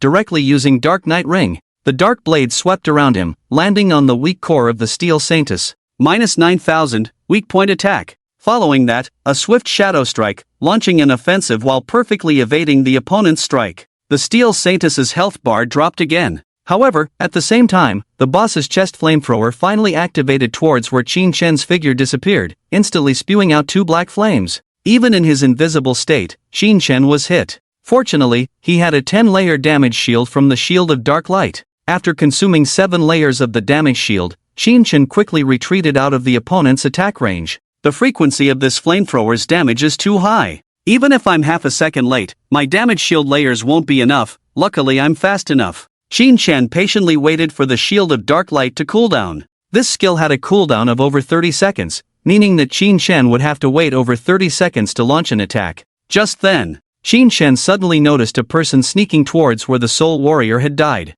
Obviously, he wanted to pick up the life light ball dropped by the Soul Warrior. Just as the person was about to approach the light ball, a deadly poison dart suddenly flew in from the side, piercing into his head. Minus 11,989, weakness attack. Instant kill. Next, there were 2 blood-red cursed flowers blooming on top of those 2 bodies. Any life light ball that Qin Shen sees will not be stolen by others. He dealt with this person and disappeared again. The next moment, his figure appeared in front of the Steel Saintess again, using the same technique. When the boss launched a fire attack, Qin Shen's instant shadow slash landed on the boss. All the players around were stunned by the scene. They only saw the shadow figure constantly appearing in various places in the field, flashing and moving extremely fast. Once it appeared, either someone died or a large chunk of the boss's health bar was taken out. Wow! This shadow is too fierce. What kind of skill is this? I didn't know how the shadow got the first kill, but now I'm impressed. I thought our leader, the Soul Warrior, was already strong enough to solo a golden level boss in half an hour, but there's someone even stronger. More than just stronger? This is limitless strength. This is a true pro. Whether it was the players under the Soul Warrior or other onlookers, even the members of the Knight Templar Guild who hadn't been taken out or hidden away, were now dumbfounded. Originally, people only knew that the shadow was strong. But how strong exactly? No one knew. There were only a few players who had witnessed Qin Shen killing a boss. Grey Rose was one, but that was back in the newbie town. Snow White had also seen it, but the plague surrounding was just a golden boss. As for others, even Wang Mang and the others hadn't seen Qin Shen in action much. So, seeing Qin Shen single-handedly take on the Steel Saintess now, the surrounding players were amazed as if they had seen a deity, their eyes wide with shock. Forget about the Steel Saintess, even a silver boss or a golden boss could continuously wipe out ordinary players. Even the Soul Warrior, who prioritized safety, could be instantly killed in front of the Steel Saintess. Such a terrifying platinum boss was completely powerless against the Shadow? The surrounding players were all amazed, and naturally, no one dared to disturb Qin Shen. And when Qin Shen appeared again, using the black light shield to resist the Iron Maiden's crazy iron will slash and the black flames surging from her chest, with dual blades in hand, he used instant shadow slash, directly emptying the boss's last bit of health. You have killed the Steel Saintess, platinum level. You have gained 48,000 experience points. Congratulations on becoming the owner of the Church Sanctuary. You have also become the owner of the Pure Soul Land and Church Sanctuary. Choose one to keep. Note, if the owner's identity of the unreserved hiding place is not retained, it will be converted into a hiding place key, tradable. Other players using the hiding place key will become the owner of that hiding place. As the Iron Maiden fell to the ground with a crash, system prompts kept coming in Qin Shen's mind. The same player cannot own two hiding places at the same time. So, Qin Shen had to choose one hiding place to retain the owner's identity. The other hiding place would become a key that could be traded. At this stage, only the official can afford this key. Is it reasonable to exchange it for a 2,000-year lifespan with them? Qin Shen naturally chose to retain ownership of the Pure Soul Land and gave up the owner's identity of the Church Sanctuary, obtaining the Church Sanctuary hiding place key. At the same time, Qin Shen arrived beneath the corpse of the Iron Maiden, releasing his greedy hands. Because this boss was too large, the vision of all the players around was blocked. No one saw that beneath the platinum-level boss's corpse, a pile of platinum-colored light lit up, interspersed with several emerald streams of light. Qin Shen already had several emerald-level items. When he first killed the platinum-level boss Soul Purifier Faisal, he dropped 3 items just for the assassin. However, at that time, Qin Shen's level was not high enough, so he didn't use them. This time, the Steel Saintess once again dropped 2 assassin items for Qin Shen. Gift of the Black Flame, Bone-Cutting Leather Armor, Emerald Assassin Equipment. Physical Defense 95, All Element Resistance 120, Damage Block 77, Physique 77. Equipment Requirement, Level 13, Gift of the Black Flame. When attacking or being attacked, it will inflict 1 layer of Black Flame status on the target, stacking up to 5 layers. Each layer of Black Flame status weakens the target's defense and elemental resistance by 7%. Note, weakening effect reduced for bosses above Emerald level. Emerald level equipment is not the same as previous equipment. Just the basic attributes of the equipment are more than 70% higher than the same level Platinum level equipment. This physical defense, this elemental resistance, plus 77 points of damage block and physique. Just this piece of leather armor provides higher defense than the full set of armor worn by others. And it also comes with the gift of the Black Flame effect, weakening the target's defense and elemental resistance. Without saying anything, Qin Shen directly replaced the resentful leather armor. This gift of the Black Flame leather armor is better than the one from the Soul Purifier before. The 13th level assassin leather armor dropped by the Soul Purifier increases lightning elemental resistance by 200. It might be useful in special situations, but normally, the gift of the Black Flame is more suitable. Next was an Emerald level skill book. Assassin's Intuition, Emerald. You can observe the outline of invisible units to a certain extent. Gain 2 anti-invisibility levels. Requires level 13. This skill book is for anti-invisibility. After Qin Shen learned it, he directly evolved it to legendary. Originally, after he came out of the arena ruins, he evolved skills like Graceful Liberation once, with 10 evolution points remaining. Killing the Steel Saintess provided him with 120 evolution points. A total of 130 points remaining. You have consumed 230 evolution points, with 97 points remaining. Assassin's Intuition, Emerald Diamond Epic Legendary. You can observe the outline of invisible units to a certain extent. Gain 2, 3, 4, 5 anti-invisibility levels. Legendary level additional effect, you can more keenly perceive the target's weaknesses. Weakness attack modifier 50%.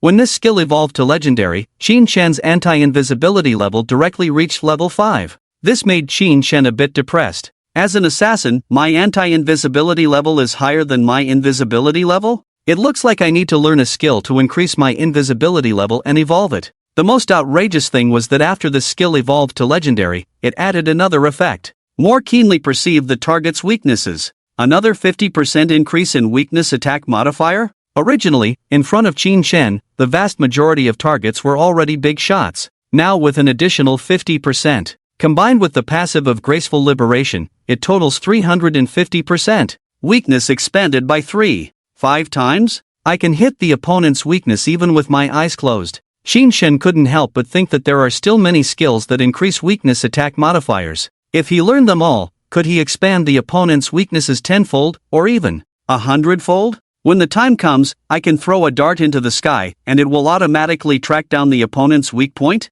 This is like a lock. Without the talent of infinite evolution, Qin Shen could never have imagined it. The attribute of weakness attack modifier can actually stack up so high. The final effect is just mind-boggling to think about. There are 97 evolution points left. Let's evolve the Ghost Shadow Blur to legendary first. Qin Shen chose to evolve the already epic level Ghost Shadow Blur. You have consumed 80 evolution points, with 17 points remaining. Ghost Shadow Blur, epic legendary passive gains 75% 85% evasion rate, triggering evasion can immunize all damage. Level 5, it seems to only increase the evasion rate by 10%. In reality, this effect reduces the opponent's base hit rate from 25% to 15%. When dealing with low-grade monsters and ordinary players, such a high evasion rate is enough to make Qin Shen unbeatable. Coupled with the high defense of the emerald-grade gift of Black Flame bone-piercing armor, players at the current stage and monsters below platinum level pose no threat to him at all. Besides these, the Steel Saint also dropped some equipment from other professions, including emerald and platinum grades.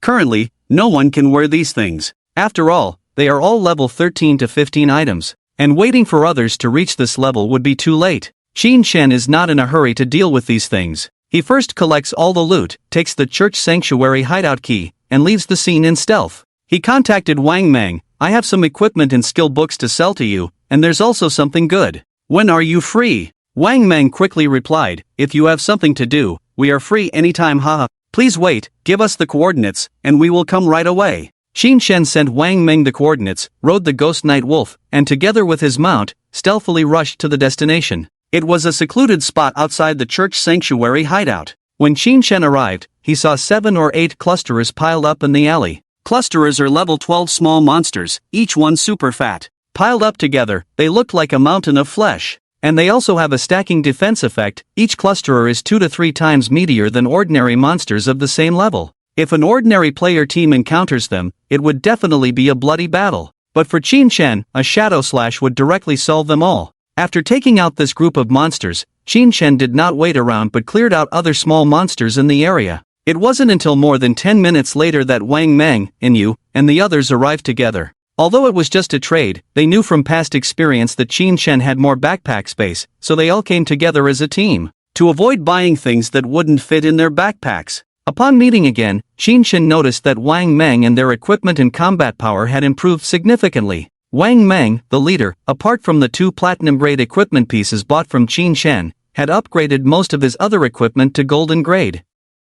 Of course, Qin Shen knew that their golden equipment was obtained in the newbie town, so the level was relatively low. There was still a big gap compared to the attributes on Qin Shen's body. When all the equipment was added together, the gap was even greater. Master, you've reached level 13 overnight. That's amazing, isn't it? And you, upon seeing Qin Shen, ran over excitedly, her eyes filled with admiration. Qin Shen glanced at this seemingly naive policewoman and smiled. It can be seen that this girl is becoming more and more admiring of him. This unique hidden profession, Dragon Swordsman, the passive effect of the profession is that every normal attack has a certain probability of triggering Dragon Flame. After advancing to higher levels in the profession, it can also trigger effects such as Dragon Roar, Dragon Armor, Dragon Scale Reversal, etc. through normal attacks. Finally, it is possible to summon various dragon shadows with a probability through normal attacks. She is wearing a suit of golden grade armor, making her look even more heroic and extraordinary, exuding the kind of heroic and carefree air of a female general on the battlefield. It's just that the silver grade long sword hanging from her slender waist seems a bit out of place. Her whole body is golden, but the weapon is still silver, indicating that this girl's luck is a bit off. Wang Mang also sighed, full of emotion. We've been grinding all night, and we're still halfway to level 11. You're too fast. And you didn't let him finish, immediately interrupting. Don't talk nonsense. Since when do men have to be faster? Everyone was stunned. And you smiled and looked at Qin Shen. Master, you agree, right? Qin Shen was defeated by this woman. He didn't waste time with the other party. He directly displayed the equipment skill books he was going to sell. I've marked the prices on the items. If you want them, just take them. In addition, there's another good item for sale. Do you know about hiding places? Hiding places? And you nodded immediately upon hearing this. We've heard about it. In the ruins of Jianghai City, there is no safe zone, but player groups can occupy hiding places as a base. We can store equipment and other supplies in the hiding place, and the hiding place can also activate a magical defense barrier at critical moments to resist external invasions. The girl's beautiful eyes suddenly lit up. Master, are you saying you have a hiding place to sell? Qin Shen nodded. My hiding place is not small, it was just taken down after defeating a platinum-level boss. You must have heard about the hiding place information, which should be a small hiding place obtained by defeating a golden boss, right? And you nodded repeatedly. Yes. But we haven't found any hiding places in Jianghai City yet. It's over in the Magic City, where the authorities have already taken down a medium-sized hiding place, so we know about this. Qin Shen said, in that case, you should know the value of hiding places. This is the Church Sanctuary hiding place key, which, when used, can become the owner of the Church Sanctuary hiding place. This hiding place covers an area of 800 acres. You can go back and discuss what price you can offer, and I will consider whether to sell it to you. When he said this, Wang Mang, and you, and others all widened their eyes. 800 acres? They were dumbfounded. You know, the hiding place taken down by the Magic City authorities is only about the size of a football field, which is a little over 10 acres when converted. That already made them envious. But here in the shadow, they actually took down an 800-acre hiding place? The larger the hiding place, the stronger the defensive power, and the more solid the basic facilities. With an 800-acre hiding place, it's enough for all members of the Jianghai City authorities to have their own rooms in it. And you and the others were all stunned. However, upon second thought, Shadow took down this hiding place only after defeating a platinum-level boss, so it was only natural that the hiding place would be so large. But with such a large hiding place, how much are you planning to sell it for? And you carefully considered her words and asked cautiously. She understood that this hiding place is not only desired by the authorities, but also by many other factions. Qin Shen did not specify, but said, you go back and discuss what price you can offer, and I'll see what you're willing to pay first. Actually, Qin Shen just estimated based on the situation of the previous life, that this hiding place could sell for about 2,000 years of lifespan. Converted, that's 730,000 days. But in reality, this kind of hiding place is rarely sold. Because this is a safe house for an organization, a base, especially in the early stages, it is like an impregnable fortress. In the ruins of a city without a safe zone, the importance of a hiding place is self-evident. Okay. And you nodded solemnly. Then he began to check Qin Shen's other belongings. In the end, he purchased the equipment and supplies that Qin Shen wanted to sell for 45,000 days of lifespan. Qin Shen sold all equipment skill books below level 13. As for levels 13 to 15, he kept them for now. Anyway, he could store everything in the soul cleansing place without worrying about running out of space. Tradable lifespan is now 372 years. Non-tradable lifespan is 2,724 years. Qin Shen was quite satisfied with the current rate of development. However, these tradable lifespans probably couldn't allow him to extract all abilities from the game into reality. The gift of liberation costs over 50,000. Mount Bells also cost around 30 to 50,000. Altogether, that's around 80 to 90,000 days. And extracting Jade-level equipment into reality requires a lot of lifespan. However, as long as he sells the Church Sanctuary, Qin Shen's lifespan will be enough, and he can even extract the hiding place soul cleansing place into reality. The hiding place extracted into reality has strong defense capabilities, ensuring safety. But to live in the hiding place, some essential living facilities need to be added, such as electric lights, appliances, beds, cabinets, and so on. These don't require help from outsiders. Qin Shen just needs to find an NPC, spend some lifespan, and everything will be taken care of. By the way, great God. And you suddenly remembered something and asked, we just received news that in a newbie town in our Jianghai City, 7 golden level bosses have gathered together, and many people have been killed by the bosses. I want to ask, great God, do you want to go and deal with it? Our official is willing to offer 10 years of lifespan as a reward. 7 golden level bosses gathered together? This situation surprised Qin Shen a bit and made his heart beat faster. Could it be the ancient god stone tablet? Generally, boss-level monsters are mutually exclusive and unlikely to stay together. If 7 golden-level bosses are gathered together, there is a high possibility that they are guarding an ancient god stone tablet. If it's really the ancient god stone tablet, that would be great. This thing significantly boosts a player's combat power, and each ancient god stone tablet can be used until the late game. I must go and see. Qin Shen made a decision, so he nodded at Yu. Okay, I can go take a look. Which town? Upon hearing Qin Shen's response, Yu immediately replied, Dark Moon Town, and he also initiated a trade request with Qin Shen. Lifespan given for free, don't reject it for free. Looking at the 10 years of lifespan offered by Yu, Qin Shen felt a bit emotional. How can one say this girl is sincere? Originally, if Qin Shen were to go and defeat the 7 golden level bosses gathered together, he could earn quite a bit of loot, selling for around 40 to 50 years of lifespan without any problem. This girl even offered him 10 years of lifespan as a reward, which was really generous. Of course, this 10-year lifespan is mostly the official intention of Jianghai City, and the 7 golden boss must be taken down. Otherwise, it's too dangerous for the people of Dark Moon Town to level up outside.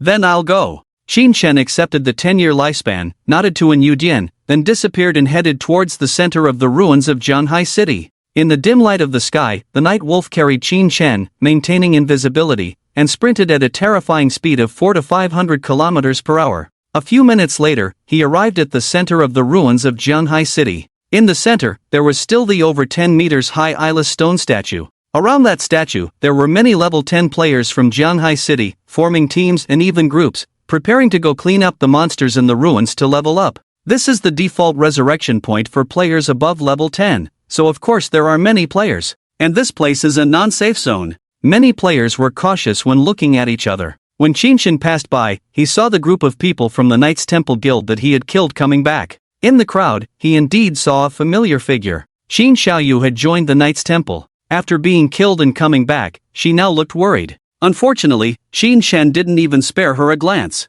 He just glanced at the group of people and passed by invisibly. If you teleport back to the town from the city ruins, the first time is 500 days, the second time is 1000 days, the third time is 2000 days. The lifespan required for each teleport back will double. After 10 times, it will be 1024 times. So if there's no need, you really can't go back. That's why Qin Shen hadn't gone back before. He was well aware that as time passed, many initial town monsters would evolve into bosses, increasing the number of bosses. If he went back and randomly killed those bosses, he might earn evolution points faster. But it's not necessary. Because, if he kept going back to the town in the early stages, when he really needed to go back later, he would probably consume tens of thousands or even hundreds of thousands of days of lifespan. In the initial town, sometimes there would be some truly valuable and irreplaceable things. For example, this time, there might be ancient god stone tablets. I can earn evolution points on the mainland. But things like ancient god stone tablets, once they appear, must not be missed.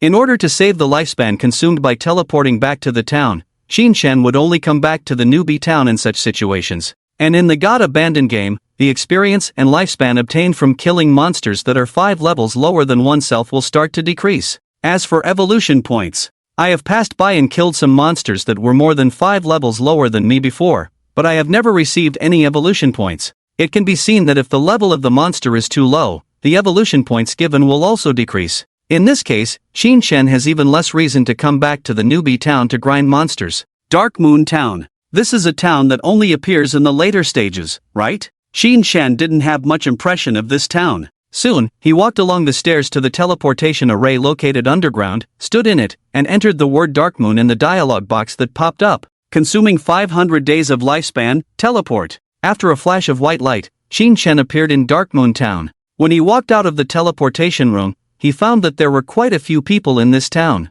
There were official personnel from Jianghai City setting up stalls to buy lifespans at a ratio of 1 to 5000. There were other company forces buying lifespans, with similar ratios. Some players were looking for teams. Some players were begging. Some players were arguing. The entire safe zone of the town was bustling. Even some public welfare organizations are helping elderly people with weak combat abilities to reach level 3 so that they can log off and avoid starving or dying of thirst in the game. Of course, this organization is not providing assistance completely for free. Grandma, according to the agreement, we have helped you reach level 3. During the leveling process, Grandma, you have gained 72 days of lifespan, now trade it to us. Several young people are escorting an elderly woman back from outside the town. When the elderly woman returned to the safe zone, she breathed a sigh of relief and then cursed loudly. I don't know what kind of nonsense agreement this is. Aren't you a public welfare organization helping us level up? And now you want money from an old lady like me, shameless? After saying this, the elderly woman logged off on the spot, leaving the young people escorting her puzzled. We helped her reach level 3, and she not only didn't fulfill the agreement for lifespan but also cursed at us? This old woman, just acting friendly a moment ago, and now turning hostile? In the future, we should find out their real-life addresses. If they don't pay, go directly to their real life and demand money. 72 days of lifespan, at the current rate, that's equivalent to 3.6 million in cash. It's normal for some people to default on payments, but now cash doesn't have the same purchasing power as before. Xin Chen naturally couldn't be bothered with them. The advent of the Forsaken game has completely changed the way of life for everyone globally. All sorts of absurd things will happen. Xin Chen glanced at the coordinates sent by Yu, maintained his invisibility, and rode the night wolf like a gust of wind, heading north out of town. At the same time, just north of the Dark Moon town, Xin Xiaoyou's best friend, the short-haired girl Chu Yan, was with 3 companions, including her father and mother, carefully searching for monsters by a river. Chu Yan and her companions are members of the public welfare organization Dream Sand River. Chu Yan, did Xiaoyu really join the Knights Templar Guild? I heard that guild has high membership taxes. A girl wearing glasses in the team asked with some concern. She shared a dormitory with Chu Yan and Xin Xiaoyu. Hearing her question, the short-haired beauty Chu Yan sighed. Yes, I asked her to join Dream Sand River with us, but she refused. However, she is now level 10, and it was the Knights Templar who brought her up. Upon hearing this, a young man in the team sneered. The young man disdainfully said, even if they bring her up to level 10, she's just being used as a tool. The Knights Templar's membership contract is for 3 years, sign it and you're a slave for 3 years. If you don't have the ability, just peacefully kill some small monsters, slowly accumulate lifespan, isn't that enough? Like us, only kill small monsters, retreat and call for help when encountering a boss, isn't that good enough? At least lifespan and experience points will steadily increase, and you won't be bound by the guild. Xu Yan smiled helplessly at the words, but Xiaoyu thinks she's extraordinary. After all, she has a hidden profession. In this respect, she is indeed stronger than us. Everyone fell silent. Wait, there's a chainkeeper ahead. Xu Yan, slow it down. A faceless humanoid monster entwined with chains appeared not far ahead of them. Xu Yan's profession is an archer. She learned a skill called Frost Arrow. Seeing this, she immediately stepped forward, bent her bow, and shot an arrow covered in ice towards the chainkeeper. Although she didn't hit the chainkeeper's head, she hit its body, causing a 30% slowdown effect. Immediately, everyone rushed forward and launched an attack on the chainkeeper. Behind the 4 people were Chu Yan's father and mother, showing some worry on their faces. They were in their middle age, toiled their whole lives, never expecting to encounter the advent of the Forsaken game. Chu Yan was worried about them, so she let them stay in the small town and not go out first. And then she brought people to take care of them. Unexpectedly, there was also a public welfare guild called Dream Sand River in the Dark Moon town. It was just right to join them. Chu Yan understood that for an ordinary person like her, being able to survive in the God-abandoned game, slowly kill small monsters to restore health, was already very good. She could also help other non-gamers and low-powered elderly people level up. But Qin Xiaoyu was unwilling. They could only part ways. At this moment, among the 4 of them, there was physical output, magic output, tank, and healer. Working together, it was relatively easy to deal with a normal small monster with chains. Soon, they defeated the small monster. Just as the young man in the team was about to absorb the life force released by the small monster, suddenly, a series of shadow arrows shot out from the nearby woods, accurately hitting the young man's head. -429, weak point attack. -456, weak point attack. -452, weak point attack. The young man died on the spot, not only failing to obtain the life force released by the small monster, but also having his own life force burst out. Following that, a series of arrogant laughter rang out. Damn, this sand comparison is so fragile, 1 arrow and he's gone. Of course, who in Dream Sand River is so skilled? They are all just for fun. Indeed, who would want to bring those old and useless people with some skills? 6 players wearing silver and bronze equipment, all activated their facial concealment function, walked out of the woods, looking mockingly at the remaining 5 of Trian's group. All of you, hand over your life force. Shu Yan and the others' faces turned a bit ugly. They knew they were being robbed. Either lose all tradable life force, or lose half of both tradable and non-tradable life force. But the key was, they couldn't show how much tradable life force they had. If they gave too little, the other party would think they hadn't given everything and still kill them. Shu Yan glanced at the other side and frowned, saying, "It is strictly forbidden by the authorities to kill in the wilderness. Aren't you afraid of being wanted?" The leader of the other party, a young man with a black dragon tattoo on his arm. Upon hearing her words, the young man with the black dragon tattoo sneered, "To hell with the authorities. Do you know who I am? Do they know who I am? Stop talking nonsense, you have 3 seconds. However, before he could finish speaking, swish, a shadow blade instantly appeared in the field, forming a circular shape and slashing outwards, directly cutting off the heads of the tattooed man, Zhang Wei, and a few others, sending them flying high into the air. The 6 robbers died on the spot, their bodies falling to the ground. Following that, Shu Yan and the others saw some blood-colored flowers appearing on the bodies of the 6, looking eerie and terrifying. Who the heck took them out? Wow, this is too fierce, isn't it? Ugh. Behind Shu Yan, the crowd was shocked, and her mother vomited in disgust. They trembled all over, feeling a bit scared. Thank you. Shu Yan mustered up the courage and shouted into the air. For a long time, there was no response from anyone around her. Only the blood-colored flowers on the ground, after absorbing all the life force from the bodies of the 6, slowly dissipated. It seems to be Shadow? In the team channel, Shu Yan couldn't help but speculate, this person seems to be quite good. The girl with glasses looked a bit admiring and excited. Shadow? How could the Shadow come to our small town? The young chubby man was also excited and trembling, just thinking about it, only the Shadow boss can be so fierce. I actually get to see the Shadow boss? Shu Yan helplessly said, you didn't see anything. Which eye of yours saw it? They didn't even show up. At this moment, Qin Shen had already left them far behind. He was just passing by. The reason he took action was not because he saw Shu Yan. In fact, Qin Shen didn't even bother to see who these people were. His speed was too fast. In the blink of an eye, the night wolf carried him and ran hundreds of meters away. Along the way, he only saw a few players ahead with the killer symbol above their IDs, so he casually took action and treated them as small soldiers to be eliminated. My killer status is almost at level 5. If it reaches level 5, there's a chance it will attract that NPC. At this stage, I don't want to meet that guy. For killers, killing other killers will reduce their own killer value.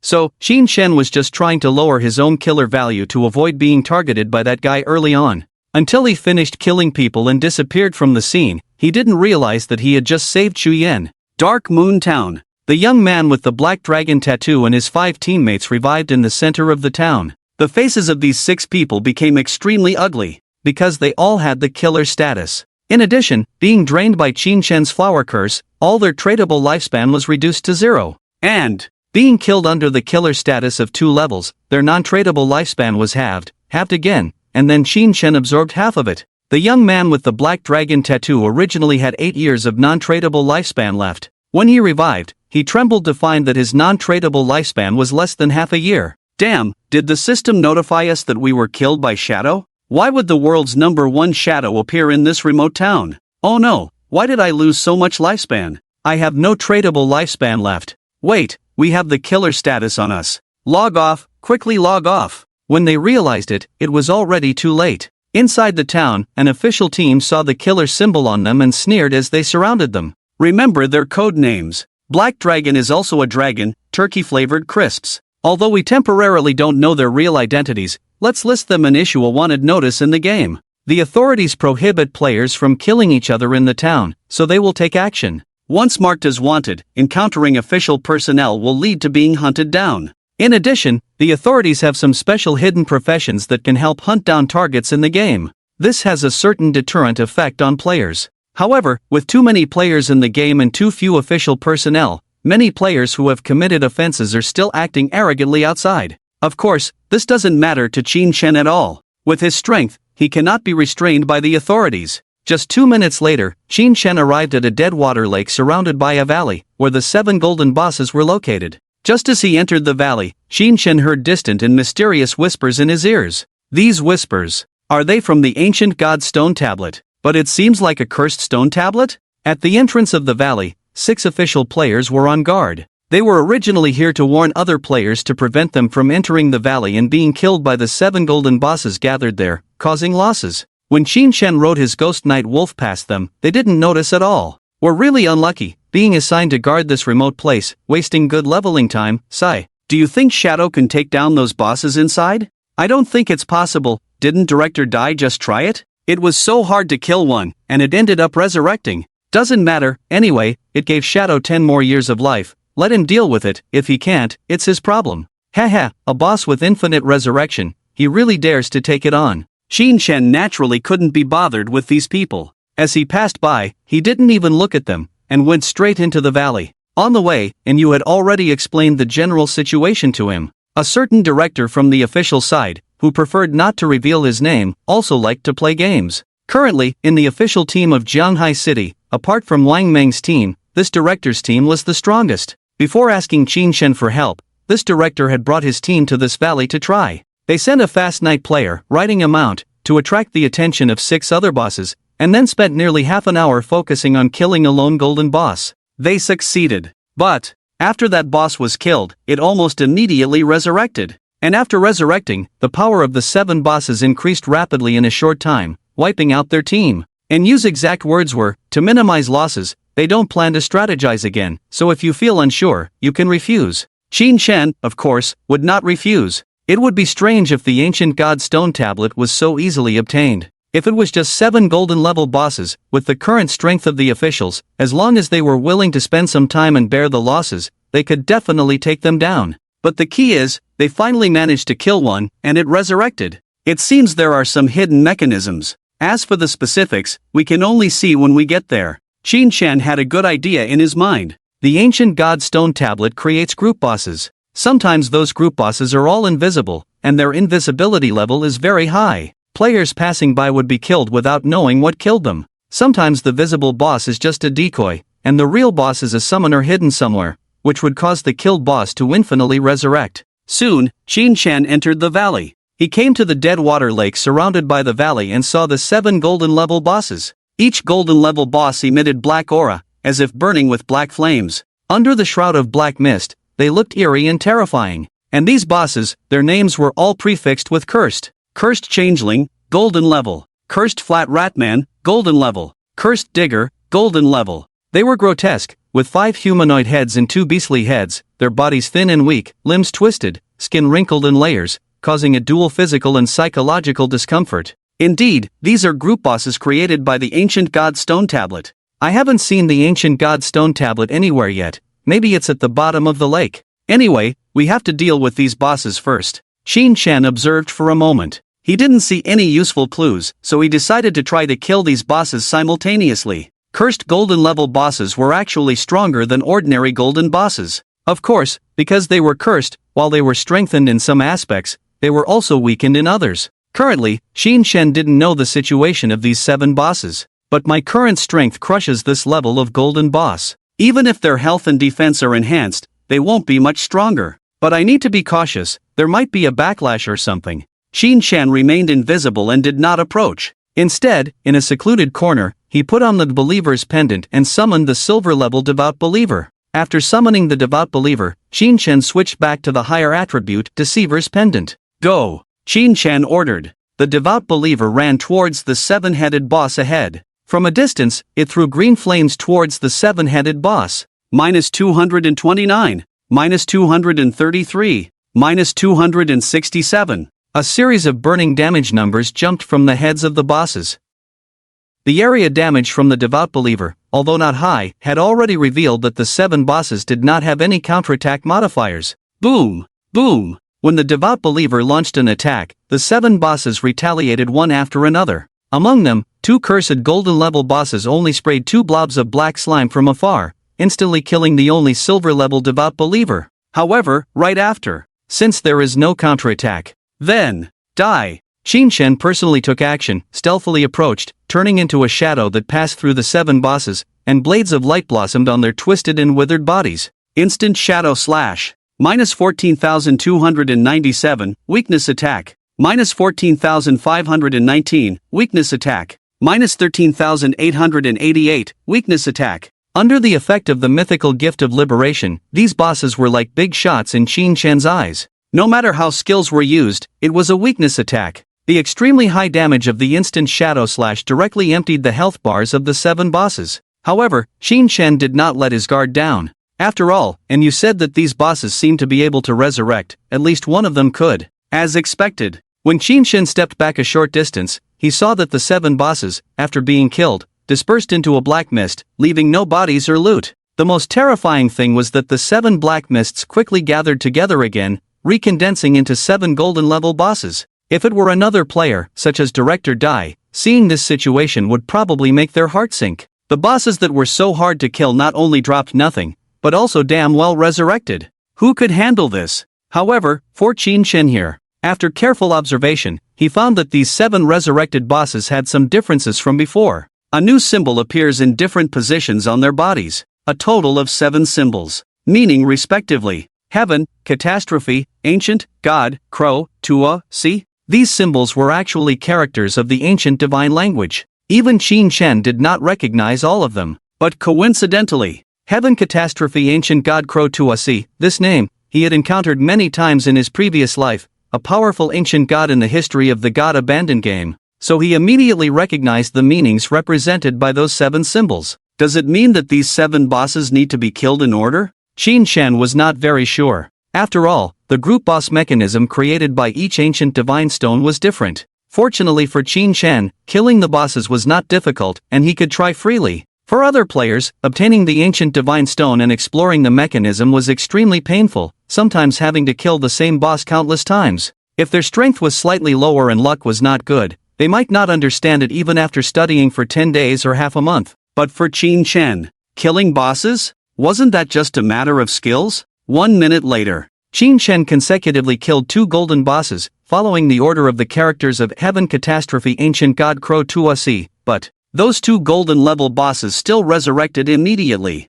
This puzzled Qin Shen a bit. It seems it's not about the order? Anyway, he can turn invisible. The experiment failed, he went invisible directly, and started exploring the surrounding map. But after circling around the dead lake, he didn't find anything suspicious. Soon, he thought of something he had overlooked. Wait, this lake hasn't been explored yet? Qin Shen came to the shore of the lake. He found that the surface of the lake was as smooth as a mirror, and he couldn't see anything in the water. Qin Shen had to release the black light shield first. When he raised his hand, his entire body's evasion rate transformed into a 10-layer black barrier, surrounding his body and protecting him. Then he jumped into the water. He saw a locked ancient stone tablet in the middle of the lake bottom. It looked like the ancient god stone tablet. And around that stone tablet, there were 7 other stone tablets, each with a symbol on it, completely identical to the symbols on the 7 bosses. You have to kill the golden boss with the same symbol near the corresponding stone tablet. To unlock the stone tablet? Qin Shen thought and acted. Soon, he lured the first golden boss into the lake, next to the stone tablet corresponding to its symbol. This boss was the cursed flat rat, with a withered and weak body, continuously spitting out black-green mucus in the water, launching long-range attacks towards Qin Shen. Qin Shen had the ghost night wolf deal with the other bosses, temporarily leading them elsewhere. Almost there. Kill. Qin Shen turned around and instantly slashed the cursed flat rat again. This time, this boss finally dropped loot and gave Qin Shen experience and evolution points. Not bad, it seems the strategy is correct. When the boss was killed, the symbol on its body lit up with a black light, resonating with the same symbol on the underwater stone tablet. It directly shattered the stone tablet. The chain locking the ancient god stone tablet in the middle was finally partially broken. 10 minutes later, Qin Shen replicated the process and brought the other 6 bosses near the corresponding stone tablets to kill them. At this point, he could confirm the boss mechanism of this ancient god stone tablet. You have to kill all 7 bosses simultaneously to reveal the symbol of the ancient god of calamity on the bosses.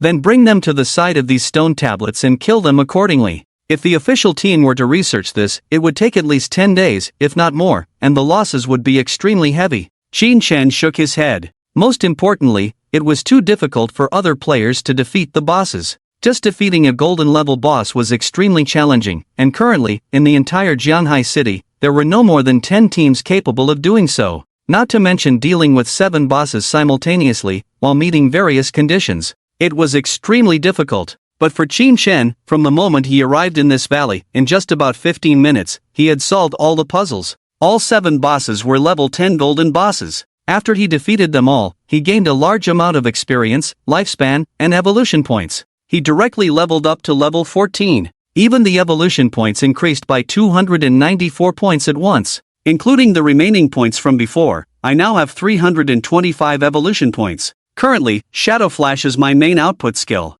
In that case, let's spend 210 evolution points first and evolve this skill to legendary level. Currently, the epic Shadow Flash, combined with the active effect Throat Cut of the Gift of Liberation, could already cause a total of 5 to 600,000 basic damage. What effect will there be after further evolution? You have spent 210 evolution points, with 115 points remaining. Shadow Flash, Epic Legendary Blink in a direction, up to 40 meters, enter stealth mode, lasts 1 to 15 seconds, and deal 9 slashes to all enemies along the path. Cooldown 8 seconds. Level 4/width, 5-6 meters. Each slash deals an additional 500700 attack points. New, upon hitting with each slash, gain a shield layer equivalent to 100% of maximum health, stackable up to 9 layers. Shield lasts up to 60 seconds. Longer distance, wider width, larger range. Number of slashes remains the same. However, a new effect has been added. Upon hitting with each slash, gain a shield layer equivalent to double the original health. Wait, does this mean that if all 9 slashes hit, my effective health instantly becomes 10 times the original? Shin Chan was astonished. He knew that legendary skills in the God Abandoned game would have unique effects, and the effect of Shadow Flash directly maxed out his survivability. Of course, some skills in the God Abandoned game have additional damage to shields, and there are even a few skills that can penetrate shields, but the former has little impact, and the latter is unlikely to appear on ordinary skills, at least until the epic level. The margin for error in fighting many bosses has also increased. Shin Chan was quite satisfied with this effect. The only regret was that the damage increase from epic to legendary for Shadow Flash was not significant. But now Shin Chan's combat power was not lacking in damage. I still have over 100 evolution points. I'll save them for now and evolve in one go later. Shin Chan, now with sufficient combat power, decided to always keep some evolution points on hand. This way, he could evolve as needed at critical moments, adapting more flexibly to various situations. After evolving Shadow Flash, Shin Chan's attention shifted to the gradually unsealing Ancient God Stone Tablet. When all 7 surrounding stone monuments were unsealed, the dark chains entwined around the Ancient God Stone Tablet in the middle also gradually dissipated. After waiting a moment, Shin Chan reached out and grabbed the Ancient Stone Tablet, about the size of a notebook computer. The moment he touched it, a chaotic whisper and murmur echoed in Shin Chan's mind. Congratulations on obtaining the Cursed Stone Tablet of the Ancient Catastrophe God. Cursed Stone Tablet of the Ancient Catastrophe God. This stone tablet contains the curse power originating from the Ancient Catastrophe God, Euthos. Active use, attach curse to any equipment. This curse will randomly provide a beneficial affix based on the equipment and your class characteristics, but will also receive a negative affix. After killing a certain number of monsters while carrying the Ancient God Stone Tablet, the usage count will be reset, can be used again on any equipment, but only one piece of Cursed Stone Tablet can curse one piece of equipment at a time. When used again, you can choose to retain the old effect or the new effect.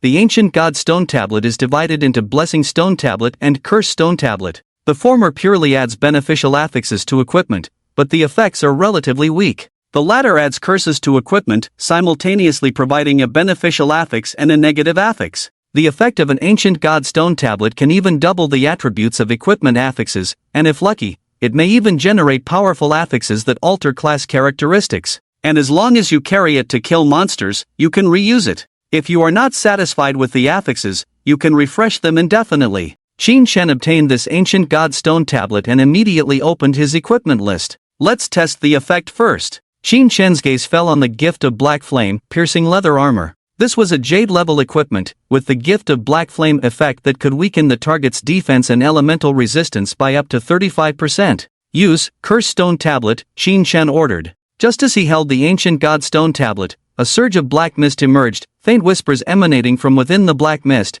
mixed with a pale white natural disaster power, enveloping Shin Chan's emerald-grade leather armor. You have attached Eutos's Curse to Black Flame Gift Bone-Piercing Leather Armor. Eutos's Curse, Beneficial Affix, Maximum Stack Layers of Black Flame State increased to 15 layers, Negative Affix, Basic Equipment Attributes reduced by 31%. Do you wish to retain this curse? Yes/no. Shin Chan glanced at it and was slightly shocked. The Black Flame State can now stack up to 15 layers? Each layer weakens defense and elemental resistance by 7%, so at 15 layers, that's 105%. In other words, with this effect, I can weaken the boss's defense and elemental resistance to negative numbers. Truly, the beneficial affix of the Ancient God Stone Tablet. Originally, the maximum 35% defense reduction now became 105%. This effect was completely incomparable. However, this negative affix is a bit damaging. The basic attributes of this equipment: physical defense 95, total resistance 120 points,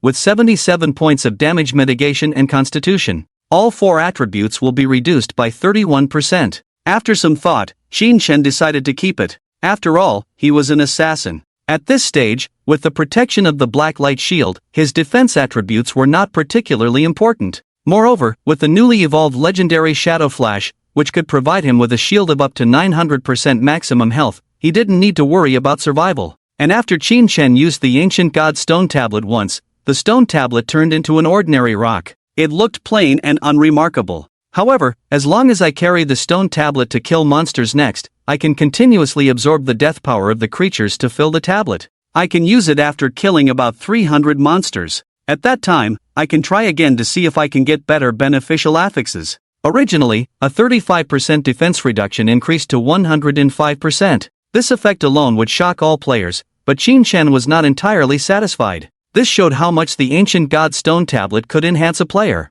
Of course, a cursed stone tablet could only curse one piece of equipment at most. If Qin Shen used it on other equipment and retained it, the curse on the Black Flame gift would become ineffective. That's one way to put it. But there's no rule saying that one piece of equipment can only have one curse or blessing. In other words, with each additional Ancient God Stone Tablet, a player would gain a powerful affix from the Ancient Gods, with no limit. Because of this, having more Ancient God Stone Tablets was definitely better. However, one thing to note was that some ancient gods had strained relationships, even conflicts. This could lead to conflicts between certain Ancient God Stone Tablets effects. Of course, this was something to consider after obtaining more Ancient God Stone Tablets. Currently, the benefits brought to Qin Shen by the Ancient God Stone Tablet were immeasurable. After finishing up, Qin Shen collected all the loot on the battlefield. Then he sent a message to Yu. I've taken down all the bosses. I'm going to level up, feel free to do as you please. Qin Shen had a plan. He would level up all day today until nightfall, when the ghost Night Stalker could turn invisible in reality.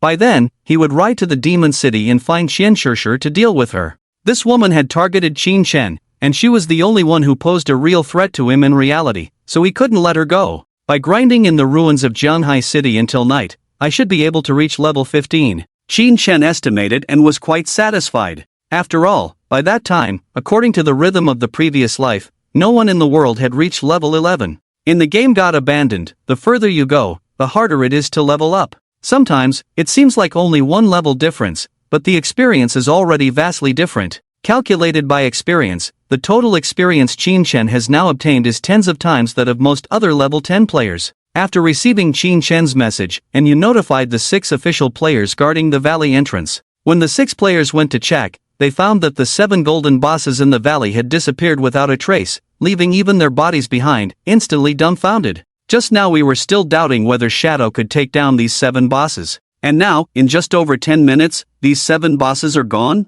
I can't believe it. We didn't even notice him coming. And don't these bosses respawn? How did he do it? For a moment, these 6 official players felt deeply shocked. The 2 words Shadow now held a different meaning in their minds. Time flies. As the game God Abandoned descended and a global upheaval took place. In Disya, night fell. The gods abandoned the continent and the ruins of the Demon City. A female player with the codename Black Spada was hiding in a ruined residential building with 5 foreign men, observing a battle in front of them. In that battle, 18 Disya players were besieging a golden level boss. This female player Black Spada was dressed provocatively, with a spade tattoo on her calf. She was mocking the 3 Disya squads outside. If Qin Shen were here, he would recognize this woman as Xianshishir at a glance. Of course, Xianshishir and the 5 foreign men had activated facial concealment. If you were not familiar with them, you would naturally not recognize their identities. At this moment, Xianshishir looked at the battlefield outside with the golden boss and chuckled. Disya men are really weak, sending 18 people for just one golden boss. They must be really afraid of death. My dear Qian, don't say that. The white man Tony at the head of the group said gently and gentlemanly, they are working hard for us, we should thank them for giving us the loot from this boss. Xianshishir giggled, haha, you are so polite. Due to the larger population in the Demon City compared to Jianghai City, there were already thousands of level 10 players in the ruins of the Demon City, and even the area of the ruins was several times larger than that of Jianghai City. These players were all striving to reach level 11. However, among them, the fastest progress was only halfway to level 10, and they had not even advanced in their professions yet. It's not their fault that they are leveling up so slowly, nor is it because there are too few monsters. It's because the monsters in this game of God Abandoned are intelligent and won't just stand there waiting to be killed. If they can't win, they will run. If they see a lot of people, they will run. Many times they will play sneak attacks, and even team up to hunt down players. All of this has brought great trouble to the players of God Abandoned in leveling up efficiently, making it almost impossible to level up quickly. 10 minutes later, in a hidden place in the ruins of the Demon City, Xian Shishir, who was hiding in the shadows, frowned. The output of these Xia pigs is too low. It took them so long to defeat a mere golden boss. Tony, a white man in heavy armor with a long spear, smiled and said, "It's almost over, let's get ready to accept their gift." With that, Tony led Xian Shishir and the others, a total of 6 people, jumped out from their hiding place. With the equipment and skill advantages given by Xian Shishir, they almost effortlessly overwhelmed the remaining 10 or so Xia players, crushing them and sending them back. I wipe, it's the Spade Gang. Oh no, how did the Spade Gang end up next to us? Quick, let's go, as many as we can. Damn it, how can there be such beasts, bringing foreigners to kill their own people? The scene was chaotic, with bodies falling constantly. Waste deserves to be killed. Who told you that you are from the Great Xia? Hava Qian Shishir walked leisurely through the scene, looking disdainfully at the Great Xia players being killed around her. With the backing of the Qianshi group's capital, she had acquired a lot of lifespan and always stayed at the forefront in terms of equipment and skill books. Let's play around in the Magic City first. I heard that the Great Xia officials are looking for us. Although our real identities have not been exposed, it's better to leave the Great Xia early and head to North America just to be safe. By then, we can form a guild to specifically kill the Great Xia scum. However, the proud Xian Shishir did not know. Her time of death was approaching. Finally reached level 15. It's almost evening outside, right? In the ruins of Jianghai City. At the ruins of the northern city gate, Qin Chen rode the ghost knight wolf and slowly walked out of the ruins. Behind him was the ruins of Jianghai City, spanning hundreds of kilometers. The range of these ruins was almost as large as the real Jianghai City, while in front of him was a vast and desolate wilderness. I can get ready to go to the Magic City, but before that, I need to get the Divine Book of Bestowal. The Divine Book of Bestowal was something that theoretically everyone needed after the arrival of the Divine Abandonment game. Qin Shen knew that he had been reborn and was aware that it would be the end of the world, with significant changes in the future way of life. But why didn't he stock up on essential supplies like food and water sources in advance?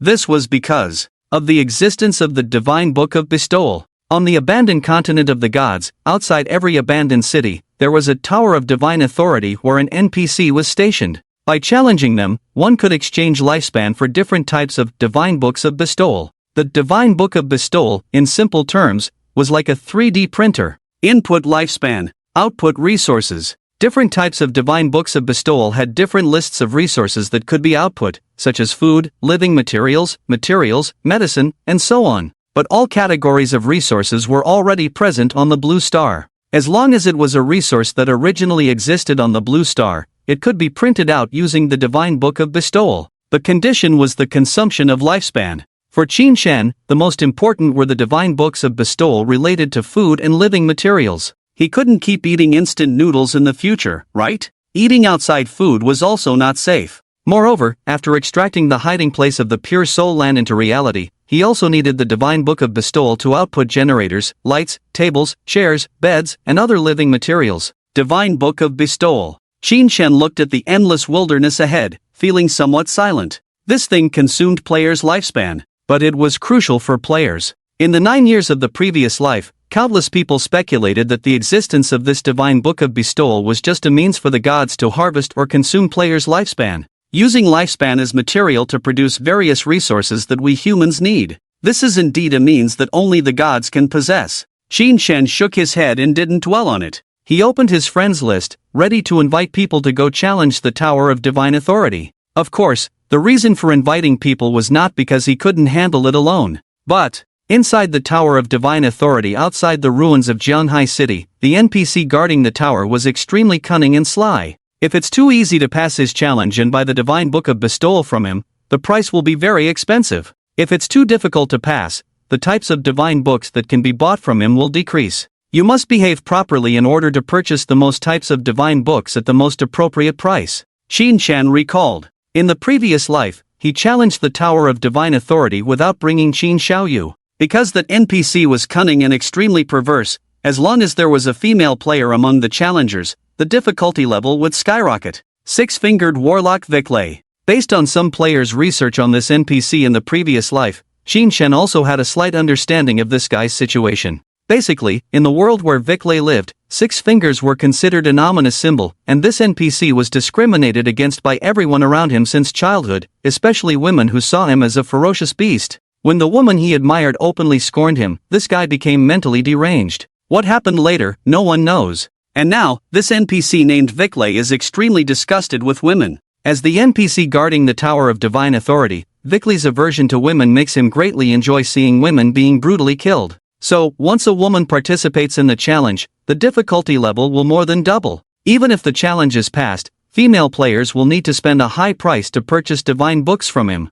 Therefore, in the previous life, the vast majority of female players in Jianghai City went to the Tower of Divine Authority outside the ruins of other cities to challenge and obtain divine books. Therefore, Xin Shen couldn't challenge the Tower of Divine Authority alone, otherwise the price of buying divine books later would be extremely expensive. At the same time, he wouldn't bring any female players with him. Xin Shen opened a private chat with Wang Meng. Wang Meng, are you free? I'll take you to get something good. Besides you, arrange for 4 other male players to come over. I'll be waiting for you at the ruins of the northern city gate. Wang Meng immediately replied, when the boss speaks, of course, I'm free. But can't a team leader, Xiaohei, and Xiaoxue go? Xin Shen replied, yes, only men, no women. This special request puzzled Wang Meng a bit. What's going on? But he still obediently said, okay, boss, wait a moment, I'll ask Director Dai for 2 people, it will take about 20 minutes to get there. Hee, it's a bit far, sorry. It's okay. After Qin Shen finished speaking, he closed the chat window.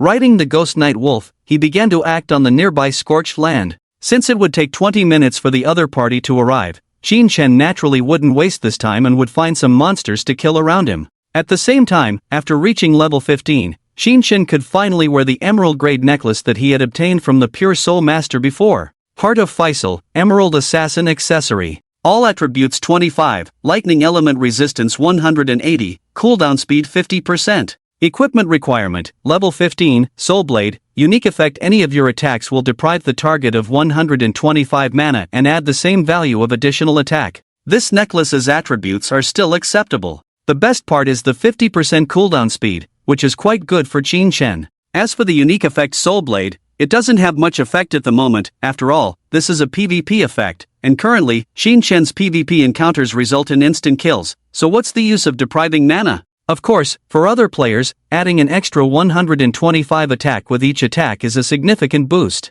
However, for Qin Shen, 125 basic attack isn't too high. After all, his skill adds attacks ranging from 7 to 800 points, even up to 1000 points. Took off the Pendant of Deception. Lost 1 level of invisibility. But it's okay, I can learn from this skill book. Qin Shen looked at a new skill in the skill bar, Dark Depths, Jade Grade Assassin passive skill. When you enter stealth mode, gain 1 stealth level, and every 5 seconds, increase 1 level of stealth. This skill can provide a maximum of 3 stealth levels. Requirement level, 14, this is a passive skill, also obtained by Qin Shen from Soul Purifier Faisal. After Qin Shen reached level 15, he just returned to the Soul Purification land to learn it. Evolve and see. I wonder how many stealth levels can be added at most. Qin Shen looked at the remaining 188 evolution points on the attribute panel and directly started evolving this Jade Grade passive skill. You have consumed 33 evolution points, with 155 points remaining. Dark Depths, Jade Diamond Epic Legendary Passive gains 1112 stealth levels, and every 5443 seconds, increase 1 level of stealth.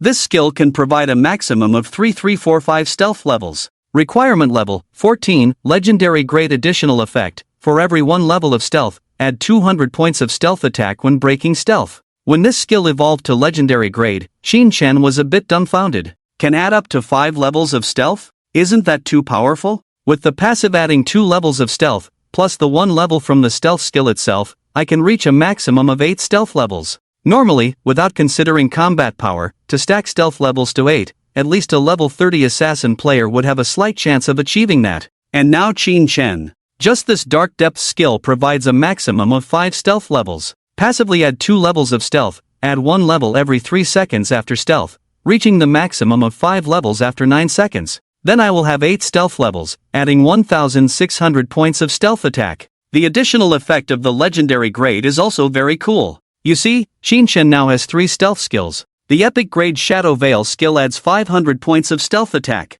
The epic grade Silent Concealment skill adds 800 points of stealth attack. As for the stealth of Shadow Flash, it is simply stealth without adding stealth attack. The stealth attack of the Dark Depth skill can be stacked with these 3 stealth skills. The stealth attack of Shadow Veil increases from 500 points to 2,100 points. The stealth attack of Silent Concealment increases from 800 points to 2,400 points. The originally non-stealth attack Shadow Flash will also gain 1,600 points of stealth attack. My damage has increased significantly. And now, reaching level 15, after dealing with the money issue in the magic capital, I can consider continuing to advance my profession. The first profession advancement has significantly enhanced all 3 passive effects of Qin Shen's shadow profession. What changes will the second profession advancement bring? Even Qin Shen himself doesn't know this. After all, in his previous life, he had never encountered the shadow profession. According to the coordinates provided by Qin Shen, Wang Meng led 4 official male players and arrived at the ruins of the northern city gate.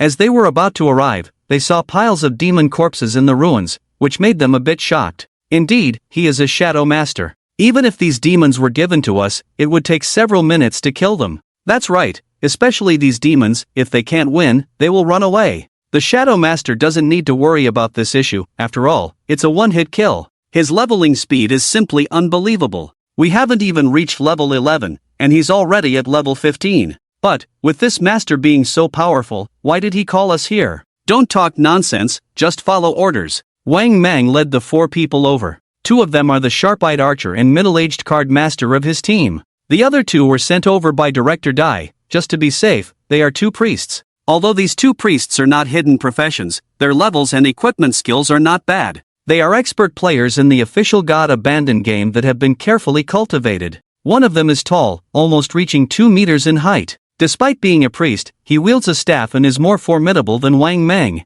His codename is Steady as an Old Dog. Steady as an Old Dog, Captain Wang, have we arrived at the location? I don't see any shadows. Wang Meng raised his hand, signaling him to be patient. He opened a private chat and asked Qin Shen. Soon, he looked up and pointed northwest. Shadow wants us to go that way. Do you see the spire on the mountain? That's our destination. Steady as an Old Dog took a sharp breath. That spire is at least 3 kilometers away, right? It is said that the monsters outside the city are fierce. Can the 5 of us make it? Wang Meng patted his shoulder. You are so strong. Why are you more timid than anyone else? Let's go. Shadow said he cleared all the monsters on the way. The group moved forward. Steady as an Old Dog walked at the back, looking around vigilantly, appearing very cautious. Wang Meng paid no attention. As they continued on, they indeed saw some twisted and bizarre monster corpses in the thorn forest along the way. These monsters were all above level 15. Sometimes, dozens of monster corpses were piled together.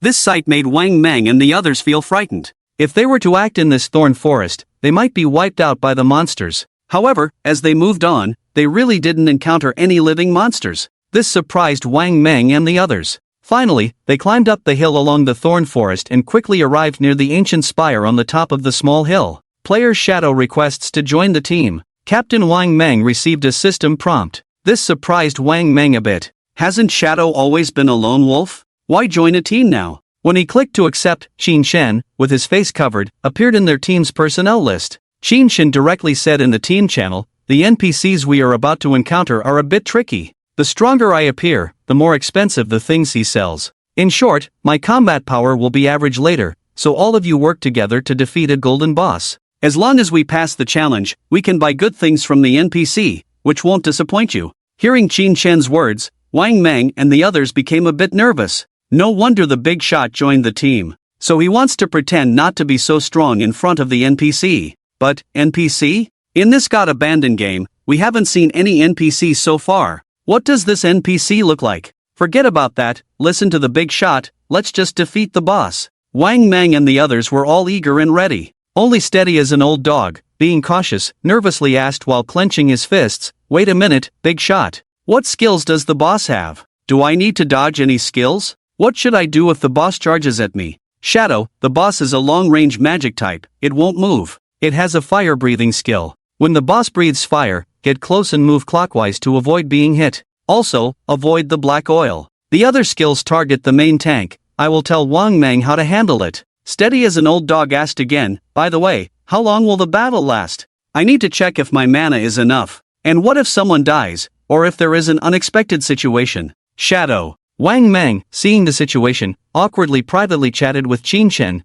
"Big shot, please don't mind. Don't be fooled by this big guy." In the past, due to a sudden accident during a mission, two teammates sacrificed themselves, so he became extremely cautious no matter what he did. It's understandable. Don't say you've encountered something. Even for ordinary players, in the God Abandoned game, being cautious is never excessive. So Qin Shen explained the tactics needed to challenge the golden level boss in the team channel in detail. After he finished explaining, Wang Meng and the others finally arrived at the entrance to the bottom of that tower. Tower of Divine Authority. Because Qin Shen joined the team, when Wang Meng and the others arrived, they saw Qin Shen wearing the emerald-level Black Flame tribute leather armor. A translucent figure stood at the entrance of the tower, holding a platinum-level assassin dagger, looking extremely cold. That figure made Wuru feel a bit chilly. He had always heard about shadows, but this was the first time he had seen what a shadow looked like. After Qin Shen and Wang Meng's group of 5 met up, he had the Ghost Knight Wolf stealthily hide on the side and release a wolf howl skill,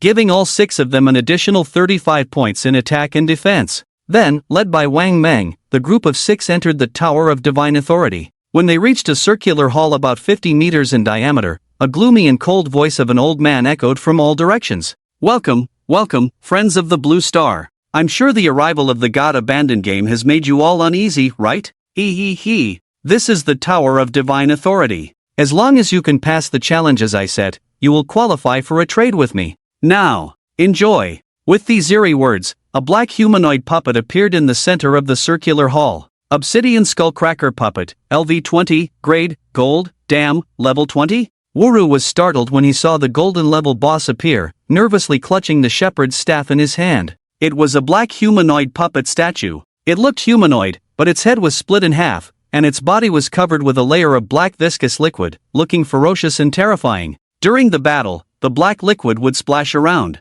When the boss used skills, these black liquids would ignite. If someone was hit by the black liquid, it had to be dispelled in time, otherwise, they could easily be burned to death, and the burning damage was not something a priest could heal at this stage. Fortunately, the priest profession came with the dispel skill. Just to be safe, Wang Mang also called 2 priests. As long as used properly, there shouldn't be a big problem fighting this obsidian skullcracker puppet. Let's go. Wang Mang, with a large shield in one hand and a large axe in the other, charged towards the split face of the obsidian stone puppet. Just as Qin Shen was about to obtain the Divine Book of Bestowal, in the central area of the ruins of Jianhai City, in a secluded alley, slap! A slap came, and Qin Xiaoyu was hit and dizzy. In front of her, 3 female players looked down on her disdainfully. "Who are you to be near President Chen?" "Exactly, if President Chen hadn't taken you in and let you join the guild, you would be dead by now. Stay away from President Chen in the future, or we'll beat you every time we see you." After the 3 women finished speaking, they arrogantly turned and left,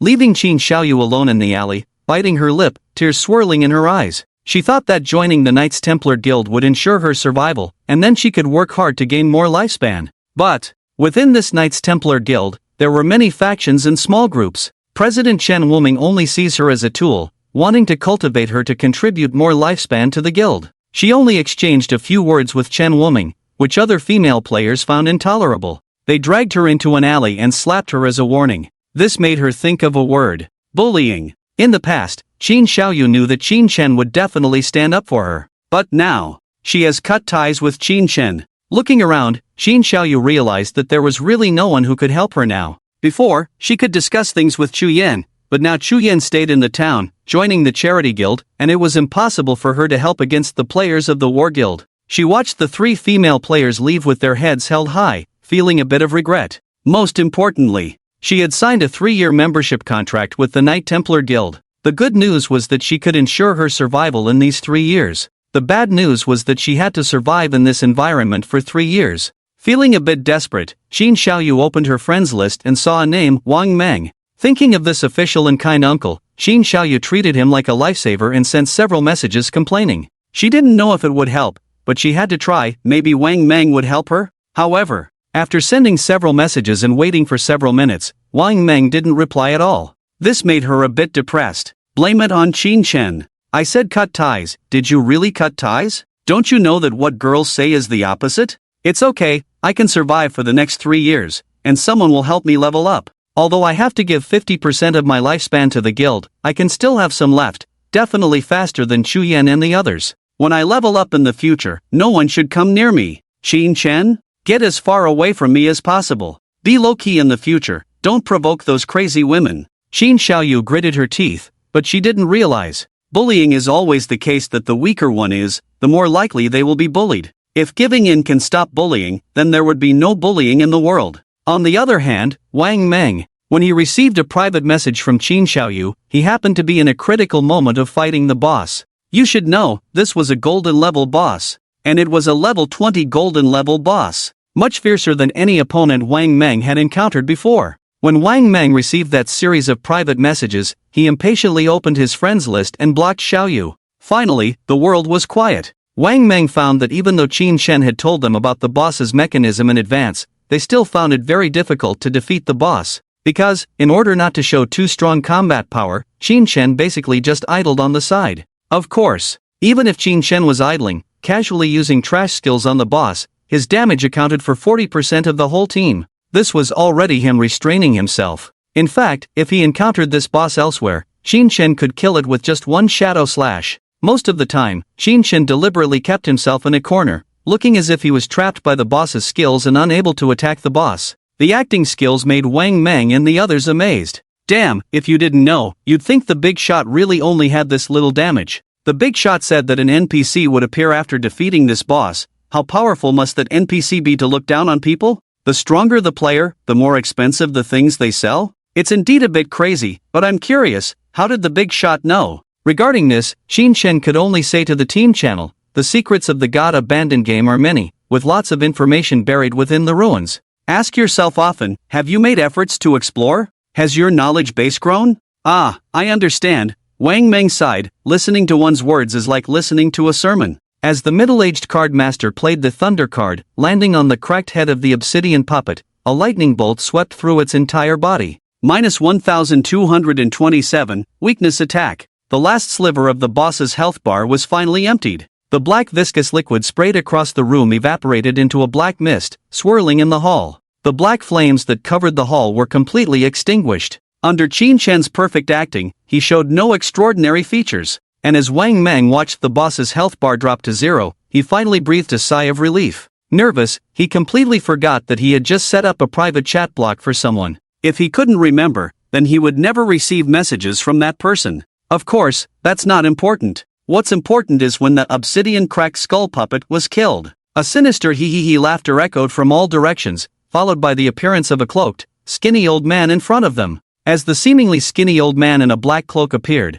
Wang Meng and the others focused their attention. The figure, covered in a black cloak and robe, could not be seen clearly, emitting a dangerous aura. Players of Blue Star, congratulations, you are the first to pass my test. As long as you pay with your life, you can exchange for the resources you need from me, hee hee hee. As the NPC chuckled, he extended his hand, revealing a list of items. What the heck, 6 fingers? Sturdy as an old dog widened his eyes. The situation became a bit awkward, as the cloaked NPC who had just extended his hand seemed to exude a chill. The next moment, a dark aura erupted from within. Sturdy as an old dog, boom. Minus 999,999. Sturdy as an old dog's tall and burly body was instantly blown to pieces. A life energy sphere condensed from his shattered body. Qin Chen twitched his mouth at the sight. It seems this brother is not stable enough. On the God Abandoned continent, the important NPCs that appear are mostly from other civilizations, powerful beings who have obtained divinity. They come to the God Abandoned continent to provide various services to Blue Star players while collecting the life force expended by them.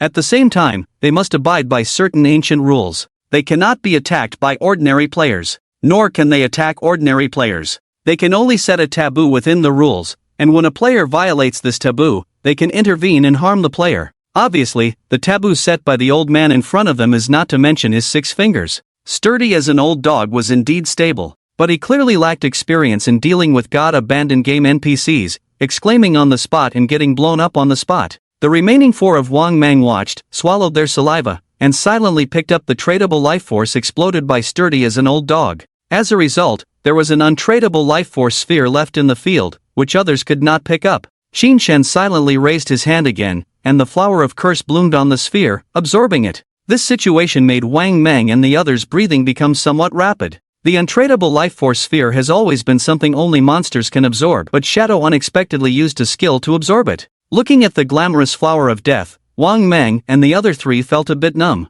Even the 6-fingered warlock Viclay seemed surprised, but as a high and cold NPC, he disdained too much interaction with these low-level blue star players. Choose the divine book you need, exchange your life for it, and then get lost. The 6-fingered warlock, with a bad temper, said coldly as a list of items appeared above his 6 fingers. Divine book? What's that? Wang Meng and the others were stunned, but with the lesson of the steady as an old dog, they dared not speak out of turn. They began to communicate with each other through eye contact, raising their eyebrows. Qin Shen watched silently, feeling speechless. Without hesitation, he directly opened the list of items and bought all 9 divine books listed. Each divine book cost 1,000 days of tradable lifespan, which is nearly 3 years. This was the standard price. If there were females in the team, the price would at least double, and the difficulty of challenging the boss would also increase. The 9 divine books added up to less than 25 years of lifespan, and Qin Shen's tradable lifespan was already 466 years, so this consumption was negligible. 9 divine books should meet my daily needs, but there is still an achievement in the Divine Tower that needs to be completed. Qin Shen had not taken the next action yet. Wang Meng and the others had already seen the divine books on the list of items and their eyes widened in surprise. They couldn't contain themselves and started talking in the team channel. Damn, what is this? Can it consume lifespan to create living materials in reality? All kinds of food, water, drinks. With these divine books, I could open a supermarket. More than that, look at this divine book, mechanical made. Nobody can stop me, I want to buy 10 copies. Young man, friendly reminder, these divine books can be reused, one purchase is enough. Idiot, can't I buy and sell them? No, it says soulbound, young man. Okay. Anyway, Shadow Brother is indeed worthy of his name, saying he brought us here to get good stuff, and indeed it is. Of course, when has our big brother ever let us down? Wang Meng and the others also had a lot of tradable lifespan on them. Of course, it was all concentrated on Wang Meng. For a while, everyone started trading, buying divine books from the 6-fingered warlock. And for NPCs like these, the divine books were an unlimited supply. After all, these NPCs didn't produce these divine books, they were just the carriers. In the end, even the NPCs were not sure whose lifespan was taken away by the divine books. Of course, the total tradable lifespan on Wang Meng and the others was not much. The 4 of them together only bought 12 divine books. I don't have enough lifespan now, can I come back later to continue buying? Wang Meng cautiously asked the 6-fingered warlock Viclay. Viclay chuckled when he heard this, of course, but each purchase requires a new challenge, and the price may not be the same next time. Soon, Qin Shen saw Wang Meng and the others finish their transactions and didn't wait any longer. He directly said to the 6-fingered warlock Viclay, I read the instructions of the Divine Tower, it says that a single person can complete a high difficulty challenge to gain reputation. I want to challenge the highest difficulty, is that okay? As soon as he said this, Wang Meng and the others fell silent. The 6-fingered warlock Viclay turned around, his figure covered by a black cloak, facing Qin Shen, seemingly observing him. After a while, a cold and eerie voice sounded, TSK. You? Based on your performance just now, you can't even complete the lowest difficulty alone, let alone the highest difficulty? Qin Shen smiled, give it a try. What is the highest difficulty level? Viclison smiled and said, the difficulty is divided into 5 levels, with the highest being the 5th level. The boss is still the golden obsidian cracked skull puppet, but its attack, health, defense, and cooldown speed are increased by 500%. Qin Shen nodded, alright, I'll give it a try. With these words, Wang Meng and the others gasped. Increasing attack and health by 500% was one thing, as they knew that with Qin Shen's true strength, defeating the obsidian cracked skull puppet seemed not too difficult.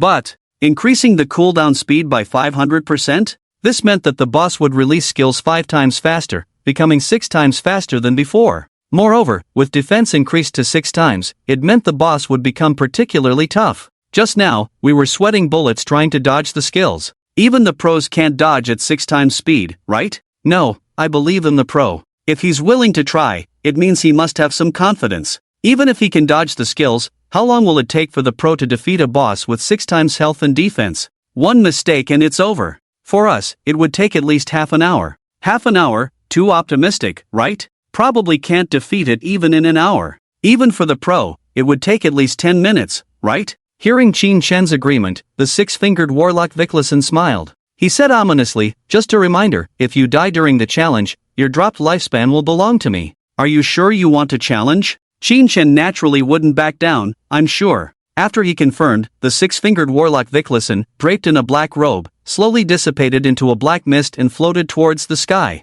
Wang Meng and the others were pushed to the side of the hall by a force. In the central area of the Hall of Divine Power Tower, a barrier domain appeared, enveloping Qin Shen alone inside. Then, a mass of black viscous liquid slowly condensed in the middle of the hall. It was the obsidian cracked skull puppet. Qin Shen knew that this thing was one of Viklason's summoned creatures, and the 5th level difficulty was the attribute bonus that Viklason, as the master of the summoned creature, could provide. 500% was not Viklason's limit. Its true strength far exceeded what current players could imagine. Of course, for Qin Shen, this guy was nothing, because he had already taken care of him in the previous life. As long as players obtained divinity, they gained the qualification to communicate with NPCs on an equal footing. It is said that many players triggered some penalty conditions after obtaining divinity and then disappeared forever. There are rumors that they were sent to other civilizations' game worlds and became NPCs guarding the Hall of Divine Power Tower. However, no player who has been penalized has ever returned.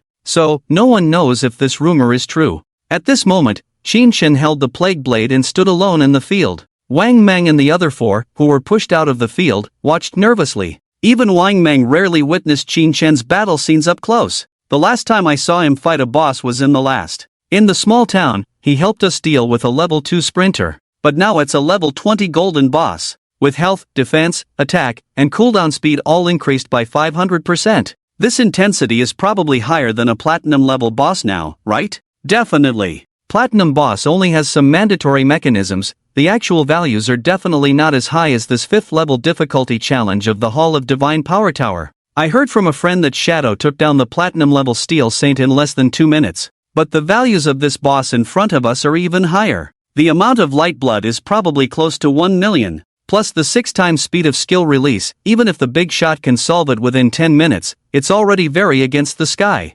Wang Meng and the other 3, their heartbeats all reached their fastest. They widened their eyes and looked towards the field. They were exceptionally focused on Qin Shen's battle. The 6-fingered warlock Vikle was also flying in the sky, looking sinisterly at the golden-level boss he summoned. What clown dares to participate in the highest difficulty challenge? Players from Blue Star, are you so eager to die? It's only the early stage of the game, and it has inflated to this extent. Vikle sneered. When that obsidian skull puppet was halfway formed, a burst of black mist had already flown out from his sleeve, wrapping around the obsidian skull puppet, strengthening its health, attack, defense, and cooldown speed by 500%. In this state, the obsidian skull puppet was like a flamethrower. Black viscous liquid, black fire jets, and various skills were all released at 6 times the speed, with one skill following right after another, leaving no time for ordinary players to launch an attack. And under the 6 times attack, not even Wang Meng could withstand any of the boss's skills. Not to mention, an assassin.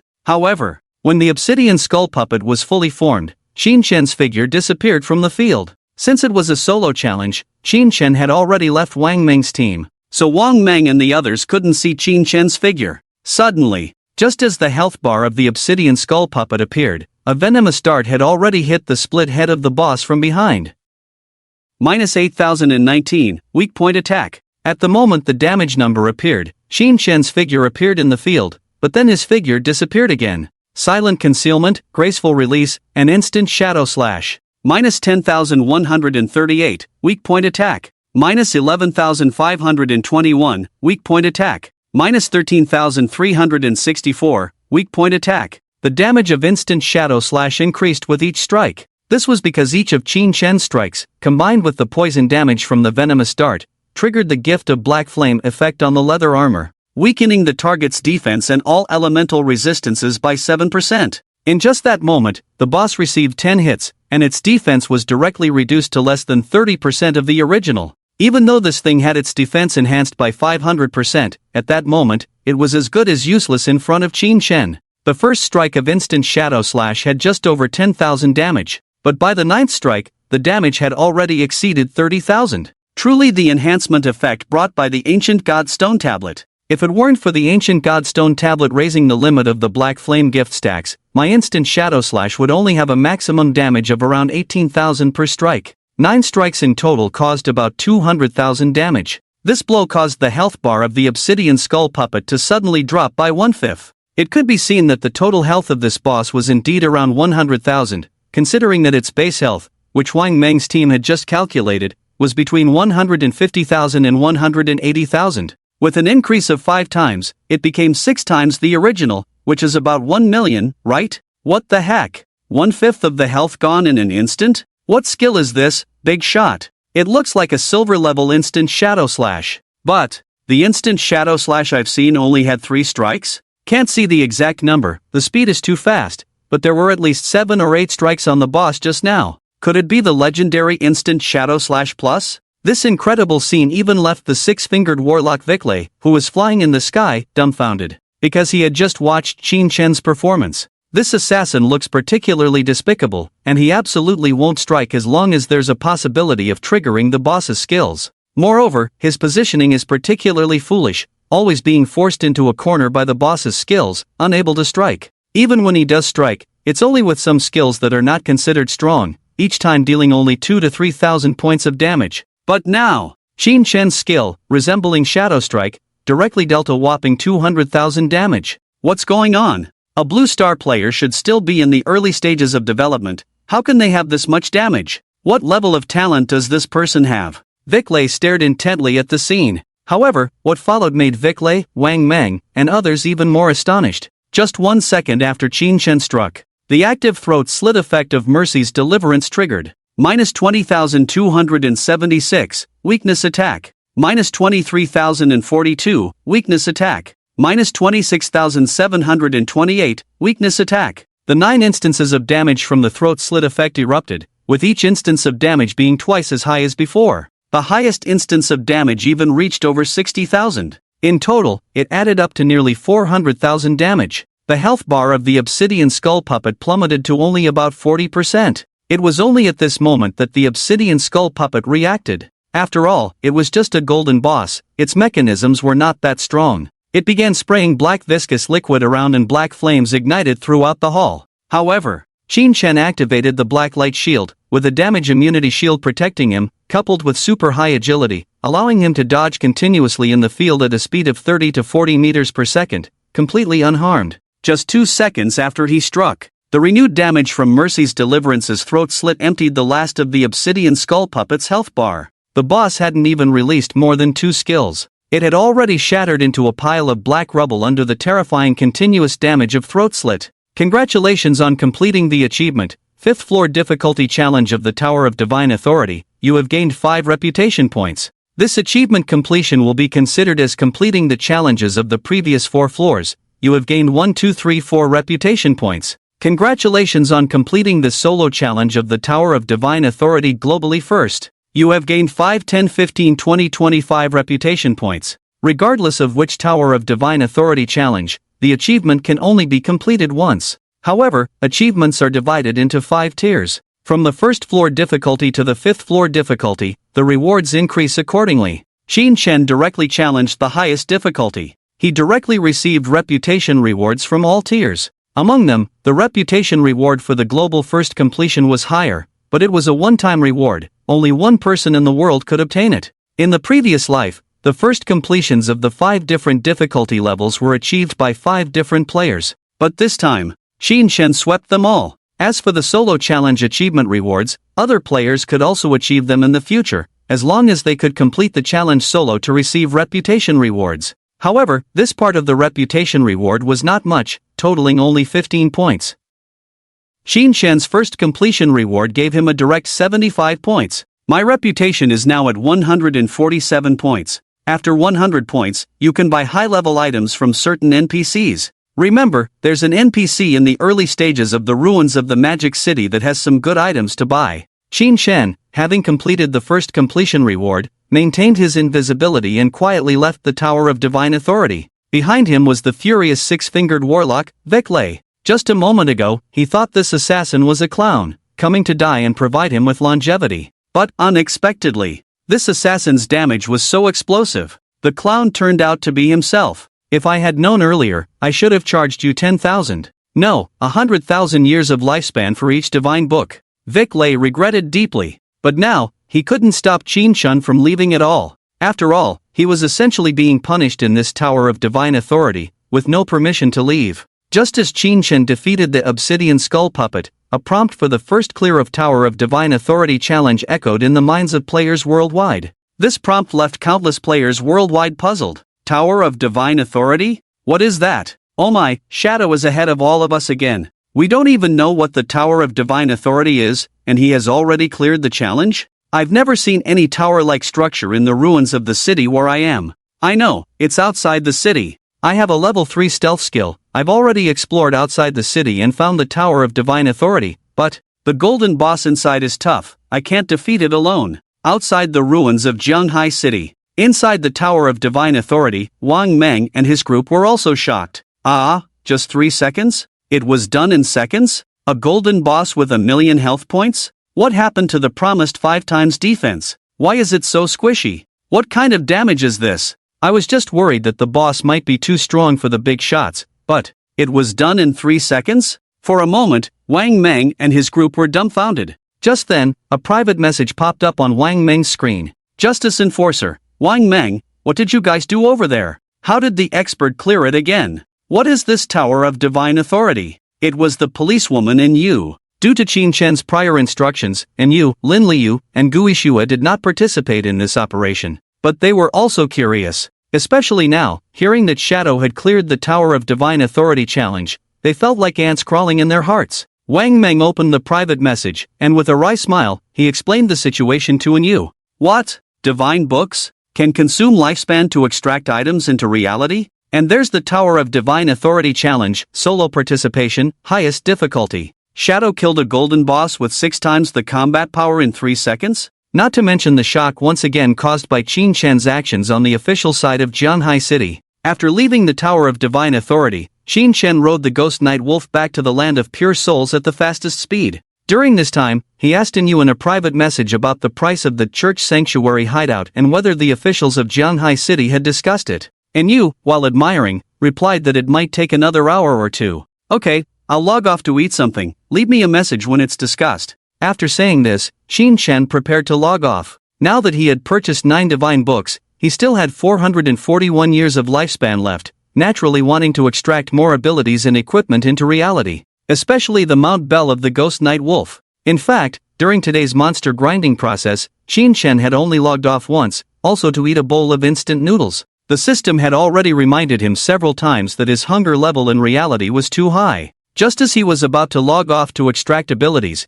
the system suddenly prompted, detected danger in your real environment. Please extract more abilities as much as possible to deal with the danger. The following is a real-time image. Danger? Is the landlady of the guest house trying to rob me? When Qin Shen heard this prompt, he remained calm. He closed his eyes, and a real-time image of the guesthouse room was transmitted to his mind through the system. In reality, he was sitting on the guesthouse sofa, entering the game. His body was still in a semi-transparent and non-selectable state. Around him, the sofa had been removed and replaced by a large iron cage that imprisoned him. In the room, there were 2 middle-aged men with tattoos on their bare chests, each holding 2 machetes, smoking and chatting. The 2 men were talking and laughing. He's really badass, this Shadow, the first in the world. With his strength, how many years of life can he earn in the God Abandonment game? If he plays for a few thousand days, he'll definitely make a few small goals. I envy him, wish I were Shadow. Stop envying, let's focus on this kid in front of us. If he has a few hundred days of life, that's tens of millions in cash, hee hee. What if he resists? Resist? I'll crack his head open. Unfortunately, these 2 men did not know that the young man they were trying to rob was none other than the Shadow they admired. Qin Shen saw the 2 middle-aged men lurking outside waiting for him. After a brief observation, he paid them no mind. They were just ordinary thugs from the God Abandonment era, nothing special. At this stage, those capable of reaching level 10 and extracting abilities would never stoop to lurking for robbery. Killing a few monsters in the game is much more profitable than lurking for an unknown player. The only explanation is, these guys find it difficult to kill monsters in the game. Currently, there are only about 100 people in Jianhai City who have reached level 10 and can extract abilities to reality. Many groups and officials have trained some people in reality after hoarding lifespans. However, the limit in reality depends on the strength limit in the game. No matter how much tradable lifespan they have, they cannot exceed the strength limit in the game. So, as long as Qin Shen maintains absolute superiority in the game, he will undoubtedly be the strongest in reality. Regardless of how much lifespan others have to extract abilities, those abilities are ultimately based on the strength in the game. Qin Shen shook his head, closed his eyes, and began to extract abilities. He first calculated, no need to reach level 15 for now. Let's extract to level 13 first. Moving from reality level 11 to 13 consumed 13, 7 years and 16, 4 years respectively, totaling just over 30 years. Then came the skills. You have consumed 161, 7 years of tradable lifespan to extract the skill Gift of Liberation, mythical level. You have consumed 71, 12 years of tradable lifespan to extract the skill Assassin's Intuition, legendary level. You have consumed 36, 35 years of tradable lifespan to extract the skilled Nightblade, epic level. You have consumed 23, 71 years of tradable lifespan to extract the skill Silent Concealment, epic level. Extracting these 4 skills cost Qin Shen a total of 292, 88 years of tradable lifespan. Based on the current ratio of lifespan to cash, each year of lifespan can be sold for 20 million, making these skills worth a total of 6 billion. After extracting these skills, I have only 2 skills left to extract. One is Darkest Moment that can blind surrounding enemies, and the other is Dark Depths that passively increases stealth level. The former requires 34, 65 years to extract, while the latter requires 73, 81 years. Qin Shen hesitated for now because he needed to first extract the Golden Tier Mount Bell, which required 113,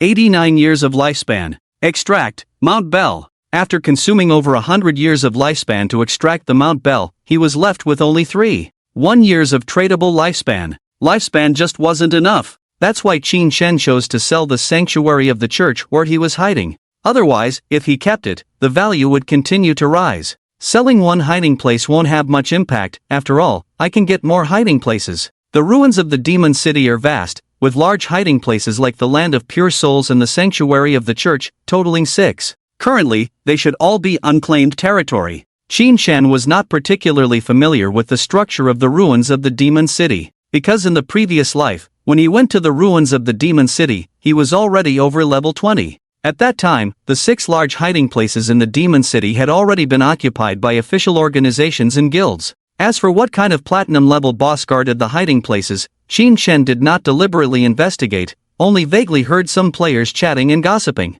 With my current strength, it's relatively simple to learn a platinum-level boss skill. Even if I die once, I have the safety net of the Ghost Fire Bell, so it's not a big problem. Of course, all of this will be discussed after arriving in the demon city. In the Divine Abandon game, when Qin Shen reached level 15, it meant that he could also teleport to the ruins of the demon city in the game. After consuming only 1 years of life, Qin Shen finally logged out. He was in his guesthouse room. The 2 middle-aged men with tattoos were holding machetes, smoking, and chatting. Suddenly, one of them's expression changed. Wait, this kid logged out. When the 2 men's gaze fell on Qin Shen in the iron cage, they saw Qin Shen's eyes open, holding a sharp knife inexplicably. This knife was the one Qin Shen had been carrying since he first returned to reality. There was no way to release the assassin's attack skills. He had to equip daggers and short knives. There weren't as many weapons extracted from life in the game, so he just carried a small knife with him. The 2 middle-aged men's expressions turned fierce. Seeing the small knife in Qin Shen's hand, they were about to speak. Suddenly, a black knife light instantly flashed around Qin Shen, spreading outwards. The knife light directly cut through the chest height of Qin Shen, spreading outwards. Plop! Plop! The 2 middle-aged men hadn't even reacted yet, and they had already been cut open from the chest by the black knife light. They widened their eyes, and their upper bodies fell to the ground, the machetes in their hands clattering to the ground. However, this was not the most terrifying. The most terrifying thing was when Qin Shen swung the Dark Knight Ring blade. The dark knife light cut open everything within a 12-meter radius around him. The iron cage that had trapped Qin Shen was directly cut into 2 halves. Even the entire room of this guesthouse had a sharp crack on the wall. The entire room was cut into two halves. Plop! In the next room, a strong man who was pressing on the landlady was just cut off, and his head flew up into the air. Ah! The landlady screamed. Because she was lying on the bed, she just happened to avoid Qin Chen's horizontal cut. Originally, she knew these big shots in society and had them come over to seize the opportunity to rob Qin Chen, who was staying there. She never expected that when the big shot was on her, his head suddenly flew up. She was splattered with blood, and she subconsciously screamed in horror. But soon, her scream stopped abruptly. Because, immediately after, Qin Chen threw a deadly poison dart over the wall, hitting her head and sending her to the afterlife. In the city of Jianghai, in an ordinary guesthouse building, with a flash of black knife light, the entire third floor of the building was cut in half. The upper half of the building gradually slid down, crashing to the ground, kicking up a cloud of dust. In the dark night, a shadow without a trace, riding an invisible ghost night wolf, leaped high towards the east. In the small building, 4 death flowers were blooming, crimson and enchanting. The blood, flesh, and bones of the 4 bodies were all drained, not a drop left. And the commotion here did not attract much attention. Because now in Jianghai City, there are explosions, sirens, and even gunshots everywhere. Many places are in chaos. To the east of Jianghai City, on the highway leading to the Magic City,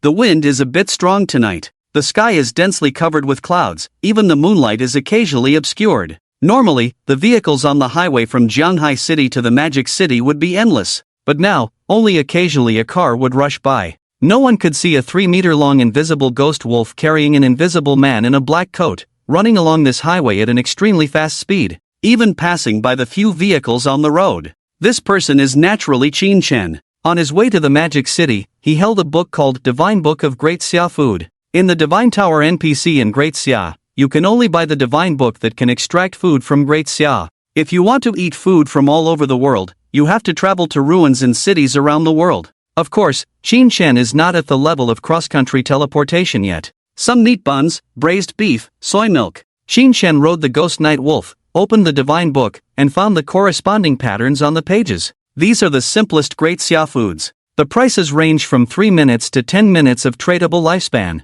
Converted into the currency of Great Xia, this price is equivalent to 200 to 300 yuan. But for Qin Chen, this is already considered cost-effective. Although there are breakfast stalls open outside, no one can guarantee if the food there is safe. After being tricked by Qin Xiaoyu in the previous life, Qin Chen would never eat food given by anyone else. The things exchanged with the Divine Book are the most reassuring. Of course, due to the enhancement of Qin Chen's physical attributes in reality, he needs more energy, so naturally he needs more food. Fortunately, the things obtained from the Divine Book do not cost much lifespan. Until half an hour later, Qin Chen looked at the bustling metropolis ahead, the Magic City, and slowly closed the Divine Book. To deal with Jian Shishir, I need to know where she is in reality first. Finding this woman will be much more difficult than finding Song Fei. There is no informant like Nai Bai Shuezi who can tell me her location. In the Magic City with millions of people, finding Jian Shishir would be extremely difficult. And this woman is probably hiding, staying in a safe place.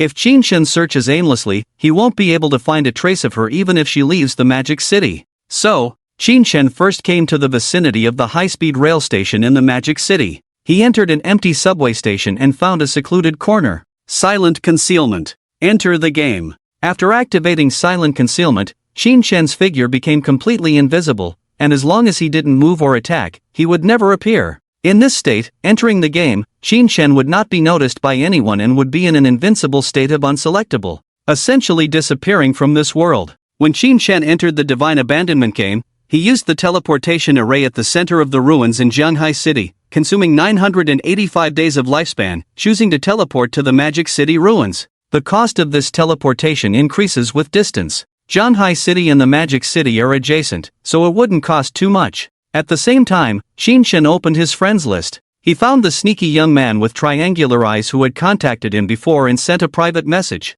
The gods abandoned the continent, leaving behind the ruins of the Magic City. What? Did Shadow contact you? Has Qin Chen been taken out by him? Jian Shishir listened to the private chat that came through, feeling somewhat surprised. At that moment, she was with 5 foreign men, clearing monsters at the Evil Spirit Academy in the ruins of the Magic City. The Evil Spirit Academy was a vast ruin of an academy. At the same time, it was one of the 6 hiding places in the ruins of the Magic City. However, to obtain the key to the hiding place of the Evil Spirit Academy, one needed to delve into the underground 3 floors of the academy to find the platinum-level evil spirit boss lurking within. This place was teeming with monsters, and the key point was that many of the evil spirit attribute monsters were completely immune to physical damage. So not many people came here to clear monsters. Shen Shishir led the group here to clear monsters, conveniently avoiding the attention of most players. After all, the official authorities of the Magic City were currently hunting her down. Although her real identity had not been exposed,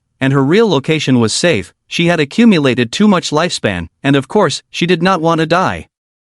Currently, the tradable lifespan on Shen Shishir had accumulated to over 600 years. These Daxia people are really stubborn. They don't even want to sell a day's lifespan for 50,000? I'll have to spend more money. Shen Shishir was a little angry. She could hardly receive any lifespan even when spending money now. The price of lifespan was getting higher and higher, and she was anxious to see all the capital accumulated by the Chen group in this world shrinking in value. She wished she could immediately convert all assets into lifespan. Just then, she finally heard some good news. She had spent 3,000 days of lifespan to commission Shadow to assassinate a small figure. The lifespan was worth 50 million at the time, but now it had exceeded 1 billion. This made Shen Shishir feel a bit heartbroken. Fortunately, she finally received the results now. Qin Chen, I wonder if you will regret it when you die. Tisk tsk, that's not right. If you were killed by Shadow, you should die silently, without pain, and without any time to regret. What a pity. Shen Shishir laughed happily.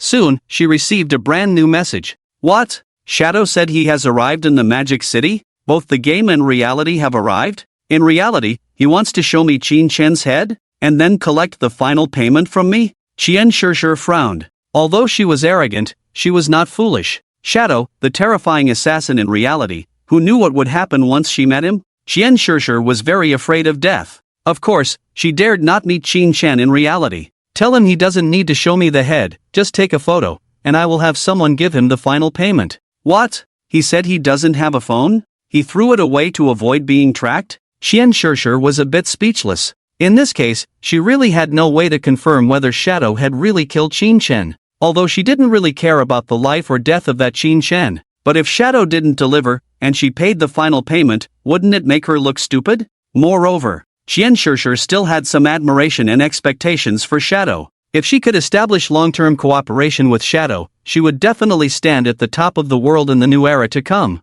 Meeting him in reality is not impossible. Shen Shishir came up with a solution, pursed her lips, and smiled faintly. But, I must confirm that he and I are on the same side. Thinking of this, she opened her friends list and found a male player with the codename Tian Xingjian, chatted with him privately for a few words. The gods abandoned the mainland. The Magic City lies in ruins. Qin Chen remained invisible, riding a ghost night wolf, and arrived here. He opened the private chat and saw the sneaky young man with triangular eyes, who sent him a coordinate. That was Shen Shishir's current location in the game. Do you want to meet me in the game first and pay the final payment directly to me? Faced with this request from the other party, Qin Chen seemed to have no reason to refuse. However, Qin Chen was a bit puzzled. Shouldn't this woman confirm whether he really killed Qin Chen before paying the final payment? Just like that? Originally, it was said to bring Qin Chen's head to her, meet her in reality, and then kill her. It seems that this woman is a bit cautious. Qin Chen was not in a hurry either. If he couldn't find where this woman was, he would just share the information with the official of the Magic City. Remember, in the previous life, this woman was arrogant in the ruins of the Magic City for a long time. Later, when people arrived in North America, she chose to move to the North American region in the game. Although it will cost a lot of lifespan, for her status, it is not too difficult. In the official of the Magic City, this woman is wanted. Asking the authorities to find people is one way, but Qin Chen didn't plan to use this method directly. After all, so much time had passed, and Shen Shishir must have a lot of lifespan on her. Qin Chen naturally wanted to get these lifespans himself. Killing, taking lives. It's an easy thing, and if Qin Chen could do it himself, he naturally wouldn't want to use others' hands. In that case, let's meet her in the game first. Qin Chen rode the ghost wolf and rushed towards the coordinates of Evil Spirit Academy he received in the private chat. 10 minutes later, Qin Chen, in the vast ruins of the Magic City, rode the wolf for dozens of kilometers and finally arrived at the location of the Evil Spirit Academy. The place was filled with eerie winds. In the ruins of the buildings, many pale white withered trees stood tall, occasionally black crows perched on the treetops, observing this ruined area with their dead gray eyes. Qin Shen had just arrived and saw from a distance a group of player figures at a ruined teaching building about 100 meters away. He rode the ghost wolf over and arrived at the top of a 3-story high ruined rooftop. Looking down from a high place, he saw two groups confronting each other on the abandoned square outside the ruined teaching building. One of them was Qian Shishir with 5 foreign men, all with facial obscuring functions enabled, standing together, sneering at the surrounding people. The other side was the 2 Magic City official teams surrounding Qian Shishir. Among the officials, the leader was a young man with a righteous face. Is it him? Qin Shen glanced at the young man with a righteous face and squinted slightly. Xiaohanan, codenamed Tian Xingjian, a famous trader in the previous life, provided intelligence to the Alice Guild until the 7th year of the arrival of the abandoned game, when this guy was exposed and killed, causing a sensation. Qin Shen looked at the situation in the field and quickly understood what was going on. Interesting. Qian Shishir and Xiaohanan, have they already colluded so early? Intentionally luring the Magic City officials over and calling me over at the same time. Want to see where I stand now? It had to be said that Qian Shishir's methods were very good, quite good. In the current situation, the combat power of Qian Shishir's group of 6 was obviously stronger. After all, recharging would make them stronger. As for the 12 officials, they could only temporarily hold back Qian Shishir and the others, and currently dared not launch a strong attack. The two sides were evenly matched, with Qian Shishir's side having a slight advantage, so they did not start fighting. Qian Shishir's plan is very simple. Before the official reinforcements arrive, if Qin Shen arrives, he must face a choice. Should he help Qian Shishir? If he helps Qian Shishir, it means that Shadow will become hostile to the authorities. In that case, wouldn't both sides be able to stand on the same side? Qian Shishir can also easily win over Shadow. If he doesn't help, Qian Shishir probably won't choose to meet Shadow in reality. Interesting. Qin Shen saw the situation and immediately analyzed Qian Shishir's plan. He was sure that if he didn't act now and kill the officials, he would have a hard time finding Qian Shishir in reality with his own strength. Even if he pretended not to come, Qian Shishir wouldn't give him a chance. After all, everyone knows that Shadow is very fast. The officials have all been found, wouldn't Shadow have arrived? In that case, let me show you my sincerity. Qin Shen's mouth slightly curved. Riding the ghost wolf, he leaped from the 3rd floor height. In stealth mode, no one could detect his arrival. Holding the plague blade, he cast a range, swinging out a black blade light. Dark Knight Ring Blade. Minus 42,288, weakness attack. Minus 42,357, weakness attack. Above the heads of the 11 official players, terrifying crimson damage numbers appeared, and they fell on the spot. One official player who was not in the range, still unaware, was instantly killed by the Ghost Knight Wolf pouncing from the side. You killed player Tian Xingjian. You killed player Huan Yueyu. You killed player. With a series of system prompts, all 12 official players present died. Immediately after, Qin Shen and the Ghost Wolf appeared in front of Qian Shishir's group of 6. This scene made Qian Shishir, with a black veil on her face, brighten up. As for the 5 foreign men behind her, they all breathed a sigh of relief, but when they saw Shadow appear, their eyes showed some tension and vigilance. Are the officials in Modu all poor? Qin Shen walked over and quipped. He wasn't afraid of Qian Shishir recognizing his voice because he had obtained a voice changer from the Book of God, cheap and easy to use. He walked to the body of the young man with a square face who was the leader of the other party and kicked him. It was seen that, except for this young man with a square face, the other 11 official members around him had light balls bursting out, each only as big as a light bulb. This means those 11 official personnel probably only have about 10 days of life each, whether tradable or non-tradable added together. Only under the body of the young man with a square face, a large group of light balls burst out, estimated to be about 6 or 7 years. Hearing the hoarse comment from Shadow, Qian Shishir smiled, took steps, and walked up with a twist of her hips. The officials in Modo like to concentrate life on the captain. It's normal for only him to burst out life. Shadow, welcome to Modu. Qin Shen nodded lightly towards her. Then he reached out his hand and absorbed the 6 or 7 years of life light balls in front of her. This time, Qin Shen did not use the Curse of Blooming Flowers skill to take away the remaining half of the tradable life on this person, because the remaining half of life is still useful. In addition, Qian Shishir said that this person burst out life because the Modu official team likes to concentrate life on one person? This is completely wrong. As for the specific reasons, Qin Shen was of course too lazy to argue with Qian Shishir, and next, he had to figure out a way to meet her in reality. At this moment, the 5 foreign men following Qianshishir, 3 white men and 2 black men, led by the young man with a plain tattoo named Tony, all caught up. Seeing Qianshishir chatting happily with Shadow, these 5 men also relaxed. Tony, the leader, smiled and reached out his hand towards Qianchen, saying, "Hey, Mr. Shadow, good to see you, bro." The 5 foreign men all spoke up, wanting to deal with Qianchen. After all, this was the world's #1 shadow, an invisible terror that kills. However, Qianchen glanced at the 5 guys and did not reach out. Just as the atmosphere was getting a bit tense, Qianchen suddenly said, "I don't understand what they're saying. They must be cursing at me, right?" Before Qianshishir could explain, Qianchen suddenly acted. Instant shadow slash. With a short distance instant shadow slash, he instantly flashed 3 meters away, enveloping all 5 foreign men. Minus 39,155, weakness attack. Minus 39,126, weakness attack. In an instant, all 5 foreign men fell dead to the ground. Qianshishir was about to explain that these were her friends, but this scene left her dumbfounded. Watching Tony and the other 4 teammates fall to the ground, Qianshishir suddenly felt a bit dry-mouthed. She almost thought she was done for, but soon she realized that Shadow did not kill her. As the bodies of Tony and the others fell to the ground, releasing a small amount of lifespan, Qianchen's invisible figure reappeared in front of her. Qianshishir was initially a bit nervous, even taking 2 steps back subconsciously. But soon, a smile reappeared on her face as she looked into Qianchen's eyes, with a sense of admiration and a mysterious smile.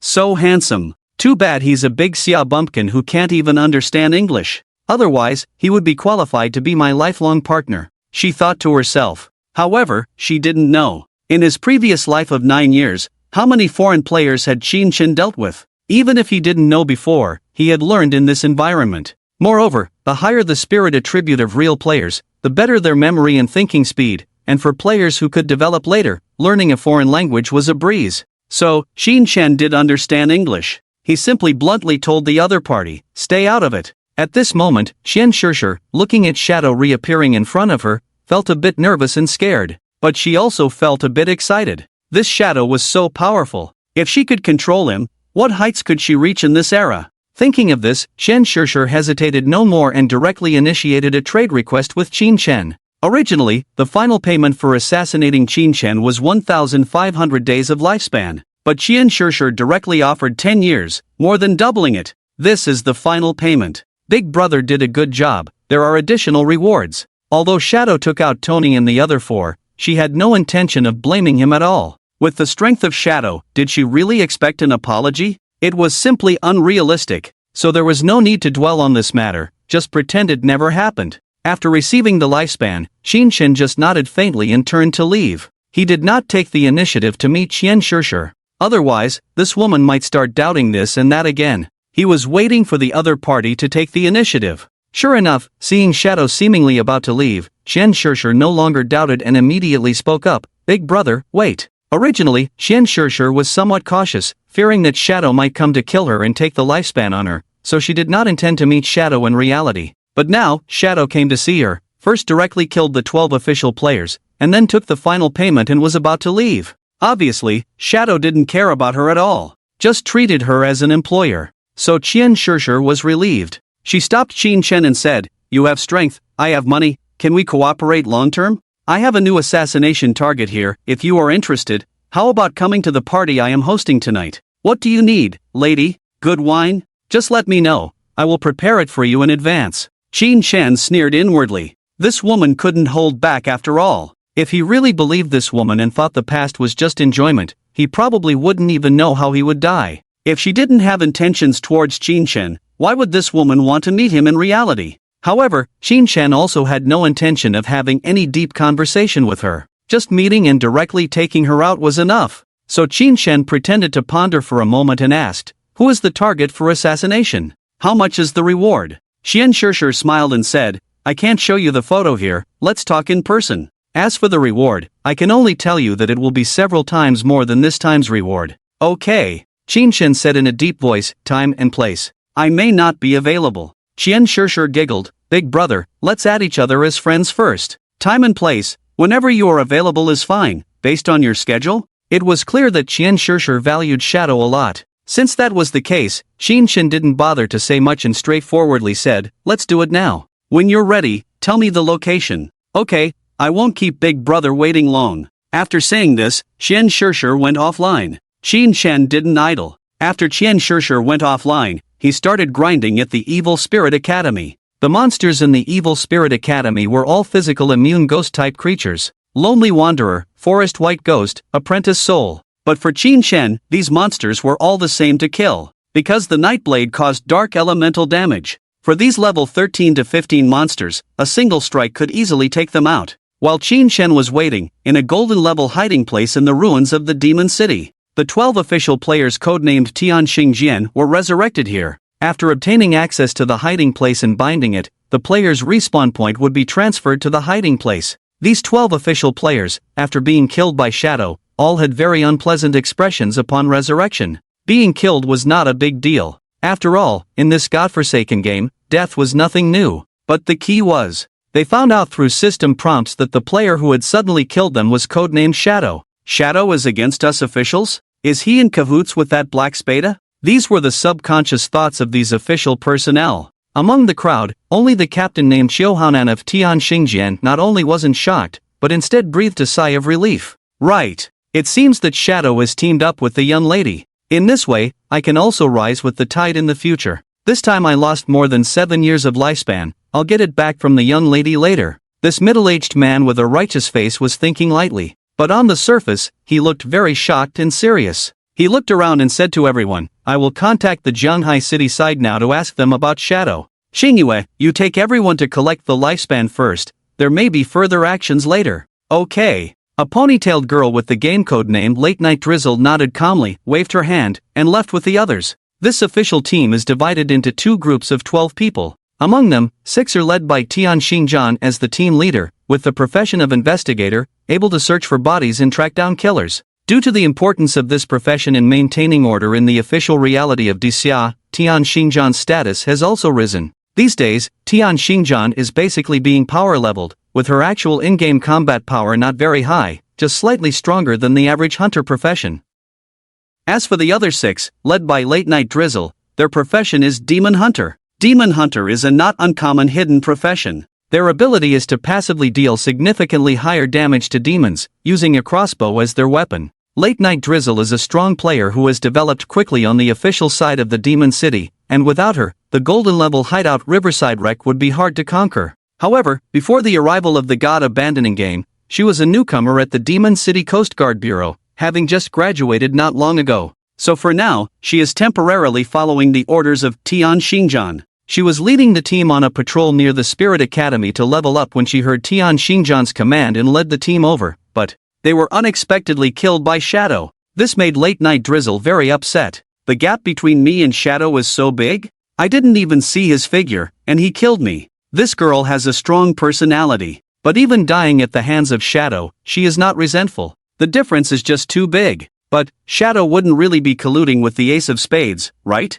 Late Night Drizzle is a bit worried. If that's the case, it means that the Dixia officials will have another major enemy. The Ace of Spades leads a team in the ruins of the Demon City, acting arrogantly, killing players everywhere, and even many players have died at her hands, with many bosses stolen by her. The Dixia officials will never compromise with her. If Shadow is on her side, even if we die, we must find a way to get rid of him. Late Night Drizzle's expression turned cold. On Qin Chen's side, while grinding monsters near the Spirit Academy, he received a private message from Wang Meng. Boss, I heard you went to the ruins of the Demon City and killed official players? What's going on? Is there a misunderstanding? Wang Meng didn't mean to investigate, he just wanted to know the situation. Qin Shen knew that after just killing that group of official players, the Demon City would send people over from Zhanghai City to inquire about the situation. But he couldn't be bothered to reply. He just said to Wang Meng, don't worry, you'll know soon. Don't worry? Wang Meng, upon hearing this, felt like crying.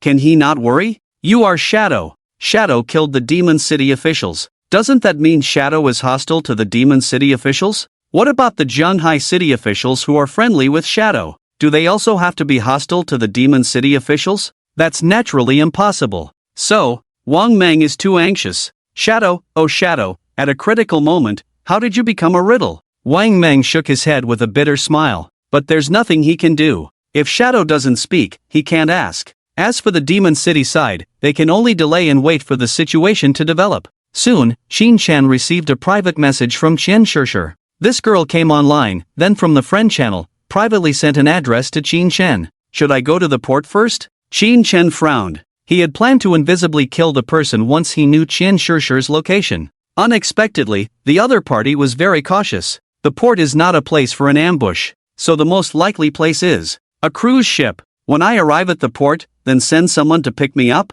In this way, at least she can keep track of my movements. It has to be said, Qian Shishir did a great job. But unfortunately, Xin Chen came prepared. Magic City Port. In a relatively remote and inconspicuous location, there is a speedboat parked next to a long pier. In the dark night, a young man in a black robe, under the dim yellow light, walks towards the end of the pier, gradually approaching the speedboat. I'm looking for Black Spade A. The man reached the end of the pier and said a password to the middle-aged boatman guarding the speedboat. The middle-aged boatman glanced at him slightly, finding nothing unusual. The prepared information was sent out. The person has arrived. Sir, please board the ship. The middle-aged boatman turned around and invited the young man in the black robe onto the ship. What he couldn't see was the figure trembling slightly under the black robe. The boatman couldn't possibly know that just as the speedboat started, the shadow he was truly supposed to pick up was riding an invisible ghost wolf, swimming in the sea and following up. In Qian Shishir's view, the shadow wouldn't sneakily swim to find her, right? He must board that speedboat. This way, Qian Shishir could keep track of the shadow's movements. But she never expected. Xin Chen had a mount. And wolves can swim. Ghost wolves can too. The ghost wolf carried Xin Chen, swiftly moving through the water. In this situation, although it would create some ripples in the darkness, no one would notice. Most importantly, the ghost wolf's speed was much faster than that speedboat. Xin Chen kept pace with the speedboat. Soon, as a luxurious yacht with dazzling lights appeared in his sight, Xin Chen knew that was his destination. Almost there. Xin Chen glanced at the speedboat and silently threw a highly poisonous dart towards the propeller of the speedboat. If it had low attack power, this highly poisonous dart might not necessarily destroy the propeller. But with Xin Chen's skill level and stealth attack, as soon as the dart was thrown, it directly hit and destroyed one of the speedboat's propellers. The entire speedboat began spinning in place on the sea. The middle-aged boatman immediately realized, "Sir, please don't panic, maybe the propeller hit something, let me fix it." Just as the speedboat stopped on the sea, Xin Chen, riding the ghost wolf, had already boarded the luxurious yacht hosting a party. In fact, the black-robed young man boarding the ship was randomly chosen by Xin Chen. In the city of Magic City, there were plenty of young people with not much life left. In despair, Xin Chen gave them 30 days of life, enough to make them excited. Just come to the port, give a password, and board the ship, right? This way, they could get 30 days of life. They could live for another month. On the luxurious yacht with dazzling lights, there was a luxurious room. Inside the room, Qian Shishir wore a low-cut black evening gown, with a crystal necklace around her neck, making her look stunning. She glanced at her phone and frowned. The speedboat propeller is broken? How did this happen? She replied to a message, "Fix it as soon as possible, don't let the distinguished guest wait too long." After sending the message, she instructed the maid dressed in a sexy black and white maid outfit beside her, "Did everything I asked you to do go smoothly?" The maid pleasingly replied, "No problem, miss. The drinks have all been spiked with the drug you mentioned. That distinguished guest will definitely be in a wild mood tonight." Qian Shishir nodded in satisfaction. "The grand party is about to begin. Shadow, you will fall in love with me. Then, you will become my faithful subordinate." Just as Qian Shishir was eagerly anticipating the arrival of the shadow and envisioning the future, suddenly, a shadowy blade of light appeared instantly from outside the room, spreading, slashing towards this luxurious room. Silently, the maid dressed in black and white, holding a tray of drinks, had a bloodstain on her neck, followed by her entire head falling off. However, when the black blade of light touched Qian Shishir, it was suddenly blocked by a protective shield around her. Clang! Qian Shishir is not dead. As the roof and walls of the yacht room were cut open and slid aside, Qian Shishir saw a figure she did not expect through the crack in the wall. It was Xin Chen, who had just swung the Dark Knight ring blade, and Xin Chen was also somewhat surprised that Qian Shishir was still alive, giving her a surprised look. This look made Qian Shishir recognize him. Xin Chen? Shadow? Xin Chen is the shadow? Qian Shishir was shocked on the spot, her mind went blank. In that instant, Qian Shishir was stunned. The sudden change left her a bit overwhelmed. What is going on here? I invited the shadow. The shadow should still be on that speedboat. But this person in front of us, he cut open the yacht room, chopped off the maid's head. This strength is definitely the shadow. How could it be Qin Chen? Is it a disguise? But why would the shadow want to kill me? Qian Shishir was instantly chilled to the bone.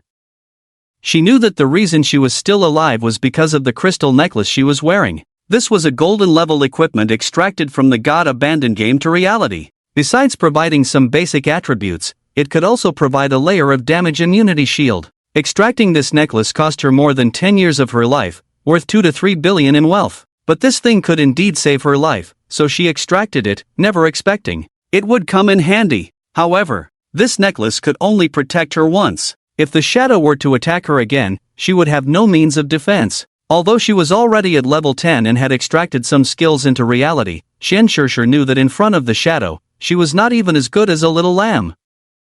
Most importantly, why does the shadow look like Qin Chen? Could it be that the shadow's identity has always been Qin Chen? I sent the shadow to kill Qin Chen. In fact, it's to let him kill himself, so he's targeting me? Qian Shishir's guess left her in tears on the spot. She wasn't sure if that was the case, but she knew that if she wanted to survive now, there was only one way: to beg for Qin Chen's forgiveness. Originally, she was still looking forward to spending the night with Shadow, the world's #1 super big shot, but she never expected that what awaited her would be such a terrifying scene. I'm sorry, big brother. No, father, I was wrong. Please spare me, I was really wrong. I'll give you all my life. I'll be your slave from now on. You can do whatever you want to me in the future. You can abuse me however you like. Qian Shishir was completely panicked. She knelt down towards the direction where Qin Chen was, while also trying to push her chest to make the cleavage more visible to Qin Chen. Watching her ridiculous actions, Qin Chen was completely unmoved. Just the thought of this woman having sex with several pigs every day, who could be interested? Sizzle. Until now, the metal walls and roof cut by Qin Chen's Dark Knight ring blade fell to the ground, while the other part left marks on the hull of the ship before falling into the sea, causing large waves. The commotion here startled more than a dozen tender models and peripheral women on the yacht, all of whom rushed out of the prone hall in sexy swimsuits to see what was happening. Several armed bodyguards on the ship also grabbed their guns and ran towards the top floor of the yacht. To Qin Chen's surprise, the Caucasian man with a high-flying hairstyle named Tony, who had been playing with Qian Shishir in the game, was not on this ship. Still want to catch them all. It seems that those 5 guys are just temporary playmates that Qian Shishir found, and she didn't trust them. Qin Chen didn't pay much attention. In Qian Shishir's desperate eyes, Qin Chen's figure disappeared. The next moment, she felt a chill on her neck, her vision spinning. Her head had rolled to the ground, and she lost consciousness completely. If begging for mercy worked, no one in this world would be killed. Begging for mercy in front of Qin Chen was even more absurd. Qin Chen casually pulled the crystal necklace off her neck. You have obtained the Protective Crystal Pendant, Gold Grade. Protective Crystal Pendant, Gold Universal Accessory. Constitution 10, Health 300. Equipment requirement, Level 7, Unique Effect, every 300 seconds, you can gain 1 layer of damage shield, up to 1 layer. This necklace was of no use to Qin Chen, but it's better to have it than not. Immediately, the bodyguards on the luxury yacht rushed over. Who? Damn, is that the young lady's head? Hiss, it's over, the young lady has been taken down. Be careful, the target is dark. Before the person could finish speaking, another Dark Knight ring blade was drawn instantly. On the luxurious yacht in the Dark Knight, a black blade light, in a ring shape, directly cut 7 or 8 bodyguards in half from the chest. Under the night sky, under the luxurious lights of the yacht, blood splattered like art. Qin Chen didn't spare anyone on the entire yacht. Even those tender models were taken down by him, because they had seen his face. Finally, Qin Chen casually found a cell phone, unlocked it with the corpse's finger, and dialed the emergency number. A series of police sirens came from the direction of the port. Soon, several speedboats carrying a group of official personnel headed towards the luxury yacht. On the yacht, a middle-aged man with a righteous face, Showdown, was explaining the situation with a serious expression. There has been a large-scale murder case on the yacht, and one of the deceased is the daughter of the chairman of the Chin Group. According to the person who reported the incident, the skills used by the perpetrator are highly similar to the shadow skills in the game, and we can basically confirm the identity of the other party. This shadow first targeted our official authorities in the game, and now is so brazenly killing people, which is a challenge to our country's laws. Later, I will release the search skill based on the information from the bodies. I have requested military reinforcements, and if necessary, we will launch a comprehensive firepower strike on the area where the perpetrator is located to ensure the target is eliminated. After he finished his impassioned speech, Inside this person's heart, there was great shock and regret. He had thought that the young lady had teamed up with the shadow, but he didn't expect Shen Shishir, who had worked with him for a long time, was actually taken down by the shadow. Yes. Behind him, on several other speedboats, the official personnel responded with great tension. On one of the boats, a demon hunter with the codename Night Rain and a member of the Maritime Police Bureau named Lin Qingyue, along with 5 team members, followed suit. They were equipped with firearms and were all skilled players in the God Abandoned game. Even so, their mood was very tense. Seeing this, Shohanen felt the atmosphere was too serious, so he smiled and said, "But don't be too nervous. After committing the crime in the dark, the perpetrator has most likely already left and wouldn't stay in the same place waiting to die. Even if he can turn invisible, my detective skills can locate his position and direction." The crowd breathed a sigh of relief, but their nervousness still made their hands tremble involuntarily. Finally, several speedboats arrived next to the yacht. Over 20 official personnel boarded the yacht. Each of them held a handgun, vigilantly looking around. When they saw the bodies on the deck cut in half, they felt a creepy sensation. "I'll search, you guys keep watch." Shohanen took a deep breath. Just as he was about to release his search skill on one of the bodies, a deadly poison dart suddenly appeared from behind him, shooting towards the back of his head. "Be careful." At a critical moment, only Wanya Weiyu reacted in time. She instinctively raised her handgun, aimed in the direction of the dart, and pulled the trigger. Pluff! Bang bang bang! Wanya Weiyu didn't hit anyone, but the detective Chiohanan, codenamed Tian Xinjian, already had a bloody hole in his head and fell weakly. Even with 2 priests providing him with 2 layers of magical shields, it was useless. The damage from the opponent was too high. A single blow was fatal. Bang! Chiohanan's tall figure in uniform fell heavily, crashing into a pool of blood. He died with his eyes wide open, unable to believe he died like this. Why? This shadow has killed so many people, and still dares to stay here? As long as the military launches a cover fire attack here, he will die. How dare he? Shohanan couldn't understand it all and lost consciousness completely. With the detective falling, the remaining 11 official personnel led by Wanya Weiyu quickly took action. They all looked serious. 2 priests raised their hands to release a group shield skill. A layer of pure white radiance enveloped the 11 of them, helping them resist some damage. Following that, 2 mages concentrated energy of fire and lightning elements in their hands, ready to release their skills at any moment.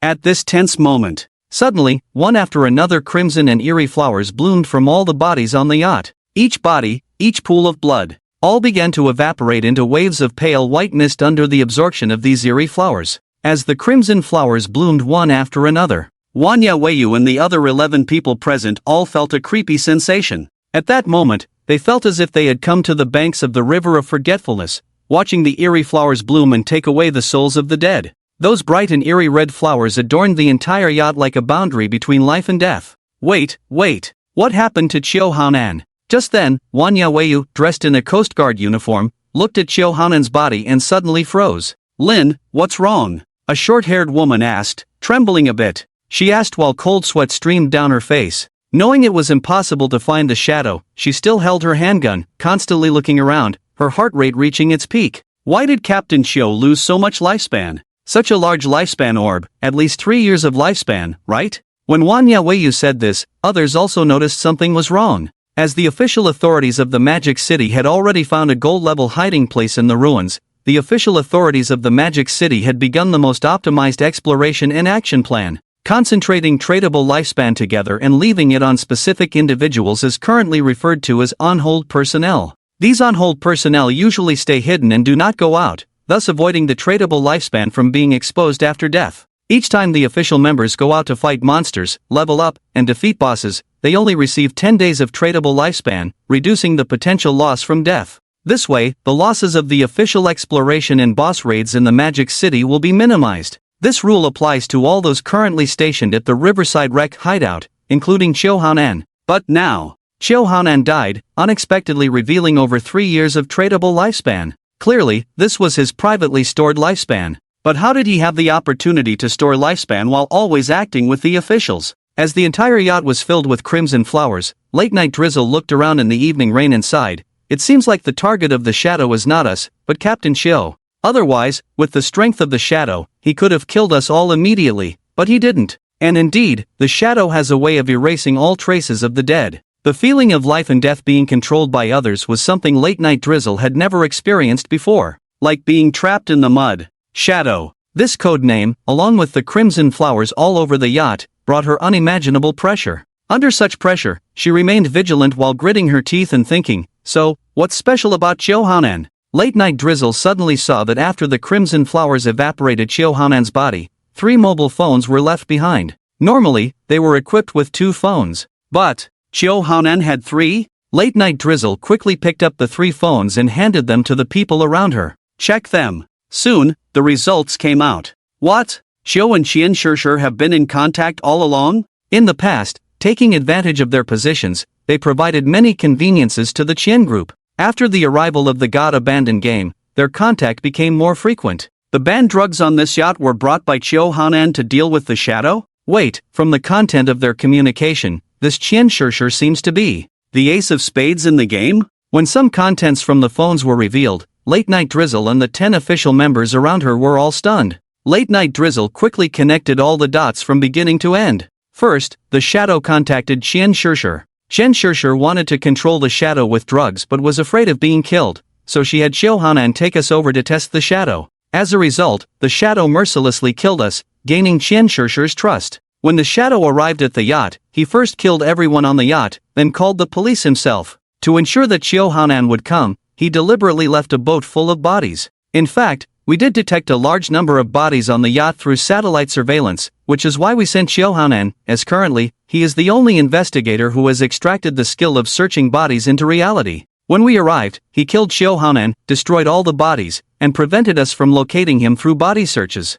In this process, he killed all enemies, took all the lifespans, and still managed to avoid conflict with the officials in the end. Qian Shishir is the wanted ace of spades, and Showdown is the traitor colluding with the ace of spades. Looking at it from a different perspective, this time the shadow was completely fulfilling the official wanted order. What reason does the official have to be hostile to the shadow? After understanding all this, Late Night Drizzle felt a bit overwhelmed. This shadow is definitely not just strong, it's much more than that. Fortunately, it seems that the shadow doesn't intend to confront us officially for now. Late Night Drizzle felt somewhat relieved. With that in mind, she immediately said a few words through the intercom. Around the port of the Magic City, special forces and snipers on standby, and even missiles ready to launch from a nearby military base, everything calmed down. Originally, the authorities were on high alert. But after confirming that Shadow was not the enemy, everyone breathed a sigh of relief. At this moment, all the bodies on the yacht had evaporated into a pale gas under the absorption of the flower of death, exuding the smell of death. Late Night Drizzle suddenly looked around the air, bit her lip and said, "Shadow, thank you for helping to take down the ace of spades. Also, I just fired 5 shots at you, I apologize." After saying that, she raised the pistol, loaded the bullets, aimed at her own thigh, and fired consecutively. Bang bang bang bang bang. After the 5 gunshots, her thigh was bloody, and she half knelt on the ground, gritting her teeth and said, I've paid you back. Lin team. The short-haired woman next to her was startled and hurried over to support her. In no time, everyone gathered around. 2 priests quickly released their skills, and the holy healing light shone on Late Night Drizzle's leg. "It's not necessary, Lin team?" The short-haired woman lowered her voice, feeling a bit sorry. Late Night Drizzle shook her head. "We don't know what kind of character that Shadow is. Anyway, it's better to be cautious." Hearing her say this, everyone around suddenly realized and felt a bit frustrated. They were official personnel. As a result, they unexpectedly needed to be so cautious with a civilian expert, but they had no choice. Now everyone is clear about the strength of Shadow, and no one wants to be hostile to them as long as they have no ill intentions. In the dark night, Qin Shen disintegrated all the bodies on the yacht before turning to leave. Suddenly hearing consecutive gunshots, he turned around to see the scene of Late Night Drizzle shooting herself, which was somewhat unexpected. Although the priest extracted healing spells into reality, reality is not like a game where a few healing spells can restore full health. With the leg injury from 5 shots, it would need treatment until dawn. Although the medical methods now are much stronger than before, it would still delay her monster leveling time in the game. Because being injured in reality would significantly reduce the attributes of her in-game character. Late Night Drizzle, real name Lin Xingyue, was the leading figure of the Magic City authorities in the previous life. To avoid being hostile with me, shooting yourself 5 times, that's quite a bold move. Qin Shen smiled faintly. Without saying a word, he rode the ghost wolf and quietly left the area. This incident ended, and he gained an additional 659 years of tradable lifespan. The majority of it came from Qian Shishir. It should be noted that when Qin Shen last extracted abilities, he only used a little over 400 years of lifespan, showing how strong the capital behind Qian Shishir is. Finally, I can fully synchronize my in-game abilities to reality. Also, the authorities in Jianhai City should have already negotiated the price for the hiding place, right? Qin Shen had already decided on the location to extract the hiding place of the Pure Soul Land, waiting to trade with the authorities in Jianhai City. At this moment, he left the Magic City port. Finding a corner in the bustling area, he activated Quiet Concealment and returned to the game. When he closed his eyes, he first arrived in a dark space. This space was an interlayer between reality and the game. Whether logging in or logging out, one had to pass through this space. It was in this space that one could consume lifespan to extract various abilities from the game into reality. Level, synchronized. Skills, synchronized. Qin Shen extracted his level and skills, synchronizing his real-life combat power with the game world, aside from equipment. Synchronized his level from 13 to 15, consuming 41 years. Extracted Darkest Moment, blinding skill, consuming 65 years. Extracted Dark Depths, passive increase in stealth level, consuming 81 years. A total of 149. 6 years spent. There are still 509 years of tradable lifespan left. Regarding equipment, extract a light ring. The light ring, a platinum-level assassin accessory, can increase movement speed, useful in real life as well. Cost 5 years of lifespan. As for other equipment, no need to extract for now, as they are not needed. Higher grade and more useful equipment will be obtained in the future, then extraction can be done. Finally, Qin Shen has 5 years of remaining lifespan. Returning to the abandoned game,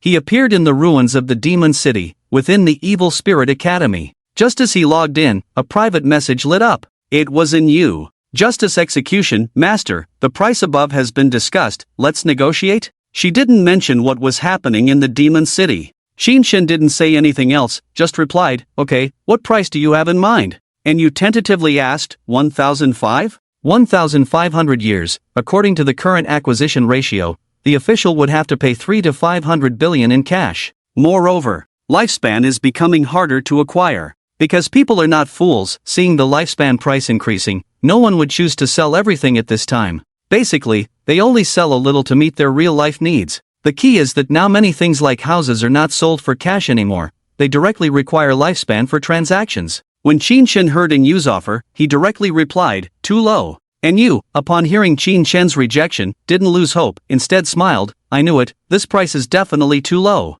How about 2,000 years? The task given to me is to close the deal within 2,000. This is the highest price we can offer. Upon hearing this, Qin Shen rubbed his forehead. Jumping from 1,005 to 2,000 directly? If the officials knew how this girl negotiated with him, they would probably be speechless. Okay. But I have to return from the ruins of the Demon City, you need to reimburse the round-trip fare, totaling 6 years. 6 years is not a small amount, even for Qin Shen. No problem, and you sighed quickly, it's a pity I'm not at level 15, otherwise, I would have willingly sent it to the master. Upon hearing this, Qin Shen had a puzzled expression. Girl, is the term willingly send used like this? Just as Qin Shen rode his ghost wolf, preparing to rush back to the ruins of Jianhai City. Reality, Blue Star. In a top villa area of the Demon City, in the basement. What? No firing? A middle-aged woman in a white mink coat, elegant and noble, sat on a mahogany chair, holding a curly-haired teddy bear in her arms. She was elegant and aloof,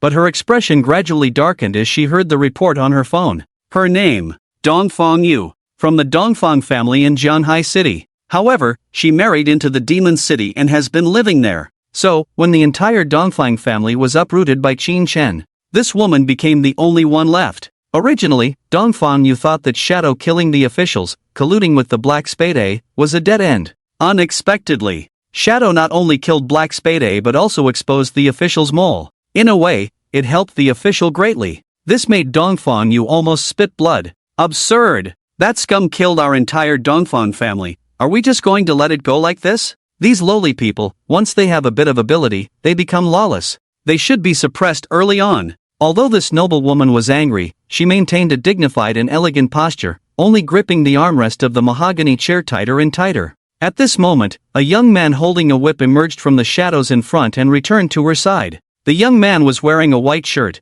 but both the shirt and the whip were stained with blood. "Mother, I have a plan to kill the shadow." The corners of the young man's mouth were slightly upturned, and deep in his eyes, a perverse and evil smile was hidden.